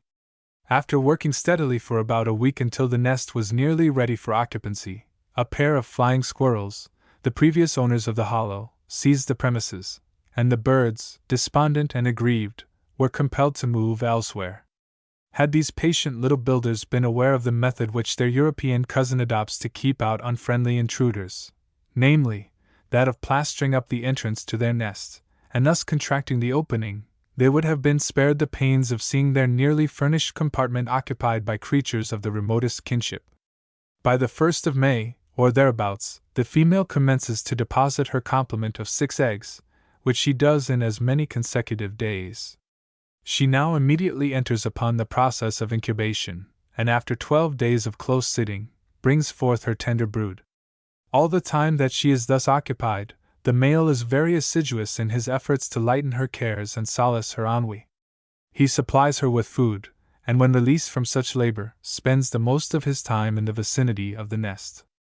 A score of times during the course of the day, perhaps, she is summoned to the mouth of the hole to receive some choice hit of food, or the endearments and caresses of her idolizing partner. At the approach of danger he does not desert her, but fearlessly intervenes to give the necessary warning. If the nest is disturbed, his quiet, peaceable disposition will not suffer him to make the slightest defense. His only object seems to reach some place of safety, from which, when attained, he can survey the contemplated demolition. With the female the case is different. So strongly attached to her home is she, that she is not prone to leave it, even under the most trying circumstances. A case is cited by Maynard of a nest having been found in a partially decayed apple tree by Mr. Brewster. In order to effect an entrance for the hand, and thus secure the female, the latter gentleman was compelled to enlarge the opening. The bird struggled vigorously to escape, but when liberated, returned at once to her eggs. Several times was she taken out, and as often re-entered her domicile the moment she was at large. Both parents are strongly attached to the young, and provide them with an abundance of healthy food, of a somewhat varied character, which they receive, soon after they are hatched, by climbing to the opening of the nest. This food consists chiefly, at first, of different kinds of grubs, but after the first week, beetles and ants are fed, and relished with a gusto. When about 2 weeks old, they venture out upon the trunk to try their legs and claws, while their wings are acquiring development and strength, but retire to the nest when the weather is unpleasant, and at nights. A few days more, and they are prepared to earn their own living, after the peculiar fashion of the race. Young male birds do not immediately put on the plumage of the paternal sire, and it is probable that this condition is not attained until the following spring. In the fall they resemble the mother, who differs from her lord only in having the black of the head glossed with ashy. The latter is ashy blue above, with top of head and neck black. The underparts, and sides of the head to a brief space above the eye, are white. The undertail coverts, as well as tibial feathers, are brown, while the concealed primaries are white. The bill is rather long, stout, and awl-shaped. The length is 6 inches, and the wing about 3 3/4. The eggs have a white ground in blown specimens, but when fresh they show a beautiful roseate tinge, with a tendency to a reddish hue, which is apparently due to the ferruginous and purplish spots and blotches with which they are so closely covered. Considerable variations of size prevail in these markings, from fine points to well-pronounced blotches, and there is also noticeable a predominance of the reddish-brown colors. The average dimensions of several sets before us, from half a dozen localities, are 0.80 by 0.62 inches. Single specimens may occasionally be found which, like Mr. Samuels's Adirondack specimen, may have a length of 0.70 of an inch and a width of 0.57, but such are certainly abnormal productions. While the rule in our northern states seems to be, according to the concurrent testimony of numerous writers, but a single brood annually, yet there is reason to believe that in the warm, semi-tropical sections of our country, the species may prove double-brooded. Whether our species could ever be domesticated or not, it is impossible to say. But there is no doubt that, under similar circumstances, the same confiding tameness would be shown, as the interesting descriptions given in English works tell us is exhibited by the European species. The latter, we are told, when treated with kindness, will come regularly to be fed. Individuals have been known to approach within a foot of their benefactor, and even to capture bits of food thrown to them before the latter could have time to reach the ground. Plate 37. Meleagris gallopavo var. Americana, Barter, cows. Wild turkey. A few years more this handsome bird, which was at one time found in great abundance over nearly the whole of the eastern province of the United States, will be numbered with the things that were. Its final extinction is only a question of time, and that not very remote. In the days of Audubon it was found along the entire range of the Alleghanies, where individuals do still exist, but they have been so molested by man that they can only be approached with the greatest difficulty. At present they are quite abundant in the unsettled parts of our southern and western states, and in the regions drained by the Mississippi and Missouri rivers. In New England it has probably become extinct. The same may doubtless be predicated of portions of our middle Atlantic states. To be sure, there are localities where individuals may occasionally be observed, but with the construction of railroads, and the settlement of the country which invariably follows, we may expect the same fate to overtake them. Dr. Woodhouse met with this species in abundance in all the timbered portions of Texas and the Indian Territory, and Mr. Dresser found it common enough in the districts of Mexico and Texas which he visited. This was especially the case on the rivers between San Antonio and the Rio Grande. Not migratory in the sense in which many of our smaller species are, yet these birds are addicted to roaming from one locality to another. These movements always occur in flocks of varying numbers, and have reference to food matters. Where the supply of mast becomes exhausted, an advance is ordered towards richer pastures. If there is an abundance of food, the large flocks dissolve into smaller ones, composed of individuals of all ages and sexes. A paucity of the same, brought about by deep snows, induces the birds to approach the haunts of man, where they obtain a subsistence by consorting with the poultry, or by entering the open doors of corn cribs. When the young are nearly grown, in October, the adult females, which dwell apart from their lords, each at the head of her numerous family, gather in the rich bottomlands of our western rivers. These families unite with others, until parties of 70s and 80s are the final results. The old males associate in parties of from 20 to 100, and move simultaneously into the same territories, but are carefully avoided by the mother birds, on account of the hatred which the former bear towards their nearly grown children. This unparental disposition, which leads the males to destroy their offspring, is more especially vented upon the young males, and is doubtless inspired by jealousy. The migration are mostly made on foot. But when a stream intervened, a stay of 1 or 2 days upon its banks occurs before any attempt is made to cross. The maneuvers of the old males are then rather ludicrous. They parade themselves up and down the banks, utter to each other their characteristic gobble, as if to raise their courage to the point necessary to surmount the barrier. The females and the young assume in less degree the same demeanor. After this lengthy preparation, both young and old mount to the summit of a tall tree, and at the leader's signal, wing their flight for the opposite shore.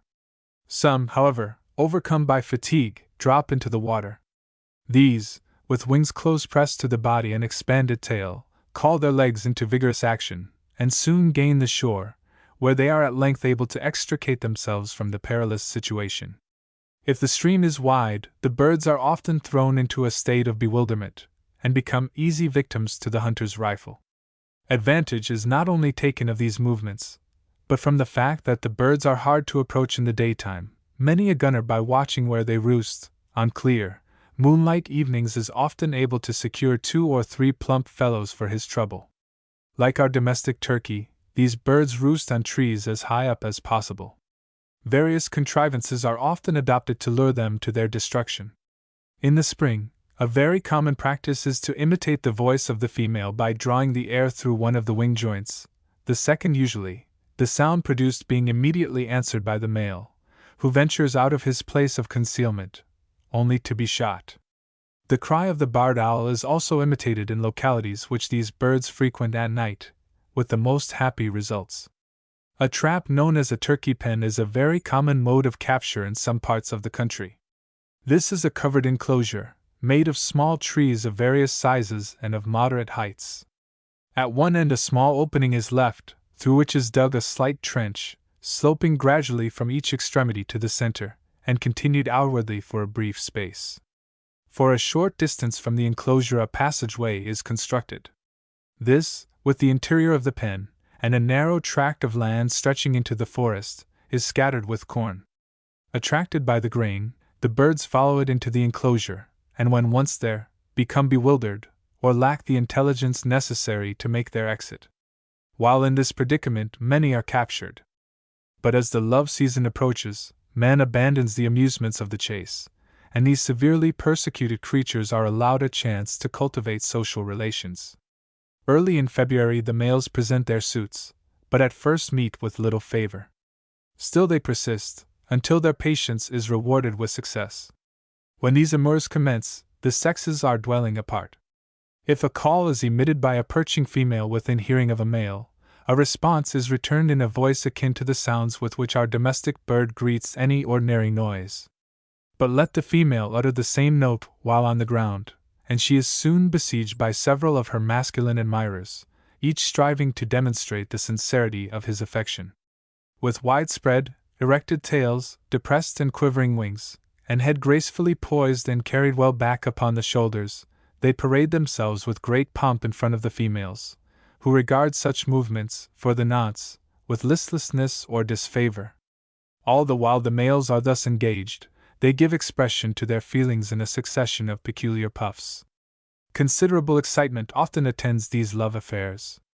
Especially is this the case when some hitherto listless female becomes impressed with the pleadings of a particular male. This is the signal for the fiercest encounters, which usually result in some one or more of the participants being killed. When one rival has thus destroyed another, the surviving party, as if feeling remorse, caresses the fallen one with the tenderest affection. Having mated, the union thus formed usually lasts during the season, although instances are recorded where the same male has been known to possess more than one partner. The female is endued with finer feelings than her lord and, when concerned with domestic relations, continues to keep her treasures hid, well knowing the propensity which he manifests for destroying the same. Consequently, the selection and building of a nest fall exclusive to her lot. At the close of the love season, the males cease to gobble, and being considerably emaciated, desert the females, and go off by themselves. When they have recuperated their energies, they return, and reunite in small flocks. About the middle of April the females prepare their nests in secluded localities. These are placed upon the ground, and consist of a few dry leaves placed in a depression by the side of a prostrate log, under a mass of brushwood in a thicket, within the precincts of a corn brake, or in such places as afford the necessary shelter. Dry spots are always selected. Suited with locality, the female deposits her eggs daily until the entire complement is raised, when she enters the nest, and for nearly 4 weeks is a close sitter. When she leaves it for food, she always takes the precaution to cover her eggs with leaves, to guard against detection. Small islands are frequently chosen for nesting purposes. The large masses of driftwood which accumulate about their heads are said to give them security from their numerous enemies. So closely attached to home is the female, that she will not leave it unless in peril. The approach of human footsteps is unheeded, where no danger is to be apprehended. Its discovery by man is not considered as sufficient cause for desertion, but she is known to forsake it when the eggs have been broken. In such cases another nest is prepared, but otherwise only one brood is annually raised. The most friendly feelings are known to exist among the females during the breeding season. Several hens have been known to deposit their eggs in the same nest, and rear their broods together. Audubon once met with 42 eggs in a single nest, the labors of 3 females, one of whom being always on guard. When the eggs are nearly hatched, the female remains a very vigilant watcher, and will leave the nest under no circumstances. In short, she has often permitted herself to be captured rather than endanger her treasures. Weak, delicate creatures as the young are, it is doubtful that they could extricate themselves from their calcareous coverings, were it not for the timely efforts of the parent. Not only in this manner does she show her love, but also by fondling and drying them, and assisting them to leave the nest. Her cares are now quite manifold. She must needs lead them into suitable feeding pastures, teach them to distinguish good from bad food, and protect them from enemies. Besides, she is careful to keep them from getting wet, which is detrimental to their early lives. At the age of 2 weeks, they follow the mother with facility, roost upon the same bough with her at night, and seek their food in the daytime. Their diet at first consists of small berries of different kinds, and insects. To this somewhat restricted bill of fare, grass, corn, seeds, fruit, beetles, tadpoles, and lizards are added, as they weekly mature. The dry leaves of the woods are turned over with their feet, for they are somewhat rasorial in their habits. Like their parents, the young are able to go for several days without food, which is occasionally the case after a heavy fall of snow. At such times, in the unsettled parts of our country, both young and old associate with domesticated birds, when quarrels often ensue, which chiefly result in favor of the former. Attempts to tame these birds have been made, but with only partial success. Under confinement, birds are apt to lose the brilliancy of their plumage in the 3rd generation, and display in places an intermingling of white feathers throughout the pale brown which they then assume. In the cut accurate representations of the sexes appear, the female differing from the male in being of smaller size, in having less brilliant colors, in the much smaller fleshy protuberance above the base of the bill, and in the absence usually of the pencil of bristles on the breast, and of spur from the Mexican variety, the supposed parent of the tame species. It differs in having the upper tail coverts chestnut, but without the light tips, and in having the ends of the tail feathers scarcely paler, instead of brownish yellow or whitish. The male bird ranges from 48 to 50 inches in length, and weighs from 16 to 35 pounds.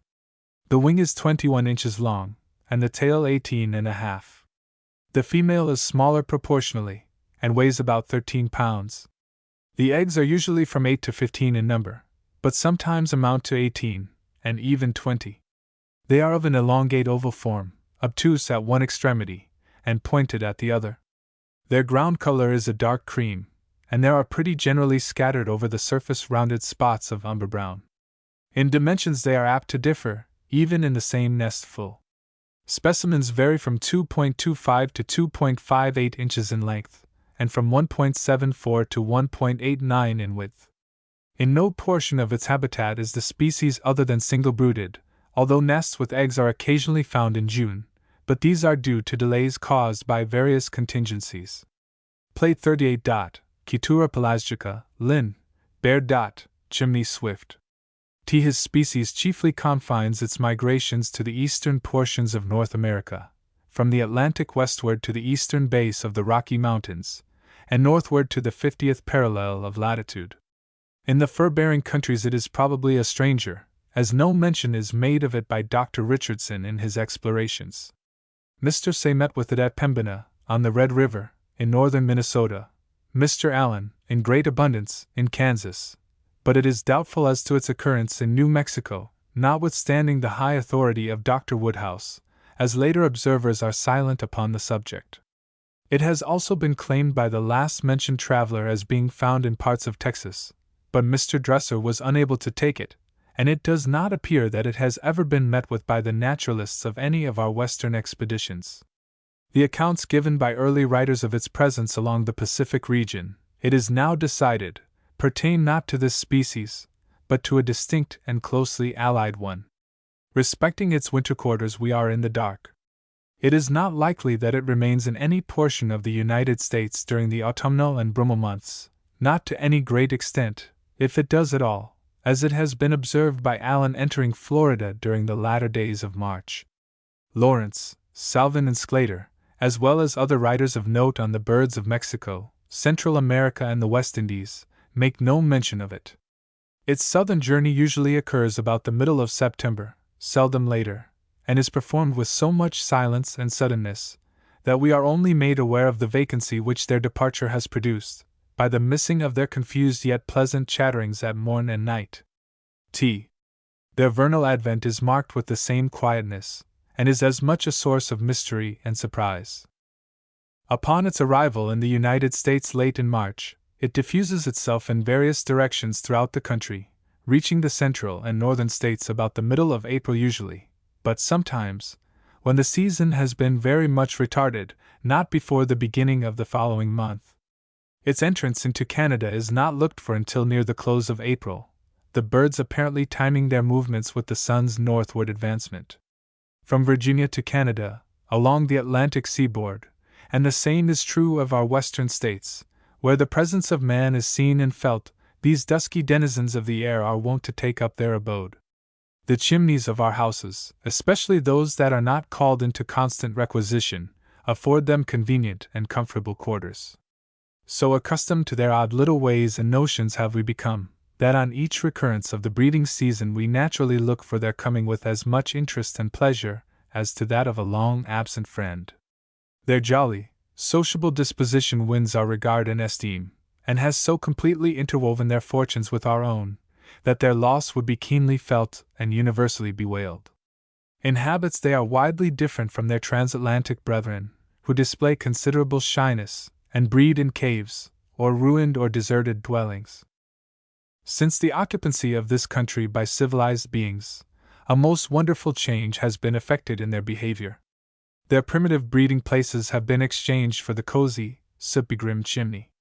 To be sure, there are localities where breeding is still carried on in hollow trees as of yore, but such places are now but occasionally occupied in the older parts of the country, and merely for roosting purposes. In certain portions of New Brunswick, according to Mr. George A. Boardman, birds still nest in decayed tree hollows. Even where chimneys are to be found, individuals have been known to select places remote therefrom. The writer last mentioned once met with a nest that was built against a board in an old log house. It was not the lack of a chimney that conduced to this peculiar deviation, as we are led to infer of the existence of one somewhat remotely situated from what that observer says. Where there is no danger to be apprehended from enemies, a position like the one described affords the requisite advantages. In buildings that are freely used by man, persistence in this habit might be attended with results which would be escaped by nidification in chimneys. In southeastern Illinois, Mr. Ridgway discovered a nest in a hollow sycamore tree, and also another securely fastened to a plank of an outbuilding. Mr. Allen met it in Kansas, breeding in hollow trees, for which it seemed to manifest a decided preference. In long-settled sections the species has been forced by circumstances to resort to chimneys, or else abandon the country. In but a single instance have we known from actual experience the nest to be built against the rafter of a deserted outbuilding. Nesting usually commences within a week after the birds have reached the accustomed haunts. Whether mating is accomplished preparatory to leaving their southern homes, or subsequent thereto, we are not prepared to assert, but inclined to the belief that they arrive already paired, since we have never been able to observe the sexes engaged in their amours. Perhaps these are performed within the sheltering walls of the flues which they choose for their homes. The labor of nest building requires the united efforts of the builders for 3 days. The structure is a rather curious and remarkable affair. Its composition consists of small twigs, nearly uniform in dimensions, which are severed from the living branches of trees by the birds while upon wing, with considerable dexterity and adroitness. They sweep upon the coveted twig much after the fashion of a hawk in rushing upon its prey. These twigs are fastened to each other by the saliva of the builders, and by the same cement the entire fabric is made to adhere to the side of the chimney in which it is placed. This saliva, after a slight exposure, hardens into a glue-like material, which becomes as firm as the branches it joins together. In separating these nests from their reposing surfaces we have even known fragments of the bricks to give way, rather than the cementing substance. When rendered moist by long-continued rains, they often become precipitated to the bottom of the chimney solely by the weight of their own contents. In such emergencies the young cling with considerable tenacity to the chimney side by means of bill and claw. In configuration the nest resembles a neat, semicircular basket, and measures about 3½ inches in diameter, 1½ in width, and about 1 in depth. Some are found to exceed the above dimensions, and others to fall considerably short of them. Building operations are ordinarily entered into during the early morning hours while the air is cool, the birds then working with praiseworthy diligence, but seldom during the hot, summer noontide. All the time the work is going on the builders are the happiest of creatures, and judging from the continual chatter which they make, there is never an angry word spoken, nor a quarrel indulged in with each other, or with any of their near neighbors who occupy the same chimney. Their lives seem to be as gay and felicitous as the days are long. A few days elapse after the completion of the fabric, not usually more than 2, in which mutual congratulations are passed. Then comes the drama in which the female is the principal actor, namely, the laying of the eggs. This requires 4 days, in ordinary instances, 1 egg being deposited daily. Incubation then succeeds, and lasts for 11 days. Here the female displays her true motherly instinct. She enters the nest, and with unworried perseverance continues thereon, save during brief intervals of absence in quest of food, until she has achieved her heart's desire. The male is said to relieve her, but if such is the case, we have never been a witness of the fact. But while keeping aloof from such fatiguing duty, he is nevertheless a very faithful and devoted father when the young have quit their narrow prison houses and welcomed the light of a new life. He is now as solicitous for their safety and well-being as the mother, and in case of molestation, unites his cries with hers to frighten away the intruder, or to cause him to desist from any assault he may have in contemplation. When 12 days old the little swifts are able to climb to the summit of the chimney and receive their food. This always occurs a few days before their wings are sufficiently developed for flight. Even while quite young, in case of accident to the nest, they are able to make their way to the top of the chimney. In some cases they are carried beyond the reach or notice of their parents. When such occur they stubbornly refuse human assistance, although uttering the most pitiful cries of hunger. When placed upon the roof contiguous to their native chimney, Dr. Brewer has known them to descend to its base, and there receive parental attention. In a fortnight they leave the nest, and are able to care for themselves. As this species is double-brooded in Pennsylvania, the young are necessarily forced to self-maintenance at an early age, the thoughts of the parents being engrossed with preparations for a second family. These arrangements are perfected about the middle of June. In New England, and further north, but one brood is raised. Like the old birds, the young are crepuscular rather than nocturnal in their habits, preferring to hunt for their prey early in the morning and late in the afternoon, or during cloudy weather. At times, these predatory excursions occur at noonday in the broad glare of a full-orbed Sunday. The period for hunting is apparently regulated by the abundance or scarcity of appropriate insects. The adult birds, when with young, have often been known to protract their search for food long after nightfall. Caterpillars, diptera, beetles, and lepidoptera of various kinds constitute their menu, vast numbers of injurious, as well as beneficial species, being destroyed. Mature insects are chiefly in demand, which the birds, from being constantly on the wing, procure without much difficulty. Their flight, then, is varied and difficult of description. It consists of rapid sailing and divers turnings, with occasional quickly repeated strokes of the wings.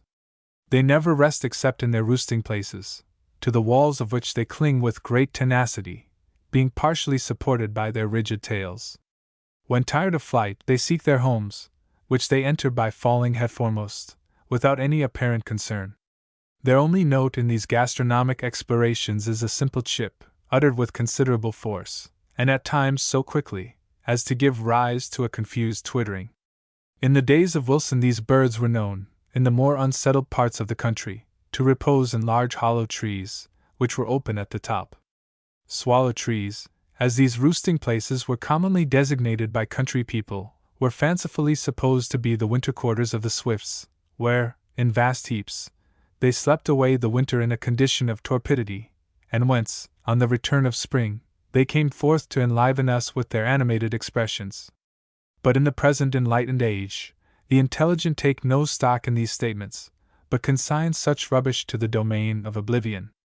With the ignorant and superstitious it is different. They are invested with peculiar charms, which make them matters of pleasant reflection. Attempts have recently been made to revive these beliefs, but with slim chances of success.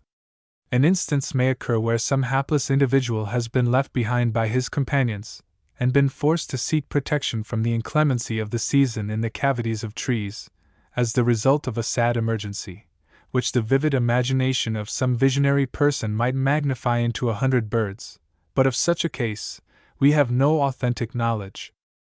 For the benefit of those of our readers who have never examined these birds closely, but only while in flight, we shall mention a few of the characters by which they are readily distinguished by the real student of nature. The same description will apply to the female as to the male, as her resemblance in plumage is so strong as to baffle the critical eye of the systematist to point out any well-marked distinctions. Both birds have a sooty brown dress, which, however, is not uniform. The throat, from the breast to the bill, is considerably lighter than the general color, the rump a trifle paler, while above there is a slight greenish cast. Their length is 5 1/4 inches, wing 5 1/10, and tail 2 3/20. The eggs of these birds are somewhat elliptical, rather less obtuse at one extremity than the other. Their ground is a pure, unspotted white, and in dimensions they vary but little. The average measurement from 5 localities is 0.77 by 0.52 inches. Plate 39. Oxychus vociferus, Linn., Reich. Killdeer.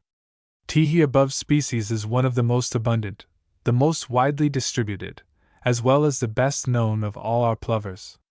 It is a denizen of the whole of temperate North America, where suitable localities abound, and unlike the most of its kin, breeds pretty generally in the United States.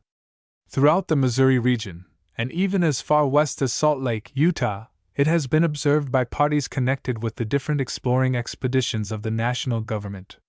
It is found in the West Indies, and in the fall extends its migrations into Central and South America, where it passes the winter. These journeys are chiefly performed at night, not quietly, however, but with considerable clamor. In the time of Wilson it never entirely deserted the United States during the season of snow and ice, but retired to the seashore, where it managed to eke out an existence. No sooner had the rivers been released from their icy fetters than their shrill cries would be heard as they wended their way high overhead, or nestled among the partially submerged meadows that lined their banks. This was mainly the case in the South Atlantic states, where, amid the rice fields, they were to be seen in February and March. With the return of mild weather, our southern friends, having their ranks possibly swollen by fresh accessions from sunnier climes, diffuse themselves over the higher latitudes. While some remain in the vicinity of the sea, and establish their homes in dry, sandy fields. The majority, as though tired of its wearisome monotone, strike for the interior, and lay claim to a piece of newly plowed ground, or to some low stretch of lawn, devoid of vegetation, and covered with shallow pools. Their arrival in the old haunts generally dates from the 20th of April to about the middle of May, and is quite true to time in any given locality. For a short time subsequent thereto the sexes are concerned with the procurement of food, and may be observed wading knee-deep in the water of gravelly brooks and sandy streams for aquatic insects which contribute largely to their maintenance. While fond of such pursuits, the inclination to bathe within the limpid element to which they resort is one which they cannot very well resist, for these ablutions are of frequent daily occurrence, and are enjoyed with great satisfaction. When disengaged from such occupations, they squat upon the ground, or stand erect upon both legs. If disturbed, they seek to escape by running, or by vigorous application of the wings. Their alarm, on these occasions, is best shown by the peculiar cries of killdeer, which they emit. These expressions are sometimes varied to t-dit, or simply t-dit.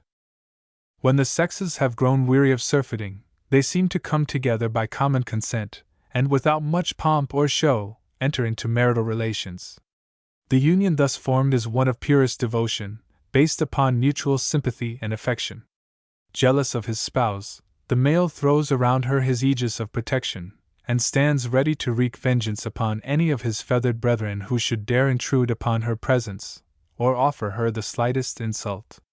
While thus regardful of her honor, he is none the less thoughtful of her comfort and wants, and seems ever ready to obey her slightest mandates, whether expressed by word or gesture.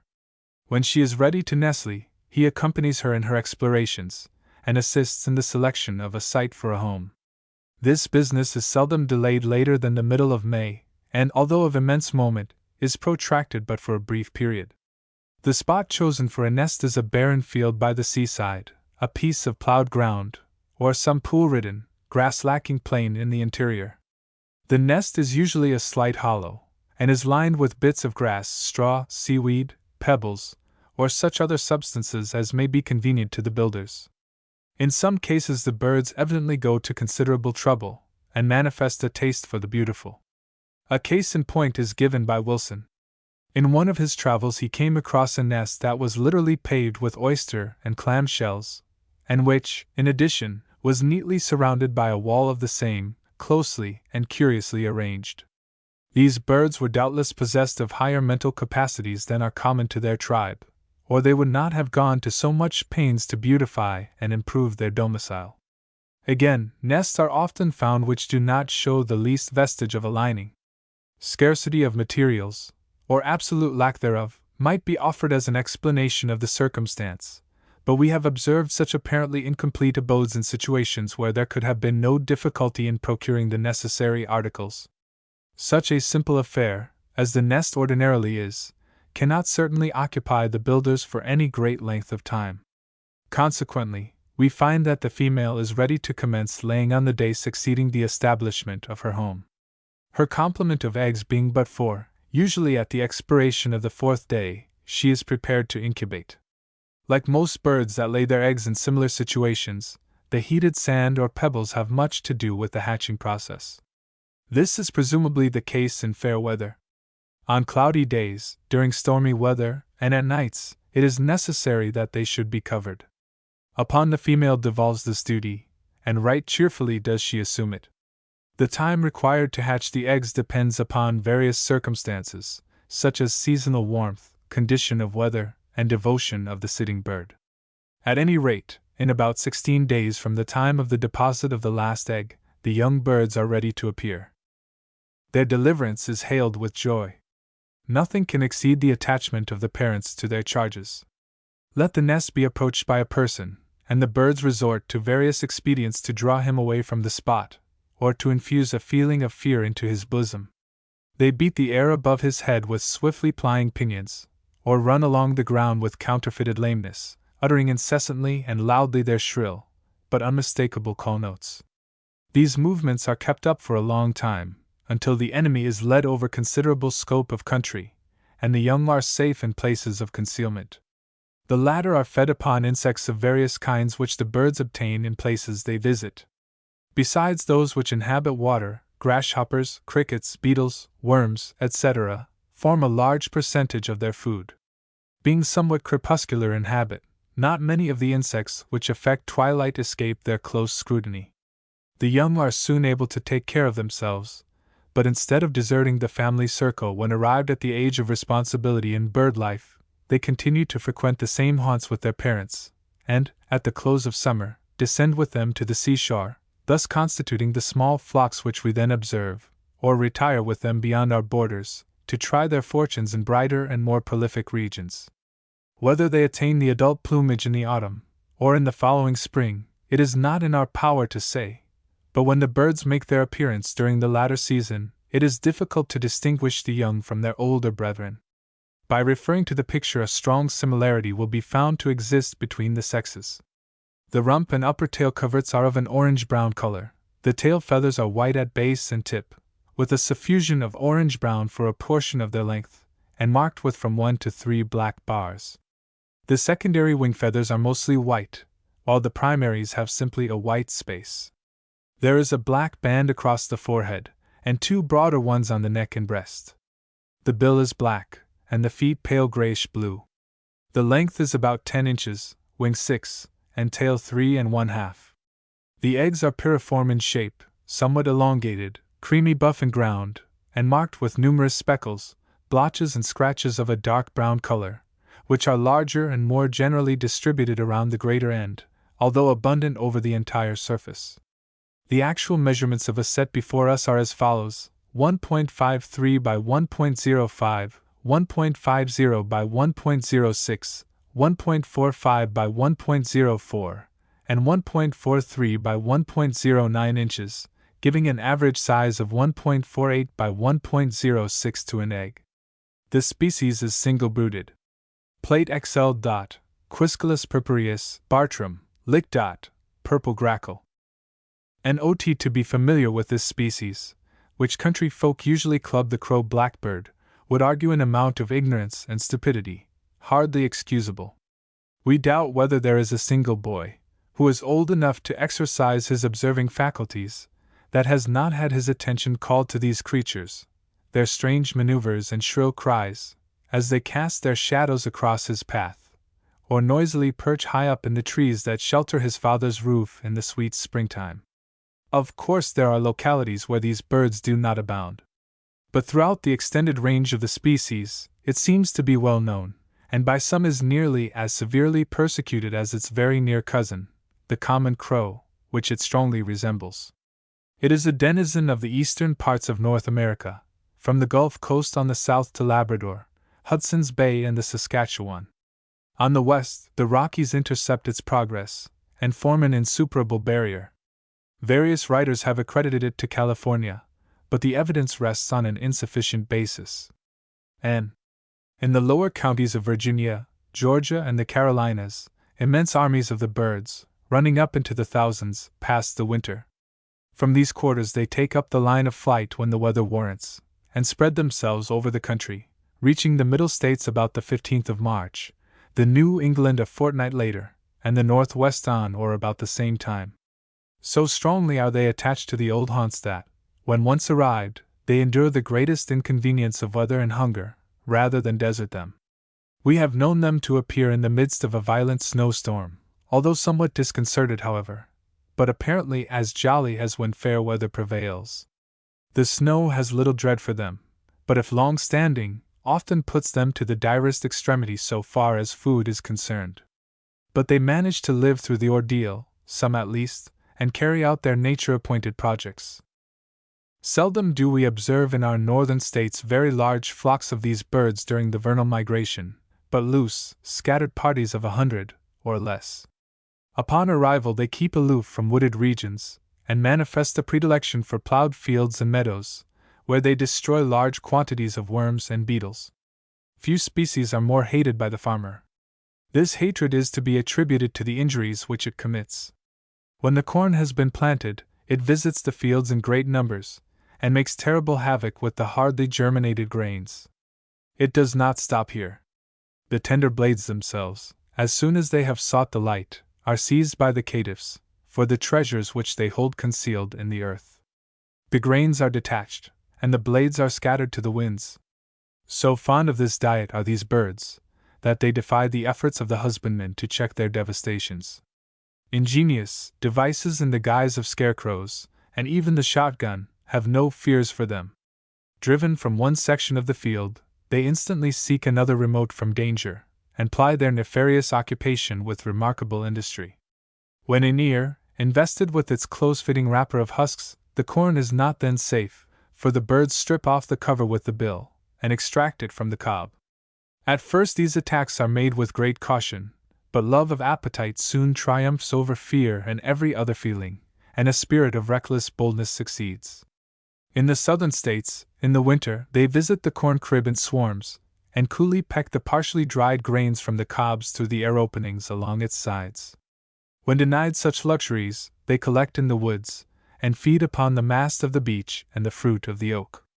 While condemned as a nuisance and a pest to agricultural industry, on account of these repeated devastations, they are possessed of many good qualities which should commend them to public favor. For a long time after their arrival their fare consists entirely of grubworms, and other injurious insects, which they pick up from the loosened soil, or search for in their hidden retreats. So persistently do they glean, that they do not hesitate to scratch the soil aside with their feet. What would be the fate of the corn if the grubworm were allowed to run riot, we do not presume to say. But when we come to consider the thousands of these creatures that are annually destroyed by the grackles, we question whether the destruction and waste perpetrated by the birds would be one half as great as the insidious worms would have wrought had they been permitted to carry on their work unchecked. Our experience has been that the benefits derived from these birds largely outweigh the mischief which they commit. When disturbed in the midst of its pillaging, the grackle is known to emit a harsh, unmusical sound, expressive of anger and vexation, which may be aptly likened to thick kia, slowly repeated and at rather long intervals. Impatience may be denoted by the dissyllable to pronounced as a sharp whistle. The ordinary call note, which may be heard by an individual that has lost sight of his companions, or when one bird wishes to call the attention of the flock to something that is then transpiring, is a simple chuck. Among the variety of its natural notes, there is often heard a somewhat strange and affected sibilation, which Nuttall compares to that of the starling. This sound, which resembles the word wadachi, twice repeated, is often accompanied by a peculiar whistle. Strictly speaking, these birds may be considered as songless. In some instances, when we are favored with an early spring, the grackles have been known to visit us during the first week of March, and to commence nesting about the 15th of the month, but then only in sheltered localities on the south slopes of hills. On the branches of coniferous trees they are then accustomed to place their nests. Usually but a single brood is annually raised, but when mating commences early, a second brood has been known to appear early in July. Nidification, however, ordinarily commences from the 20th to the 28th of April. This is always preceded by a brief period of courtship. When the sexes are prepared to enter upon the new relation, the event is always announced by the loud and almost deafening clamor which the birds emit while circling in endless confusion above the roosting tree. This usually occurs in the early morning, when they have shaken off the toils of sleep, and in the evening twilight before seeking rest. In the middle of the day comparative silence prevails. But when the weather is cloudy the noise and turmoil are kept up for nearly the entire day. They all seem to be in a perfect furor of excitement, and, to the inexperienced person, a crowd of angry and infuriated birds. This scene is enacted every day for nearly a week, when the tumultuous rabble, so to speak, dissolves into pairs, and silence reigns once more. Where suitable trees exist, a preference being manifested for those of the pine family, as many as 50 nests are often to be seen in the same clump. My son, Alan F. Gentry, actually took 3 nests from one tree, all within a few feet of each other, besides one nest of the robin, and another of the dove. This shows the social character of the species, as well as the friendship which it evinces towards others. Individual cases have been met with where birds have manifested selfish dispositions, as shown by their preference for solitary situations, and their desire to dwell alone. Where the birds live together in communities the utmost goodwill everywhere abounds.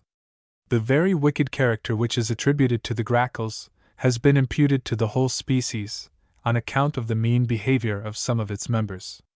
Like the common crow, some of these fellows show great fondness for birds' eggs and tender fledglings, many of which, especially those of the robin, are heartlessly destroyed.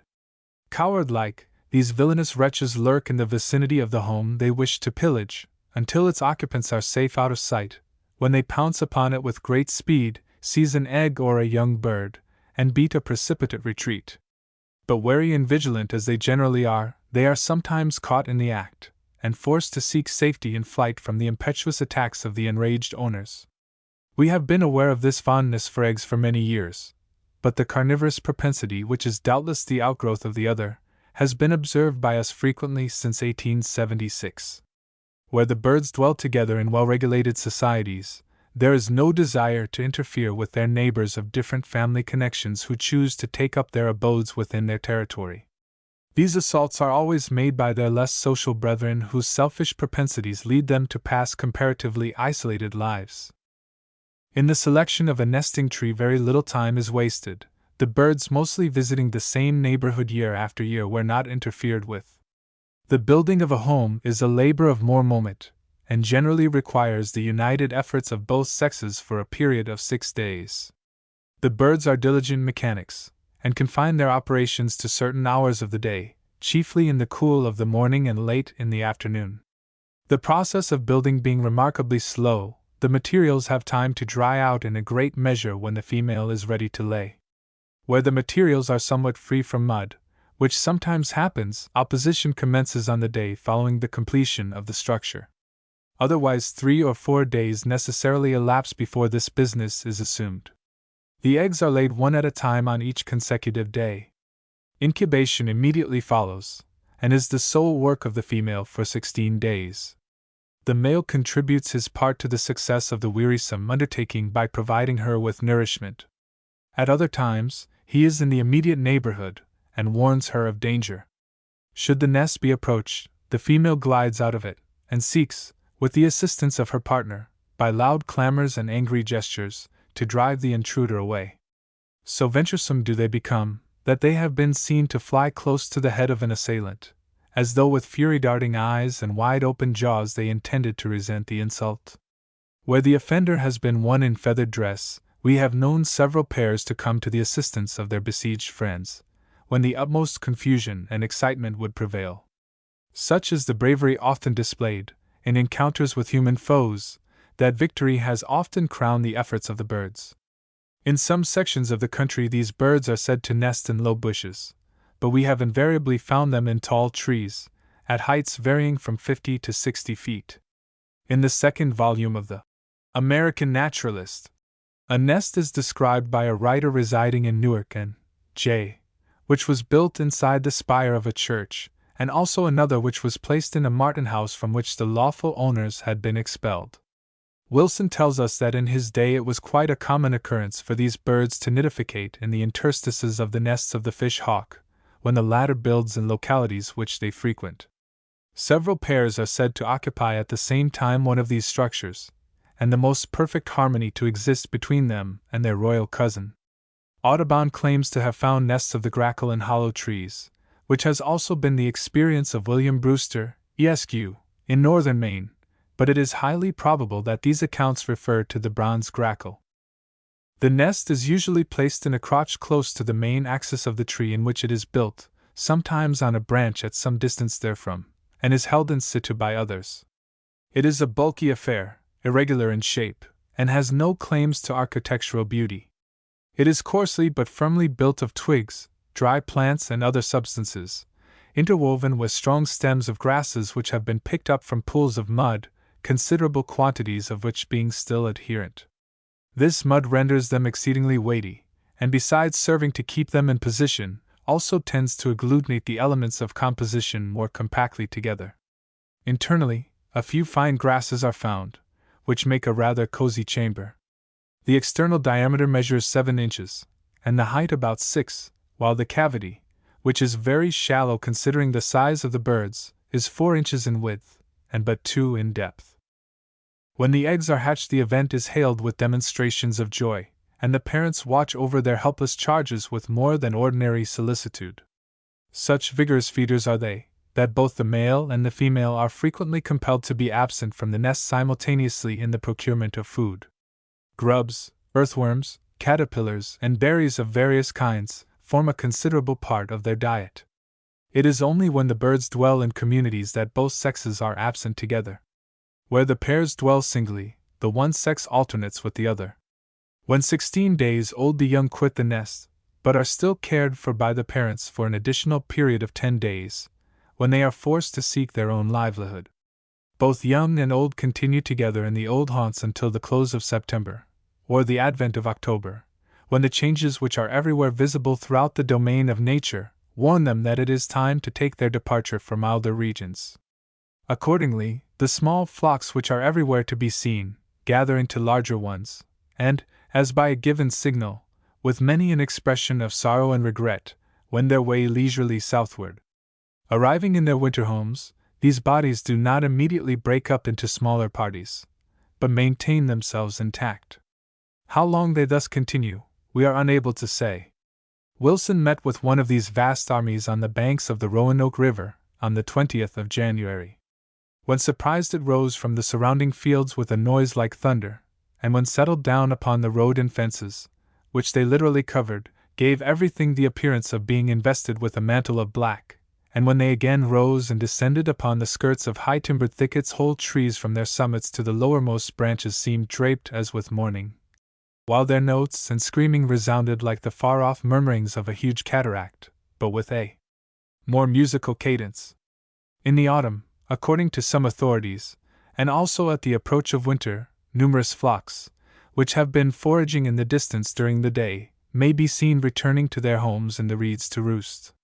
As each detachment nears its station, in straggling, scattering groups, it is observed to sweep round the marsh in circling flight, until the note of the leader, who has been sent to reconnoiter the ground, is heard, when they all descend and take their stations. In the drawing, beautiful and accurate representations of these grackles appear. The male is readily identified, and may be known by the intense warmth of his bronzy, purplish or violet dress. This iridescence is variable, and seems dependent upon age, season, and other circumstances. The female is blackish-brown, and sometimes quite lustrous. The bill, tarsi, and toes are pure black, and the iris sulphur yellow. The male differs from his partner in size, being from 12 to 13 inches in length, while the latter ranges from 11 to 12. In dimensions of wing and tail there are also perceptible differences, the former averaging 5 2/3 inches, and the latter 5 1/3 in the male. The young is entirely of a uniform slaty brown color, with absence of gloss. The eggs of this species are variable in number.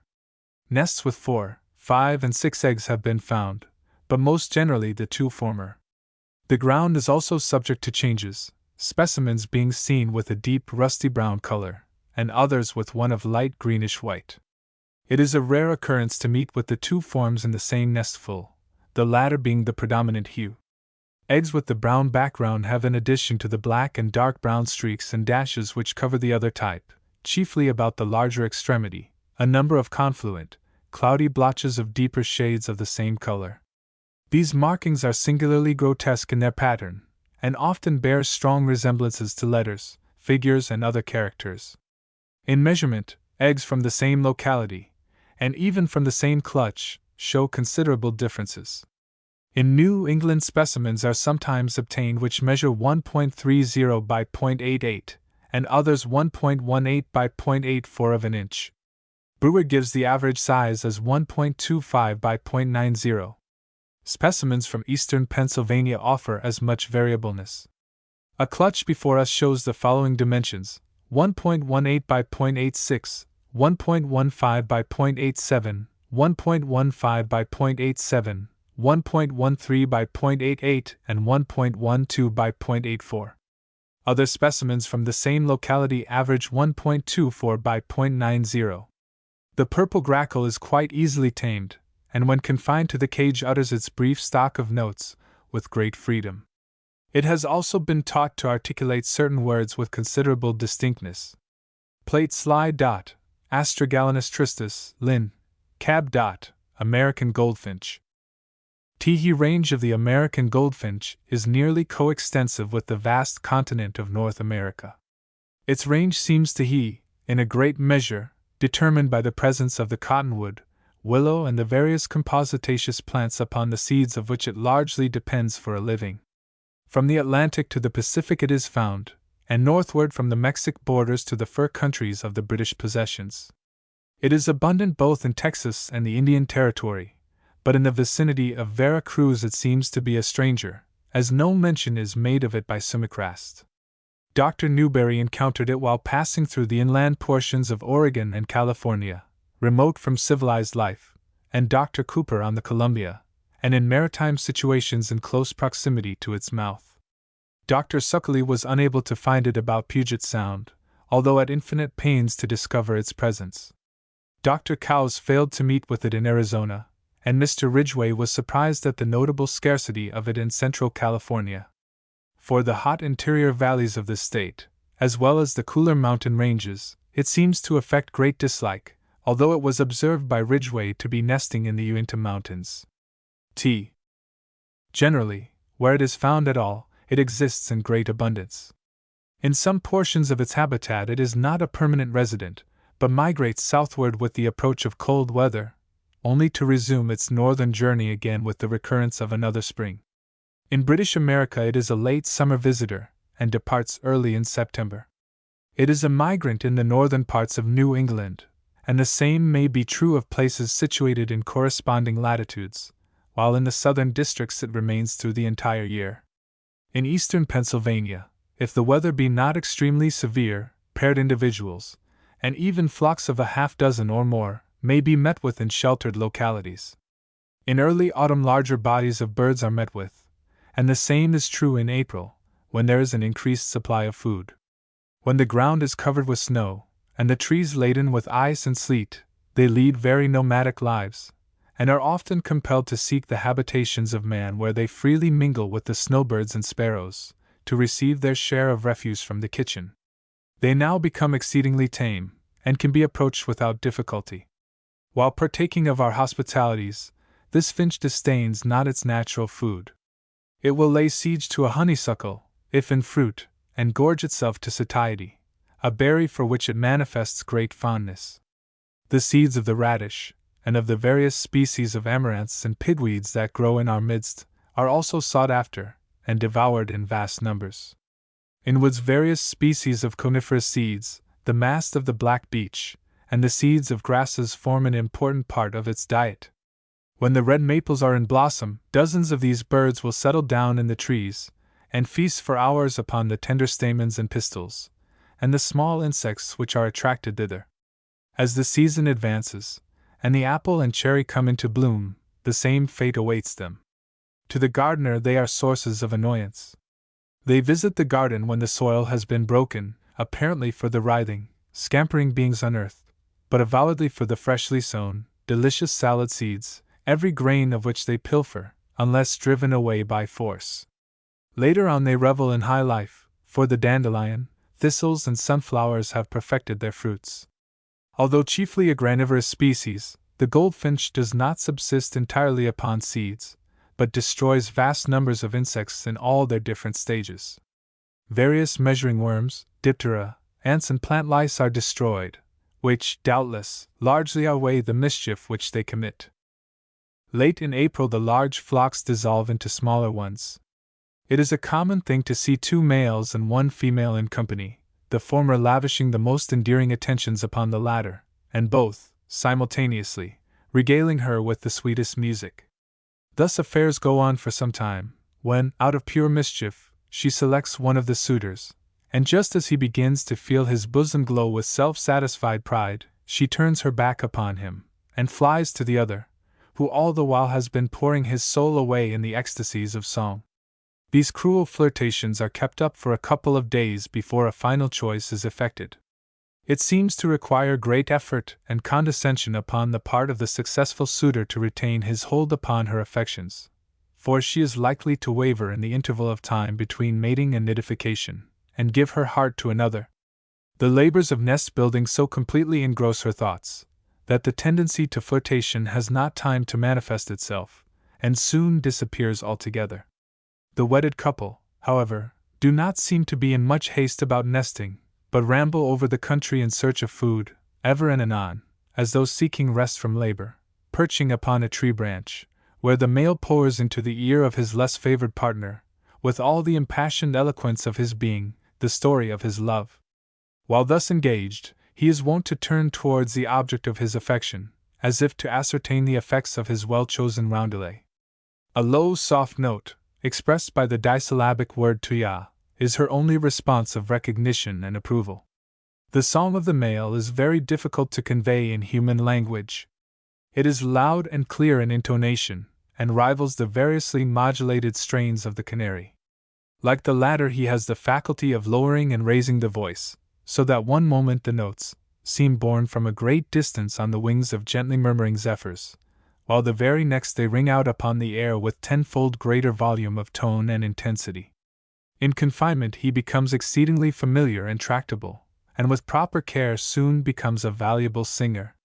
A friend of ours once possessed a male which he reared from the nest. This bird was taught to keep time with the lateral movements of the index finger, and to increase and decrease the volume of sound with the elevation and depression of the same. In a state of repose, a simple tu, uttered softly and slowly at measured intervals, is its only note. While pillaging the garden, these birds give expression to sounds which Nuttall has likened to maybe, maybe. In their quarrels, which commonly occur when small parties are on the wing, there is heard one loud, confused medley of discordant chirpings, which seems, as a recent writer once remarked, as though some were pleading for peace, while the others were clamorous for the fray. About the 15th of June, sometimes as early as the middle of the preceding month, the birds settle down to the business which has brought them together. Some time is spent in the selection of a suitable tree, and in fixing upon a position. One tree after another is visited before one is found which combines the requisites of shelter, security, and convenience. When the birds make up their minds to build in an orchard, a pear tree is usually their choice. In other situations a seeming preference is manifested for the maple and willow. Perhaps, any tree where numerous small branches radiate, nearly in the same circle, from a common stem, will be found to be available. The height of the nest above the ground is usually about 15 feet. Occasionally, greater elevations are taken. Sometimes a horizontal branch with divergent twigs is chosen, instead of one that is nearly vertical. Then the nest of the thistle bird, as this species is sometimes called, no more beautiful structure of the basket in form and the felted in texture is known to exist. In shape it is symmetrical, delicately and neatly woven, and skillfully and securely fastened to the forked twigs between which it is placed. In beauty of design and elegance of finish, it is a perfect model of architectural skill. A structure before us from Philadelphia may be considered as typical. It is placed in a crotch, and held in situ by 4 small nearly upright branches, which are partially wrought into the fabric. The outside is composed of the tassels of the common chestnut, stems of knotweed, leaves, fragments of fungus, interwoven with an excess of flax-like fabrics and vegetable wool. The inside is lined with divers shreds of dandelion and thistle, neatly and compactly felted. The external diameter and height are each 2½ inches, and the cavity 2 at the rim, and the same in depth. A nest from Union County, Pa, nearly 200 miles distant from the former locality, varies materially in size and in the character of composing materials. When found, it was placed between 2 horizontal twigs joined at right angles to another, to which it was firmly attached by hempen fibers. On the right of the nest further security was afforded by a vertical twig, to which it was bound by similar cords. Fine roots of grasses, spiders' webs, cotton string, twisted and untwisted yellowish hempen cords, nicely and evenly felted, constituted the exterior. Within there was a lining of yellow rootlets and white horsehairs, the latter in excess. The nest is hemispherical, and measures 3 inches in width, and the same in height. The cavity is 2 inches in diameter, and of equal depth. This nest was discovered about the 15th of August, and contained a brood of tender fledglings. Another fabric is somewhat exceptional in position. It rests upon a horizontal limb, and is still further supported by 3 inclined twigs on the one side, to which it is fastened by strings and the revellings of colored cottony fabrics. The exterior is made of raw cotton, animal wool, hempen strings, vegetable fibers, rootlets of grasses, rather ingeniously interwoven. Interiorly there is a strange commingling of wool and horsehairs. The bottom of the cavity is hardly covered, the twig which forms the basis of the structure being clearly discernible. In external diameter it measures 2½ inches, and in depth but 2. The width and depth of the cavity are identical, being about 1 3/4 inches. In New England, according to Samuels, the nest of this species is built of soft strips of the cedar and grapevine bark, which are elaborately woven into a compact structure around a deep hollow, which is softly lined with the down of thistles, and occasionally with a few feathers. After the completion of the nest, which ordinarily requires the united efforts of both birds for 6 days to accomplish, the female, on the following day, begins to deposit her eggs. These to the number of 5 are laid at the rate of 1 a day. Incubation commences on the day subsequent to the last deposit, and lasts for 10 days. This duty devolves exclusively upon the female. The only part which the male performs is the indirect one of providing his companion with suitable nourishment. When not thus engaged, he cheers the tedium of her task by an agreeable ditty. By some writers he is considered more of a dandy than a family man, as he spends the greater portion of his time with his fellows in the pursuit of food, in the arrangement of his toilet, or in the pleasures of the bath. Our experience is different.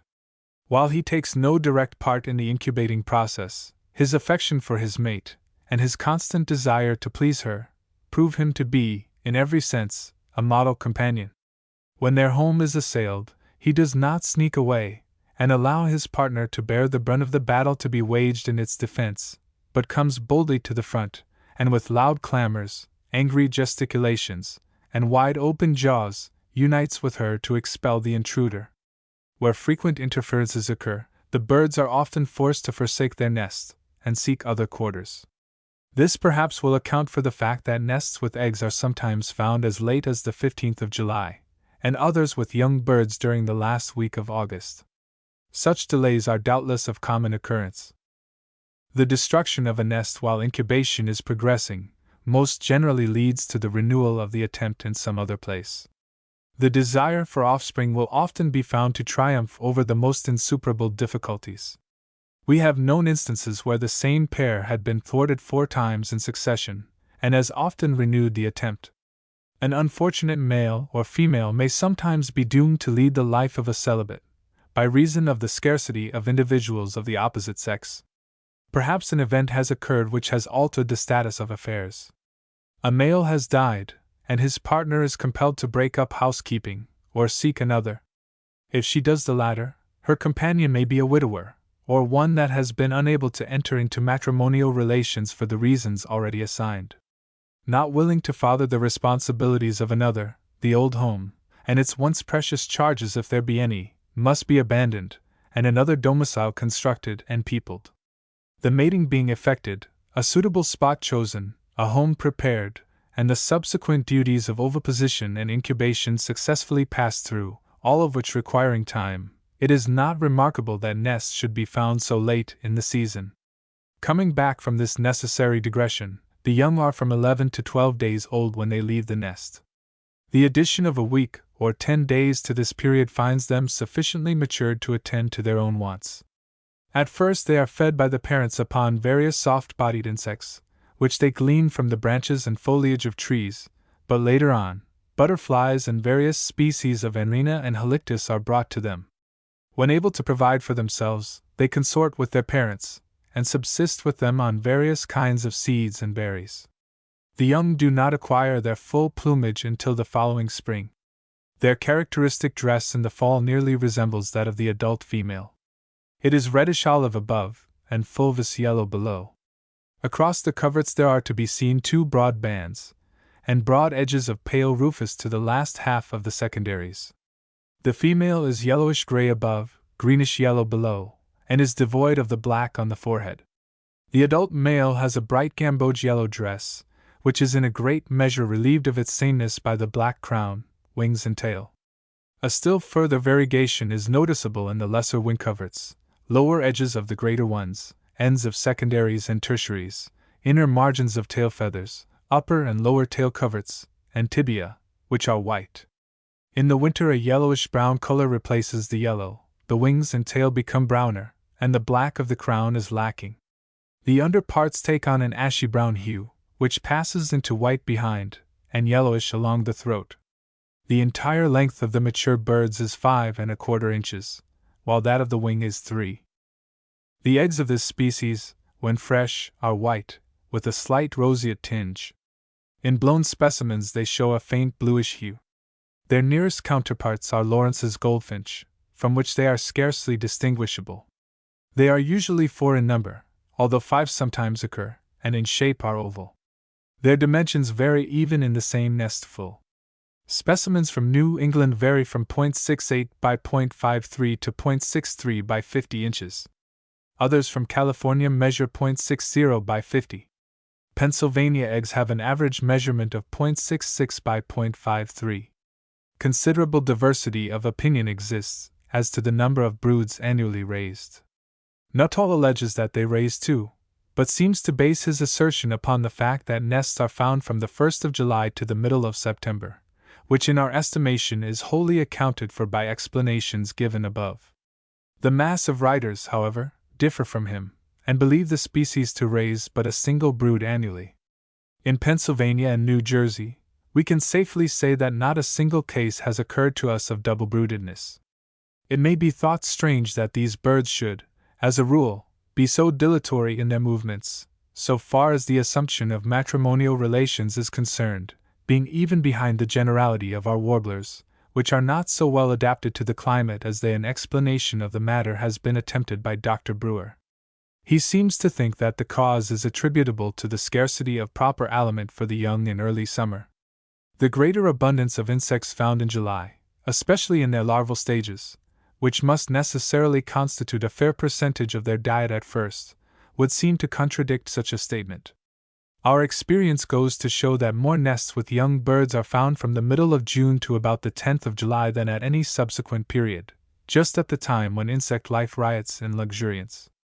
Plate 42. Butyrides virescens, Linn. Baird. Green heron.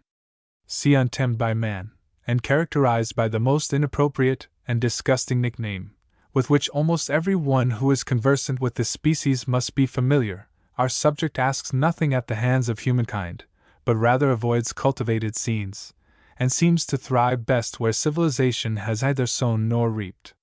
Within the precincts of grassy pools and almost impenetrable morasses, where dangerous odors exhale, and myriads of slimy creatures drag their slow lengths along, or startle the shades of night with their bass murmuring, the green heron delights to dwell. Here he pursues his craft in the society of his friends and near relatives. C. Early in April the birds reach the middle Atlantic states, from their southern marshy homes, and soon afterwards are found in New England and other portions to the westward. Their limit in this direction is somewhat circumscribed. The silence of writers upon the subject conduces to the inference that they are not found west of the Rocky Mountains, and the absence of mention by the parties connected with the different government expeditions shows that they are not to be met with in regions which they visited. In the extreme southern and eastern parts of the region of the Missouri, however, they are to be met with. McIlrath observed them in Canada West, and in the West Indies, Mexico, and from Central America to Venezuela, they are known to abound. They are mentioned by Goss in his explorations, and Corey saw them in abundance, during the breeding season, in the Bahamas. It is possible that many of these denizens of tropical countries migrate to the United States, and associate with their northern brethren that winter in our southern states, and even pursue their journey to colder latitudes. For nearly a month after its arrival the heron is a solitary feeder, and seems to care for naught but the gratification of appetite. Knee-deep in some small stagnant stream or pool, or in the midst of sylvan glade or reedy marsh, he may be seen awaiting his prey. His movements are characterized by remarkable artfulness and skill. The extreme caution evinced by the game he seeks, and its facility to elude pursuit, presuppose the possession of a nicety of address, and of celerity of action. When on the lookout for minnows and other small fish, he takes up his position by the side of the ditch, and with his long-reaching neck contracted over his breast, prepared for duty, he waits, in statue-like repose, the appearance thereof. The keen, flashing eye bespeaks the anxiety reigning within. He has not long to watch. Soon the luckless little fellow approaches the bank cautiously, when, with one stroke of the bill, as unerring and sudden as that of the blow of a rattlesnake, he is transfixed, and ere he has time to contemplate the condition of affairs, is swallowed entire. Worms, aquatic larvae and small crabs are eagerly hunted, and captured with wonderful adroitness. It is, however, when in quest of frogs, that he displays the exceeding cunning of which he is capable. These subtle, wary creatures are difficult to surprise, and plunge into the water and mire on the slightest noise or alarm. A few moments elapse before they are sufficiently assured to venture to the surface again, but when they are, the movement is always performed with great caution and circumspection. While the frog is recovering from its fright, the heron is laying his plans on the oozy flat above. Fixing his penetrating gaze upon the spot where his game disappeared, he steals slowly forward, and patiently awaits the first appearance of the bronzy head, at the sight of which, with almost lightning-like movement, he deals the unfortunate blow. The squirming, wriggling mass of matter is jerked from its watery bath, only to be dashed to death upon stones, and eaten at leisure. The life of the heron is not the dull, prosy, slavish one which many writers have pictured, as it is always attended with a certain amount of excitement which gives spice and zest thereto. The abundance of reptilian and other life to be found in places which these birds visit, and the comparative ease with which it is seemingly obtained, render existence a pleasure rather than a burden. They are not the over-anxious, indigent race of beings which their general appearance would lead us to suspect. Living in the midst of plenty, although unsurrounded by green bowers and luscious viands, such as lure their apparently better favored brethren, the rich, gifted Oscines, they are pleased with their lot, and doubtless would scorn to exchange it for others. Their lean, lank natures, as commonly supposed, have nothing whatever to do with the character of their surroundings, but are a wise and fitting illustration of the law of design which is everywhere to be seen in nature. Of all our herons, this species displays the least shyness. When disturbed, it mounts upward with a hollow, guttural cry, but soon alights, cranes its neck, and if danger is not threatening, settles back into its usual quiescent state. Either while walking or standing, on such occasions, it is noticed to jet the tail, a habit which it indulges in at somewhat regular periods. In addition to the ordinary scream, other notes are emitted, which resemble the syllables kw, kw, kw. These succeed the others so closely that they may be considered a part of the same call note of alarm. Many birds usher in the dawn of the matrimonial period with music. But such is not the case with the present species. To be sure, there may be heard the same cries with which it is wont to greet intruding footsteps. The principal indications of its return may be noticed in the preference which the sexes have for each other, and in their endearing behavior. They no longer seek to dwell apart. A week at most is thus spent, when the friendship formed invariably ripens into the stronger feeling of love. This ordinarily happens from the 20th of April to about the 10th of May. Having mated, the party start off in search of a swampy woods, where, among the branches of some tree, they place their rude domicile. Some live apart, but the rule is to dwell in companies. It is common to find them and the night heron living together on friendly terms. The nest is entirely built of sticks, with finer ones on the inside, is the work of both birds, and occupies but a short time in building, usually not more than 2 days. The eggs are deposited at the rate of 1 a day, chiefly on consecutive days.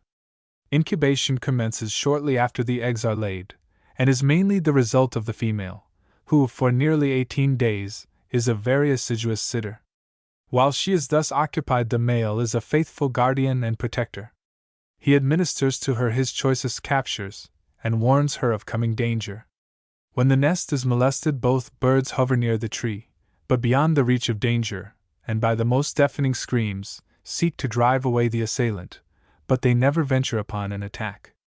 If the nest has been despoiled, they immediately set to work to repair it, or, if rifled of its treasures, do not long bewail the loss, but proceed to replenish it. Like most of its family, this species places the nest high up in tall trees, although instances have occurred where they were not more than 20 feet from the ground. The young birds are carefully attended and fed by the parents, and do not leave the nest until they are able to fly, which is the case when they are from 4 to 5 weeks old. Their food consists at first of worms, larvae of dragonflies and aquatic beetles.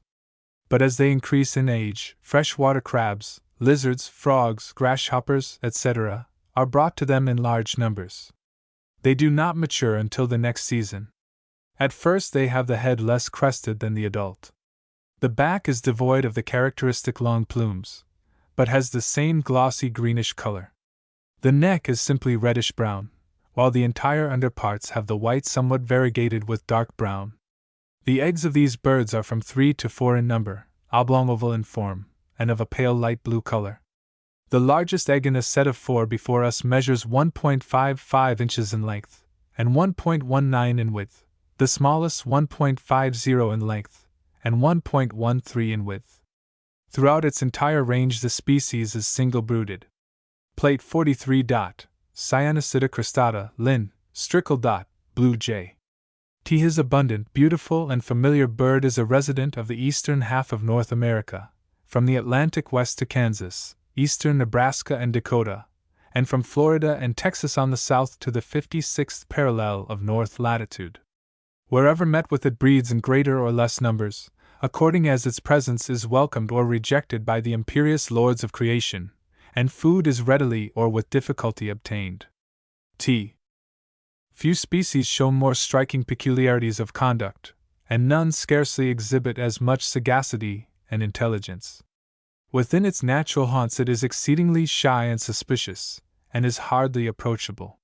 Frequent intercourse with man, however, has, in some sections, modified its disposition, and, as a necessary consequence, confidence has taken the place of distrust. This is substantiated by its tendency to nest in places contiguous to the dwellings of man. In eastern Pennsylvania, a decade ago, it was quite a common occurrence to find a score of birds nesting in a square mile of territory, but, at the present time, the collector considers himself very fortunate if he encounters 1/5 of this number within the same area, and these only in localities whose solitude is seldom unbroken by the tread of human footsteps. In the wooded regions of Iowa, Mr. Allen found this species quite as trustful as the black-capped titmouse, and in Illinois, reduced to a semi-domesticated condition. Within the former state a pair of birds were found nidificating under the window of a house, in a lilac bush, and this, too, in one of the most prominent and frequented streets of the town of Richmond. A curious behavior marks the species' first acquaintance with human society. The movements of man are followed with noteworthy pertinacity, the slightest action being carefully scanned, but our feathered friend never ventures too near at first. After frequent interviews at a wary distance, if undisturbed, he gradually approaches nearer and nearer, and in time comes to regard him with kindly favor.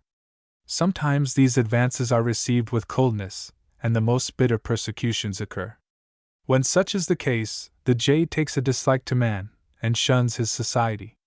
In his rural retreats this bird is the enemy of the hunter, and often provokes his ire and vengeance by its tantalizing behavior. When he is in pursuit of game, it takes great delight in following him, and by its seemingly distressing cries seeks to warn its feathered neighbors of approaching danger. Though occasionally found within cultivated regions, yet these birds affect the shelter of dense forests, where they can pursue their craft with undismayed tranquility. It is in such quarters that they are mostly to be seen in winter, searching for the eggs of insects. When there is a scarcity of such diet, the fruits of the oak, beech, birch, and pine are hunted and devoured. Large numbers of beetles, some terrestrial in habits, also contribute largely to their sustenance. With the return of spring, insect life is more rife, and we find them feeding upon grasshoppers and caterpillars of every description. Like the crow, the jay is preeminently omnivorous, although preferring animal to vegetable matters. In the gratification of its appetite for the former, it is led to destroy the eggs and young of smaller birds, and even to kill those that are full-grown. Such merciless conduct detracts from its general good character, and often conduces to its destruction. But the good which it accomplishes, as evidenced above, outweighs in tenfold proportion the mischief committed, and should encourage us to desist from our persecutions, and accord to it a generous welcome. Its depredations upon the garden and farm are so trivial, that they do not warrant the abuse which thoughtless farmers are wont to lavish upon these feathered benefactors. To favor our readers with some idea of the good which has been accomplished in some portions of the country, we cannot do better than give the substance of Dr. Kirtland's estimate of its character, as given by Dr. Brewer. When the former gentleman first settled upon his farm, he observed that every wild cherry and apple tree was well nigh denuded of its leaves by the tent caterpillar. The evil was so widespread that all efforts to counteract it seemed hopeless. At this crisis the jays made their appearance and established colonies. The caterpillar constituted a ready diet for their young, and was preyed upon so extensively that in a short time not one was seen in the neighborhood. Whilst feeding, the jay is both silent and vigilant, save when disturbed, when he signifies his discontent by a harsh, petulant cry, which sounds like DJ, J, J. In his more complaisant humor, he is by no means an unmusical fellow, but gives expression to a series of vocal sounds which for variety, beauty, and harmony are truly creditable, and, as Nuttall happily notes, are by no means unpleasant, and fall in harmoniously with the cadence of the feathered choristers around him, so as to form a finishing part to the general music of the grove. Wilson likens him, among singing birds, to the trumpeter of the band. His notes are anything but monotonous. At one time he screams with all his power as if actuated by some terrible impulse, and almost the next instant greets you with notes as soft and pensive as those of the bluebird, but to be only followed by others that fairly shock the ear with their unutterable harshness. The latter have been observed to resemble the syllables wheel wheel wheel, but the sweet bell-like note almost baffles the powers of description. His powers of mimicry, though different from those of the mocking-bird, can hardly excel by that species. The cries of the sparrow-hawk are imitated with great pleasure, and so accurately does he mimic the harsh screams of the red-shouldered and red-tailed hawks, that the smaller birds seek their coverts in dismay, and the poultry are thrown into the greatest consternation. When reared from the nest, these birds make interesting pets, and in due time learn to simulate every sound they hear, not even excepting those of the human voice. A case is cited by Wilson of an individual that had been raised by a South Carolinian, which evinced remarkable intelligence, and which possessed nearly the loquacity of some of the parrots. It could pronounce several words with remarkable distinctness, and when called, would respond to its name in quite a sociable manner. By fanciers the jay is esteemed the most ingenious, artful, and teachable bird with which they have met. A peculiarity of the species, deserving mention, is the habit of the sexes to go together during the winter, showing that some kind of attachment exists, even at the period when many birds, not gregarious, find it most to their interest to lead solitary lives. This disposition to go in pairs may be the beginning of a tendency to gregariousness, such as prevails among some of its near cousins, or it may be considered as the last vestige of a habit that was once predominant. Cases have been observed where the sexes dwelt apart, which leads to the suspicion that the species is surely and inevitably gravitating towards such a state. In the season of cold and scarcity, when most of our resident birds are too much concerned with the procurement of food to permit the social relations to have a moment's sway, the life of a celibate seems to be more fitting, and in very many cases is one of preference. While these birds thus continue to keep together, possibly through force of long-established habit, yet they do not manifest the slightest tendency to matrimony, until nature has sufficiently recovered from torpor to ensure a living for their offspring. Not very fastidious in appetite, and easy to please, almost any kind of insect diet answers. Consequently, with the early dawning of April, but never later than the 15th of the month, a change comes over them. Less anxiety is manifested for food matters, and more friendly relations established. The sexes consort together much, and after a few days of courtship, which business is seemingly unmarked by any great display of form, settle down to the prosy realities of life. Nidification is now entered into with commendable zeal. For this purpose a forest or orchard tree is generally chosen, although a low bush is sometimes made subservient. In retired localities a preference is shown for the pine. The selection of a site never consumes much time. With old birds it requires careful and diligent searching for a day or two, but in the ease of inexperienced individuals, the time may be protracted for nearly a week. Where permitted to rear their progeny unmolested, a strong attachment is shown for the same neighborhood, and instances occur where the same pair dwell and breed in some cherished haunt for several years in succession. In the construction of a home, both birds labor with the utmost diligence.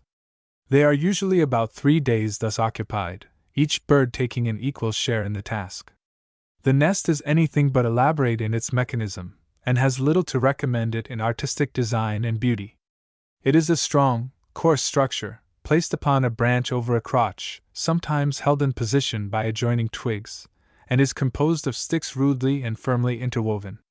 Inside there is usually a lining of dark fibrous roots. In proportions it is almost equal to the nest of the purple grackle. The domicile being completed, on the following day, sometimes not so soon, the female begins to lay, at the rate of 1 egg a day, her complement of eggs.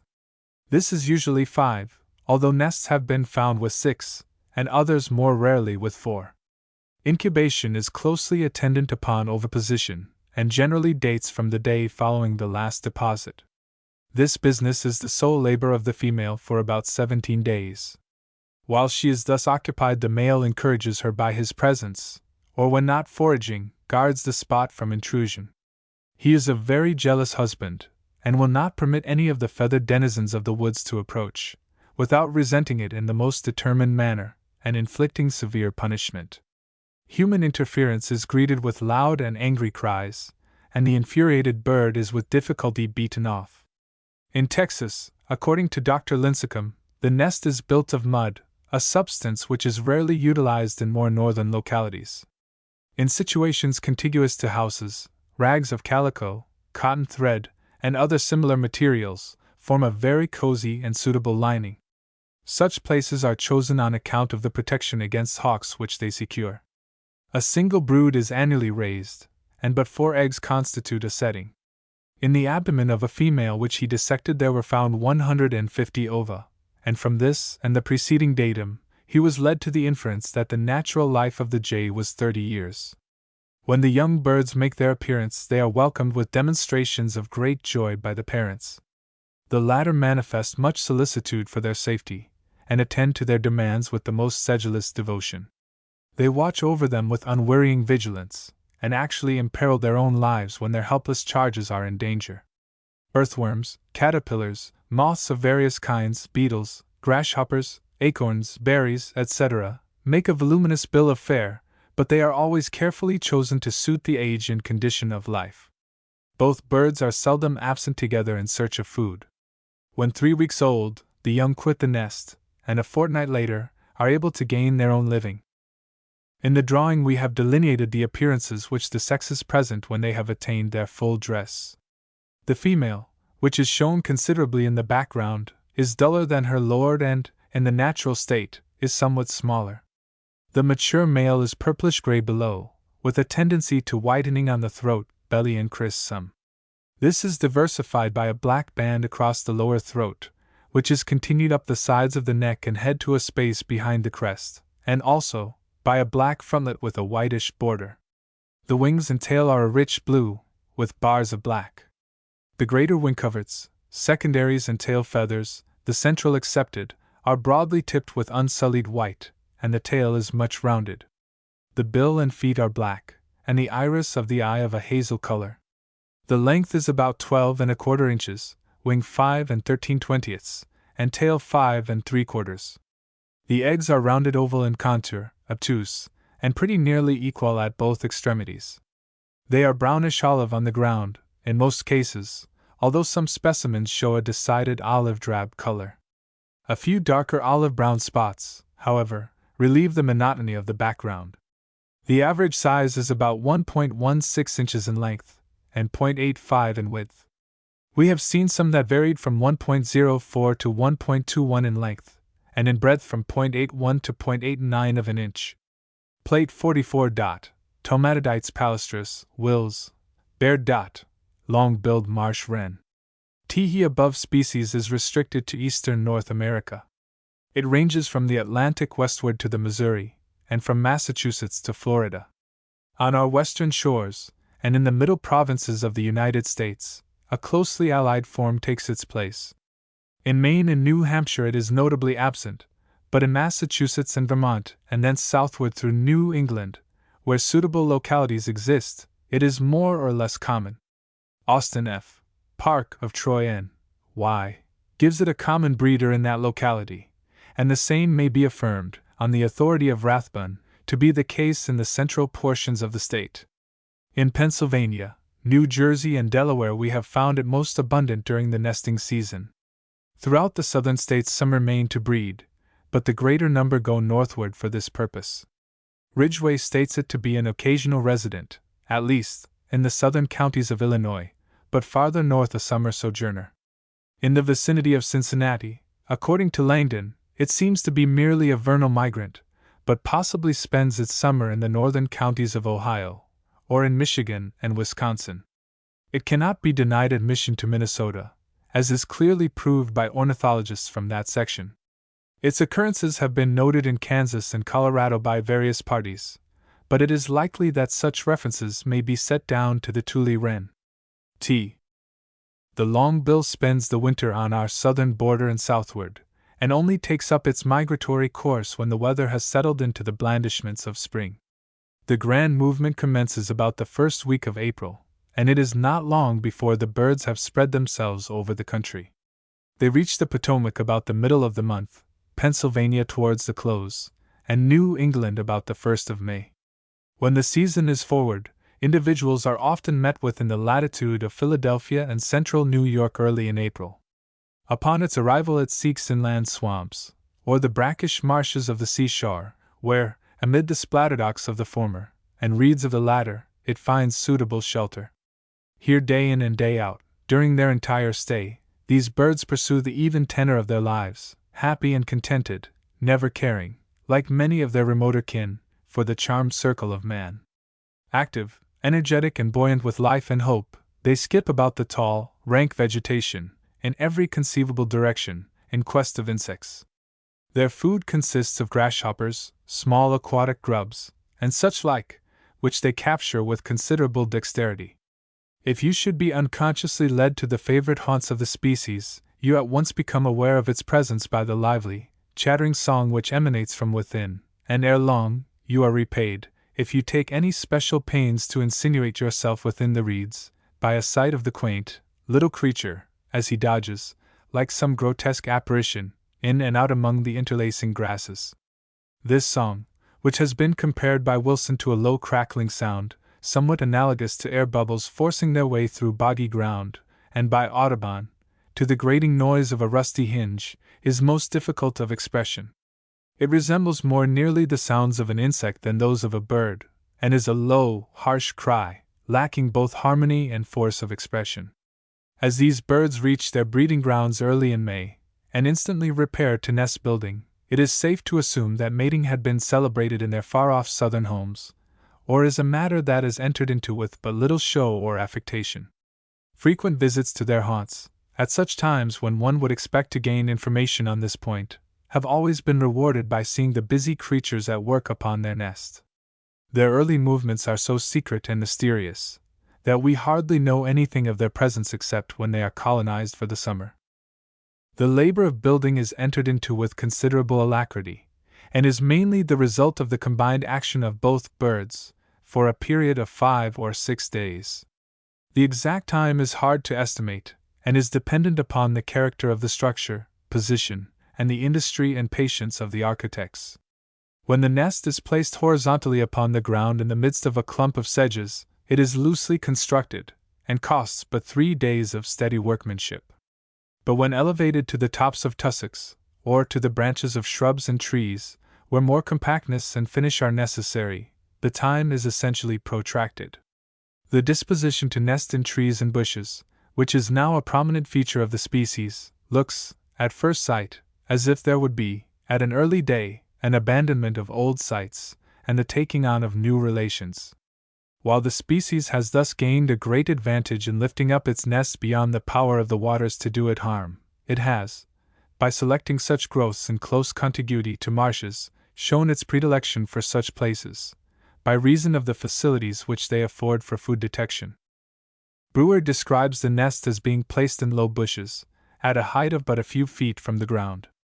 This is true in certain localities, but where there is a scarcity of such growths, as is the case where salt-water marshes abound, then the birds are compelled to resort to the sedges. In Atlantic County, N.J., in the summer of 1874, as many as 50 nests were seen and examined thus built, in less than an acre of ground. The same distinguished writer, in speaking of their composition, says, "They are made externally of coarse sedges firmly interwoven, the interstices being cemented with clay or mud, and further, that the upper side of the entrance is protected from the rain by a projecting edge." This may be true in certain places, but careful examinations of a score of nests from as many localities, remotely situated from each other, fail to show the existence of argillaceous or other elements, much less the trace of anything that might be exaggerated into a roof. Audubon describes it as being built among sedges, and is usually constructed in part of the sedges among which it is placed, a fact which we have repeatedly confirmed. Usually, when built along the margins of streams, or by the seashore, the nests are placed from 2 to 2.5 feet high, so as to be beyond the reach of ordinary tides.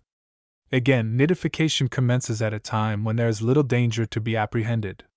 But should there be an extraordinary rise of waters, and their home be destroyed, then, like true Trojans, when the tide has subsided, they set zealously to work and repair the damage. If irreparable, they succumb to fate, or rear their domicile anew. In selecting such a site for purposes of nesting, they must run the risk of having it submerged or demolished, but the chances against such a catastrophe's occurring are numerous. These nests of ours, we are convinced, can withstand the beatings of a summer shower, as well as any whose walls are mud cemented. While some birds excel in singing, others are differently gifted, and show talents as peculiar and remarkable. Such is the case with the subject of our sketch. Denied the power of song, he has developed his faculties in the direction of architecture, not the least interesting part of his history being his curious habit of nidification. For convenience, comfort, and durability his nest has few equals. It is a large, bulky affair, in shape resembling a coconut, and is composed of the tops of coarse reeds and grasses woven together. This globe-like, hollow body is secured to the upright stems of the growing reeds, several of which usually pass through its substance, and supports a little hole on the side, which looks forward and down into a cozy chamber that is well lined with finer leaves of grasses, the dermis of weeds, and a mixture of soft feathers and wool. In many specimens which we have met with from time to time, the opening is nearly concealed by the enveloping grasses, which seem to be purposely arranged with this object in view. Preparatory to entering the nest, the stalks are thrust aside, and are as carefully readjusted when the bird is once there. On retiring, the same movements are necessary. The flexibility of the grass aids the birds very materially in these operations. While most of the nests we have examined correspond in the main with the above description, we have occasionally met with some which constituted a noteworthy exception. These structures bear a close resemblance to those of the Maryland yellowthroat in configuration, being nearly oven-shaped. In these cases the openings were large, about 2 inches in diameter, and occupied the anterior aspect. The materials of composition differed but little on the outside from those which are generally found in the typical nest, but within, they consisted of fine grasses and silk-like threads of vegetable origin. This nest was placed on the ground. The most beautiful nest which we have ever seen was obtained in the summer of 1878, in the vicinity of Philadelphia, by Isaac Reef. It was placed upon a willow branch, at the height of about 15 feet from the ground, and was newly built. In shape it was nearly globular, 4.5 by 5 inches in the 2 diameters, and was woven of the broad leaves of a species of Scirpus, closely and evenly, and had the interstices seamed with brownish down. The opening was hung with a thin, delicate curtain of gauze, of the same material, which was continued within, forming a thick bedding of the softest texture, of which the most voluptuous sybarite might envy its fortunate possessor. In shape and composition the nests which are found on bushes bear a striking resemblance to the one just described, but usually lack its neat and elegant finish. The number of structures that may sometimes be seen in a small stretch of marshy ground, within a few paces of each other, is so astounding, and apparently so disproportionate to the size of the community inhabiting it, as to lead to the suspicion that more nests are constructed than are really needed, the idea being that the nervous, energetic males keep up building operations while the females are incubating. As a sort of pastime, or because they have nothing else to do, and must have some employment for their excessive animal spirits. However this may be, the old nests remain intact a year or so before they crumble to pieces, which doubtless will, in a measure, account for the large numbers that are often to be seen. The nest having been completed, a few days are allowed for drying before the female essays to deposit her chocolate-colored treasures, some 6 to 9 in number. A day is allowed for each egg, usually, but we have found nests which showed that more than one had been laid on some days, but these were exceptional cases. The female is the first to incubate. When tired of the duty, she summons her companion, who is never far away, and resigns the care to him, while she strays off to a short distance for food and recreation. At such times, the males are exceedingly pugnacious, and will not allow any trespassers. The females, on the contrary, are less demonstrative. After 14 days of close sitting and vigilance, the young appear, and need the most assiduous attentions. And such they receive. Few parents are more devoted. From early morning until night, the one or the other is on the go, in quest of some juicy morsel of insect food for their keen appetites. And what is their reward? In a fortnight, a whole nest full of bright, rollicking and chirping children. Proud of their charges, they still continue to care for them a week longer, when they lead them one by one out of the nursery, and introduce them to the world. The young are now old enough to encounter the dangers and trials of life, while the parents, not contented with having successfully raised one family, after a brief season of repose, depart to a spot close by, where they immediately rear another domicile, which they people as before. This occurs late in June, or early in July. The eggs of this wren are oval in shape, occasionally spheroidal. They are generally marked, quite profusely, with blotches of deep chocolate brown, so as to present an almost uniform appearance. Sometimes, a darker area is seen at the larger extremity, or around it. Again, specimens are met with which display a whitish ground, thickly dotted with chocolate, or a nearly uniform brownish-white surface, with a few of the characteristic blotches remaining, as if the color had been washed out. The average length of a set of 9 before us is 0.65 inches, and average breadth 0.50. It is quite common to find a very large number of eggs, diminutive specimens, called runt eggs, which measure only 0.53 by 0.46. Plate XLV. Coccyzus americanus, Linn. BP Yellow-billed Cuckoo. Teehee subject, whose habits we are about to introduce to our readers, has a wide range, and is variously distributed. It is found from Florida to Canada, and westward from the Atlantic to California. Audubon met with it along the Mississippi River, the upper branches of the Arkansas, and also in Upper Canada. Dr. Woodhouse found it quite common in New Mexico, Texas, and the Indian Territory. In Nebraska it appears to be exceedingly rare, as it was only seen on 2 occasions by Ridgway in the summer of 1867. Wilson traced it north to Lake Ontario, from the Choctaw and Chickasaw nations. Outside of the United States, on the south, it has been observed by various parties: Newton, upon St. Croix Island; Goss, in Jamaica; Salvin, in Central America; Lembi, in Cuba, and even as far south as Buenos Aires. Respecting its eastern record of distribution, writers on ornithology are pretty generally agreed. West of the Rocky Mountains, its range is not so well made out. Early observers accredited it to Oregon, but in recent times there has not appeared any confirmation of their statements. Its presence, even in California, was for a long time doubted, and it was thought that, as the notes of the burrowing owl resembled those of the cuckoo, many may have been deceived thereby. So close is the likeness, that Dr. Cowes acknowledges that he would have been deluded himself, had he not been forewarned. According to Cooper, the noise produced by the spade-footed toad exhibits marked similarity. But there is now no longer any hesitancy in including it in the avifauna of that state.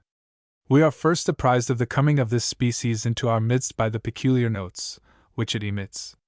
These sound like the syllables coo-coo-coo, as they are probably more frequently uttered on the approach of falling weather than at any other time. Both it and its nearest relation, the black-billed cuckoo, have received the vulgar appellation of rain crow, for the same uncouth guttural notes are uttered, in the same plaintive manner, and on similar occasions, by both birds, with this exception, however, that the yellow-billed is noisier and more forcible in its expressions.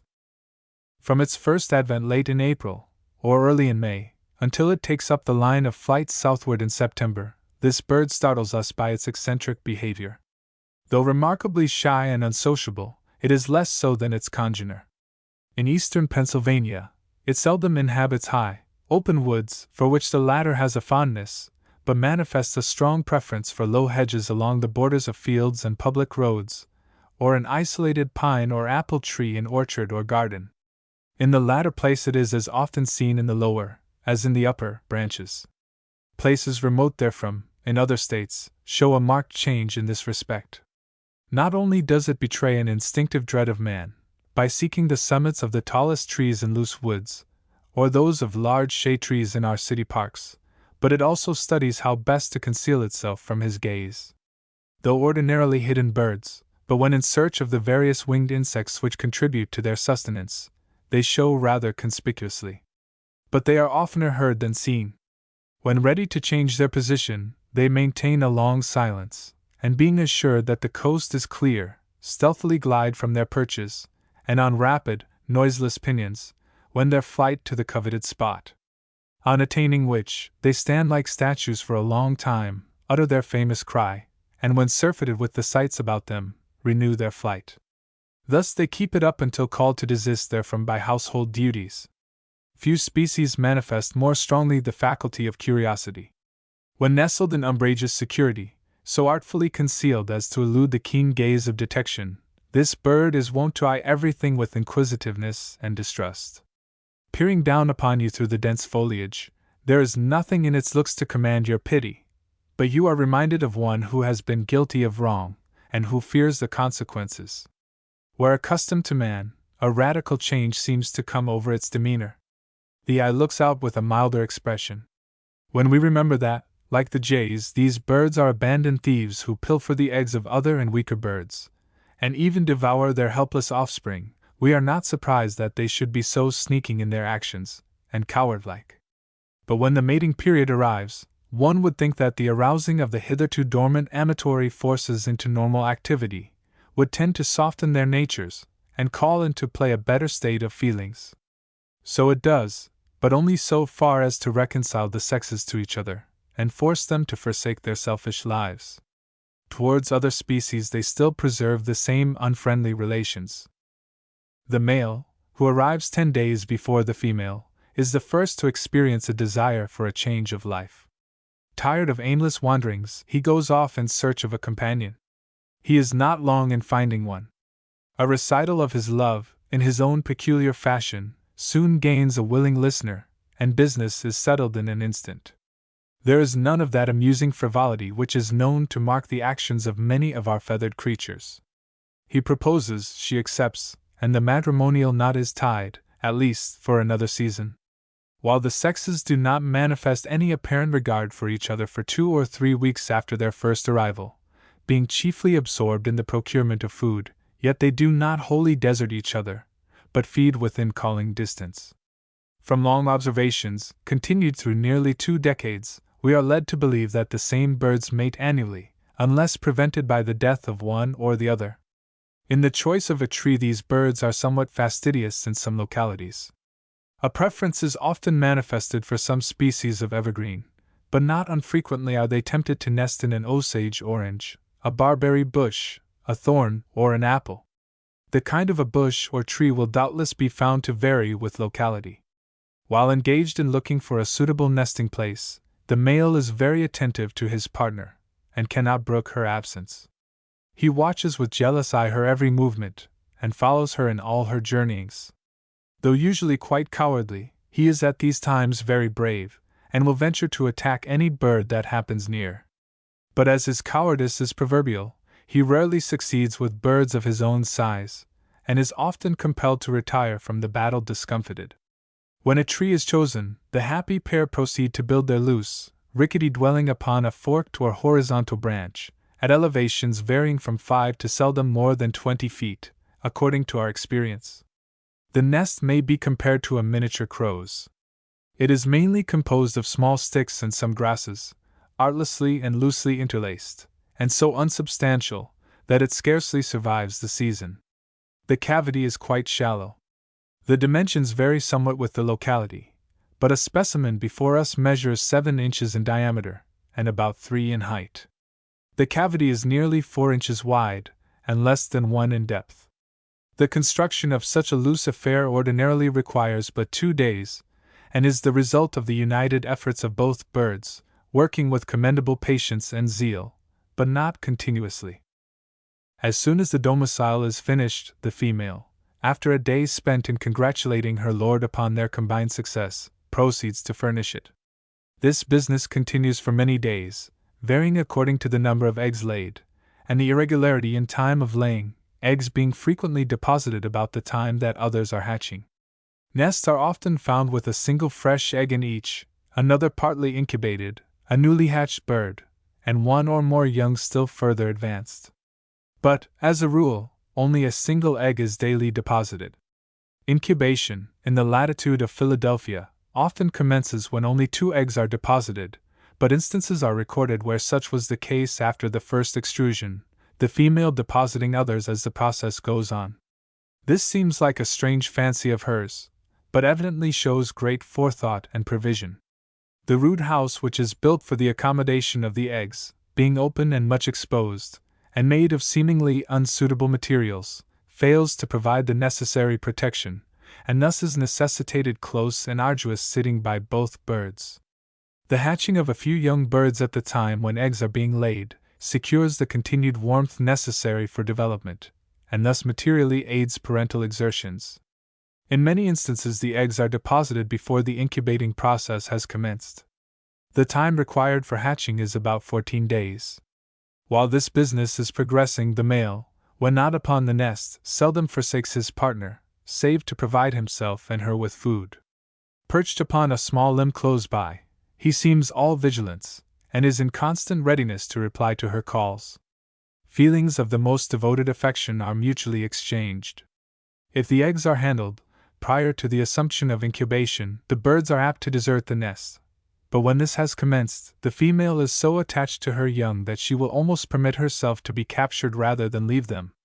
If forced to vacate, we have never known her to precipitate herself upon the ground, and seek, by her fluttering impersonation of lameness, to draw the intruder away, as Nuttall affirms, but have always observed her to take a position upon a tree in the immediate vicinity, where she would sit silently and demurely contemplating the purposed desecration.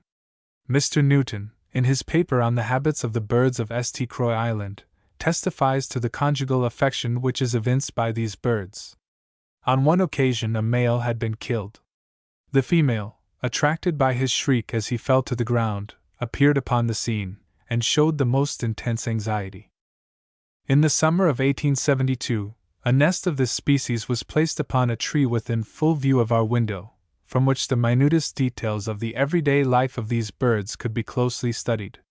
Children in their plays would frequently pass under the tree while the birds were engaged in breeding, but the latter were so intent upon the work that their presence was unheeded. The nest was completed, eggs were deposited and hatched, and the young matured, the parent birds evidently feeling as secure as in more retired situations. On this occasion it was discovered that when the young were all hatched together, the duty of feeding devolved upon one or the other parent, both never being absent from the nest at the same time. But, on the other hand, where the young are hatched at irregular intervals, the non-incubating bird assumes the duty of providing nourishment both for his mate and early hatched young, while the other is occupied with the cares of incubation. When the young are able to quit the nest, which they do in little more than a fortnight after hatching, the parents hail the event with great joy. Their efforts to induce them from the nest at first are rather amusing, and evince extreme patience and thorough goodwill. But when the step is once taken, their odd, curious gestures betoken the highest pleasure and satisfaction. The young are now almost old enough to care for themselves. Never more than a single brood is annually raised in Pennsylvania, although Mr. Nuttall affirms that several are brought out, according to his observations. His opinion appears to have been based upon the discovery of eggs as late as August 28. In some localities this may be so, but we cannot find any record thereof. The same distinguished writer has recorded the finding of a cuckoo's egg in the nest of a catbird, and another as late as the 15th of July, in a robin's nest. These were considered at first as rare, if not incredible instances, but latterly, we have some well-authenticated cases of such parasitism. These observations, coupled with others equally as important which have been recorded, tend to show a close relationship between our American cuckoo and their not very distant European brother. The eggs of this bird are oblong-oval, less spherical than those of the blackbill, and have an equal obtuseness at each end. They are of light bluish-green color, and, like those of the other, are quite apt to fade on exposure to light, thus rendering them difficult of distinction. The average measurement is 1.22 inches in length, and 0.94 in width, although specimens are occasionally found which show marked variations in size, some being smaller, but few exceeding these dimensions. Plate 46. Icteria virens Linn. Bare. Yellow-breasted chat. Probably no species possesses greater peculiarities of voice, manners, and habits than the one we are about to notice. Somewhat terrestrial in life, frequenting tangled vines and brambles, it seemingly abhors publicity, and is best pleased when under concealment.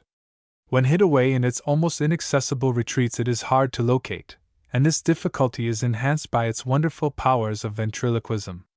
It is a restless being, however, delighting in new sights and scenes, and though its movements are well-timed and silent, yet it does not always escape detection. P. Its distribution throughout the United States is somewhat restricted, and its abundance in any given locality is uncertain. It ranges from Florida to Massachusetts, and as far to the west as Fort Riley and eastern Kansas. Among the Rocky Mountains to the northward, it has been observed to reach the sources of the Arkansas. In Massachusetts, it is not uncommon, and a few are known to breed at Lynn. Farther northward, on the Atlantic seaboard, we have no mention of it. In central New York it is a very rare summer visitor, and in southern Illinois we learn that it breeds in common with the Maryland yellowthroat, but diminishes in numbers to the north. Mexico and Guatemala claim it in their avifauna, but there are no records of its inhabiting any of the West India Islands.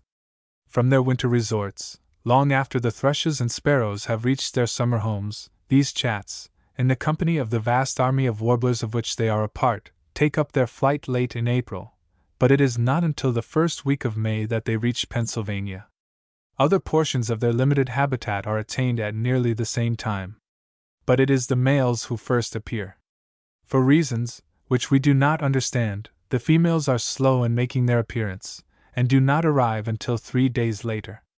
Once arrived, they keep aloof from cultivated domains, and spend their time in the dense underbrush of high woods, or in the clumps of briars of unimproved fields.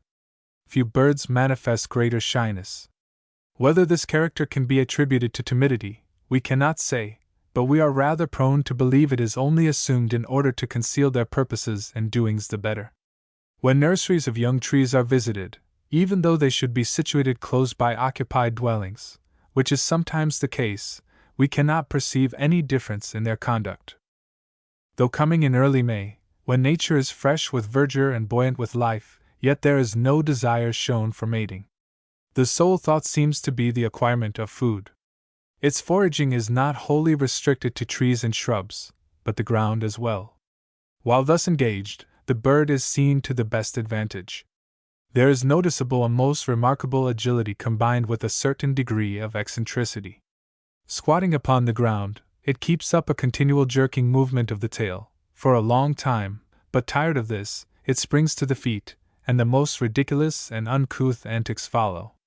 Should it be surprised while thus employed, it seeks to conceal itself in the adjoining bushes, or finds security in flight. Beetles, ants, small spiders, and moths constitute for a while its fare, but these give place to caterpillars and fruits when abundant. Whilst feeding, the male keeps remarkably silent, and it is only towards the close of the month that he essays a song. A change now comes over his behavior. He is more active than ever, is less tempted by the sight of food, and acts like one who is in search of something lost. He enters a copse, a cluster of brambles, in short, our place of concealment, and gives himself up to the strangest diversions. The most peculiar sounds emanate therefrom. At one time, in loudest key, but gradually falling, and with forced rapidity, he treats you with music, if such we may be pleased to style it, that favorably compares with the whistling of the wings of a duck. Again, he produces, with wonderful exactness, the bark of puppies, and, as if to show his skill further, closes with the mew of a cat, only hoarser. These notes are produced with wonderful vehemence in several keys, and with peculiar modifications. As the voice apparently shifts from place to place, the possessor being unseen, it seems to be more like that of a spirit than of a bird. Near you one moment, the next it comes from a distance, so that by these tricks, it is not always possible to locate with any degree of certainty the astute ventriloquist. To convey in human characters this song exactly, is beyond the power of mortals. The following syllables express it with tolerable correctness: Chwi y y y y y, hawa wawawi, kith, chi chi chi chi chi, twii, chwi. Such Herculean efforts as the foregoing are certainly deserving of success. Events justify the thought. A few hours at most, and his song receives a response. Aroused from her absorption, his true love appears. The scenes now enacted are ludicrous in the extreme. He flies about her, utters a few syllables of affection, and at length settles down by her side. His whole expression is one of intense delight. While her lord is thus fairly beside himself with joy, she is of a passive disposition. To one who is not experienced in matters pertaining to bird life, her conduct would seem to betoken lukewarmness. But it is only the coyness of a modest female. Having won his prize, the happy husband leads the way into some secluded spot, where he lays before her his plans for the future. She immediately assents to them, and soon the pair are found beating in and out of the bushes for a home spot. As many as 2 days are often spent in these delightful pilgrimages. At length, one is discovered which combines the essentialities, and a house is erected. In woods that are seldom desecrated by the polluting touch of wicked man, there is manifest but little tendency to concealment. Not so in fields which adjoin his retreats. Here the greatest caution is observed, the nest being built in some almost impenetrable bramble patch, and so placed as to be out of reach of the keenest vigilance. If discovered in such a place, it is more the result of chance than good management, and not through any fault of the birds. We have found it often within a forked twig of the common laurel, more frequently in briar bushes, and not uncommonly in a young oak, where scores of them are growing thickly together. The nest is from 3 to 4 days in building, through the steady, persevering efforts of the architects. In texture it is rather loose, and is made almost exclusively of strips of bark, dry leaves, and stems of grasses. In some instances the ribbons of bark are from 1/2 to 3/4 of an inch in width, and nearly 9 inches in length. Such being the exterior fabric, the inner is composed of a thick lining of roots, rather compactly interwoven, and gradually diminishing in size towards the center. There is a difference in the composing substances observable in nests from the most diverse localities. Some are built of leaves on the outside, loosely aggregated and held together by the small and nearly vertical branches between which they are placed. Within, there is a profusion of grapevine bark, small sticks, stems of grasses, and a lining of beech leaves. In external diameter the nest varies from 4½ to 5 inches, and has a height of about 2½ inches. The cavity is about 3 inches wide, and the depth 1 3/4. Oviposition rapidly succeeds nest building, and proceeds at the rate of 1 egg per day. This is followed by incubation, which continues for a period of 11 days, the female performing the whole of the labor. The male seldom forsakes her, save to procure food. He is the most faithful and jealous of husbands, carefully providing her with nourishment, and guarding her from harm. The approach of an enemy is heralded by loud and noisy chatterings between fear and anger, and even frequent attempts are made at repulsion. He is, however, in the height of his glory when by her side, and seeks by many pleasing little ways to relieve the fatigue and monotony of her task. His song at this time is more loud and incessant than ever. Braving concealment, he mounts into the air almost perpendicularly to the height of 30 or 40 feet, with his may be pleased to style it, that favorably compares with the whistling of the wings of a duck. Again, he produces, with wonderful exactness, the bark of puppies, and, as if to show his skill further, closes with the mew of a cat, only hoarser. These notes are produced with wonderful vehemence in several keys, and with peculiar modifications. As the voice apparently shifts from place to place, the possessor being unseen, it seems to be more like that of a spirit than of a bird. Near you one moment, the next it comes from a distance, so that by these tricks, it is not always possible to locate with any degree of certainty the astute ventriloquist. To convey in human characters this song exactly, is beyond the power of mortals. Such Herculean efforts as the foregoing are certainly deserving of success. Events justify the thought. A few hours at most, and his song receives a response. Aroused from her absorption, his true love appears. The scenes now enacted are ludicrous in the extreme. He flies about her, utters a few syllables of affection, and at length settles down by her side. His whole expression is one of intense delight. While her lord is thus fairly beside himself with joy, she is of a passive disposition. To one who is not experienced in matters pertaining to bird life, her conduct would seem to betoken lukewarmness. But it is only the coyness of a modest female. Having won his prize, the happy husband leads the way into some secluded spot, where he lays before her his plans for the future. She immediately assents to them, and soon the pair are found beating in and out of the bushes for a home spot. As many as 2 days are often spent in these delightful pilgrimages. At length, one is discovered which combines the essentialities, and a house is erected. In woods that are seldom desecrated by the polluting touch of wicked man, there is manifest but little tendency to concealment. Not so in fields which adjoin his retreats. Here the greatest caution is observed, the nest being built in some almost impenetrable bramble patch, and so placed as to be out of reach of the keenest vigilance. If discovered in such a place, it is believed that man's endeavors could succeed any better, perhaps not so well. A full-fledged bird might accustom itself to the aviary, and become quite an agreeable pet, but the species has not excited sufficient interest in fanciers to induce them to make the attempt. As shown in the plate, the chat is bright olive green above. Below, excepting the abdominal region which ends abruptly with white, the color is a bright golden yellow. The lower is black, and separates the white under eyelid from a superciliary line of the same color above, and also a short maxillary one below.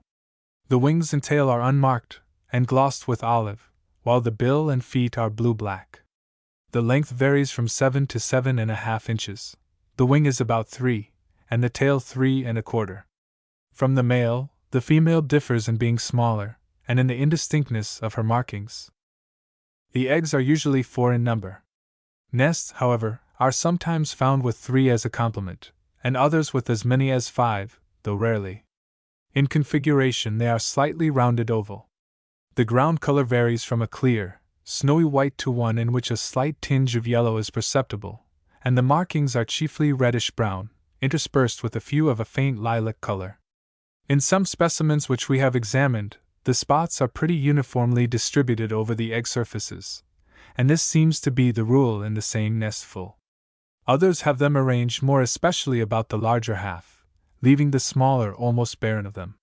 It is in the latter that the white ground usually prevails. Variations also exist in size, even in the same locality, for we have often met with eggs that measured as much as 0.94 of an inch in length, and others but 0.85, and in breadth from 0.64 to 0.70. Throughout its entire range the species appears to be single-brooded. In the Middle Atlantic states this is assured beyond a doubt. But when the young are hatched, he ceases these vocal performances and odd gestures, and unites with his mate to render homage and obeisance to the newcomers. From early morning until sunset they are busy scouring the fields and woods for insects, both parents never being absent at the same time on this business. Larvae of various kinds, smaller Lepidoptera, and straw and blackberries are in much demand, and hunted with great perseverance and industry. With age comes an increase in the quantity, and quality of their food. In 13 days from the time of hatching we find them ready to leave the nest, and a week later they are old enough to care for themselves. The breeding season being over, both young and old spend the time until their departure in September, in thick briar bushes, and within close hedges, occasionally, however, forsaking such places for cultivated grounds. Now the song of the male can be heard at midnight, and so fond does he seem of this sort of diversion, that he frequently continues singing until daybreak. The early departure of the Chad is not due to the paucity of appropriate foodstuffs, but chiefly to its susceptibility to cold. No attempts, as far as we have been able to ascertain, have ever been made to rear these birds from the nest. Their beauty of plumage, if they had nothing else to commend them, would doubtless compensate for the lack of sweetness in their voices. While they might signally fail in their efforts to charm us with rich, mellifluous notes, they could, at any rate, amuse us by the variety, volubility, and strangeness of their utterances. A friend of Wilson's, an amateur in canary birds, once placed an egg of this species under a canary. In course of time the bird made its appearance, but died on the second day, notwithstanding the best of care and attention which it received, for the hen canary was so solicitous to nourish the stranger, that her own eggs, which required a somewhat longer period of incubation, were lost in consequence. This being the case, it is not possible that man's endeavors could succeed any better, perhaps not so well. A full-fledged bird might accustom itself to the aviary, and become quite an agreeable pet, but the species has not excited sufficient interest in fanciers to induce them to make the attempt. As shown in the plate, the Chad is bright olive green above. Below, excepting the abdominal region which ends abruptly with white, the color is a bright golden yellow. The lower is black, and separates the white under eyelid from a superciliary line of the same color above, and also a short maxillary one below. The wings and tail are unmarked, and glossed with olive, while the bill and feet are blue-black. The length varies from 7 to 7.5 inches. The wing is about 3, and the tail 3 1/4. From the male, the female differs in being smaller, and in the indistinctness of her markings. The eggs are usually 4 in number. Nests, however, are sometimes found with 3 as a complement, and others with as many as 5, though rarely. In configuration they are slightly rounded oval. The ground color varies from a clear, snowy white to one in which a slight tinge of yellow is perceptible, and the markings are chiefly reddish-brown, interspersed with a few of a faint lilac color. In some specimens which we have examined, the spots are pretty uniformly distributed over the egg surfaces, and this seems to be the rule in the same nestful. Others have them arranged more especially about the larger half, leaving the smaller almost barren of them. It is in the latter that the white ground usually prevails. Variations also exist in size, even in the same locality, for we have often met with eggs that measured as much as 0.94 of an inch in length, and others but 0.86, and in breadth from 0.64 to 0.70. Throughout its entire range the species appears to be single-brooded. In the Middle Atlantic states this is assured beyond a doubt. Plate 47. Hematopus palliatus, Tem. American oystercatcher. Essentially a marine species, the oystercatcher is never found inland, but abounds along the Atlantic coast of the United States from Maine to Florida, where, in summer, small parties of 2 or 3 pairs may be seen together in any given locality, but more especially from New Jersey southward. On the shores of New England, according to Samuels, it is of rare occurrence during the breeding season.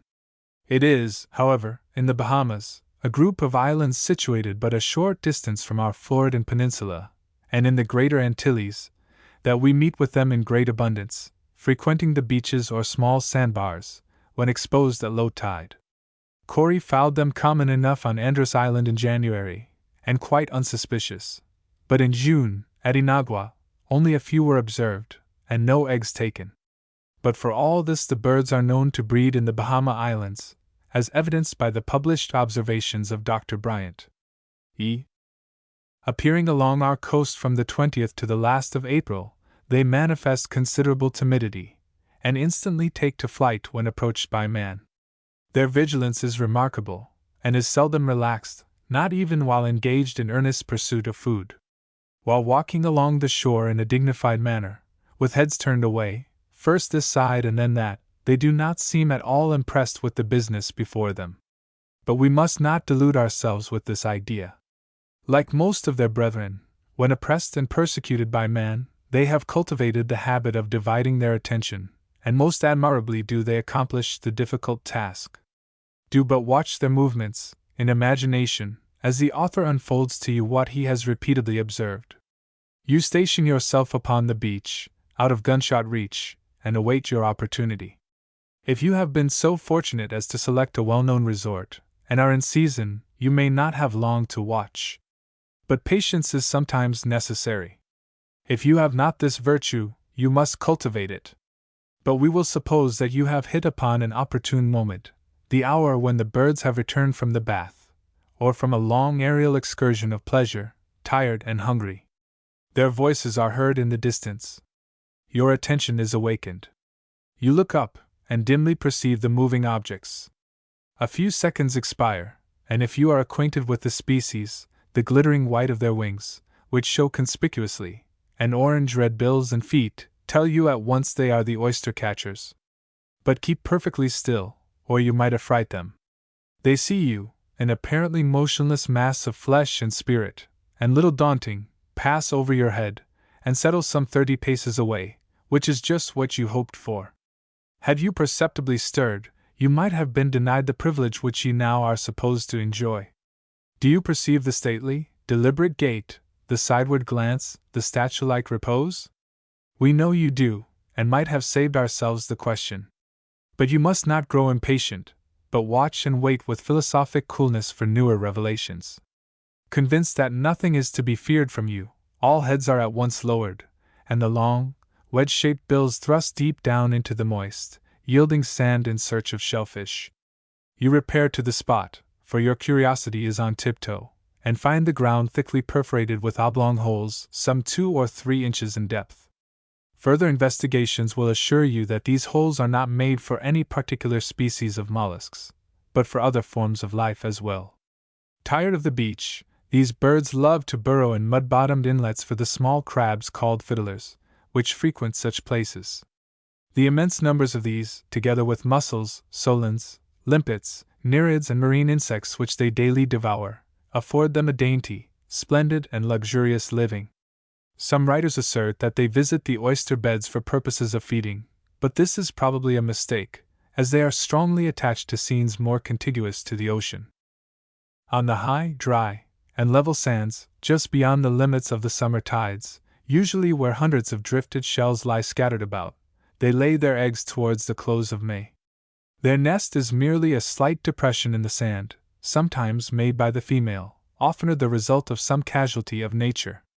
Though humble the spot, and poorly provided with the comforts which render most homes endearing to their feathered occupants, it is, nevertheless, one about which cluster many tender feelings. As the female depends largely upon the heat of the sun and of the sand to hatch her eggs, she only sitting upon them during the night, and when the weather is exceedingly cold and rainy, it might be inferred that she was lacking in care and affection. But no, let the nest be approached by an enemy, and the solicitude of the parents is at once apparent. The male flies off with a loud scream, while his partner, less demonstrative, runs for a short distance before taking to flight, her object being to throw the intruder off his guard, and thus save the nest from discovery. Such attachment as is shown by these birds for their home and its treasures is really surprising, and is scarcely exceeded by any of our smaller land birds that are accustomed to dwell in the coziest and most elaborate of dwellings. When the time arrives for the young to burst the checkered walls of their tiny prison houses, where, pent up for 18 long, oppressive and weary days, they have been preparing themselves for an earthly career, the parents seem more restless, vigilant, and solicitous. One or the other is constantly about. Their appearance is hailed with unfeigned delight. The mother is chiefly entrusted with their care, and under her guidance, they are brought to maturity. If threatened with danger, at the sound of her voice they squat upon the sand, from which they are not easily distinguished, while the parents hover over and around the intruder, alighting betimes first on this side of him, and then on that, and by the most distressing cries, endeavoring to arouse his sympathies. Sometimes they seek to lure him away by counterfeiting lameness. Their notes of remonstrance are a quick, loud, and shrill whistle, and sound like the syllables weep, weep, wheel. Somewhat similar expressions are made use of while at rest, as well as upon the wing. In about 5 weeks from the time of quitting the nest, the young cut themselves loose from the mother's guiding strings, and fight their own battles with life. They do not wholly withdraw from their parents, but help to form the flocks we see migrating in the fall. A striking feature of this movement is the regularity with which it is performed. Like marshaled troops, they hold together in lines, rise, descend, and wheel about with wonderful precision, and effect other feats equally remarkable. However disturbed by the sportsmen, they fill up the gaps which are wrought in their ranks, and pursue their course in the most perfect order. On the wing they move with considerable vigor and velocity. In running, swimming, and diving they are equally expert, and by the last two methods, when wounded, are able to circumvent their enemies. In their earliest stage the young are covered with down, of the color of sand, and have a brownish-black bar on the neck, back, and rump. In their mature state, the head and neck are blackish, with tinge of brown or ashy, and the back ashy-brown. The eyelid, rump, lower parts from the breast, tips of greater wing coverts, most of secondaries and basal part of tail feathers are white, while the rest of the tail, and the quills, are blackish. The legs are flesh-colored, and the bill and edges of eyelids red or orange. Their length runs from 17 to 18 inches, the wing being 10, tail 4.5, and bill 3. The eggs of this bird are 3 in number, ovoidal in shape, and are marked with numerous blackish-brown spots and blotches upon a creamy drab background. Their dimensions vary from 2.31 to 2.13 inches in the long direction and from 1.63 to 1.49 in the short. But one setting is yearly laid. In the drawing they appear of natural size, but the birds are considerably reduced. Plate 48. Cathartes ora, Linn. Illig. Turkey buzzard. FEW species, if any, have such a wide distribution in America as the turkey buzzard. It is found more or less abundantly to the Saskatchewan, throughout North America, from the Atlantic to the Pacific coast, and in all portions of South America as far south as the Strait of Magellan. Individuals have been observed in Nova Scotia and New Brunswick, though these birds are generally uncommon north of central New Jersey. From eastern Maine, in the neighborhood of Calais, to Connecticut, specimens have been occasionally captured. In a single instance, Mr. Lawrence observed a small company of 9 at Rockaway, Long Island. West of the Alleghenies, from Central America nearly to the Arctic regions, it occurs more abundantly. Without exception, it is found in greater or less numbers in all the middle, western, southern, and northwestern states. From Lower California to Washington Territory, along the Pacific, numerous parties attest to its common occurrence. In the West Indies, the islands of Cuba, Jamaica, and Trinidad, the last named in particular, include it within their faunae. In Honduras and Guatemala, as well as in the Falkland Islands, off the eastern coast of Patagonia, they are common permanent residents. In Pennsylvania and New Jersey, where the writer has had many opportunities for studying the species, these vultures summer quite plentifully. From their first appearance in March, large numbers may be seen, high up in the air, moving in large circles, apparently exploring the ground below for their favorite articles of food. In rural districts they are more frequently observed than in the vicinity of densely populated towns. The greater abundance of carrion to be met with in the former is doubtless the cause of this preference. However, in California and Oregon, according to Dr. Newberry, they are quite as common near towns as about the large rivers. In our southern states they visit cities and large villages, and play the part of scavengers, in company with the black vulture. They are said to be so tame and unsuspicious in Kingston, Jamaica, that they roost upon the housetops, or prey upon offal in the streets. In country places they are quite as familiar and trustful. This is evidenced while feeding. So intent are they upon the business before them, that the presence of human beings is unnoticed, and even when compelled to forsake their booty, sullenly repair to a short distance, but to resume their repast when the annoyance has ceased. The common crow has been observed to gather around the same food, and the utmost good feeling prevailed.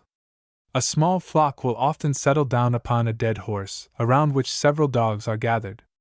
The snapping and snarling of these creatures, when they approach the latter too closely, does not cause them to retire, but only to step a few paces aside, when, nothing daunting, they continue their feeding, apparently oblivious of their whereabouts and surroundings. Although the sense of sight is rather keenly developed in these birds, yet that of smell is none the less so. This is an advantage, for both the visual and olfactory organs are called into requisition in determining the presence of decaying matters. As a proof that smell leads to food detection, we cannot do better than cite an instance mentioned by Dr. Hill, and given by Dr. Brewer in the work entitled North American Birds. It was a case where several of these birds were attracted to the house of a German emigrant who was prostrated by fever, by the strong odor escaping from his neglected food which had become putrid. Mr. G. C. Taylor, whilst a resident of Kingston, sufficiently tested their power of smell. He wrapped the carcass of a bird in a piece of paper, and flung the parcel into the summit of a densely leaved tree, in close proximity to his window. A moment or two elapsed, when the keen smell of these birds scented something edible, but they were unable to find it, for the obvious reason that the object was hidden from view by the enveloping paper. Generally, their food consists of all kinds of animal matter. They are often accused of egg-sucking, and also of eating the young of herons, as well as those of other birds. In Trinidad they are said to live on the most friendly terms with the poultry. As no breach of faith has been reported to have occurred in this instance, it is not likely that they would molest in any way our smaller birds. At least we are not cognizant of any such cases of interference, from our own observation, nor do we find them in the recorded experiences of our friends. They are worse disposed, it seems to us, to their own kith and kin. When several are together, the most violent wrangles occur over their booty. Each strives to get the lion's share. It is rather amusing to witness their maneuvers. A fellow has just discovered a very choice bit, which he is endeavoring to make away with in a somewhat hurried manner, but before he has accomplished the task, he is soon beset by a near companion who has scarcely swallowed his morsel. A conflict ensues. The latter, being the stronger, succeeds after a while in defrauding the other of his rightful property. When gorged, these birds appear stupid and indisposed to exertion, the period of digestion being ordinarily passed in a motionless, listless attitude, with half-spread wings.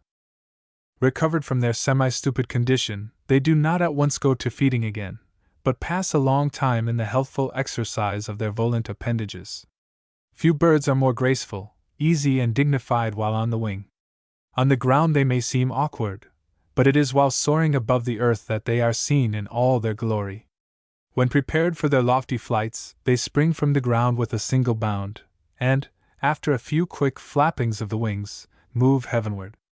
Having attained a great elevation, they move through the ether in ever-widening circles, or sail on nearly horizontal wings, the tips above being slightly raised, with steady, uniform motion. These aerial diversions are never performed singly, but in small parties of a dozen or more, and are more common in early spring, and at the close of the breeding period, than during the intervening time. It is also to be remarked that they are executed in silence, for the turkey buzzards, like their indigenous American relatives, are a mute species, the only sound of which they are capable, being a kind of hiss, which has not been inaptly compared to the seething noise emitted by plunging a hot iron in a vessel of water. When ready to breed they look around for a hollow tree, or some stump or log in a state of decay, either upon the ground, or but slightly elevated above it. Generally, there are no indications of a nest. In occasional cases a few rotten leaves are scratched into the hollow selected for the deposition of the eggs, the latter being laid without any previous care having been taken for their preservation and shelter. In southern New Jersey, we have sometimes strayed upon the nest in the midst of a deep and almost impenetrable morass, placed within an excavated stump.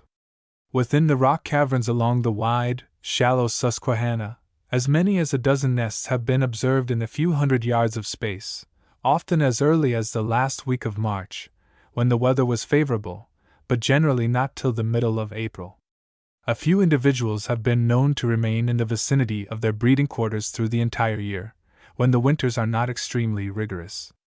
At Parkersburg, near the western boundary of Chester County, T.H. Jackson, of Westchester, Pennsylvania, has found it breeding, but within Philadelphia it rarely does, if at all. In Delaware County, paired individuals have been observed early in April under rather suspicious circumstances. In southern Ohio it is a common summer sojourner. Mr. Goss, in speaking of the birds in Jamaica, says that they nest in depressions in the rock, and in the ledges thereof, in retired localities, and also upon inaccessible cliffs.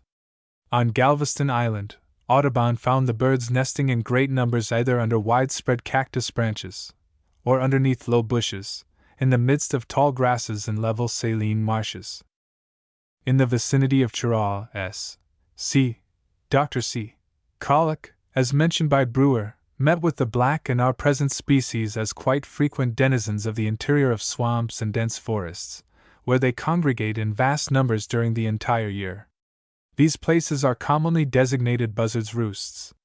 Audubon once visited one of these roosts in the vicinity of Charleston, which covered more than 2 acres of ground, and which was completely denuded of vegetation. On the banks of many of the rivers of southern Texas, Mr. Dresser found them nesting in large numbers, the timber along their borders constituting comfortable and secure shelter. Contrary to what has always been entertained, he affirms that they build large and bulky nests of sticks, which they place at great heights in an oak or cypress, close by the river banks. Captain C. Abbott says that in the Falkland Islands the eggs are deposited in the midst of bushes beneath high banks, or on the summits of decayed balsam logs, during the early part of November, either upon the ground, or on the bare surface of a log. In certain localities, where the birds are not very common, paired individuals are frequently met with. The eggs are generally 2 in number, although instances are known where but a single one is deposited. On the Falkland Islands they are said to lay 3 occasionally. In the West Indies, especially in the Bahama group, the nest complement is the same as in the United States, and there does not seem to be any difference in the habits of the birds that abound in the latter country. Specimens from New Jersey, Texas, and South Carolina are creamy white in ground, and are variously marked with diverse shades of brown, intermingled with splashes of lavender and purple, which are often so faint as only to be perceptible upon close inspection. Brewer mentions a variety from near Cheraw, S.C. that was nearly pure white, and which showed but a few small red and slightly purplish lines and dots about the larger extremity. Recently, we have met with some from Texas answering the same description. In dimensions these eggs vary but little, and have, on the average, a length of 2.78 inches, and a width of 2.00, or rather less. The duty of hatching falls not exclusively to either sex, but is shared by both. The time required to bring out the young is, under the most constant sitting, about 22 days. While occupied with family matters, the birds are seldom visited by strangers, and are allowed to rule in their own chosen realm with undisputed sway. Only the hardened collector has courage to enter their disgusting abodes, and rifle them of their treasures, a business not difficult of accomplishment, for the birds instantly vacate, and become silent watchers of the pillage. These birds do not seem to possess a particle of spirit, and are as cowardly as they are big. When captured they offer no active resistance, but very effectually warn off their aggressor, by disgorging the half-digested contents of their crop. When being killed they are perfectly passive and apathetic. Dr. Cowes affirms that they will often simulate death when captured. On one occasion, an individual being shot was picked up for dead. While being borne to his tent it was perfectly limp. Reaching his quarters, he carelessly threw it upon the ground, and went to work at something else. After a brief spell he looked around and beheld, to his surprise, that the bird had changed its position, and was furtively glaring around. On going to it, its eyes immediately closed, its body became relaxed, and it lay completely motionless, and apparently dead. After compressing its chest for several minutes, until he fancied life to be extinct, he dropped the bird, and repaired to supper. On returning, the bird had disappeared, it evidently having scrambled into the bushes as soon as his back was turned. This stratagem is not new, and has been frequently observed by us, although unrecorded. What they lack in courage they more than make up in the attention which they bestow upon their offspring. Like their parents, The latter are gluttonous feeders, and must be nourished at frequent intervals during the entire day. Their diet at first is the half-changed matter which is forced by the parents in their mouths. When they have been blessed with the use of their eyes, which occurs during the second week of their life, they are able to masticate small bits of meat that are brought to them, although the early method is still kept up until they are ready to hunt for themselves. This matter, together with that of an excrementitious character, which is found about the nest, renders the latter exceedingly offensive, and is hardly endurable to persons of weak nerves. But where numbers breed together, the foulness of the resort is indescribable. The young are covered at first with a whitish down, but as they increase in age soon show traces of what they are to be, but of the precise period when they attain the adult plumage, we are ignorant. When they quit the nest they appear with the bill and naked skin of the head and neck of a livid blackish hue, and the back of the head and nape with more or less of whitish down. Their dress is more uniformly blackish, the brownish borders above being less distinct, and the reflections rather green than violaceous. Mature birds have the bill white, the feet flesh-colored, and the head red. The general plumage is blackish-brown, and the quills ashy-gray on their lower surfaces. The skin of the head presents a wrinkled aspect, and is sparingly invested with bristle-like feathers, the plumage proper commencing in a circle on the neck. The nostrils are quite large and open, the iris umber, and the tail rounded.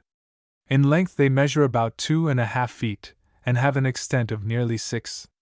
The tail is 1 foot long, and the wings 2. Notwithstanding their filthy habits, which render them obnoxious in the eyes of many persons, their harmless, peaceable natures should command for them respect from the lords of creation, even though they should not possess other claims to popular consideration. Like their nearest relations, the plundering buteos and falcons, they offer no harm to their smaller brethren, nor detriment to the husbandman's stock of poultry. They are essentially a useful bird, and in the southern states where their services are most in demand, both they and the black vulture are protected by law, a fine being imposed upon any who should wilfully destroy their lives. But in more northern sections they are persecuted with impunity. Hence their avoidance of the residence of man. As scavengers we recognize in them great benefactors, and when left in undisturbed possession of their freedom, they come in and go out among their human brethren, and seldom show the repulsive side of their character.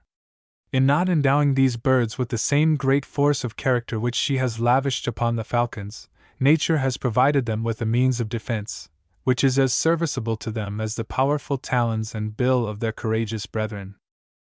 Respecting the resident range of this species, as compared with its summer dispersions, it has not been observed to winter on the Atlantic seaboard beyond New Jersey, and is even more abundant here in summer than in the cold season. In Washington, where the bird is said to be quite common, no important diminution of its numbers has been noticed during several successive winters. In both the Carolinas the same condition of affairs is found to exist. Its winter range in the interior seems to be higher up, perhaps as far north as Minnesota, for it has been observed here late in October, and again in December, but the latter may have been an accidental occurrence. According to Dr. Cowes, the isothermal line corresponding, on the Atlantic coast, with the 40th parallel of latitude, may approximately indicate its farthest northern limit in the winter. Plate 49. Lophidites cucullatus, Linn., Wright. Hooded sheldrake. The habitat of this species is nearly coextensive with the whole of North America. Throughout considerable portions of the United States it is chiefly migratory, being seen only in the spring and fall. In the Missouri region it is the most common of the 3 species that inhabit this country, and is said by writers to breed in northern Dakota, and also on the upper Missouri and Milk rivers.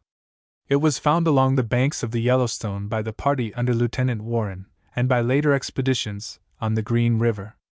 In New England, according to Samuels, it is less plentiful than any of the other sheldrakes during the autumn, winter and early spring, but more recent writers, Messrs.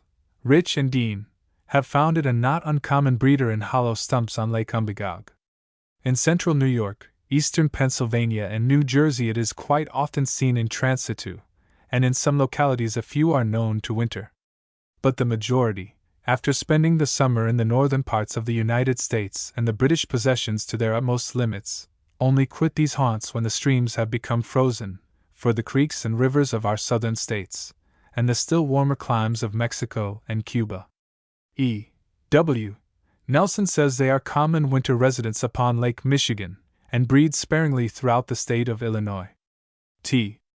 Though mainly an inland species, having a fondness for ponds, lakes, and freshwater streams, yet it does not confine its visits exclusively to such resorts, but forsakes them during very cold weather for the seashore, where it can pursue its calling untrammeled by the accidents of winter, which are more certain to affect fresh than salt waters. By the sporting fraternity it is now called the Hairy Head, an appellation which it fitly deserves for the high, beautifully rounded and parti-colored crest which so gracefully adorns the head, is rendered more conspicuous in the absence of the usual decorations which Flora had so recently lavished upon the landscape. Like most sheldrakes, in common with the ducks and geese, this species depends upon the water for the principal portion of its food. Consequently, it spends considerable time in swimming, and being endowed with keen sight, is able to discern its prey at some distance below. With the possession of this wonderful faculty, it unites great skill and nicety of address.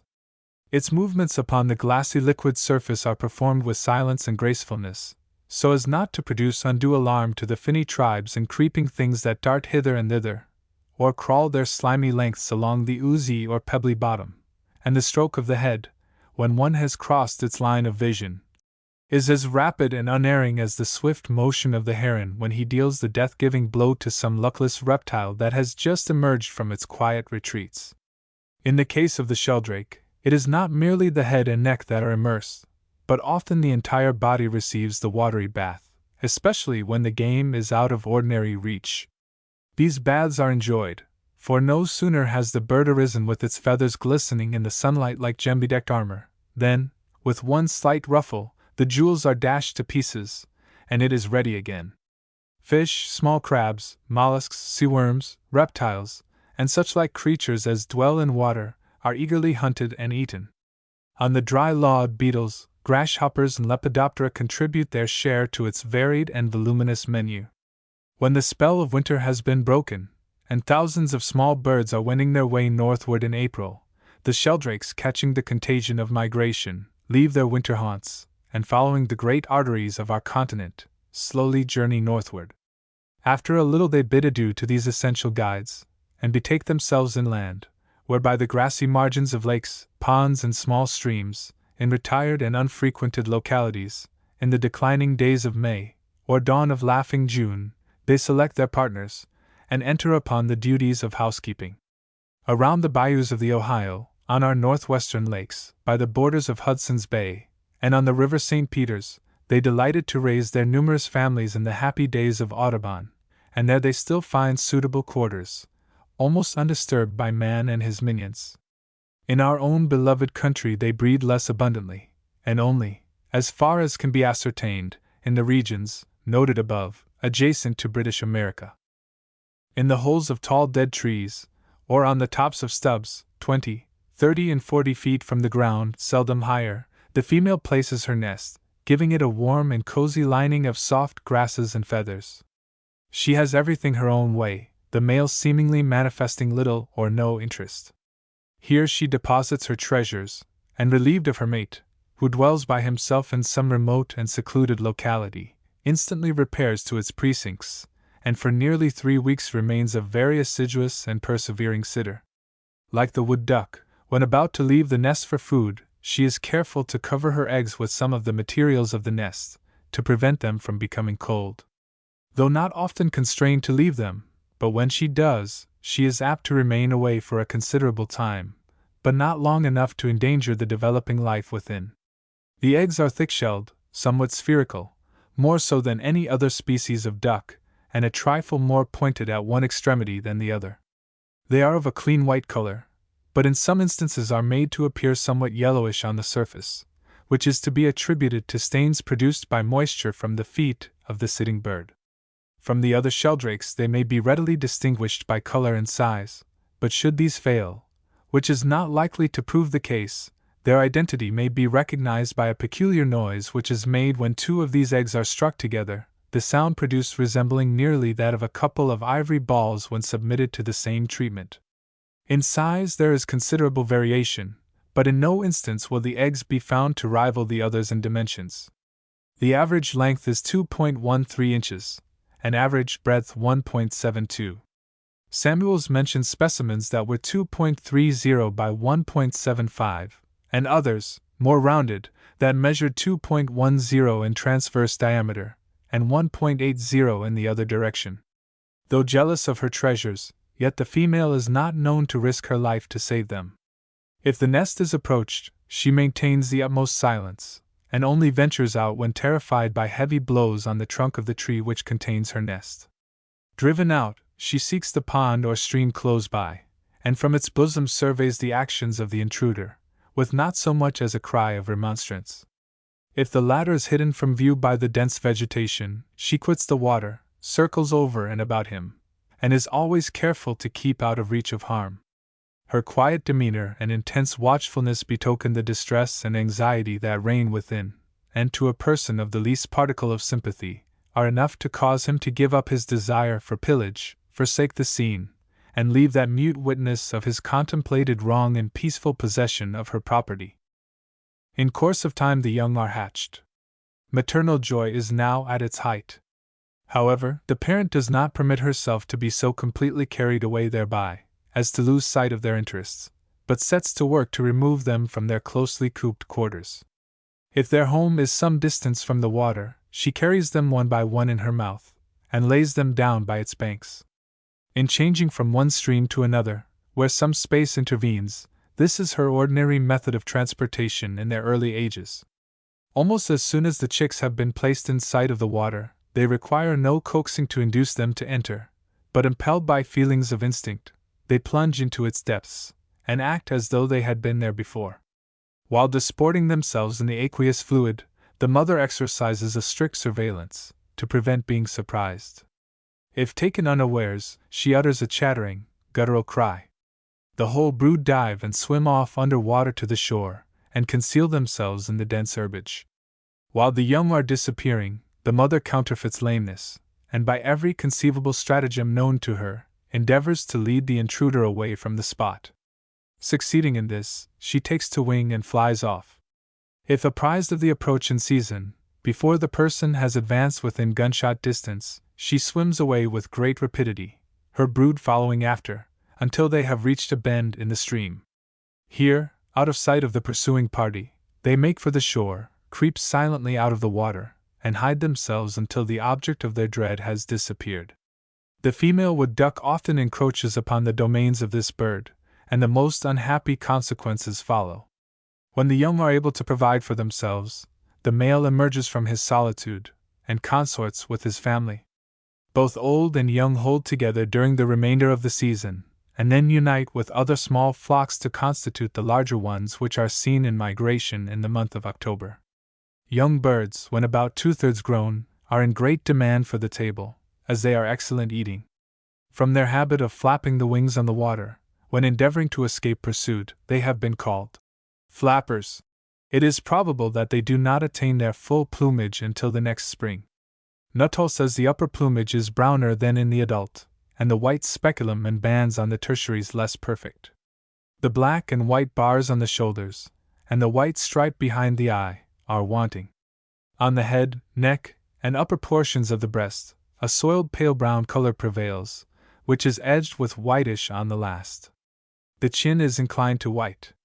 The bill is black above, and orange below, and the crest but slightly developed.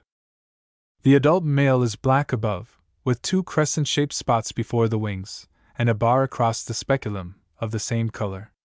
The sides are chestnut, and striped with black, while the lower parts, speculum, bands on tertiaries, and crest center are white. The nostrils are subbasal, and the bill nearly or quite black. His length is from 18 to 19 inches, and wing about 8. From her lord the female differs somewhat in size, being smaller, and in a most marked degree in plumage. The two are easily distinguished. The compact, erect, semicircular and side-compressed crest is smaller and less rounded. The head and neck are brown, back and sides dark brown, with paler edges to the feathers, and white on wings of less extent. The lower mandible is reddish at base. Upon comparison with the above description of the immature bird, it will be observed that a striking resemblance obtains between the two. Where the sexes materially differ in plumage, the rule seems to be that the young males take on the characteristic dress of the mother before assuming that which is to distinguish them later in life. The disposition of the sheldrakes to nest in obscure situations, remote from the haunts of man, and often difficult of access, perhaps, has much to do with the ignorance that enshrouds their history. Were they better known, and more easily approached, they might be subdued by the skill of man, and be made to associate with the mallard, whose ancestors still live in a feral state.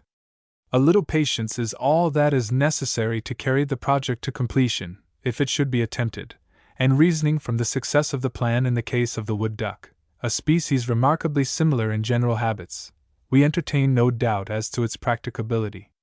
But would the plan be feasible? This is a question that we are not prepared to answer. At any rate, it is worthy of an effort. If the trial has ever been made, we are not aware of it, nor can we find anything in the literature of ornithology to warrant us in saying that it has. Beautiful in plumage, and noted for their grace, skill, and ease upon the watery element, they might become interesting denizens of man's surroundings, even though they should never, by their usefulness, fully repay him for the care and expense which he would necessarily be compelled to bestow upon them. Plate L. Phainopeplanidans SW, SCL. Black-crested flycatcher. His very remarkable bird was originally described from Mexico by Swainson, and appears to have been first assigned to our fauna by Colonel George A. McCall, who met with it in 1852, while traveling from Vallecita to El Chino. It is said to occur in mountainous regions throughout the southern portions of California, Nevada, New Mexico, Arizona, and Texas, and probably in parts of Colorado and Utah. In Southern California, according to B. W. Everman, of Bloomington, Indiana, who has devoted considerable time to the study of its habits, it is quite locally distributed, and is rather a common summer resident in the smaller valleys and canyons, but is rarely observed. In the larger valleys or more open level country, among the foothills in the vicinity of Fresno Flats, he encountered considerable numbers on the evergreen oaks, in July, 1880, but only a single pair at the entrance of the Yosemite Valley, and these were perched high up in a tall sugar pine, not silent, however, but calling to each other in their own peculiar fashion. Our friend's first acquaintance with this species was made in the delightful valley of Santa Clara in October, 1879, while collecting Gambel's sparrows. Intent upon the business before him, he was pursuing his way along a fence, when a strange bird, light and graceful upon the wing, was seen nervously moving from one point to another, ever and anon darting at some passing insect, and uttering in the intervals of feeding the oddest and most querulous note he had ever heard. This note, says our informant, was full of sadness, desolation, and despair. Never before had he been so affected by song of bird as by this. Since then several opportunities have been afforded him, and many an hour has been spent in listening to its song. In the lovely month of May, of the year that has just passed, while watching two pairs engaged in nesting, he was treated to a delightful and gratuitous serenade, late in the evening, when most birds had retired to their perches. Ceased from their labors, they had taken their stations upon the topmost boughs of the live oaks which supported their nests, when one of the males instantly tuned his pipe, and gave expression to the sweetest yet saddest of refrains, which was low, slow, sad, and indescribably delicious and fascinating. Mr. Everman, in speaking of it, says, "I could think of nothing with which to compare it, but at times I thought I could detect a slight resemblance to the lowest, most subdued notes of the sickle-billed thrasher. The song is certainly wonderful and unique, and should entitle its author to a very exalted position among singing birds. From all accounts it is most generally heard at nightfall, and only occasionally in the early part of the afternoon. Of the few writers who have treated of this species, Doctors Cowes and Cooper seem to be the only persons, besides the one we have just referred to, who are willing to credit it with musical ability. From their winter home in lower Arizona and Mexico, these birds reach southern California from the 15th to the 20th of April, males and females together. At first they are somewhat gregarious, not from feelings of sociability, if we are rightly informed, but from the presence of favorite articles of food which abound in certain places. Though insects constitute a very considerable portion of their diet, yet like their supposed nearest affinity, the cedar bird, they are fond of the various berries that are to be found in their accustomed haunts. The fruit of the mistletoe is said to give them abundance of nutritious food during their entire stay. Henshaw says, large numbers of this species were found, on several occasions, in the canyon back of Camp Apache, Arizona. As they were noticed nowhere else in this vicinity, I judged that the abundance of mistletoe berries here served as an attraction. These they were greedily feeding upon. The same author found immense numbers gathered together in the canyon at Camp Bowie, Arizona, feeding upon a species of wild plum and also of grape, fruits of which they were particularly fond. Their predilection for the berries of the mistletoe is attested to by other writers no less eminent. Though close and vigorous feeders, yet they do not carry their greed to the extent that the cedar bird does, which, as we have seen, never seems to be in any very great hurry to enter upon the duties of nidification.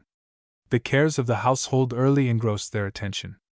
The flocks break up into pairs, and the latter soon start off in quest of suitable nesting places. The tree selected in Southern California appears to be the live oak exclusively, but in other localities, the mesquite sometimes shares with it the honor. Of 7 nests examined by Everman, 4 were saddled on a horizontal limb from 4 to 25 feet above the ground, and near the end, one was placed upon 3 small twigs, another upon 2, and the last in a forked branch, 30 feet high, and in the extreme summit. In the work of building there seems to be no division of labor, and each bird appears to act independently of the other. The utmost caution is taken to prevent discovery. When a suitable twig, or other substance has been found by either, it is not carried directly to the nest, but the finder first flies to a neighboring bush or tree, where he alights for a brief spell, and shows his anxiety by a nervous twitching of the tail. Uttering a call, he spreads his wings for flight, and glides swiftly to another tree, and perhaps to another, each time approaching nearer and nearer to the nesting tree, the bright white spot upon the wing gleaming in the sunlight in vivid contrast with the black body color. If aware of your presence, he seemingly endeavors to delude you, for just when you think you are sure of his location, if you have not already discovered it by observation, he disappoints you by flying to a more distant tree, where he ceases his notes, rests a while, but only to resume his hitherto circuitous flight directly to the wished-for spot. While working upon the nest, the most perfect silence is maintained, and the builder always leaves in the direction opposite to that by which he entered. The routine was so closely followed by Everman that he could generally guess with tolerable accuracy what movements were in contemplation. We are told that from 5 to 8 days are required for the completion of the domicile, and that laying commences on the day succeeding this event, 1 egg being laid daily until the full nest complement is reached. By the 15th of May the birds are ready for incubation, although in some cases this business is entered into by the 4th, and occasionally not until the 19th of the month. Respecting the number of eggs laid, Mr. Everman finds that 3 is the usual number, although up to the time of his observations, it was the opinion of ornithologists that the birds deposited but 2. 7 nests were secured by this collector, in the vicinity of Santa Paula, California, and all excepting 1 were found to contain 3 eggs, and this had but 2. Dr. Cooper gives but 2 as the ordinary complement, and he is the first individual who called attention to the nest of the species. This structure was found near Fort Mojave, on the Colorado, 011 the 25th of April, and was placed in a mesquite branch at a height of 12 feet from the ground. No further particulars were given of this find, until Dr. Brewer described it in the first volume of the History of North American Birds. Substantially, he says the nest was a very flat affair, 4 inches in external diameter, not 2 in height, and with a depth of cavity of less than an inch. It was composed almost wholly of flax-like fibers, fine grasses, plant stems, and stalks of larger size, variously interwoven, and lined with a soft downy material of vegetable character. This notice of Dr. Cooper's nest, though probably authentic, is thought by cows not free from suspicion.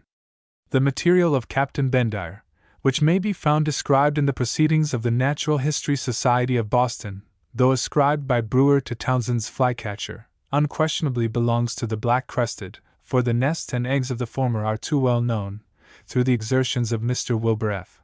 Lamb, of Holyoke, Massachusetts, whose interesting narrative appears in the Bulletin of the Cuttall Ornithological Club, for 1877, to lead any intelligent naturalist to refer it thereto.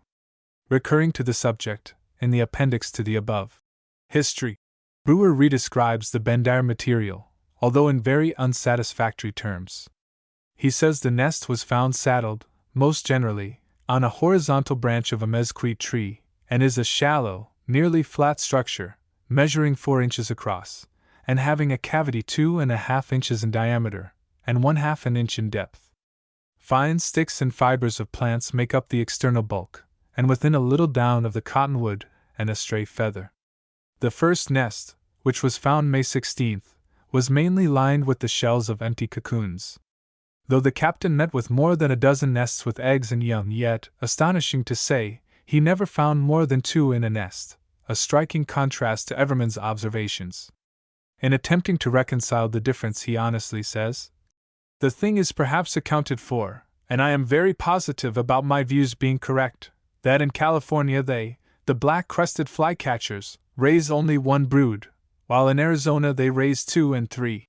There is no doubt of the correctness of his opinion, for in this, as in many other species, the number of eggs in a set is probably larger in the northern parts of the breeding range than in the southern, the difference being made up by the greater number of broods annually raised in the latter.